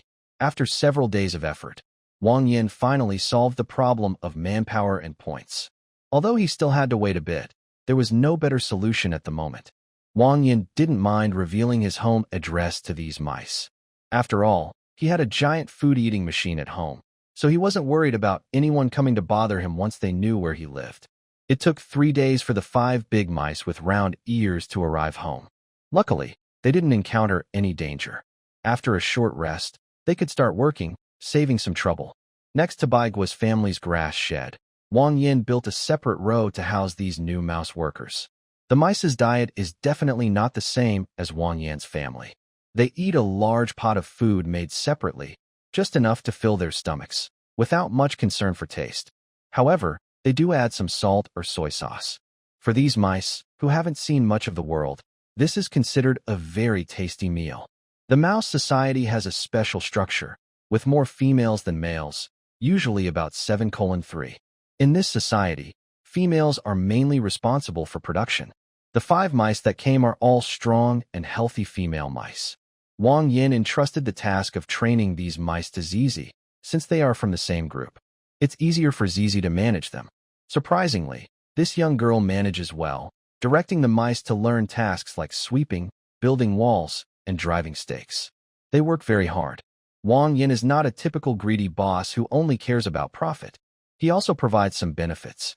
He promised to give the mice strawberries, which they can enjoy every 3 days. The mice are so happy that some say they don't want to leave and want to stay to work for Wang Yin every day. Right now, Wang Yin doesn't plan to hire many more people. He wants to finish building the house first.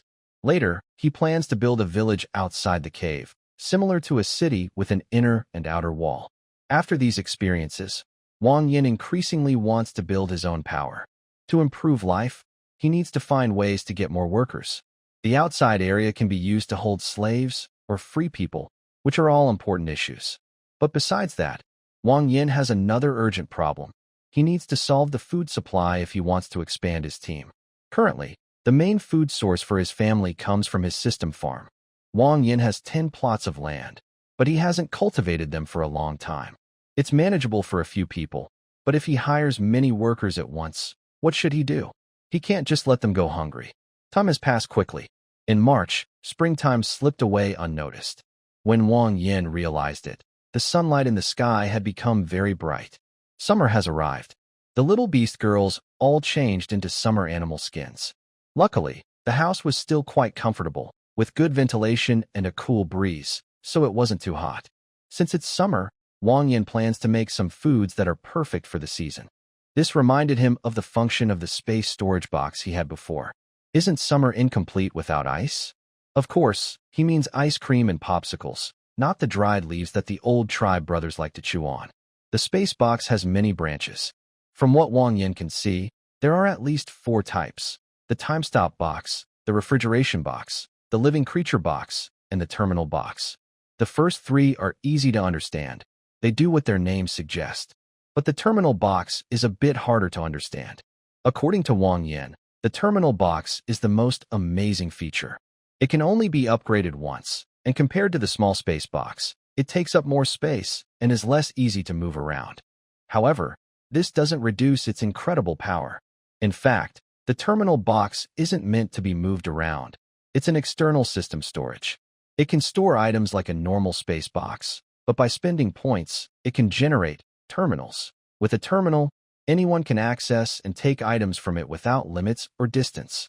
So, after Wang Yin bought this terminal box, he could give each little beast girl a terminal. Everyone would then be able to use the system storage. Besides that, Wang Yin can develop more advanced uses.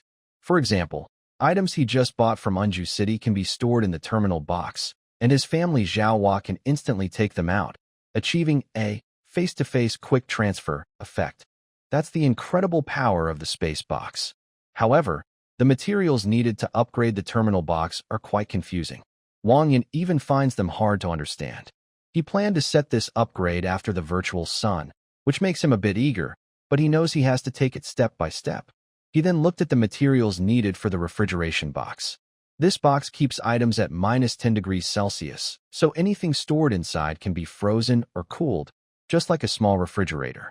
Required materials: frozen stone 1, blue steel 100 kilograms, wood 5,000 kilograms, stone 5,000 kilograms.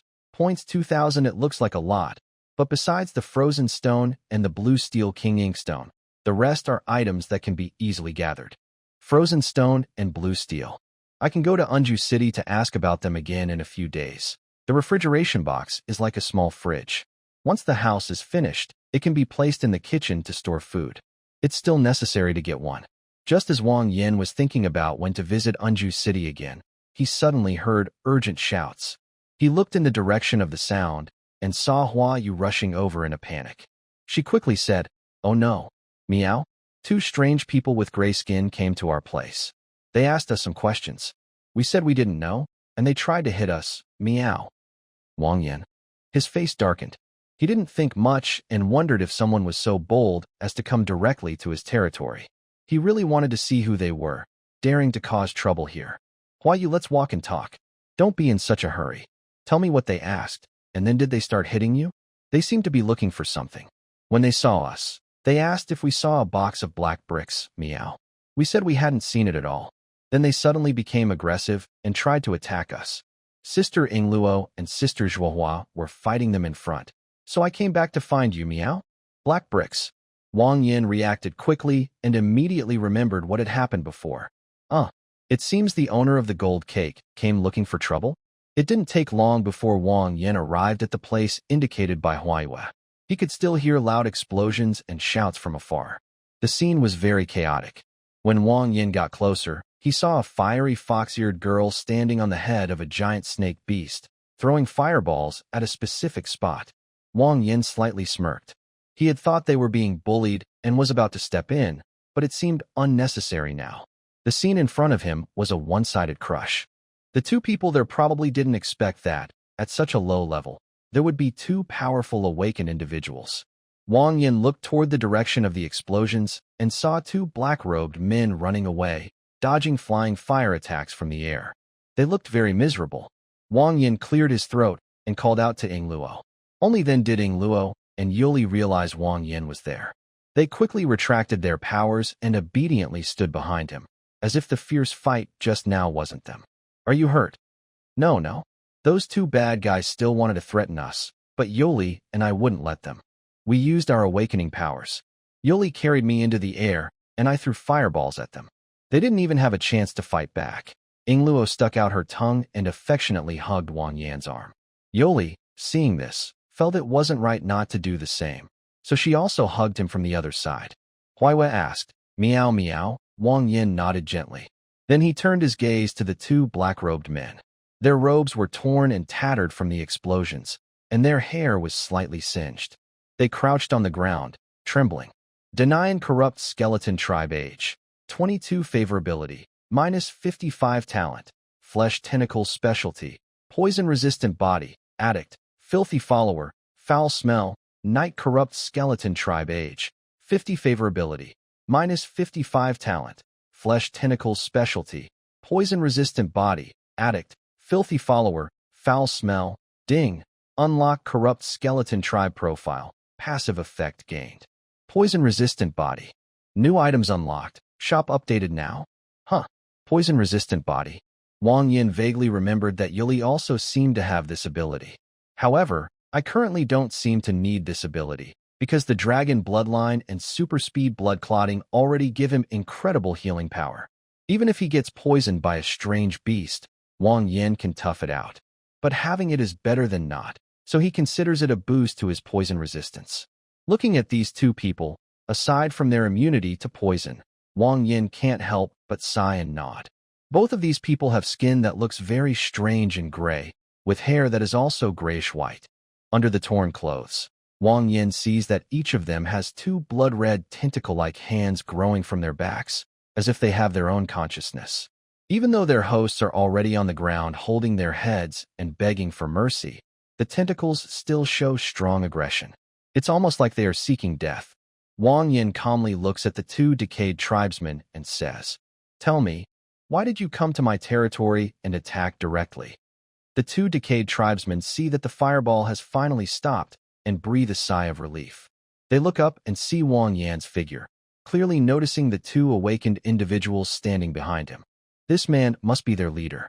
The young decayed tribesman named Dinian seems a bit younger. Seeing the attack stop, he surprisingly gathers some courage and begins to introduce himself to Wang Yin, trying to scare them into stopping the attack. "We are followers of the Withered Tree Church. Under the Holy Church's orders, we came here to find the Holy Church's lost supplies. The only living people nearby are you, and yet you say you don't know where they are. You're lying.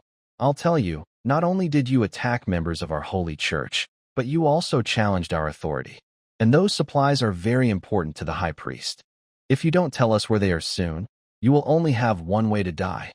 Oh, the Withered Tree Church? Wang Yin learns about their background and realizes that the gold coins he swallowed earlier belonged to the Withered Tree Church. He was somewhat at fault before, but now? And the words of this young man also make Wang Yin laugh. What is this kid even talking about?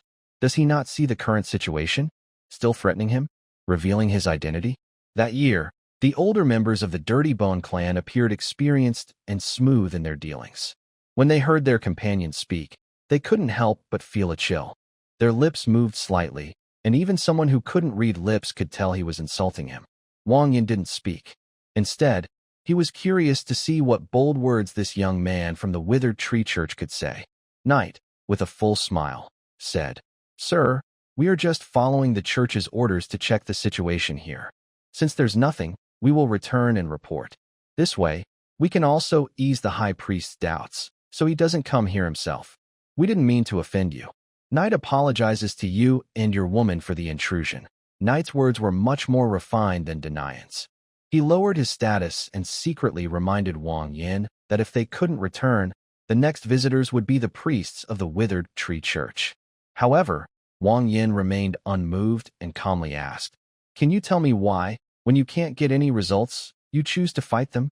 Knight immediately replied, "It's not my decision, sir. It's him." This young man wanted to make a contribution and was the first to act. "You can ask the two young ladies if you don't believe me," Denian cursed. "Pa, you old fool. You've brought shame to the Holy Church. Kneeling and begging these lowly people. You're tarnishing the divine blood in your veins." Both men tried to shift all blame onto each other. One kept mentioning the Withered Tree Church, looking like a brainwashed cult member. Wang Yin couldn't help but smirk and said, "The gold cake hidden in the stone brick is indeed mine." Hearing this, Denian's face twisted with rage. He pointed trembling at Wang Yin and shouted, "You! I knew it! Stealing from the Holy Church! You're finished! You're finished!" Wang Yin took out a thick cotton rope from his system storage, smiling warmly, and said, "I don't know if I am finished, but someone is about to be. Guess who? There is a story in Buddhism about the Buddha cutting flesh to feed an eagle." Although Wang Yin doesn't believe in Buddhism, he calls his own teachings a holy doctrine. Overall, they are quite similar. "I heard that your Withered Tree Church has some connection with strange beasts." While speaking, Wang Yin reached out with a rope to tie up Denian. However, Denian resisted strongly. Feeling helpless, Wang Yin broke his limbs like wooden sticks. He struggled even more, but soon he looked exhausted, as if about to faint. "Today, I'll let you experience what it's like. Later, I'll tie you here. Those goblin creatures probably love your flesh and blood." Denian, who had been crying out in pain, suddenly became very alert, as if he had heard a ghost story. He quickly understood that Wang Yin didn't take the withered tree church seriously. Wang Yin planned to tie him up and let the strange beasts eat him at night. No, please. I beg you. Wang Yin ignored his pleas. He tied him up and hung him on a tree. Seeing his condition, Wang Yin grinned, but in Denian's eyes, it looked sinister and terrifying. Tomorrow should be a sunny day. Wang Yin looked at his work and nodded with satisfaction. Denian didn't know what a sunny day doll was, so he couldn't understand what Wang Yin meant. He could only keep begging for mercy, promising he wouldn't speak recklessly again. Wang Yin rested his chin on his hand, appearing thoughtful.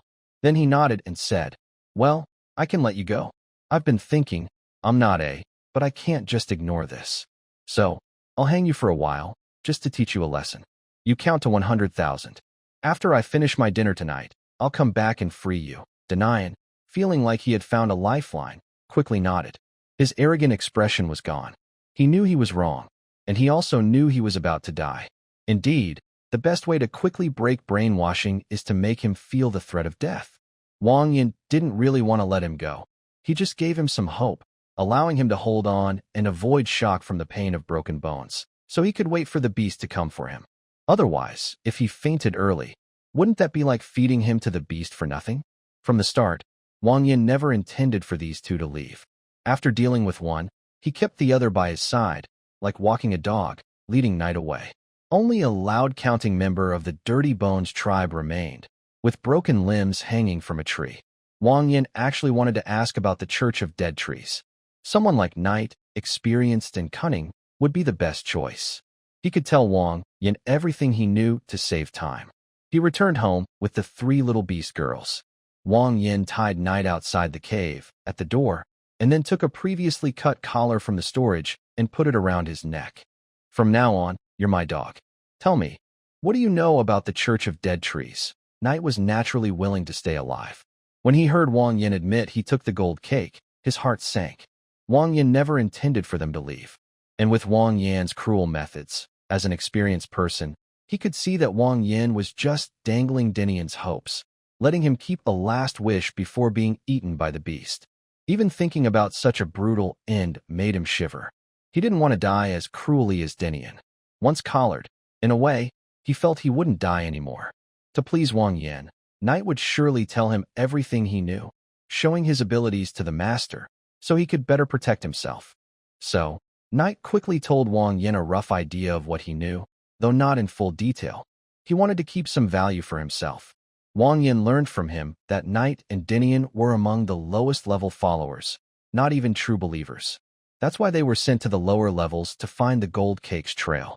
The High Priest seems very concerned about these things, which is why he personally came to the lower levels to lead us, the followers, in searching for clues. Wang Yin nodded gently, then asked curiously, "Are your High Priests very powerful?" "The High Priests are very strong, with at least 5th-rank combat ability.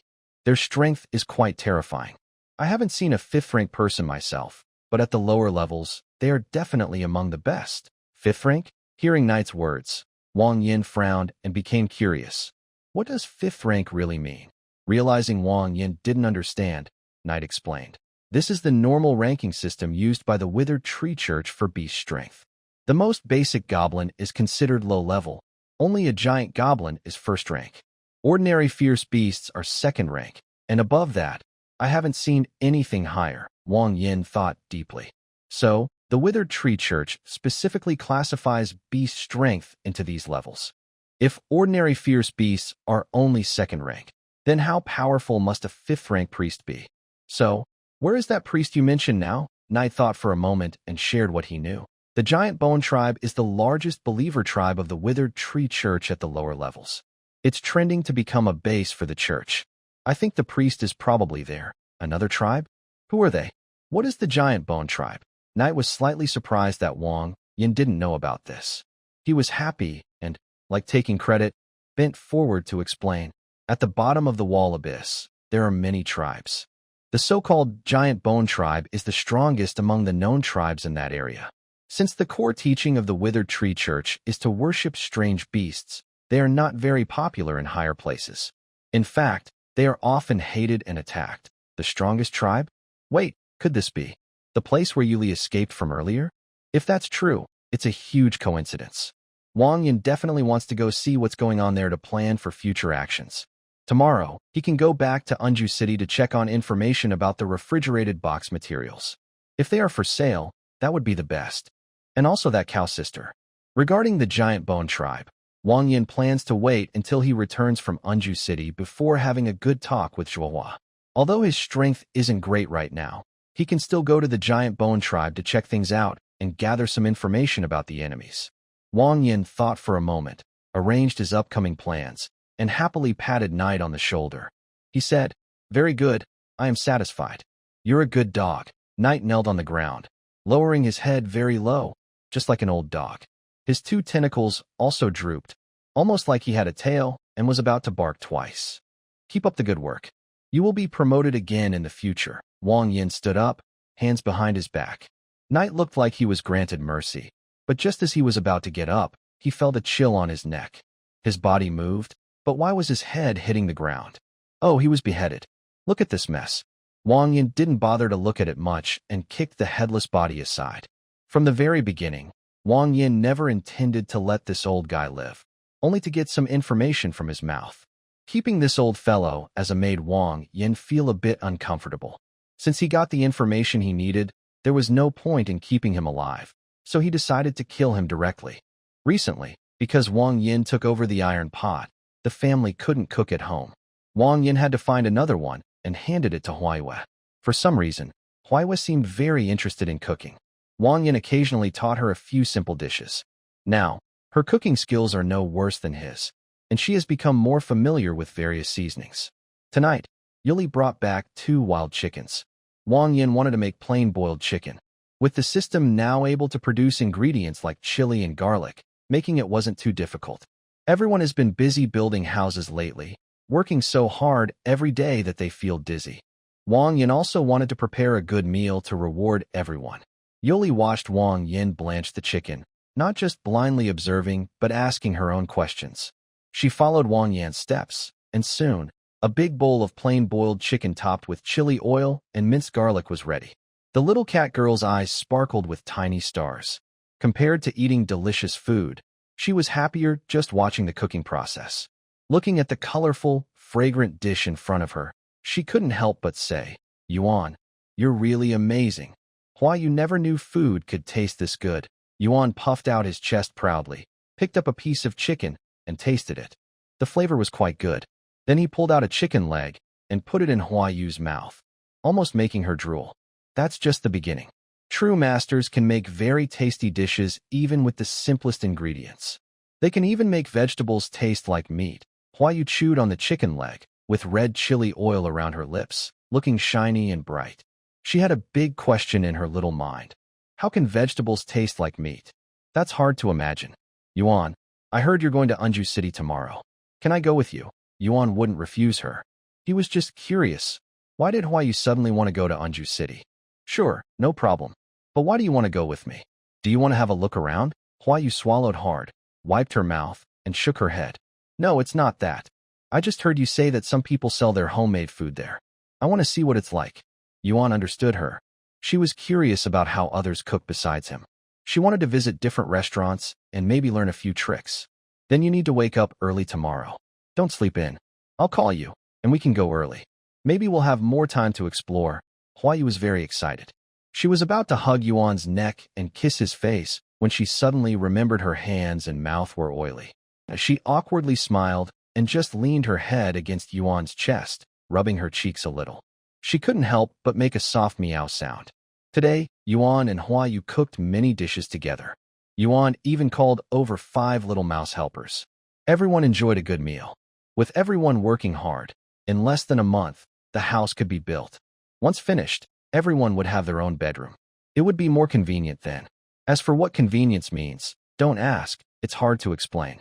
Having been kissed by Yuli and Ingluo all night, Wang Yin got up early the next morning. As expected, you can't believe a lazy cat's words. He was about to set off when Huaiwe was still curled up, sleeping soundly. Wang Yin thought it was necessary to use some special methods to wake her up. Meow, Huaiwe suddenly fluffed up like a cat, with its fur standing on end. One second she was sleeping peacefully, and the next she was startled and almost hissed at Wang Yin.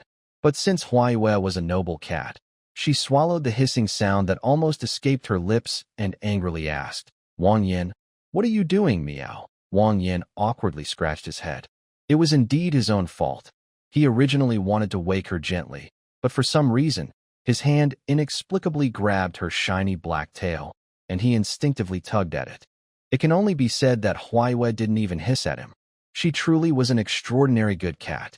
He quickly apologized to Huaiyue. The little cat girl pouted and reluctantly forgave him, since she was the one who had slept in late and needed to get up early today. After tidying up a bit, Wang Yin packed some rough cotton fabric, tanned animal hides, and dried foods like jerky into the warehouse. He decided to take this opportunity to clear out the household stock. This was Huaiyue's first time riding the Cylon shark. However, Huaiyue seemed a bit afraid of heights. She turned pale after flying upward for a short while. Reluctantly, Wang Yin had to hold her face-to-face in his arms, one arm around her, and the other gripping the fish fin. This movement was a little awkward. Until sunset, Wang Yin finally saw the outline of Anju City. After several months, he had returned to this town once again. Huaiyue's steps were still unsteady, so Wang Yin took her to rest at the edge of the port for a while. After a while, she finally regained her strength. If you're tired, I can carry you for a bit. Many readers feel the story has become somewhat dull. Don't worry, the plot is about to pick up. The groundwork has been laid enough, and now the conflict will begin. Things are about to get interesting. Stay tuned. After a short rest, the little cat girl finally felt better. She led Huaiyue to a hotel. It was evening now.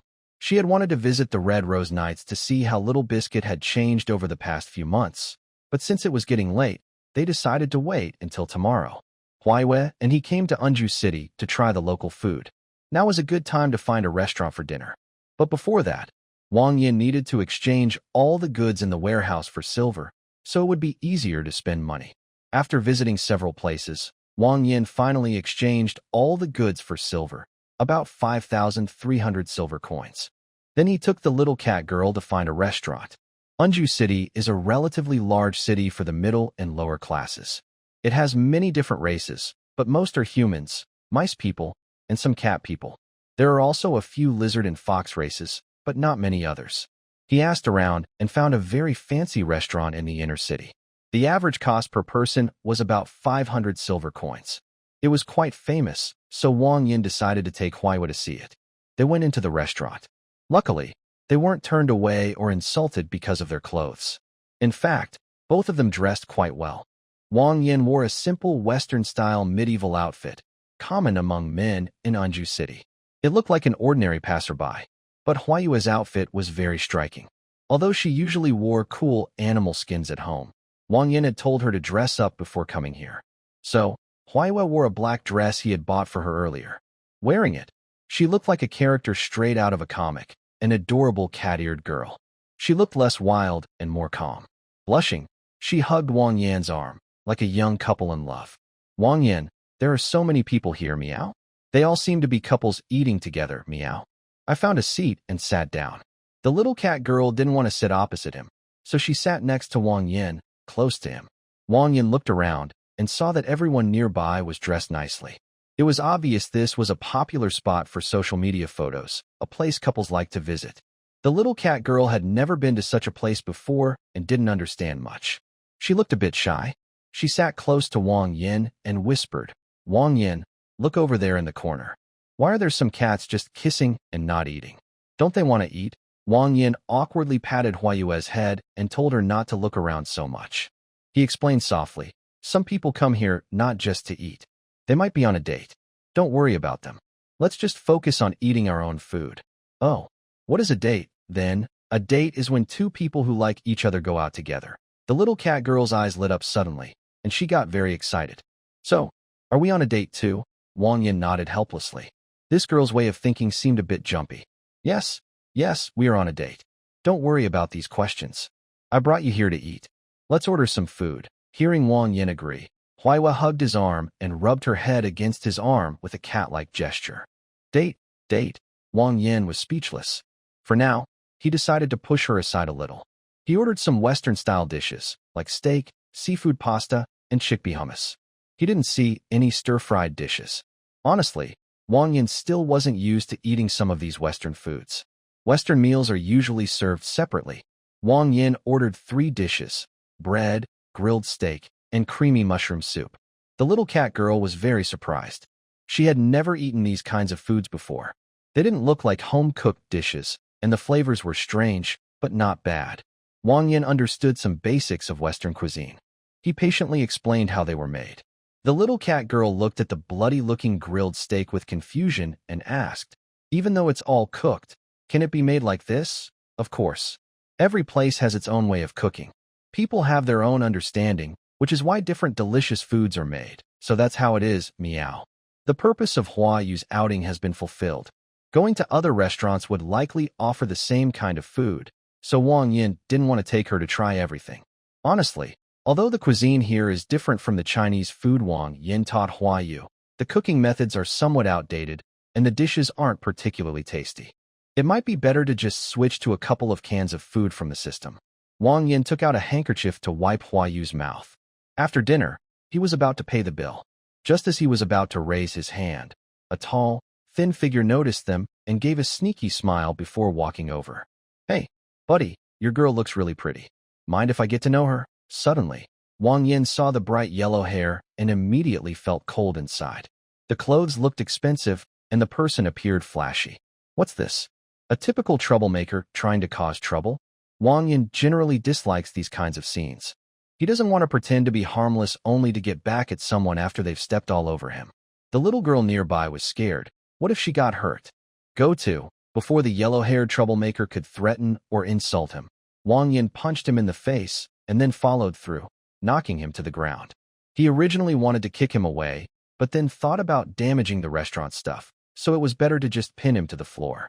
All of this happened in an instant. The little girl was still confused about what was going on. Why did Wang Yin suddenly hit someone? The sound of the floor breaking drew everyone's attention. Wang Yin stopped and didn't go all the way to kill him, but the troublemaker's nose was definitely broken. He was twitching on the ground, eyes rolled back, looking like he was about to die. The restaurant owner, who was sitting at the counter handling bills, was startled by the noise. He thought there was trouble and hurried over. Seeing the yellow-haired guy embedded in the floor, he almost collapsed. "Quick, get the young master out. Call a doctor, hurry." Oh no, it seems he's a wealthy young master. Luckily, he wasn't beaten to death. The restaurant owner pulled the person out from the floor and quickly asked someone to find a doctor. He looked at the pale, yellow-haired young man, unsure if he was alive or dead, and felt very nervous. He really hoped this young man wouldn't die in his restaurant. If he did, it would be a big problem for him. "Hey, little brother, did you hit him? Don't you know who he is?" Wang Yin frowned and wiped the blood off his hands, saying, "Why should I care who he is?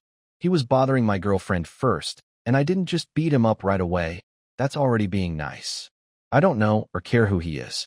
The restaurant manager quickly waved his hands and said, No, I didn't mean that.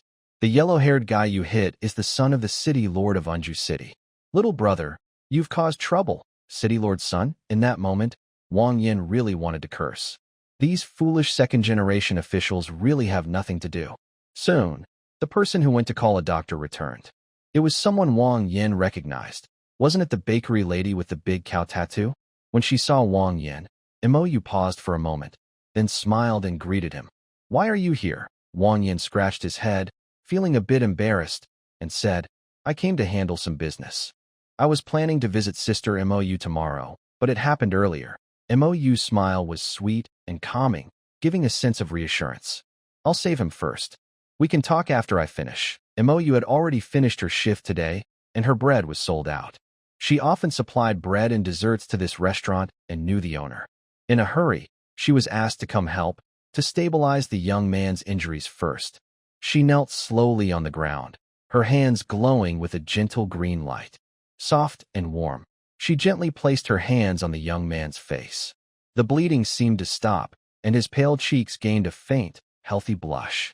Yu's ability was healing, like a healing spell in RPG games. Soon, the young man's breathing became calmer, and he even opened his eyes and sat up stiffly. Seeing this, the owner also let out a sigh of relief. The young man was alive, and that was enough. You hit him so hard. Wiping the blood from his nose, the young man looked grim. His face still hurt badly, but he was no longer fainting. But just as he was about to speak, he suddenly heard the restaurant owner say, second young master, you've finally arrived. The young master was just injured at the small shop, but Miss Mou has already come to treat him. Sorry to have worried you. At this moment, the little cat girl hadn't yet figured out what was happening, but she could tell that Wang Yin had fought someone. Someone was looking for trouble for both of them. She wanted to stand by Wang Yan's side, and if a fight broke out, she wasn't afraid. However, Wang Yin didn't want her to get involved. What could a silly little cat girl do? He simply pulled her behind him and looked coldly at the second young master who had just entered through the front door. He couldn't help but sneer. This kind of second-generation official is best at fighting the little ones first, then the big ones. If he beats this so-called second young master, could the next one to come be the eldest son? The second young master was dressed more conservatively, in a dark blue suit that looked quite elegant, decorated with many embellishments. He had short black hair and wore gold-rimmed glasses. Unlike his younger brother's spoiled, yellow-haired appearance, this second young master looked more like a proper person. He was originally preparing to check the military supplies and plan the city's defenses for the night. Recently, because of the increasing chaos caused by the withered tree cult, attacks by strange beasts in the middle and lower levels had become more frequent. The city lord's mansion in Unju City had to strengthen its defenses. But unexpectedly, he heard that his irresponsible younger brother had been beaten and seriously injured. Connor hurried over immediately. His face was as cold as ice. He looked at his younger brother, then turned his gaze to the curious guests around him. His eyes locked onto Wang Yin at the front. He asked in a deep voice, "Who did this?" Wang Yin looked at him directly and replied calmly, "I did." Connor didn't speak, but Mou was slightly stunned. She thought Wang Yin was just here to watch the show, but she didn't expect that he was the one who fought. "Young Master Connor, young Master Finn has already been treated by me, but this little brother is my friend. Could you please compensate young Master Finn's medical expenses?" And then, Wang Yin didn't expect Mou to speak up for him. His heart warmed, and he quickly raised his hand to stop her, speaking coldly. "Miss Mou, thank you. No need to say more." This so-called young master suddenly spoke disrespectfully to my companion. As a man, I feel I should teach him a lesson. But if he feels wronged, he can come at me again. The vertical pupils looked like a hot blade. Just a glance was enough to make Connor's back hairs stand up straight, as if he was being stared at by a fierce beast. He turned his head away from Wang Yin and looked down at his younger brother with yellow hair. He asked, "Are you ready?" Finn scratched his head, nodded, then shook his head. "I'm almost ready, but my head still hurts a bit." Connor sighed. "That's good." His glasses reflected a cold light. Suddenly, in front of everyone's disbelief, he threw a punch directly at Finn's face. Just like Wang Yin, he slammed him into the floor. But Connor's punch was faster and harder, not just for show. He was really hitting him. Stop hitting me. Brother, I was wrong. I was wrong. Troublemaker, shouting for help just to stay alive? No, I was wrong. Please, brother, stop hitting me. All right.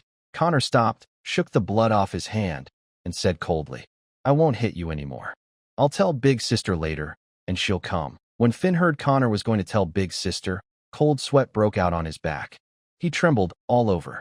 After thinking for a moment, he gave in, knelt on the ground, crying and looking ashen.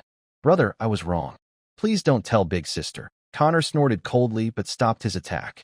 He turned to Wang Yin, bowed to him with a noble air, as if he wasn't the one who had just beaten his brother. "Sir and Miss, please forgive this irresponsible younger brother of mine. His manners are poor, and he was not properly disciplined. I hope you understand. As for what kind of person this brother is, you don't need to explain further. I trust your words. Finn, come here and kneel to apologize. Is it true that poor family discipline caused this?" Wang Yin looked at Finn, whose face was swollen and weak, and fell into thought.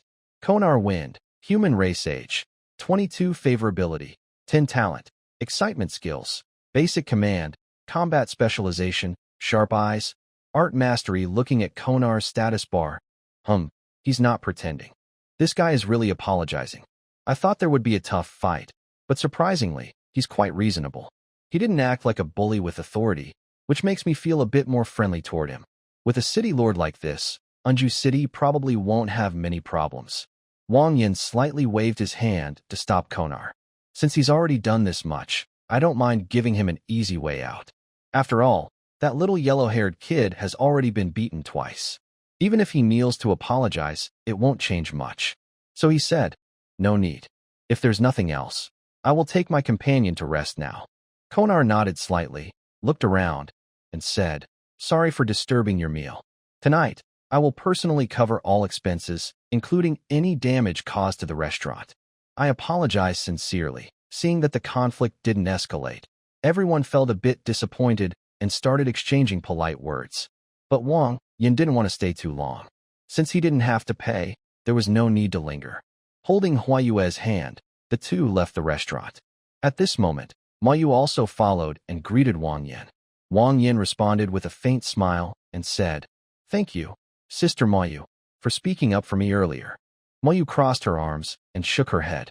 "It's nothing, since you already call me sister." As she said that, she instinctively placed her hand on Huayue's head and began to pet the cat. Huayue, somehow, seemed happy being stroked by Mayu.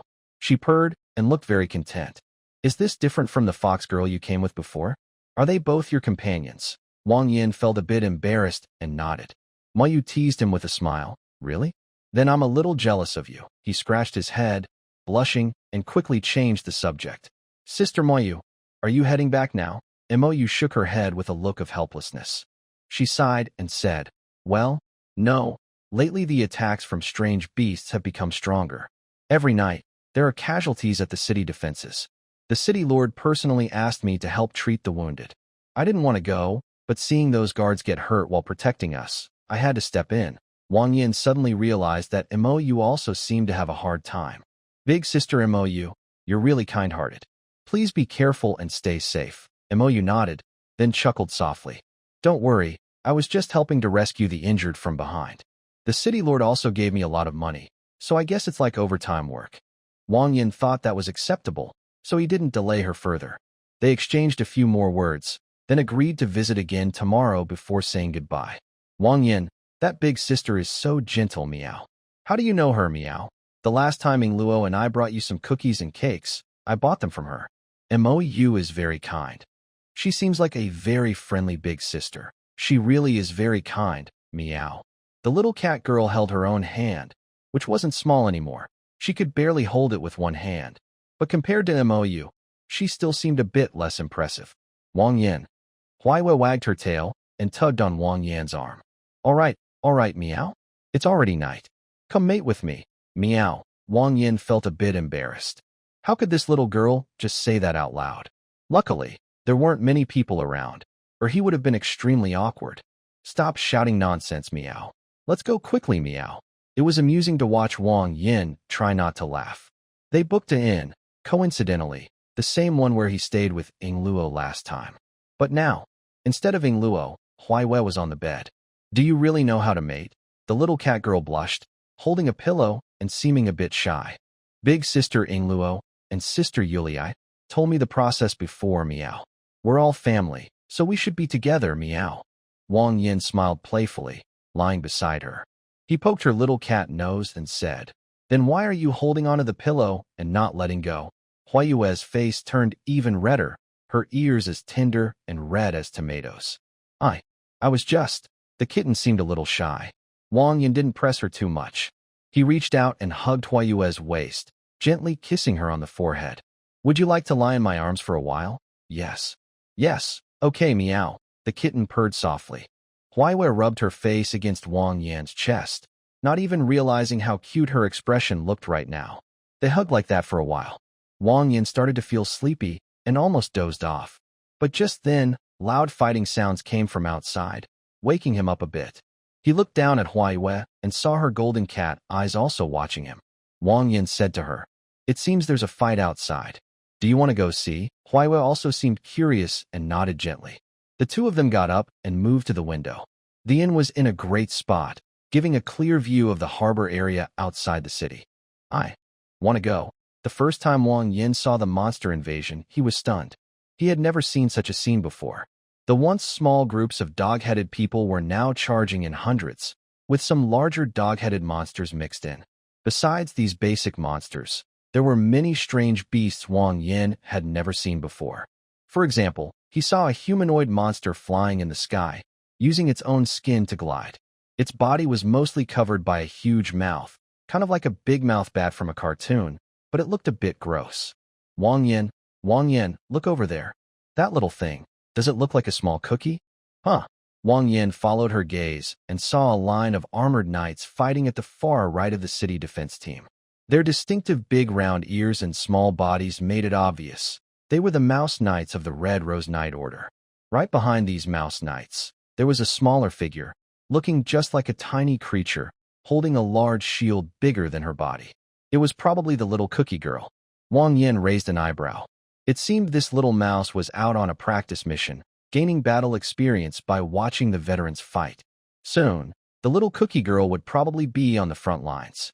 This little mouse's position is relatively safe, so Wang Yin didn't pay much attention. The beast tide was repelled by the city defense team. The most noticeable part was the three main beasts, each about third level, blocked by three different figures. I recognize one of them. It's the Knight Captain of the Red Rose, the one who led the little biscuit into the Red Rose rat tribe. This opened Wang Yan's eyes. He didn't expect that the attack by strange beasts in such a big city would be so fierce. During the fight, there were lots of sword flashes and special effects. The Knight Captain of the Red Rose was fighting a fat, three-headed monster. The monster looked disgusting, with its two replaced by two big mouths that sometimes spat sticky poison, making people feel sick. The Knight Captain was small and couldn't even reach the size of one of the monster's paws. She held a huge sword longer than her body with both hands. Each swing of her sword left a blood-red rose petal, cutting a bloody scar on the monster. The monster found it hard to hit her. Her heavy armor was so light it was like cardboard, allowing her to dodge easily. She jumped and spun, creating a spray of blood, showing her great fighting skill and never getting hurt. Wang Yin also saw some bloody scenes. He saw a frog with sharp teeth grab a rat knight and stuff it into its mouth, chewing on its shell and flesh, with blood and metal grinding together. A rat tail was hanging near its mouth, making the little cat feel a bit scared. Wang Yin gently hugged her waist to comfort her, telling her not to be afraid. He thought watching more might make Huaiwa feel physically uncomfortable, so he pulled her to go back and sleep. But suddenly, a piercing cry came from the port. Wang Yin frowned, feeling a bad feeling in his heart. Whoa! The sound was sharp and unpleasant, hurting his eardrums even from far away. It sounded like a baby's cry, making people feel creeped out. At the same time, on the battlefield at the port, Silver Steel Sword, Wilderness Tail, as the Knight Commander stationed in the Iron Mountain Kingdom, her task is to help defend Unju City from night monsters. Usually, she doesn't need to fight. The main beasts at night are usually one or two, mainly handled by the young lady of the City Lord's mansion. Recently, due to those Deadwood cult, who seem to have used some tricks, all parts of the wall abyss have been affected. Some smaller areas are even hard to defend, causing even a port city like Unju to gather many refugees. The situation in Unju City is also not good. The main beasts of the recent monster tide are increasing, and Wilderness Tail has had to step in to help defend. Her giant sword, decorated with rose petals as red as blood, allows her to move swiftly among the huge bodies of the monsters, even while wearing heavy armor, causing blood to flow everywhere. A streak of light flashed, and she cut off one arm of a giant beast. The foul blood spread out, and the beast's painful roar was deafening. It was clearly angered, but Wilderness Tail remained calm. She even looked up at the other two main beasts, though the battle there seemed less hopeful. The other two main beasts were being fought by the city defense captain and the young lady of the City Lord's mansion. Their strength was less than Wilderness Tail's, so they struggled a bit. Wilderness Tail frowned slightly, her eyes cold beneath her armor. She needed to quickly deal with this problem and then support the other two. As she thought this, just as she was about to strike the giant beast's head with her sword, she suddenly felt a sharp pain in her ears, as if blood was seeping out. The sound was miserable and piercing, making everyone feel cold inside. It's the fourth main beast. 1 hand, 2 hands, 3 hands. 8 hands clung to the cliff wall. The mournful cry did not stop, causing everyone to feel dazed. It was an enormous head, surrounded by 8 long, thin arms. The head looked mournful, with a face full of sorrow, and emitted a terrifying wail. Weaker soldiers had already collapsed to the ground, their eardrums shattered and their minds broken. Only 3 people on the field can resist the main beast now. The new creature that appeared makes things difficult because no one can stop it. The big-headed creature seems to have no intention of stopping. It is howling and rushing straight into the city. Reserve troops, prepare to fight with me. Originally, Connor was in charge of controlling the battle. When he saw the strange beast charging toward the city, he didn't hesitate. The city is full of unarmed civilians. If the beast enters, it will cause overwhelming destruction. Sai, Wang Yin, who was at the inn, looked at the situation. He didn't want to get involved at first, but now he has no choice. If he lets the beast into the city, it could be destroyed. He doesn't want to see that happen. This is the closest large city to his home, and he still hopes to buy supplies from there. Huaiwe, find a safe place to hide. I'll be back soon. Wang Yin suddenly pulled out a broadsword from his system space, slung it over his shoulder. Huaiwe understood what Wang Yin was about to do and nodded obediently. Okay, Meow. Wang Yin. Be careful, Meow. Got it. He stepped onto the windowsill with one leg, pushed off, and leapt into the air. Instantly, a bright red cloud appeared beneath his feet, rushing toward the strange beast. Hurry, archers. Shoot arrows. Knights of the Red Rose, hold them back. Try to buy more time. We can't let it enter the city. Once the other 3 main beasts are dealt with, it will be fine. Connor drew a thin sword. Instead of hiding behind the crowd, he stood at the front, even slightly ahead of the reserve Red Rose Knights. He knew these young knights were apprentices, quite young. Watching the head of the beast rushing toward them, howling loudly, sweat dripped down his face. No, this can't happen. Absolutely not. We must not let this creature enter the city. Although he wasn't as skilled in combat as his older sister, he was not someone to be taken lightly. He raised his sword, ready to strike. But just as he prepared himself mentally, for some reason, the huge head suddenly flew rapidly in the opposite direction. What just happened? That is, someone is on top of that strange beast's head. It's that person who kicked the beast away. Are there more experts? Konar was still in a daze.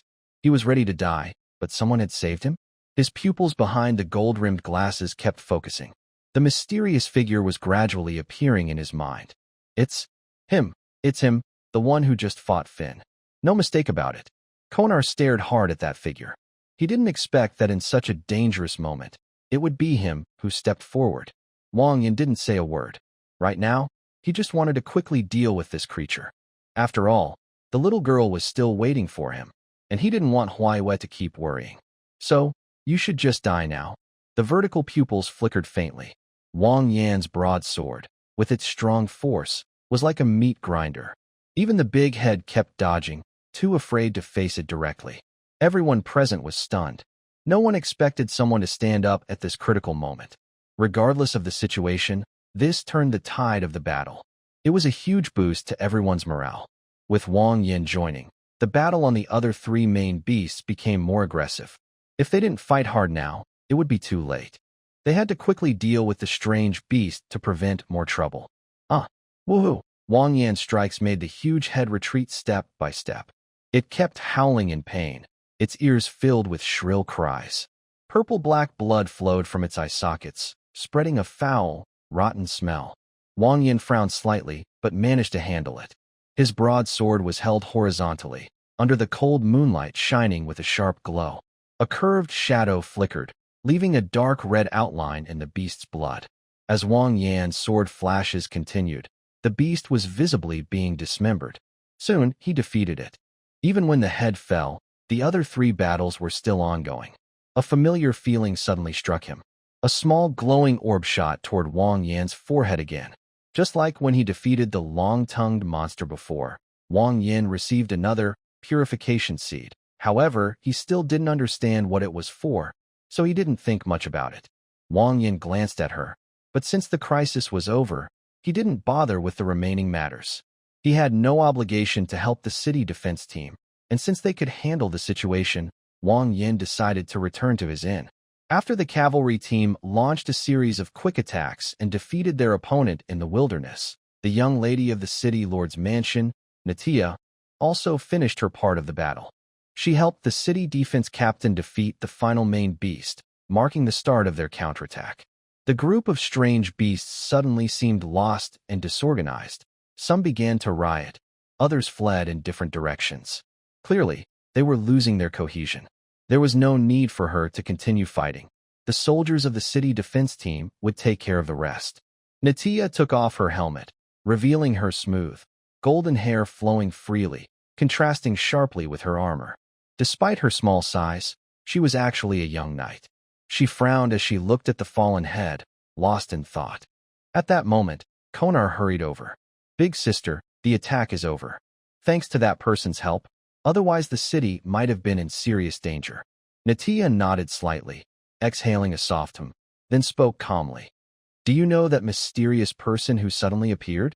Konar pursed his lips, thinking carefully before deciding to tell her what happened tonight. "Yes, Finn caused trouble again tonight. He accidentally offended that person, who then beat Finn up. I went over to help." Hearing Finn's name, especially the news that he caused trouble again, Natia's face quickly turned cold. "Did you hit Finn?" "Yes, I did." Natia nodded again and continued. "Find out where that person went. Tomorrow, we will visit them and thank them properly." She shared her plan with Konar, then paid little more attention to the matter. She needed to return to the city lord's mansion quickly to report to her mother. Wang Yin returned to the inn. Fortunately, he acted quickly, and the inn was not affected. When he reached his room, he found Zia Weiwei. Although Wang Yin had already hurried over, Huaiwei was still worried. When she saw him return, she immediately held him tightly, as if reluctant to let go. I petted the cat's head and softly said, "All right, I don't have anything urgent. You can let go now. Let's go to bed and talk, okay?" Huaiwei nodded politely, released her hand, and Wang Yin pulled her onto the bed. After all the fuss, both of them were a bit tired, so the romantic atmosphere was less intense. Wang Yin held her, and they fell asleep together. The next morning, Wang Yin usually doesn't like to sleep in, but it seemed comfortable to hold the little cat. Until the sun was high, Wang Yin slowly woke up.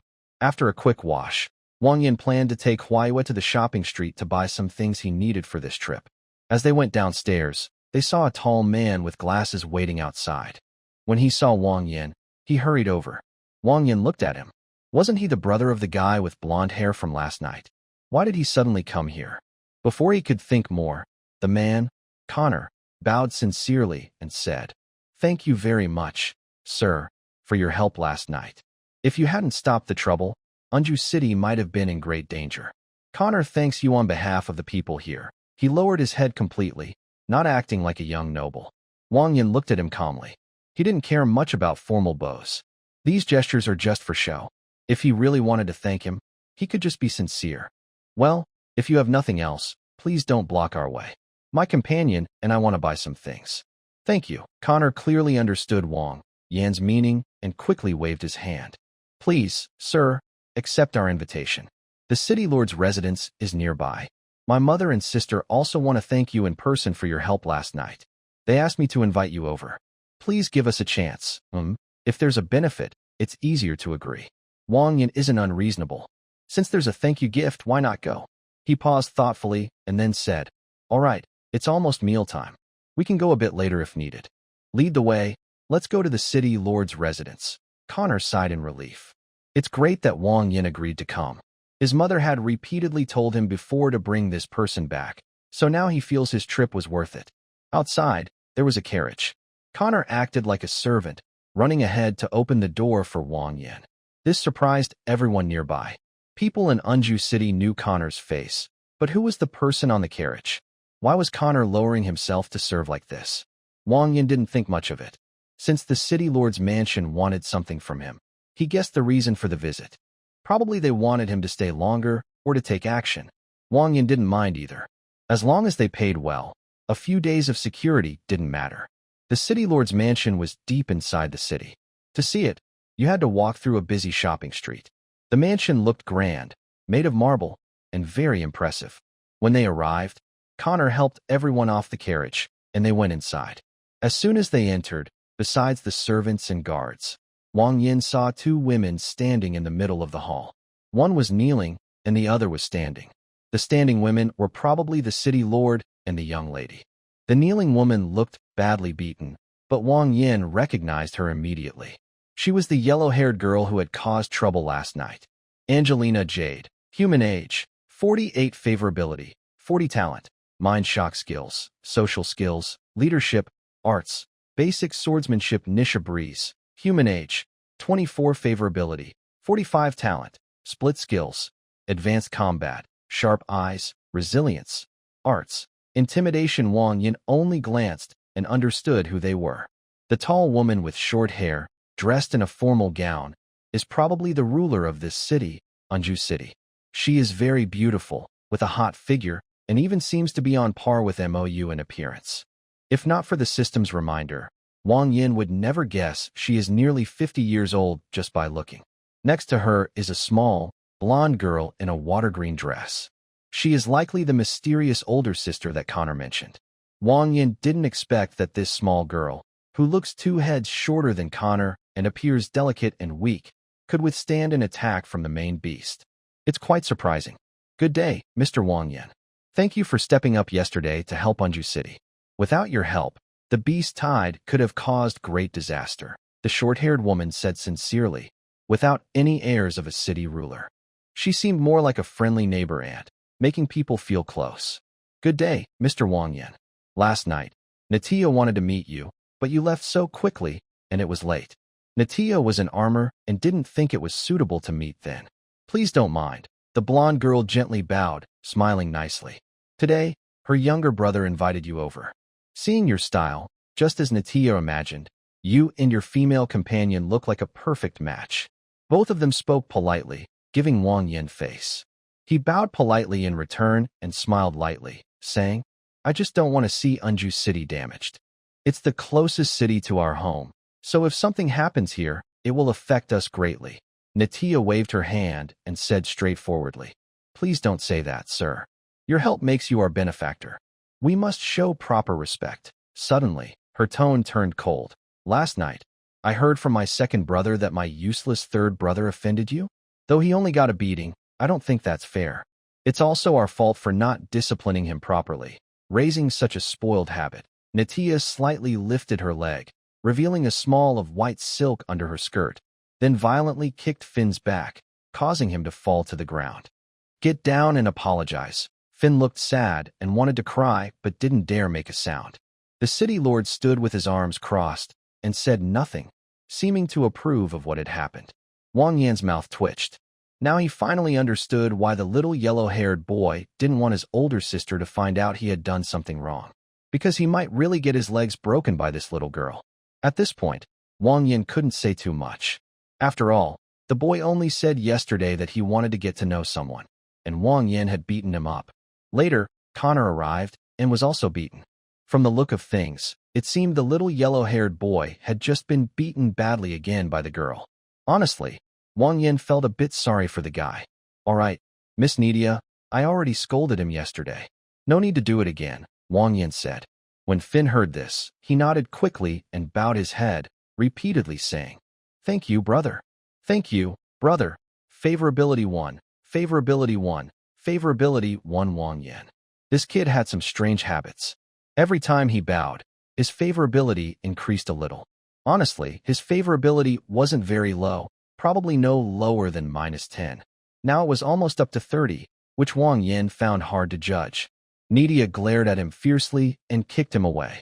Hurry up and go back to clean up. Finn, sniffling, nodded quickly and ran off without looking back. The blonde girl returned to her gentle and polite appearance, very different from her previous violent look. Seeing this, the young woman chuckled softly and said, Sir is truly kind-hearted. Please don't blame my son. He has some unusual habits. But I can assure you, he has no intention of coveting your companion. At this point, the city lord seemed to have more to say, but hesitated and finally swallowed his words. He continued, Since that's the case, the meal is ready. Mr. Wang Yan, please come with me to the dining hall.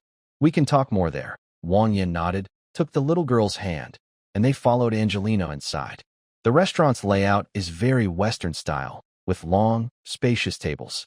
Wang Yin and Huaiwe sat at a table, and as everyone took their seats, Angelina gently shook the bell beside her seat to signal the servants to serve the food. Silverware and plates were arranged in front of them. The maids first brought out appetizers, followed by soup, main courses, desserts, and after-dinner drinks, served in a ceremonial manner. The private chef at the city lord's mansion was not much different from the one at last night's restaurant, but the ingredients were more precious, and the quality of the food clearly showed they used high-quality materials. When Wang Yin was on Earth, his impression of Western aristocratic dinners was mostly from movies and TV shows. He never thought he would experience one himself here, which was a very new and interesting experience. After Wang Yin finished the last sip of his after-dinner drink, Angelina gracefully wiped her mouth and then spoke to him softly. "Mr. Wang Yin, does the food at the city lord's mansion suit your taste?" Wang Yin nodded slightly.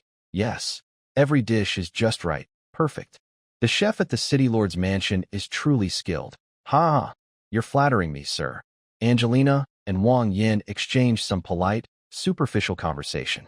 Nitya and Konal sat quietly on the other side of the table, chatting for a while. Finally, Angelina got to the main point. "I wonder why Mr. Wang Yin came to Anju City." Wang Yin didn't hide much and directly explained his purpose. "My family is making something, and I want to see if I can buy icebound stone and blue steel here in Anju City." Angelina was slightly surprised for a moment, then continued. "These two items, blue steel is still easy to find, although less common, and can still be bought at some blacksmith shops. As for the ice seal stone, it's very hard to find in lower and middle regions. If you want to buy it, you probably need to go to a bigger city higher up." Wang Yin was about to sigh when Angelina suddenly changed the topic and continued. "Fortunately, I happen to have a piece of this stone in my private collection. I was worried about how to thank Mr. Wang Yin for his help last night, but now I see an opportunity." "What? Are you giving me a piece of the ice seal stone?" "Yes. Also, my butler will handle the blue steel arrangements later. When the time comes, he will solve the problem for you. It's also a way to thank you for your help last night." Wang Yin was very happy with this reward. It saved him the trouble of spending money and searching himself. He had no objections. His main goal here was to buy ice seal stone and blue steel, so this was perfect. The butler silently left, probably to prepare things for him.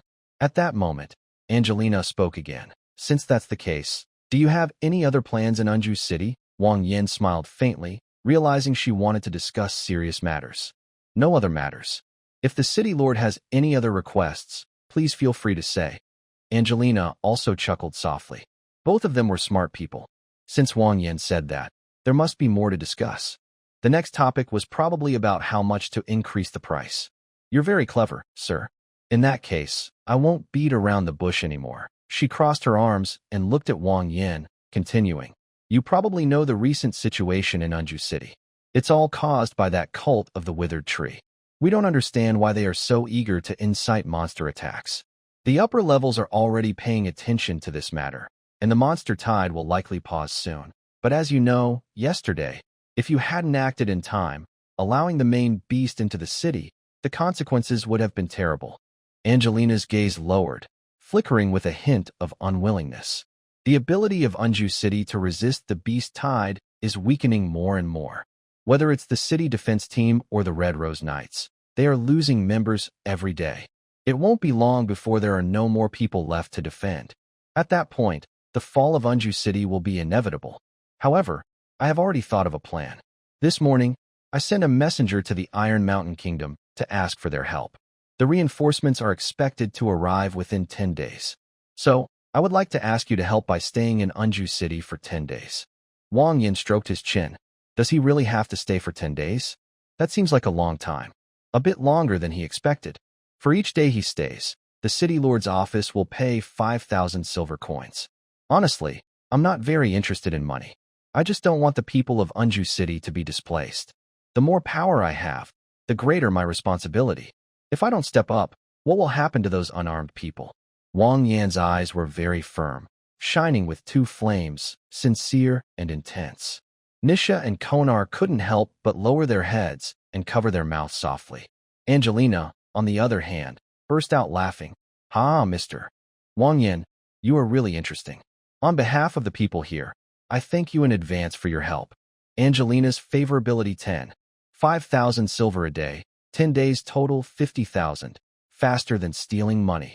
Although this job isn't very safe, for Wang Yan, it's an easy task. Plus, he can also gather some of that so-called purification seed. Actually, Wang Yan still doesn't fully understand what the purification seed does. He's only obtained it twice, and it seems he only gets it after killing stronger monsters. From his intuition, this thing doesn't seem to cause any discomfort. In his subconscious, he feels he should collect more of it. Right now, it's a good opportunity. So, he agreed with Angelina on this matter. After lunch, Wang Yan didn't linger and left the city lord's mansion. Last night, he promised Mo Jie that he would visit her today. Wang Yan planned to take Huiwei with him to pay a visit and buy some sweets. Later, he would go see the little cookie in the Red Rose Nights. He was curious about how much that little mouse had trained. The afternoon is a rare time for rest during the day. Because I was busy late into the night yesterday, Mo you could only lie in bed. Over the past few days, she hasn't been getting enough sleep and feels a bit tired. So, she took this break to rest for a little while, leaning on the counter for a short nap. Ding ding ding. The doorbell jingled as a customer arrived. Mo, still sleepy, got up to greet them, but saw it was Wang Yan. She quickly perked up a bit. Oh, Wang Yan and little cat sister are here. Come, find a place to sit. Wang Yan looked at Mo, who looked sleepy, and felt a little guilty. Sorry, Sister Mo. I was planning to visit you, but I didn't expect you to be resting. Mo chuckled softly, waving her hand. Oh, don't mention it. I was just taking a break. If I really wanted to sleep, I could just close the shop for a while. While speaking, Mo led the two to a seat, poured them some red tea, and brought some cookies. She sat by the window, propping her head with her hand, looking a bit awkward, and said, Wang Yan, last night, I was helping treat the injured in the back, but I also heard about what happened on the front lines. I heard a huge monster appeared suddenly. You were the one who stepped up to deal with it, right? Wang Yan didn't want to hide anything and nodded casually. Yes, it was me. If I hadn't acted, someone might have been hurt. Mo frowned and sighed. You really are quite capable, Wang Yan. But it must have been dangerous, right? Wang Yan smiled confidently and said straightforwardly, It's nothing. It's just a small matter for me. Huiyu also chewed her cookie, hands on her hips, imitating Wang Yan. Small matter, meow? Wang Yan is really amazing, meow. Mo couldn't help but smile at this and softly said, If you get hurt, you can come to me. I may not be as good at fighting as you, but I am confident in my healing skills. Wang Yan didn't want Mo to worry too much about him, and there was no need. He confidently said, Don't be disappointed, Sister Mo. These strange beasts can't hurt me. You should focus on helping others. Mo was surprised and couldn't help but laugh quietly. You're such a kid. Later, the two of them stayed a while longer. The little cat girl didn't say much, just kept showing off her cookies. Her greedy eating made Mo smile, almost unable to hold back her laughter. Before she finished eating, the girl brought out plate after plate of sweets, making Huayu's cheeks puff up with food. While the little girl was still eating, Wang Yan couldn't hold back anymore. How could she eat so much? She kept showing off her eating skills. Wang Yan had planned to visit Little Biscuit next and bring her some treats. But now, when he tried to pay, Mo refused strongly. She didn't want his money at all. Brother Wang Yan, please don't keep trying to pay for me. I'm doing this willingly. I don't know why, but when I see this little cat girl eating, I feel genuinely happy. I just want her to eat more and more. Huayu stuck out her tongue slightly, her face turning a little red. It seemed she was a bit greedy for food after all. Hee hee, everything Sister Mo makes is so delicious, meow. Since Mo said so, Wang Yan didn't say much more. He just thanked the little cat girl and promised to visit her again soon. After saying goodbye, Mo watched their figures disappear into the distance and fell into deep thought. The Red Rose Nights. Wang Yan remembered roughly where it was, so he took Huayu there. The two guards at the gate were the same two mice as before, but now they were missing one ear, making them look a bit funny. They recognized Wang Yan naturally and didn't stop him this time. They nodded slightly as a greeting. Another mouse guard hurried inside to inform someone. Soon, a familiar small figure appeared before Wang Yan and Huayu. Master, the little biscuit girl waved at Wang Yan, sweat on her forehead, clearly still in training. Over the past few months, this little mouse has changed a lot. She has grown a bit bigger. Her face no longer looks so young, and she now has a more confident look. Her short hair is tied into a small braid, and she no longer looks like that tiny, cute little mouse. Wang Yin was very happy with her change. He crouched down and patted her head. Hey, I just passed by and came to see you. How are you? Are you getting used to life here? The little cookie quickly nodded, looking very excited. Yes. I want to thank the Lord for bringing me here. Even though it's often hard and tiring, I don't feel too bad. After all, it's better than crying from hunger. I've also made many friends and met kind seniors. They taught me a lot. Oh, and the night leader even taught me how to read and write. Wang Yin was a bit surprised. He didn't expect there were classes here too. The little cookie leaned in and whispered softly in Wang Yan's ear. Don't worry, sir. Since I arrived, the night leader has taken good care of me. I later found out that the night leader is actually my aunt. Your aunt? Wang Yin became interested. This is quite a story. Yes. My silly uncle and the night leader are a couple, but they haven't made it public. Everyone knows, though. I learned this from the seniors. Wang Yin didn't expect that the little cookie had such a family connection. No wonder she was so well cared for here. With this relationship, she probably lives even better than at home. Do you have enough money? Yes. Thanks to the money you gave me before you left. I remember it all. But you gave me too much. I can't spend it all. As she spoke, the little cookie suddenly seemed to remember something and added, Sir, can you wait a moment? I want to write a letter to my mom. Of course. Go ahead. I was just about to look around somewhere else. I'll come back later to pick you up, after arranging to meet again later. Wang Yin held Huayue's hand and wandered aimlessly through the street. Huayue, after tonight, you should go back first, meow. The colorful cloud shark has already left twice. I know the way now. It can take you back, so you don't need to wait for me. Go ahead and tell Zhuohua and the others you're safe. Just say I'll return in a few days. Are you going back now, meow? It's probably fake to say I'm not sad, but Wang Yin really gave her a task. If she stays for 10 days, Zhuohua and the others will definitely worry. The little cat girl's tail drooped. It's so hard to be alone with Wang Yin. Last night, I was so useless, meow. Flower moon, why didn't you seize the chance? No. Tonight I must not be like last night. I must seize the opportunity, meow. Make Wang Yin fall for me. Thinking this way, the little cat girl's spirit grew stronger. What is that silly girl doing? There weren't many things Wang Yin wanted to buy. He only bought some essential tools for the house. Like a stone mill. Wang Yin knows how to make one, but it's too inconvenient. So this time, he simply bought a ready-made one and stored it in the warehouse. He also wanted to buy some tiles. Wooden floors don't look as good as tiles. But unfortunately, the warehouse can only hold 1 ton of stuff. After putting in some odds and ends in the stone mill, it was almost full.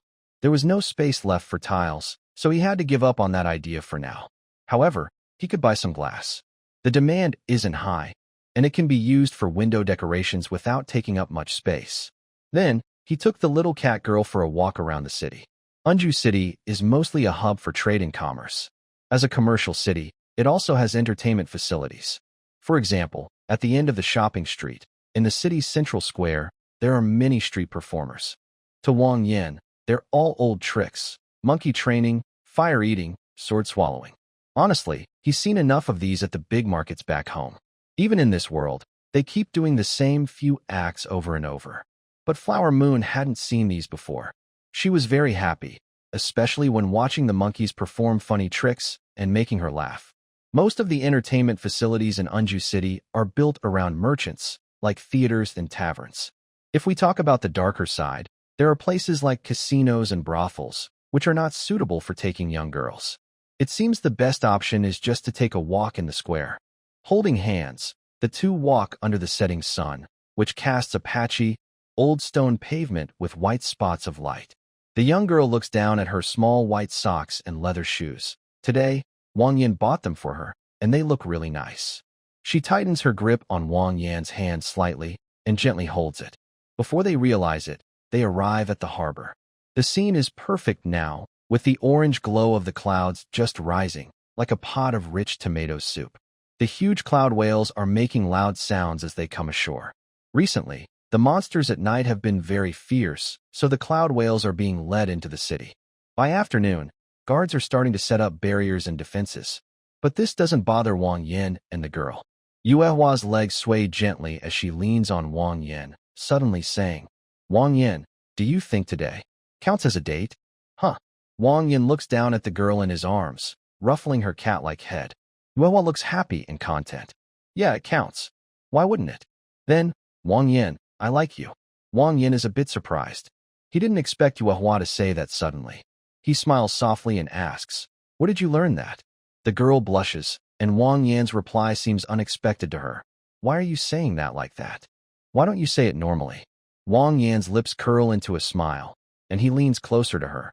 "How should I say it? You should blush and be speechless, then stammer that you like me too, instead of asking where I learned it out of the blue." Ha ha. Wang Yan laughs happily. The girl's silly look makes him feel like his heart is healed. All right. He moves closer, almost pressing his face to her ear. "I like you too." Meow. A faint whisper made her ears feel a little itchy. Huayue's face turned red like a small apple, and it seemed like steam was rising from her head. Clearly, Wang Yin really said something, and she was so shy she couldn't help herself. A gentle breeze swept over the clouds at the port. The girl was held in his arms, and the sunset was just right. The little cat girl felt a bit dizzy.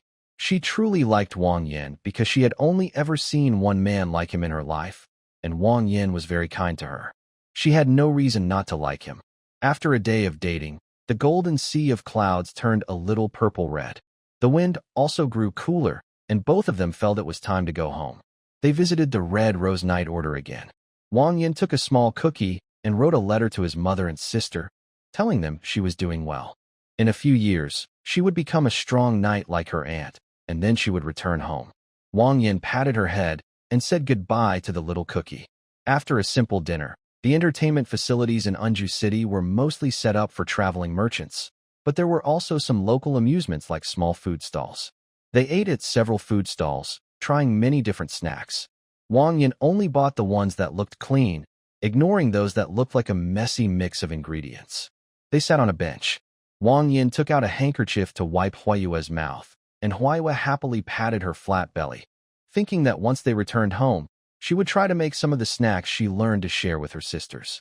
Suddenly, a voice asked, "Sir and Miss, would you like to come and see our Unju bathhouse?" Wang Yin looked toward the voice.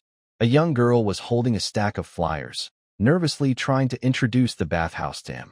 She looked like she hadn't been working long. Bathhouse. Wang Yin was a bit confused.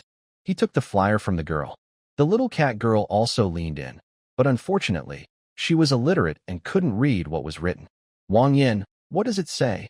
"Unju Bathhouse is having a grand opening special. Show this flyer to enjoy a 20% discount." It turned out to be a promotional flyer for a bathhouse. No problem. Wang Yin looked over the services listed on the flyer, including the hot spring. After a meal, he decided to take the little cat girl for a soak. Bathhouse, a place to bathe. The little cat girl rubbed her chin. They also had a water pool at home, made by Wang Yin, so it should be similar, right? "Do you want to go together?" Hearing Wang Yan's question, the little cat girl nodded decisively. "Yes, let's go soak. Bathing feels so nice, since you had no objections, and after dinner, a bath was a good idea." He took her by the hand, carrying the flyer, and they headed to the place called Unju Bathhouse. This bathhouse was quite large, with a big front, and was located inside the city. It didn't seem like a place most people could afford. Wang Yin looked at the price list and chose a hot spring room. He led the little cat girl inside. Meow, meow. Huayu's mind was now unable to think clearly. Why did it turn out like this? It seemed she was the one who started the conversation. But it really hurts so much, meow. The part where the little cat girl speaks has been omitted, but it's easy to guess what she said. Even Huayu couldn't believe it herself. She initially felt uncomfortable and wanted to shout out, but once the words left her mouth, they took on a different meaning. Until Huayu's consciousness faded, her chin pressed against Wang Yan's chest, and he twitched slightly. It seems a bit too much. Wang Yin originally just wanted to relax with Huayu in a bath. They had bathed together before, but this time, for some reason, she kept rubbing against him. Wang Yin didn't spoil her and simply took off her clothes. Like, Wang Yin meow. Wang Yin looked at the little cat girl in front of him, feeling a bit guilty. He picked her up and held her in his arms, gently stroking her head. He actually wanted to be gentle. But Huayu was just too adorable. Wang Yin gently touched the kitten girl's head. Her consciousness gradually returned, and she opened her eyes with effort. Her small hand rested on his cheek, and she gave a silly, shy smile. Wang Yin, I like you, meow. She then leaned in to kiss him softly. If he continued to stay with the kitten girl, Wang Yin was afraid he might lose control. So, he decisively cleaned himself up and took her back to the inn. After all, he still had work to do later that night. He gently laid her on the bed, covered her with a blanket, tidied his clothes, and headed to the battlefield at the port. Monsters usually attacked late at night. Wang Yin arrived a bit late, but the first wave of attacks had already begun. However, it wasn't a big problem because Wang Yin was here to deal with the main beast, which hadn't appeared yet. Netia looked around nervously, her heart fluttering. When she saw Wang Yan's face again, she finally relaxed. It was so late, and Wang Yin hadn't come earlier. She had worried he might have tricked them. Luckily, he was here now. Mr. Wang Yin, Netia said softly, bowing slightly. You finally arrived. Wang Yin scratched his head apologetically. Sorry about that. I had some personal matters to handle. I hope I didn't come too late. No, you arrived just in time, Netia replied casually. She noticed the small red marks on Wang Yan's neck and blushed slightly. She cleared her throat and said, The main beast hasn't started attacking yet. You can rest for a moment at the back. Wang Yin shrank his neck, showing no change in his expression, but inside he was feeling very embarrassed. Fortunately, the main beast didn't arrive too late tonight, so Wang Yin wasn't embarrassed for long. There were only 4 beasts this time. He grabbed his broadsword and easily took down a nearby monster. After helping others finish the fight, Wang Yin quickly left the battlefield. He wanted to go back and sleep with Huaiyue. The night passed peacefully. With Wang Yan's help, the city's defenses were much lighter. They were no longer just defending passively. It even looked like they might start to fight back. In the early morning, birds chirped happily, and Huaiyue, tired from sleep, woke up. The first thing she saw was that familiar face. Wang Yin, good morning, meow. Wang Yin also woke up. Seeing the sleepy look on the little cat girl's face, he couldn't help but kiss her. Good morning, Huaiyue. After a quick wash-up, Wang Yin planned to take her to the port to call Cyan Shark to send her back. Wang Yin, last night. I forgot to tell you. Thinking about her wild behavior last night and what she said about, a little, Huaiyue's face turned red. I also awakened, meow. It's just like what Ing Luo and the others said, meow. Huh. Wang Yin looked up at her when he heard this. A list of status bars appeared. Huaiyue Cat Clan Age. 19 Favorability. 100 Talent. Teleportation Skills. Stealth. Cooking Mastery. Agility, a new talent. Teleportation? Huaiyue slowly spoke. I feel like I can suddenly move from one place to another with a quick whoosh, like this. As she spoke, Huaiyue's golden cat eyes fixed on a spot not far away. Suddenly, she vanished from her original position and appeared at that spot. Wang Yin, look. With her new ability, Huaiyue seemed very happy. She never expected that she and Wang Yan's team could really awaken their powers. Ing Luo and Yuli weren't lying. The little cat girl seemed to really like her new ability. She moved back and forth several times. By the 5th time, she looked exhausted, leaning on her knees and panting. It seemed like she couldn't use it endlessly. But as an awakened power, it was already very impressive. Learning that Huaiyue had also awakened her ability, Wang Yin felt genuinely happy for these little beast girls. Now, only Cici seemed to be without her power, right? He patted her head gently. Huaiyue felt a little reluctant, but Wang Yin couldn't do anything. He comforted her, promising to make it up to her when they got home. With that, he managed to cheer her up and send her on her way. Currently, Unju City is not a safe place to stay for a long time, as it is mainly attacked by strange beasts. Wang Yin cannot guarantee that the danger won't get worse. And what if 5 or 6 main beasts come one day? The safest way is to send Huaiyue back first. If something really happens in Unju City, Wang Yin can run away because he has legs. After sending the little cat girl away, Wang Yin stayed alone in Unju City. Sometimes he would visit Moyu or help her out at the shop, so he wasn't really idle. One soft and sweet little cake, a bag of sweet cookies, and a piece of fragrant bread. Total is 103 silver. I'll give you a small discount, so it's 100. Wang Yin, wearing an apron, stood at the counter helping to take the money. After the last customer left for the day, Mayu smiled gently and said, Wang Yin, are you tired? It's almost closing time. You should go take down the sign. Sister will make you a cup of black tea. It's okay, Mayu sister. I'm not too tired yet. Wang Yin sat down with Mayu. Although he had been busy all day, he didn't seem very tired. Mayu kindly poured him a cup of black tea with 2 sugar cubes. Recently, Wang Yin has been helping the city defense team, while Mayu is assisting with logistics and healing. So, the bakery closes quite early. Wang Yin held his teacup, took a sip, and looked out at the busy crowd outside.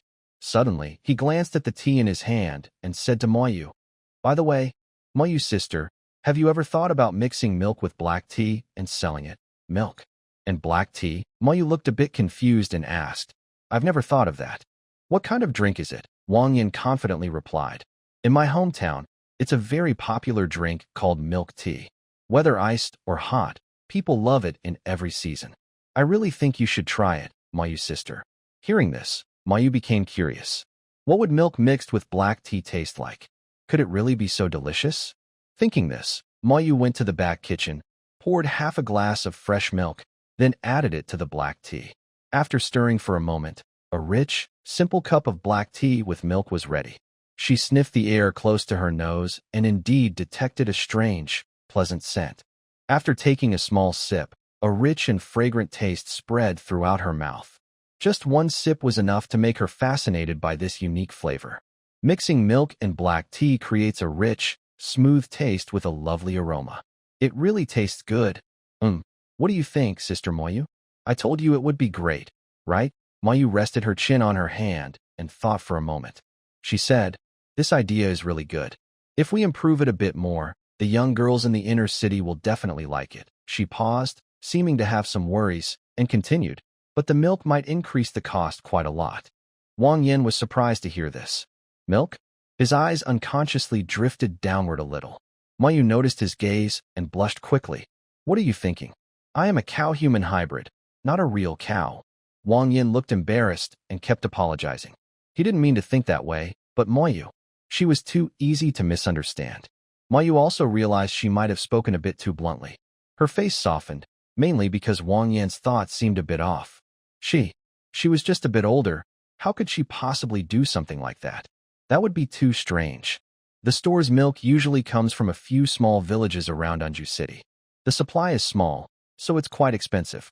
Milk spoils easily, so it can only be bought nearby. She picked up her cup of milk tea and drank it all in one go. Warm drinks are the best for calming the mind. Wang Yin, you're not being good, Mayu pouted and said, but her tone didn't sound angry. Haha. Sorry, Sister Mayu. I really didn't think much about it. Just as they were talking, a clear, ringing bell sounded as the door was pushed open.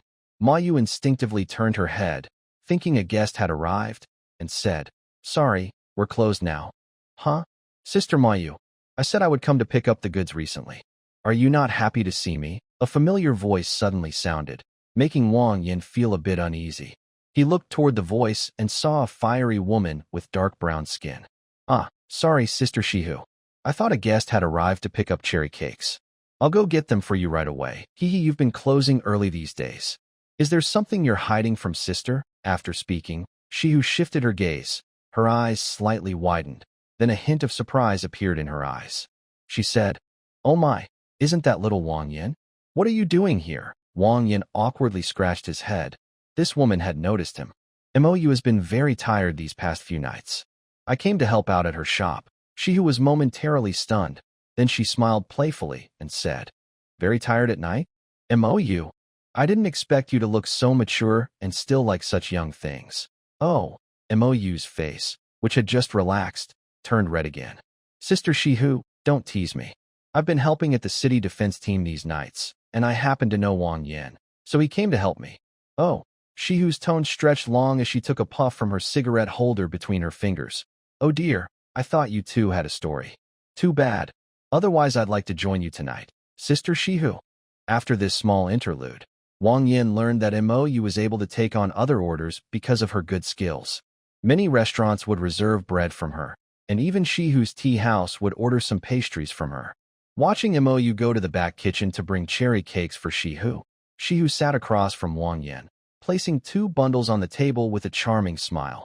Little brother, how long has it been since we last saw each other? I heard from MOU that you've been in Unju City for several days. Why didn't you come to visit sister? I'm really sad. Wang Yin looked embarrassed and turned his head away, avoiding her gaze. I've been very busy, so I haven't had the time. Shihu poked her chin and stared at him intently. Oh, forget it. I guess you don't really care about your sister. Maybe when you said she was pretty, you were just lying. After saying that, she took another puff from her cigarette and continued. So, how do you feel about spending time with your half-hearted, eager little girlfriend these days? Just the same as before, I guess? Really? Shihu narrowed her eyes slightly and smiled faintly. Don't you feel a stronger desire? Her words seemed to reveal what Wang Yin was thinking. It did seem true. At first, the big fox was just shy and cooperative, but later, she seemed to become more wild. Wang Yin hadn't paid much attention to it at first, but from what Shihu said, could there be a reason behind it? He looks like your sister was right. Her charming eyes fixed on Wang Yin as she smiled softly and said, if nothing unexpected happens, that girl might gradually develop into a desire-driven type. But, for you, that might actually be a good thing. What does that mean? Is Yingluo turning into a desire-driven type? Is that a good thing for him? Not necessarily. Wang Yin truly cares about Yingluo. If she develops into a desire-driven type, that's definitely not what Wang Yin wants to see. Although becoming desire-driven wouldn't have serious negative effects, Wang Yin still wants to intervene if he can. Why didn't you say before that Yingluo would turn out like this? Shihu shrugged slightly, looking helpless. There are very few mixed-blood desire-driven types. I didn't know at first that their bloodline would gradually expand in influence. That's information I got from other clans. Your little girlfriend won't fully turn into a desire-driven type, just a bit like one. Wang Yin shook his head. He clearly remembered what Shihu had said earlier. Desire-driven types are born as natural slaves. To be honest, Wang Yin didn't want the big fox to be labeled with those 2 words. I just want to know how to stop her from transforming into Yulin. Shihu's eyes curved into a smile as she took a puff from her pipe. I don't know. For a moment, Wang Yin was unsure of this woman's intentions. He frowned slightly. Why was she telling him this? Just to pass the time? Don't worry, little brother. Just because I said I don't know doesn't mean others don't. Not far from Unju City, there's a fox tribe village. The people there might have a way to solve this problem. A fox tribe village? Wang Yin was confused. Could anyone there really help with Yingluo's issue? Can you tell me where that fox tribe village is? Shihu exhaled a long stream of smoke, which curled closer to Wang Yin, her face showing a very charming expression. Play a game with me, and I'll tell you. How about it? I really like young guys like you. So fresh and tender. But before she could tease him further, MOU came out holding a box of cherry cakes and placed it heavily on the table, blocking Shihu's face. Big sister Shihu, here are the cherry cakes you wanted. Take a look. Shihu smiled slightly, tapping her chin. Oh dear, it seems some people like to eat alone. That makes me a little sad. Hee. Well, little brother, I won't tease you anymore. I don't really know where that village is, but some of the fox ladies in the tea house might know. Next time you come to Unju City, you can bring your little girlfriend. I can help you ask around, maybe find someone to take you there. Wang Yin forced to thank you. No matter what, Shihu had reminded him and was willing to help him find someone to take him to the fox tribe village. That was worth thanking her for. No need to thank me. If you really want to thank me, you could show me some love for a night. Her bright eyes opened slightly, shining with an enchanting light. I'm not joking, you know. All right, Shihu. It's about time we head back. Lightly pushing Shihu. Shihu, we are closing soon. We need to eat, and then go to the city defense team. Huh? Okay, Sister Shihu. I understand. I won't bother you anymore. After sending away the troublesome guest, Wang Yin finally looked relieved. Shihu was indeed a bit troublesome, but she was helpful when needed, so Wang Yin didn't say much. After dinner with Mo Yu and a short rest, the two left the bakery to work overtime. 10 days didn't feel very long, mainly because the days were busy and fulfilling. Wang Yin didn't feel bored, and the strange beasts didn't pose much threat, so it was quite peaceful. On the 9th day, after repelling the main beast, Wang Yin was about to return to the inn when someone unexpected appeared at the door. It was Finn, the young boy with yellow hair from the city lord's mansion. Young Master Finn, is there something you want to see me about? Wang Yin frowned slightly. It was late, and he wondered what this young boy wanted. Finn immediately greeted him with a warm smile and draped an arm over his shoulder, acting very familiar. Hey, Brother Wang Yan, I've been wanting to see you for a while. I've just been busy healing, so I waited until now. Come on, let's go hang out together. It's on me. What are you doing? Wang Yan wasn't sure what Finn was thinking. He gently pushed his hand away and said plainly, Young Master Finn, our matter is over. You don't need to keep thinking about apologizing to me. There's no need. It's getting late, so please go back. I need to rest. As he moved Finn aside and was about to close the door, Finn's foot got caught in the door. He quickly leaned in and said, Hey, Brother Wang Yan, don't rush to refuse. I really want to invite you to have a good meal. I mean no harm. Don't overthink it. I know you're leaving soon. Please give me a chance. Wang Yan glanced at his favorability level, which strangely had risen to 50. He didn't seem hostile at all. Does it look like he's genuinely trying to make peace? He let out a small sigh. Wang Yan was not an unreasonable person. Since this young yellow-haired boy wanted to make peace, there was no need for him to keep refusing harshly. It's better to leave some room for future reconciliation, especially since the boy's mother was now his employer. He was also curious about what tricks this young master might have up his sleeve. All right, fine. Don't stand at the door. I'll go with you. Okay. I knew Brother Wang Yan was the most understanding. Let's go. I'll take you to have a drink.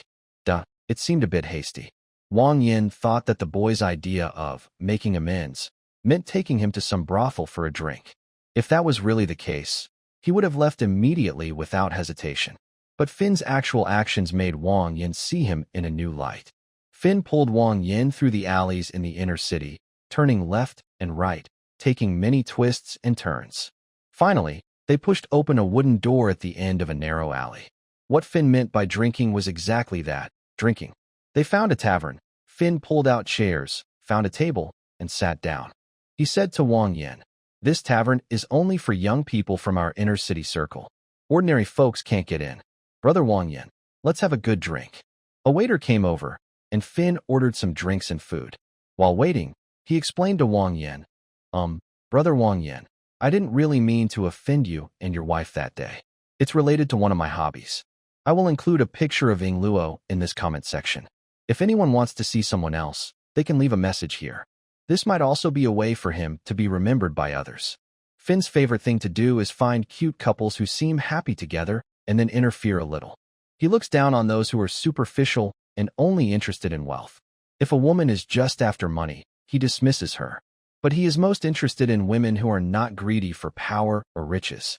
To put it simply, Finn dyes his hair blonde, but he is actually a romantic at heart. Every day, he likes to test couples to see if their love is real. If it is genuine, he gives them special rewards. You have to admit, these rich people are really strange. Wang Yan sweats on his forehead. So, you mean that when my girlfriend and I were having dinner, you were actually testing whether she truly liked me? Finn nods quickly and says, Yes, exactly. That's what I mean. All the women around me see that I am the son of the city lord, and they are only interested in my money. Brother Wang Yan, don't you think that in this money-driven world, pure love is something more worth paying attention to? His eyes shine with a bit of excitement. Wang Yan's expression looks like a worried bean in a cartoon, unable to hold back. He doesn't seem to be a bad person, just a big fool. Just didn't expect that Brother Wang Yan is so tough. I only said one thing, and you almost broke my legs. That shows how much you care about your girlfriend. Wang Yan, yes, and Brother Wang Yan, you are very strong. You can even overpower my sister. Someone like you is exactly the kind of man I admire. Huh, is that so? Wait a minute. Say that again? What did you just say? Finn, confused, thought Wang Yan didn't hear clearly, and repeated. I said, Brother Wang Yan, you are exactly the kind of man I admire.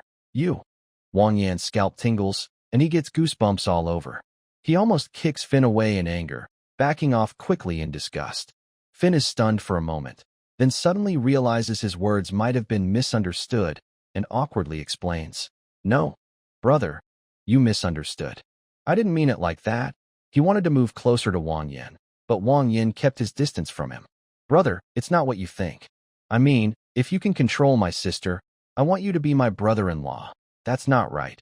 What are you talking about? Talking to Finn, who who seemed to have a loose, was like dealing with someone crazy. Asking himself to be his sister's brother-in-law? What's going on here? Wang Yin, listen to my explanation first. My sister once set a rule. Anyone who wants to marry her must show they can overpower her. But my sister has always been the strongest person in the city openly. So by 24, she still hadn't married. In our circle, everyone calls her. Finn looked around to make sure no one was paying attention, then leaned closer to Wang Yin and lowered his voice. They call her the Fierce. Huh. A glass of red wine nearly sprayed out of his mouth. Wang Yin didn't expect that Nisha had such a nickname. Rubbing his forehead, Wang Yin picked up a fry and put it in his mouth, feeling a bit helpless. Forget your wild ideas for a moment. Don't you like pure love the most? I already have a girlfriend. Why would I want to be your brother-in-law? What are you thinking? Finn seemed to answer confidently. Can it be the same? Giving your heart to everyone. That's also pure love, isn't it? Wang Yin thought to himself that such a person deserved to be hanged. Recently, I also heard about the situation at the port. I have to say, Brother Wang Yin, you are the first person I've seen who is strong enough to surpass my sister. Besides you, I think it will be hard to find someone suitable for her in this lifetime. In the end, she might just end up an old maid no one wants. Wang Yin looked embarrassed. He hadn't talked much with Nisha these days. Mostly he just finished his work and left, not staying around. After all, he was the type to leave work exactly at quitting time. The beast tide would probably end late into the night. Why not go home and sleep? I and your sister have barely spoken. We're not close. You don't need to think about those crooked ideas. Things like that depend on fate. Hey, Brother Wang Yin, please don't say that.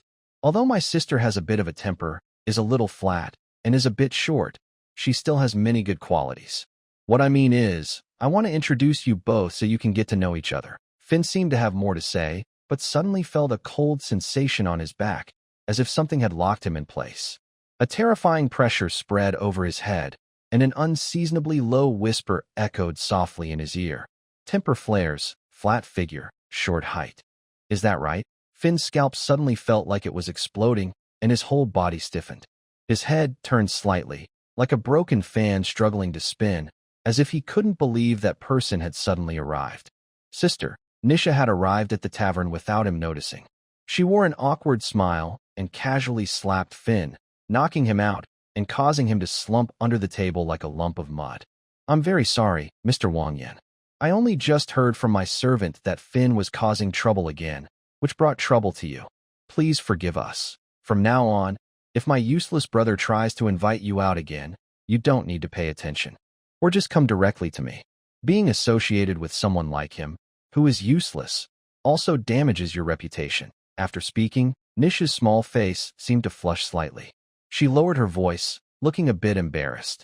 As for the slanderous words he mentioned, please don't believe them too much. I am just busy with the city defenses of Unju City, so I haven't paid much attention to personal matters. This kid is just jealous because I often discipline him, and he's spreading false rumors out of malice. Wang Yin smiled awkwardly and didn't comment much. He only felt that this brother and sister pair had some issues.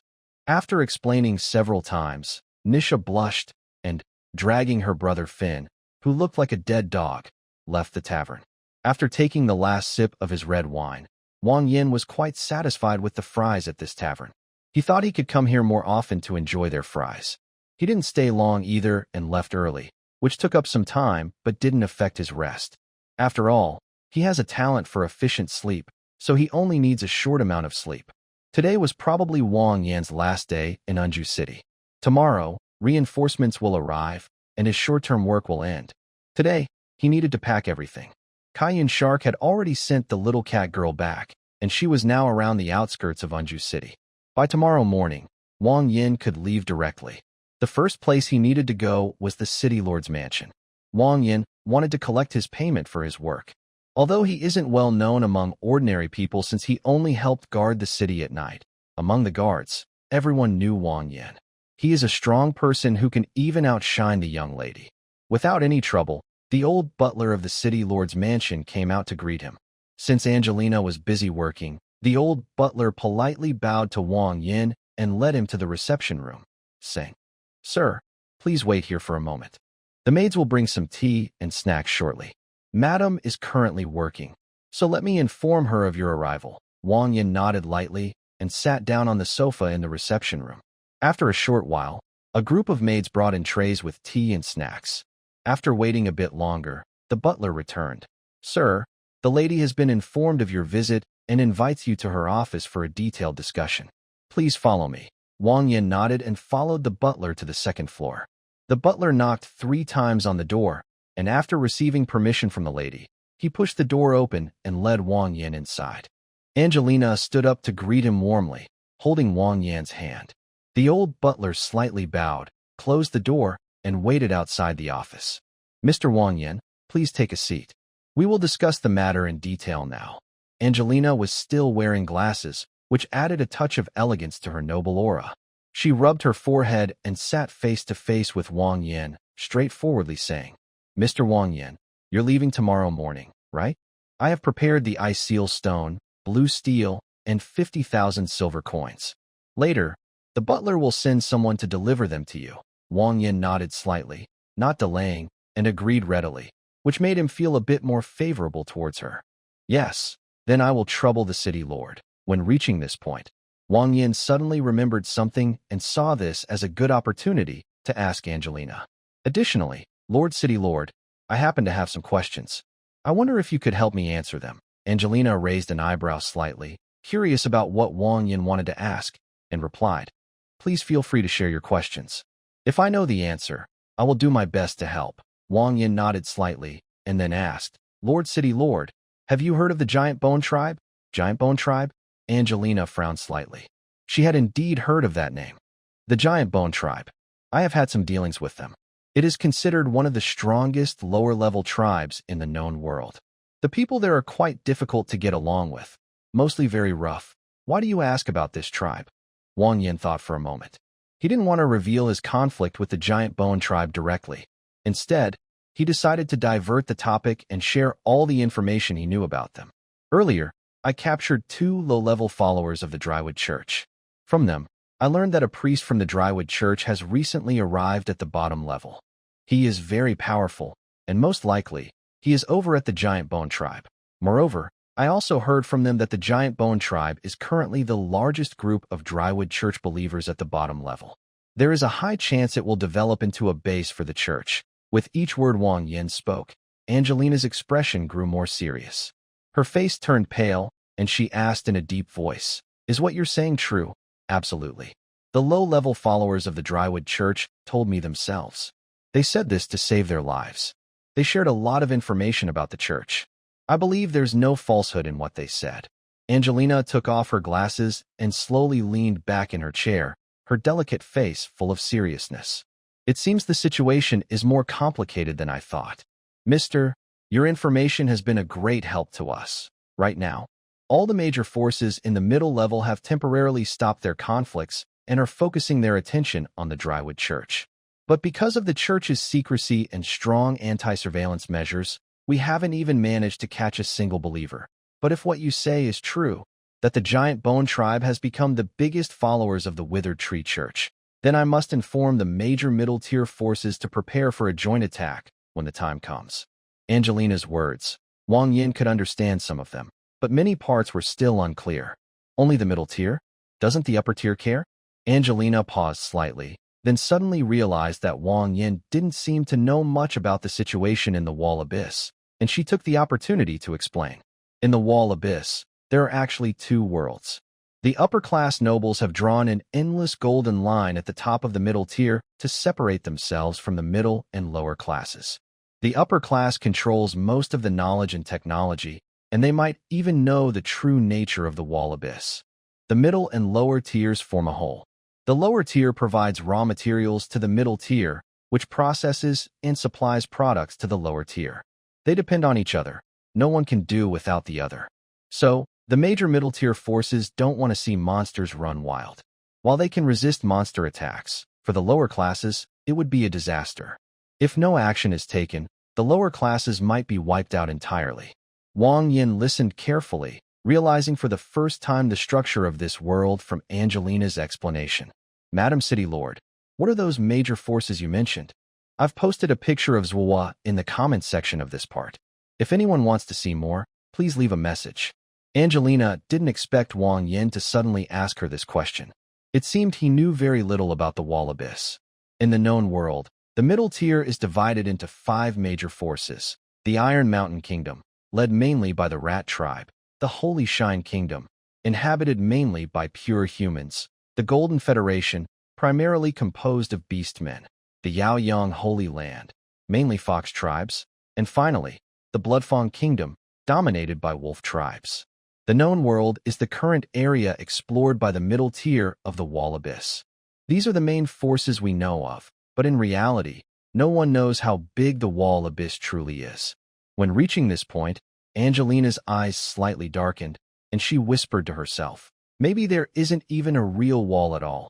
This was the first time Wang Yin heard about the power structure of the wall abyss. It seemed much larger than he had imagined. In summary, the 5 major forces are in both conflict and cooperation. For example, the Holy Shine Kingdom and the Golden Federation are completely opposite sides. However, at the moment, all 5 forces have set aside their prejudices and are united in targeting the Withered Tree Church.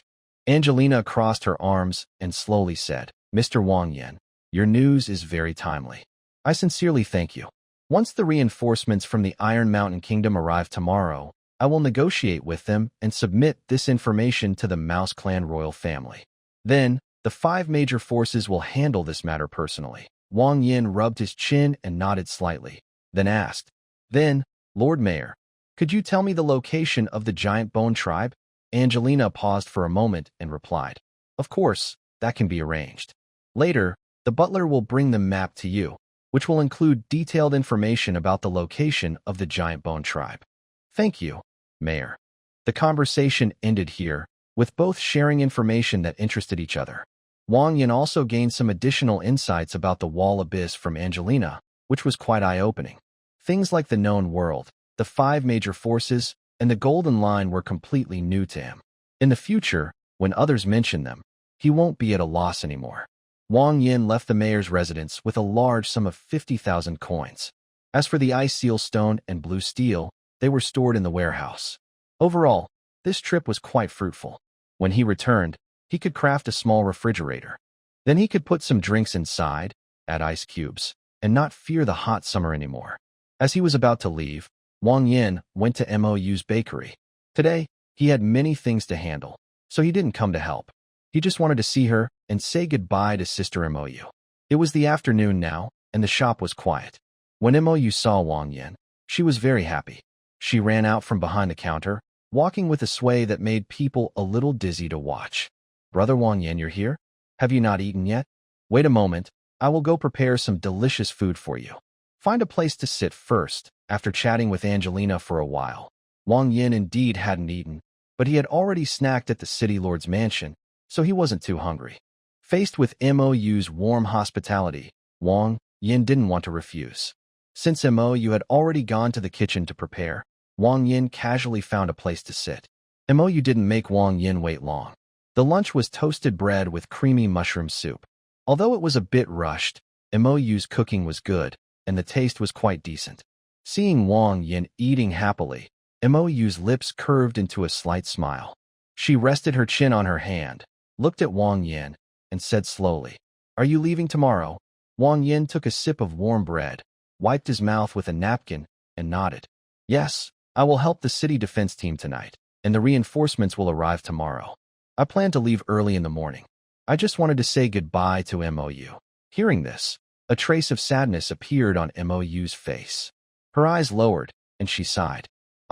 It's hard to believe I finally have someone to talk to regularly, and you're leaving tomorrow. I feel so sad. Wang Yin waved his hand to comfort her.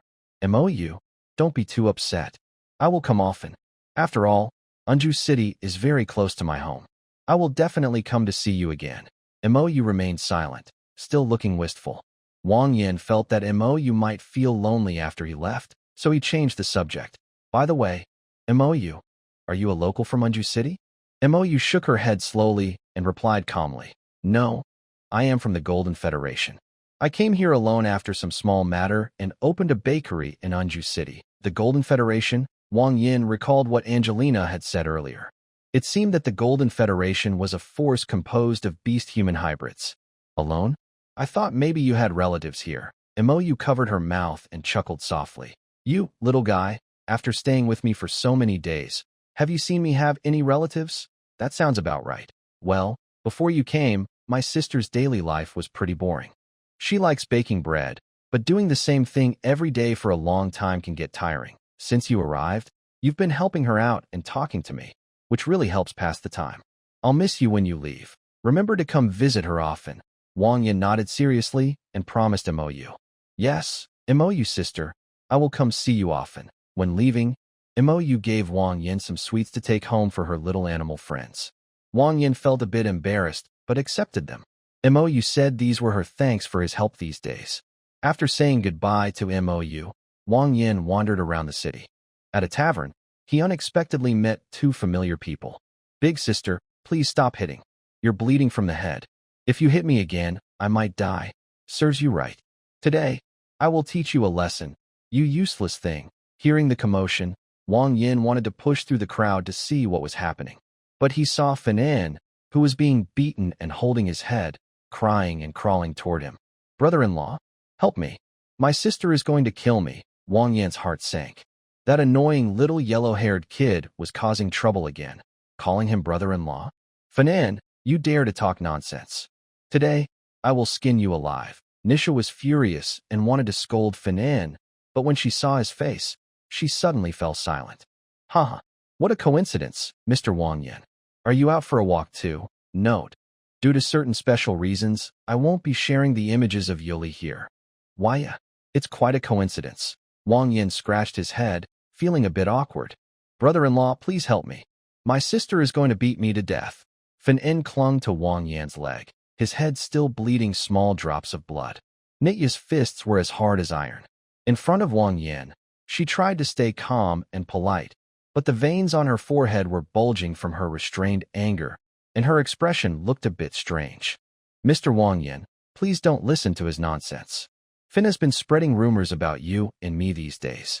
I didn't want to bother you, but I didn't mean to make you look bad. I'm really sorry. I won't. Fin clung to Wang Yan's leg, tears and snot streaming down his face. Big brother Wang Yan is my brother-in-law. I don't recognize anyone else. Wang Yan forced himself to stay calm, trying to keep his cool during this mixed-gender scene. He gently pushed Fin away and frowned. Who's your brother-in-law? Don't talk nonsense. Big brother Wang Yan. No one but you can marry my sister. Please, just accept her. Although everyone in the noble circle of Unju City knew what kind of person Nitya was, Fin actually shouted it out loud in public. At this point, Nitya could no longer hold back. Sir, I need to excuse myself for a moment. Nitya smiled, but her expression was dark and fierce. Before anyone could react, she quickly stepped forward, grabbing Fin by the neck, then suddenly pulled him up and ran swiftly away from the rooftops with Fin in her grasp. Wow. So fast, someone was the first to say this, and everyone realized that Nitya was serious. She had really taken Fin away. The chaos was finally over. Wang Yin still felt a bit confused. He hadn't quite figured out what had happened. It seemed Fin had been making things up, and Nitya had caught him. While Wang Yin was still thinking, his ears suddenly twitched. He overheard some whispers nearby. That person seems to be the fiancé of the wild maiden. Looks like it. Fin just called him her brother-in-law. He seems so fragile. Can he really control Nitya? Shoo. Be quiet. Don't let him hear. I heard from the city guard that recently, the city lord hired someone very strong, stronger than Nitya. It might be him. So, does that mean Fin's story is probably true? Vintia is more impressive and looks quite nice. Maybe Fin didn't lie after all. I think so too. The city lord has been worried about Vinicia's marriage for a long time. Maybe the marriage has already been decided secretly. Right now, Wang Yin feels as sick as if he had eaten a fly. This annoying little blonde kid. What is he even talking about? How did he suddenly become the son-in-law of the city lord's house? Rubbing his forehead, Wang Yin really regrets not chasing after Vintia earlier to fight Fin with her. Ignoring the curious onlookers, Wang Yin feels like a monkey in a zoo being watched. His scalp tingles. He quickly wants to leave this place of trouble, but unexpectedly, Vintia comes back. Sir, please wait a moment. I'm really sorry for causing you so much trouble. Vintia keeps bowing and apologizing to Wang Yin. He glances at her and sees a few red stains on her light green dress, probably cleaned up before she came back to apologize. This isn't a good place to talk. Please follow me. Really, I am very sorry. Wang Yin doesn't really want to pay attention. There was already a misunderstanding. If he goes with her, the misunderstanding might get worse. But Vinisha's attitude seems urgent. She directly grabs Wang Yan's wrist and pulls him away. It seems she also noticed the strange looks around her, making her very embarrassed and eager to leave quickly. Reluctantly, Wang Yin follows Vinetia quickly through the streets to the city lord's house. After wandering around, he finds himself back here again today. Vinetia leaves in a hurry, not even paying attention to the butler who approaches. She quickly takes Wang Yin to the reception room, orders someone to close the door, and then relaxes, sitting on a comfortable sofa. Vinisha's face looks tired. Now that no one is around, she finally breathes a sigh of relief and weakly says, "Please sit down, sir. I am really sorry for making you laugh." Sigh. Wang Yin sighs and sits down as she said, then asks her, "What's really going on, Miss Vinetia?" The maids brought in hot tea, and Nidia took a small sip. Her restless feelings eased a little. She then spoke with some apology. "I'm really sorry, Mr. Wang Yin. I wanted to handle this matter before it got out of hand, but I didn't expect Flynn to." Wang Yin shrugged, having no good solution. "I guessed it would be like this. Last time at the tavern, he was already talking to me about this. I didn't agree, but he's still not giving up." When Wang Yin said didn't agree, Nidia's eyes dimmed for a moment, but she quickly recovered. "I know my situation better than anyone. People say I'm an old maid who can't find a husband, and I admit it. Even if Flynn is spreading rumors, I don't care much. But Mr. Wang Yin, if your lady friends hear these words, it might cause you trouble. I'm really sorry." Wang Yin waved his hand gently. His wives rarely came to Anju City, so they wouldn't know these rumors. Even if they did, they probably wouldn't say anything. Maybe just ask him to work late at night or throw a little tantrum. "My girlfriends and I are not from Anju City. No matter what Flynn says, it won't affect me. Still, I think Miss Nidia should clarify this matter to avoid unnecessary trouble later." Nidia nodded slowly, her clenched fists loosening a bit. She changed the subject. "Mr. Wang Yin, I remember tonight is your last night on duty, right? Will you leave early tomorrow morning?" Wang Yin nodded lightly, not denying. "I see. Then why not have dinner with Nidia now, and later we can go on duty together? It's your last night, and Nidia also wants to apologize to you." The illustration by Huaiyue will be posted in this comment section. Nidia didn't dine with Wang Yin at the city lord's mansion. Instead, she took him to a restaurant. The signature dishes here are mainly seafood, all caught from the Cloud Sea, giving them a unique flavor. Wang Yin has long known that although there is no sea in this world, one can still catch various sea creatures from the Sea of Clouds. However, Wang Yin has never tasted them before. This time, he came to experience what these sea foods really taste like. Hosting a family dinner might be a bit complicated, since Mr. Wang Yin still has to stay on night duty later. "So, I brought you here. I really like the food at this restaurant and hope it suits your taste." Before coming here, Natia had taken off her bloodstained dress and changed into a white cloth outfit so she could put on her armor directly later for her night shift. Now, the blonde little girl led Wang Yin to a quiet corner and ordered some dishes. "I usually come here alone. My mother and two brothers don't know about this place. This is actually the first time I've brought someone here." Wang Yin rested his chin on his hand and nodded subconsciously. He didn't pay much attention to Natia, just quietly looking at the menu and ordering some familiar dishes, like garlic lobster, butter oysters, and boiled crab. Seeing Wang Yin order confidently, and all popular dishes at that, Natia couldn't help but feel curious. These seafoods are usually only sold in large cities like Anju City. But she remembered Wang Yin was from the lower levels. How does he know so much about these? Mr. Wang Yin, have you been to this restaurant before?" Wang Yin handed the menu to the waiter and shook his head lightly. "No, this is my first time here." "Then your taste is really good, Mr. Wang Yin. All the dishes are very tasty. Do you have some special skill in choosing dishes?" He rubbed his chin and nodded instinctively. Because they are all expensive, Natia, as the eldest daughter of the city lord's mansion, obviously wouldn't lack money. She just felt that Wang Yan's attitude was a bit cold, as if he was somewhat difficult to get along with. Wang Yan didn't say much. In fact, he didn't have any particular feelings about Natia. Although being the son-in-law of the city lord was a big title, Wang Yin wasn't very interested. His wife already had enough, and even if Nataya herself truly had feelings for him, he didn't want to pay attention. They had little interaction before, and Wang Yin cared more about fate when it came to relationships. Today, Wang Yin came just to have a meal. Seeing that Wang Yin didn't seem very interested in talking, Nataya also ordered some of her favorite dishes, resting her chin on her hand as she quietly looked out at the night outside the window. At this time, the city defense team had already started to get busy, driving away the civilians who were lingering. However, these tasks were fully commanded by Konar. Wang Yin and Nataya, as support helpers, didn't need to arrive too early.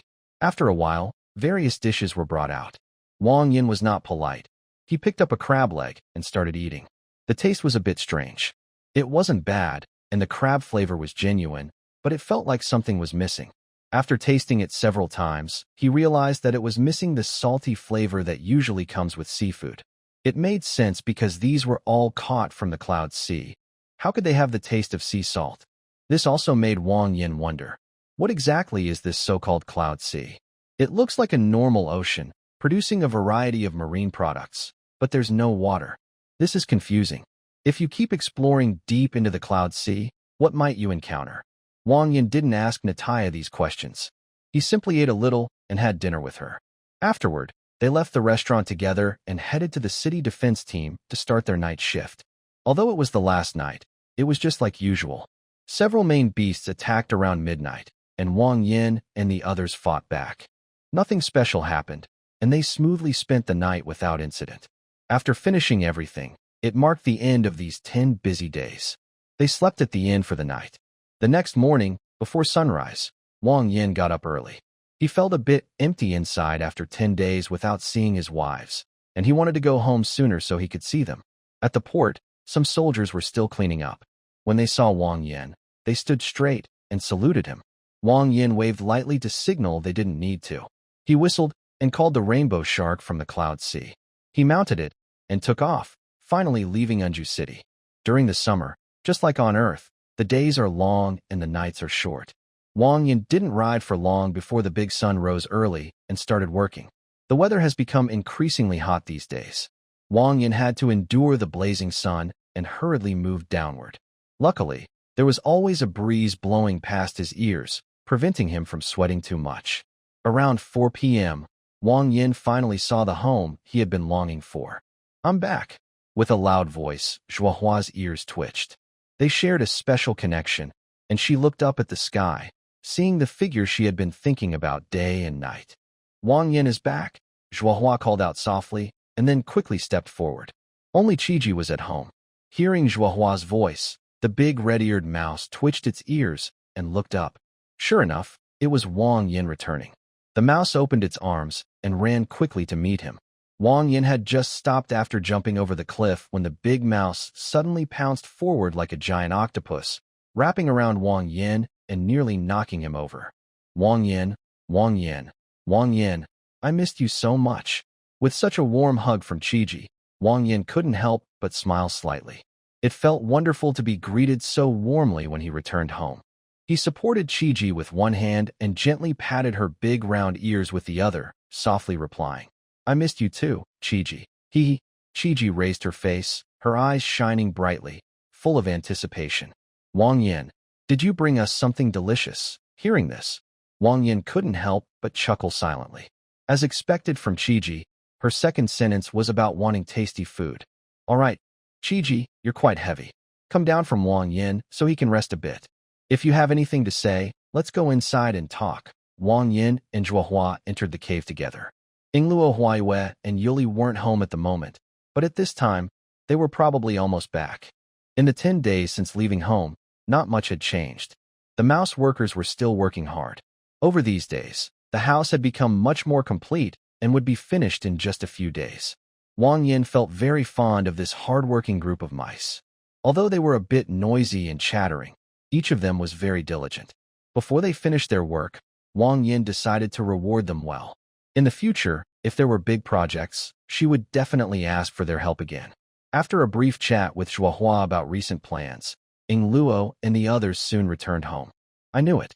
Wang Yin will come back on the 10th day, meow," Huayu wagged her tail happily and leaned in affectionately, rubbing her head against Wang Yan's neck. At this moment, Ying Luo said, "Thank you for your hard work, Wang Yan. Take a rest now." "Okay, Huayu, don't keep rubbing him. Come, let's cook together. Tonight, we'll make a nice meal to welcome Wang Yan home. We really need you here." Huayu, hearing this, reluctantly let go of her head. Ying Luo was right. Wang Yan had worked hard all these days earning money for the family. Now that she was back, they should definitely give her a good reward. "Okay, Meow. No problem, Meow. Leave it to me, Meow." The little cat girl left Wang Yan's arms. Zhuohua chuckled softly and shook her head, then followed along. The three of them started preparing dinner together, looking very happy and harmonious. Wang Yan took out the things Mo had brought him. Squeaky's eyes widened as she looked at the colorful sweets, almost fainting from surprise. "Oh my, did Wang Yan just rob someone? Bringing back so many delicious treats? Eat sparingly. Those are all from Sister Mo for everyone. Save some for the older sisters," Wang Yan reminded Squeaky, but he wasn't sure if she really listened. She immediately grabbed a cookie and stuffed it into her mouth, her cheeks puffed out, nodding repeatedly. Seeing this little foodie, Wang Yan smiled helplessly. Just then, a hand gently rested on his waist. Without needing to guess, he knew who it was. "Yaoli." "What's wrong?" Yaoli rested her chin on Wang Yan's shoulder and whispered shyly, I miss you." Hearing her straightforward words, Wang Yan's face turned red. He responded softly, "Is it too early for that? Can we wait until tonight?" Yuli's chin shifted slightly on Wang Yan's shoulder. She shook her head and said, "Huaiwa told us that you also ate her. Sister Zhuohua and the others have missed you a lot these past few nights. At night, I was afraid I couldn't compete with them. So, you ran away secretly, huh?" Wang Yan smirked, finding the silly girl's behavior quite funny. Although Yuli didn't understand what running away secretly meant, from Wang Yan's expression and tone, it was easy to guess. Yes, Wang Yan glanced at the simple stove near the campfire. The three of them were busy preparing food, with Baigua helping out. Wang Yan reached out, took Yuli's hand firmly, and silently led her away from the cave. Edited and revised. As the sunset dipped west, the clouds lay still, and in the mountains and fields, a faint sound was heard. "Wang Yan, I like you. I like you too." Edited and shortened. Wang Yan. Deleted and revised. As evening fell, Zhuohua noticed that Yuli and Wang Yan were no longer in the cave. She knew what they had gone to do, so she didn't rush to find them. When a big table of food was ready and brought out, the two of them just arrived back. She waved at them with a meaningful smile. Yuli lowered her eyes, her face still slightly red from embarrassment. But Wang Yan didn't care at all. Since they were his wives, what did it matter? He boldly sat down and started eating happily. Huayue's cooking skills had improved a lot after visiting Anju City, now matching the quality of restaurant dishes. Watching Wang Yan eat heartily, only Ji and Alu kept eating quietly. The other women kept offering him more food, encouraging him to eat more and regain strength. Wang Yan wasn't stupid. He clearly understood what his wives' words meant. There was probably a second round waiting for him, so he needed to eat more. He hadn't seen his wives for several days, so of course he wanted to love each of them properly. After a big meal, Wang Yan patted his stomach and called out happily. At this moment, Baigua stepped forward and slightly bowed, saying, "Master, the hot water is ready. You can go to bathe with the ladies now." Wang Yan nodded. Baigua has become more capable of doing chores and seems to have the potential to be a housekeeper. This made Wang Yan think of the old housekeeper at the city lord's mansion, who managed everything very well. It seems that in the future, Baigua can be sent to learn more skills. The water was at a comfortable temperature, neither too hot nor too cold. Wang Yan and the women stepped into the bath, relaxing their bodies. Zhuohua and Ying Luo leaned in from opposite sides, trapping Wang Yan in the middle, chirping, "Hurry up and wash. After you're done, you can have the cookies on the table." "I'll give you my share," Zhuohua said with a gentle smile. Ying Luo nodded repeatedly. "Yes, I'll give you my share too." And, "My turn too, Meow. My share too. I'll give it to you." Gigi's big red eyes widened in disbelief. She couldn't believe what her sisters were saying. All those cookies and cakes, were they really hers? Isn't this true? You're really giving me all of it." "Yes, yes." "Gigi, hurry and wash up. If you delay, We might change our minds. No. Gigi had just entered the water and hadn't even gotten fully wet. She quickly jumped out, afraid that if she waited a second longer, her sisters would change their minds. Seeing this little foodie leave, the other girls licked their lips. Wang Yin clearly saw that everyone's eyes sparkled with pink hearts. Wang Yin, I miss you so much. Me too, meow. Surrounded by everyone, Wang Yin had no choice but to shout angrily. Come on. 1v3 is nothing, edited and condensed. As soon as he came out, Wang Yin caught sight of a timid voice speaking at the wooden table. Big sister Gigi, are these ours? Hee hee. Everything on the table is ours. Wang Yin said these are for everyone, but I don't know why the sisters don't want them, so now they're all mine. Eat quickly, eat quickly. Recognize me as your older sister, and I definitely won't treat you unfairly. Hearing this, Little Cake swallowed hard and picked up a piece of soft candy to put in her mouth. I don't know if I learned it from that silly girl Gigi, but she always likes to stuff her mouth full when eating. The more I look at her, the more she looks like a little hamster.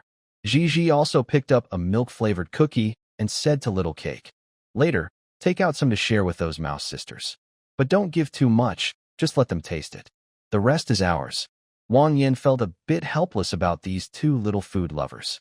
Shuohua brushed her hair back, her face still a bit red. She told Gigi, it's almost bedtime, don't eat too many sweets. Got it, Shuohua's sister, chewing sound. After I finish, chewing sound, this sweet cookie, I won't eat anymore. With a light laugh, since there was still some time before bed, Wang Yin decided to check the warehouse first. He had already prepared everything needed for this trip, and it was a good chance to take a look. After working so many days, all for this small fridge, Wang Yin found the one on the workbench. He emptied out the tools, then lightly tapped a few spots on the surface of the storage box. Suddenly, an upgrade notification appeared before his eyes. Ice Seal Stone 1, Blue Steel 100 kilograms, Wood 5,000 kilograms, Stone 5,000 kilograms, Points 2,000. All the materials, blue steel and ice seal stones, were fully prepared. As for the wood and stone, those were not lacking either. Outside, there was a from the Flame Demon tribe, so Wang Yin definitely wouldn't let her be idle. He had already prepared plenty of wood and stone, even some surplus. The last item was points. Since Wang Yin had been focusing on building the house and spending points on that, his current points weren't many, just over 10,000. But that's not a big problem. 2,000 points is still quite manageable.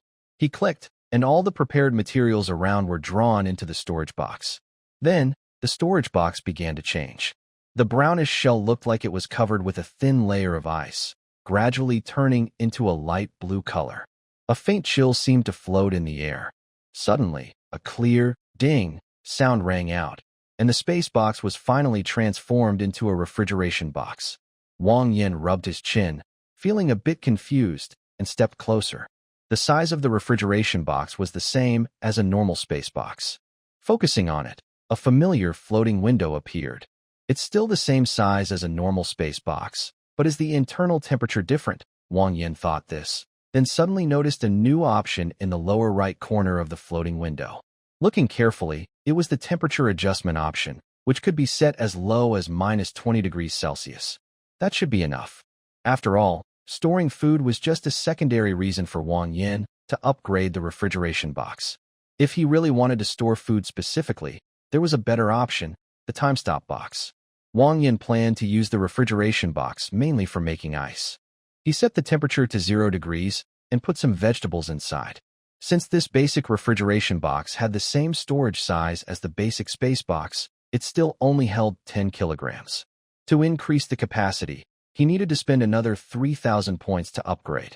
Looking at his points, Wang Yin thought for a moment and decided to spend 3,000 points to upgrade the box.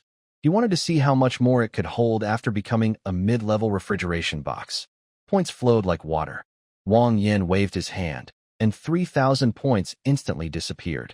The exterior of the refrigeration box didn't change much, just perhaps it gained some brass-colored trim? When he opened the upgraded refrigeration box, Wang Yin finally smiled with satisfaction. The mid-level refrigeration box could hold 100 kilograms, roughly the capacity of a small refrigerator. With this, he could make some delicious food for the little beast girls tomorrow. He stretched lazily, yawned, and turned around to see Huaiwe waving at him. Wang Yan, come sleep now, meow, sweet dreams. In summer, the restless cicadas clung to the trees, their loud chirping filling the air. The hot weather made everyone's hearts feel stuffy and irritable, so they all hid in caves, unwilling to go outside. The group of mice from the mouse tribe, under the command of Xiao Ji and Wang Yan, finished building the two-story small house designed by Xiao Ji. Before the mice left, Wang Yan prepared a big meal for them, and each mouse received a basket of strawberries. The mice were very happy and said that if Wang Yan wanted this kind of treat again, she should come back to visit them. The house was built and livable, but it had no furniture. In the past few days, Wang Yan worked hard with Xiao Ji to make some necessary furniture and installed all the glass bought in Anju City. Because Wang Yan gained the ability to tolerate high temperatures from a fire demon from Lupia, she didn't feel the heat in the air. However, the small animal girls felt uncomfortable, especially Zhuohua, who couldn't stand the hot summer weather. Wang Yan put down her saw and looked at the double bed that was finished. She smiled happily. Just as she was about to rest, she saw the small animal girls all taking off their clothes and hiding in the water pool inside the cave. At that moment, Wang Yan realized how hot the weather really was. I remember I prepared fresh cream last night.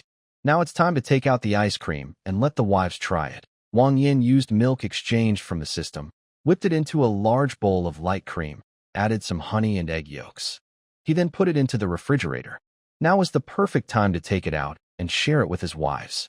He placed several ceramic bowls, held the bowl in his hands, and used a spoon to scoop out the ice cream with ice crystals.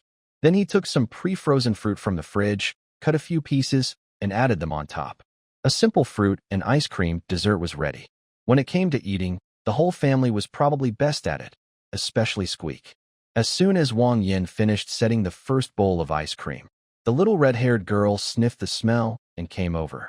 Sweet and tasty. Wang Yan, what delicious things did you make this time? Wang Yan rubbed his forehead and poked her head. If you want to eat, first put on your clothes. Otherwise, you can't have any. Squeak seemed to think for a moment, then grinned slyly. She suddenly darted out from beside Wang Yan, grabbed a plate of ice cream, and ran away. It's so hot today, I want to eat in the water. Oh, you greedy little mouse. Watching Cece walk away, Wang Yan really couldn't do anything about her. With a splash, Cece jumped back into the pond. Feeling the coolness in his palm, he couldn't resist anymore. He picked up a spoon and scooped a big amount into his mouth. Wow, wow, wow. His pupils shrank suddenly. The cold, sweet taste was smooth like silk, melting in his mouth at body temperature. Tiny ice crystals spread between his lips and teeth. In this hot summer, it was like a traveler in the desert finding refreshing water, awakening every nerve in Cece. Yum yum yum. So good. The little cat girl tilted her head, watching Cece look so happy. She wondered if this thing was really that delicious. Why was Cece so obsessed with it? Soon, the others also came out of the water, each grabbing a scoop of ice cream and heading toward Wang Yan. Hey, if you want ice cream, you should put on your clothes first. Ingluo carried a ceramic bowl past him, threw a flirtatious glance, then tiptoed and pressed a kiss on Wang Yan's face, playfully smiling. What's wrong? Don't you like to watch? Then she teasingly rubbed her arm. Ingluo looked at his reaction and covered her mouth, giggling softly. All right, since it's so hot, everyone can eat in the water. I'll also get a scoop for Sister Zhuohua. She can't stand the heat. That's it. If you're feeling hot, you can join us too. Well, since the wives liked it this way, he had no choice. There was so much ice cream that even the white fruit and small cakes were served in bowls. Little Rice, the mouse kid, had already learned to walk. He followed behind the small cake all day, like a little tail. Sometimes he babbled like his sister, but he couldn't quite pronounce what he was saying. The little cake was very happy holding the ice cream. She originally wanted to share some with her sister, but Wang Yan stopped her and told her that children might get stomach aches if they eat it. The little cake could only sadly say to her sister, Hey, little sister, you heard what the grown-ups said. Kids can't eat this, so? This ice cream is only for me to enjoy. Oh, sister. Just as the little cake was about to happily taste the cake Wang Yan made, she heard the little rice spit out a few unclear words. She was instantly surprised and then shouted, Little Rice can talk. She said her first words are sister Hearing this, Wang Yin was also stopped. He found it quite funny, so he moved closer. The little cake put down her ice cream, picked up the little rice, and looked excited. Quick, say it again, sister. Sis. Sister. Bad sister. Well, it was quite adorable for the kids to be talking. The scene fell into a moment of silence. Wang Yin couldn't help but chuckle. These little mice were really quite cute. He took the little rice from the little cake's arms. Looking at this tiny mouse with a little nose, Wang Yin pinched her chubby little face and said, "Kids shouldn't eat cold things, but, little rice, you also have your share." Then Wang Yin took out a bottle of milk. When little rice smelled the milk, she opened her arms and giggled happily. Daddy. It had to be said, this child seemed to have some talent. Wang Yin was left speechless again. I'm not your daddy. Call me grown up, grown up. Giggle giggle. Little rice reached out her hand wanting to grab the milk from Wang Yin, but he didn't give it to her. He sternly told her, call me grown up, or I won't let you drink. Even with his stern face, little rice still snuggled in his arms, giggling foolishly. Daddy. Wang Yin was silent. He really didn't know what to do anymore. Oh, my little treasure, you can't call me that randomly. After finishing chores, Bai Gua hurried over and took little rice out of Wang Yin's arms. Wang Yin sighed and handed the milk to Bai Gua. It's okay. Maybe I keep giving her things to eat, and this kid has learned the wrong habits. For this little mouse, Wang Yin often liked to feed her snacks when he had free time. Over time, they became familiar, and she mistakenly thought he was her father. Of course, there's also another possibility, that the little mouse was just calling him playfully and didn't really understand what Dad meant. All the ice cream was finished, except for the one outside the cave. Lupia and Aru hadn't gotten any. Lupia, needless to say, Wang Yin wouldn't hit her with a whip. He was being kind enough. She still wanted ice cream? Dream on. Since this girl naturally adapts to high temperatures, she probably wouldn't get too hot, so let her stay in the sun. As for Aru, since early spring, her sleep has been getting longer and longer. Now, she sleeps almost the whole day and is awake very little. Wang Yin was quite puzzled. Winter had already passed, so why was she still getting more addicted to sleep? He didn't have much to say about this. Since she wanted to sleep, he didn't want to disturb her. Anyway, she was just curled up in a corner of the cave. If she wanted to sleep, let her sleep. He disassembled the finished wooden bed, which he could soon assemble inside the house. He took out a sunfruit and handed it to Xiao Ji to give her some energy.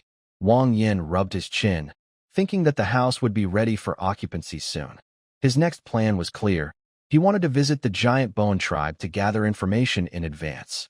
After all, Wang Yin was determined to go and help them. However, when he took out the map Angelina gave him, Wang Yin was momentarily at a loss.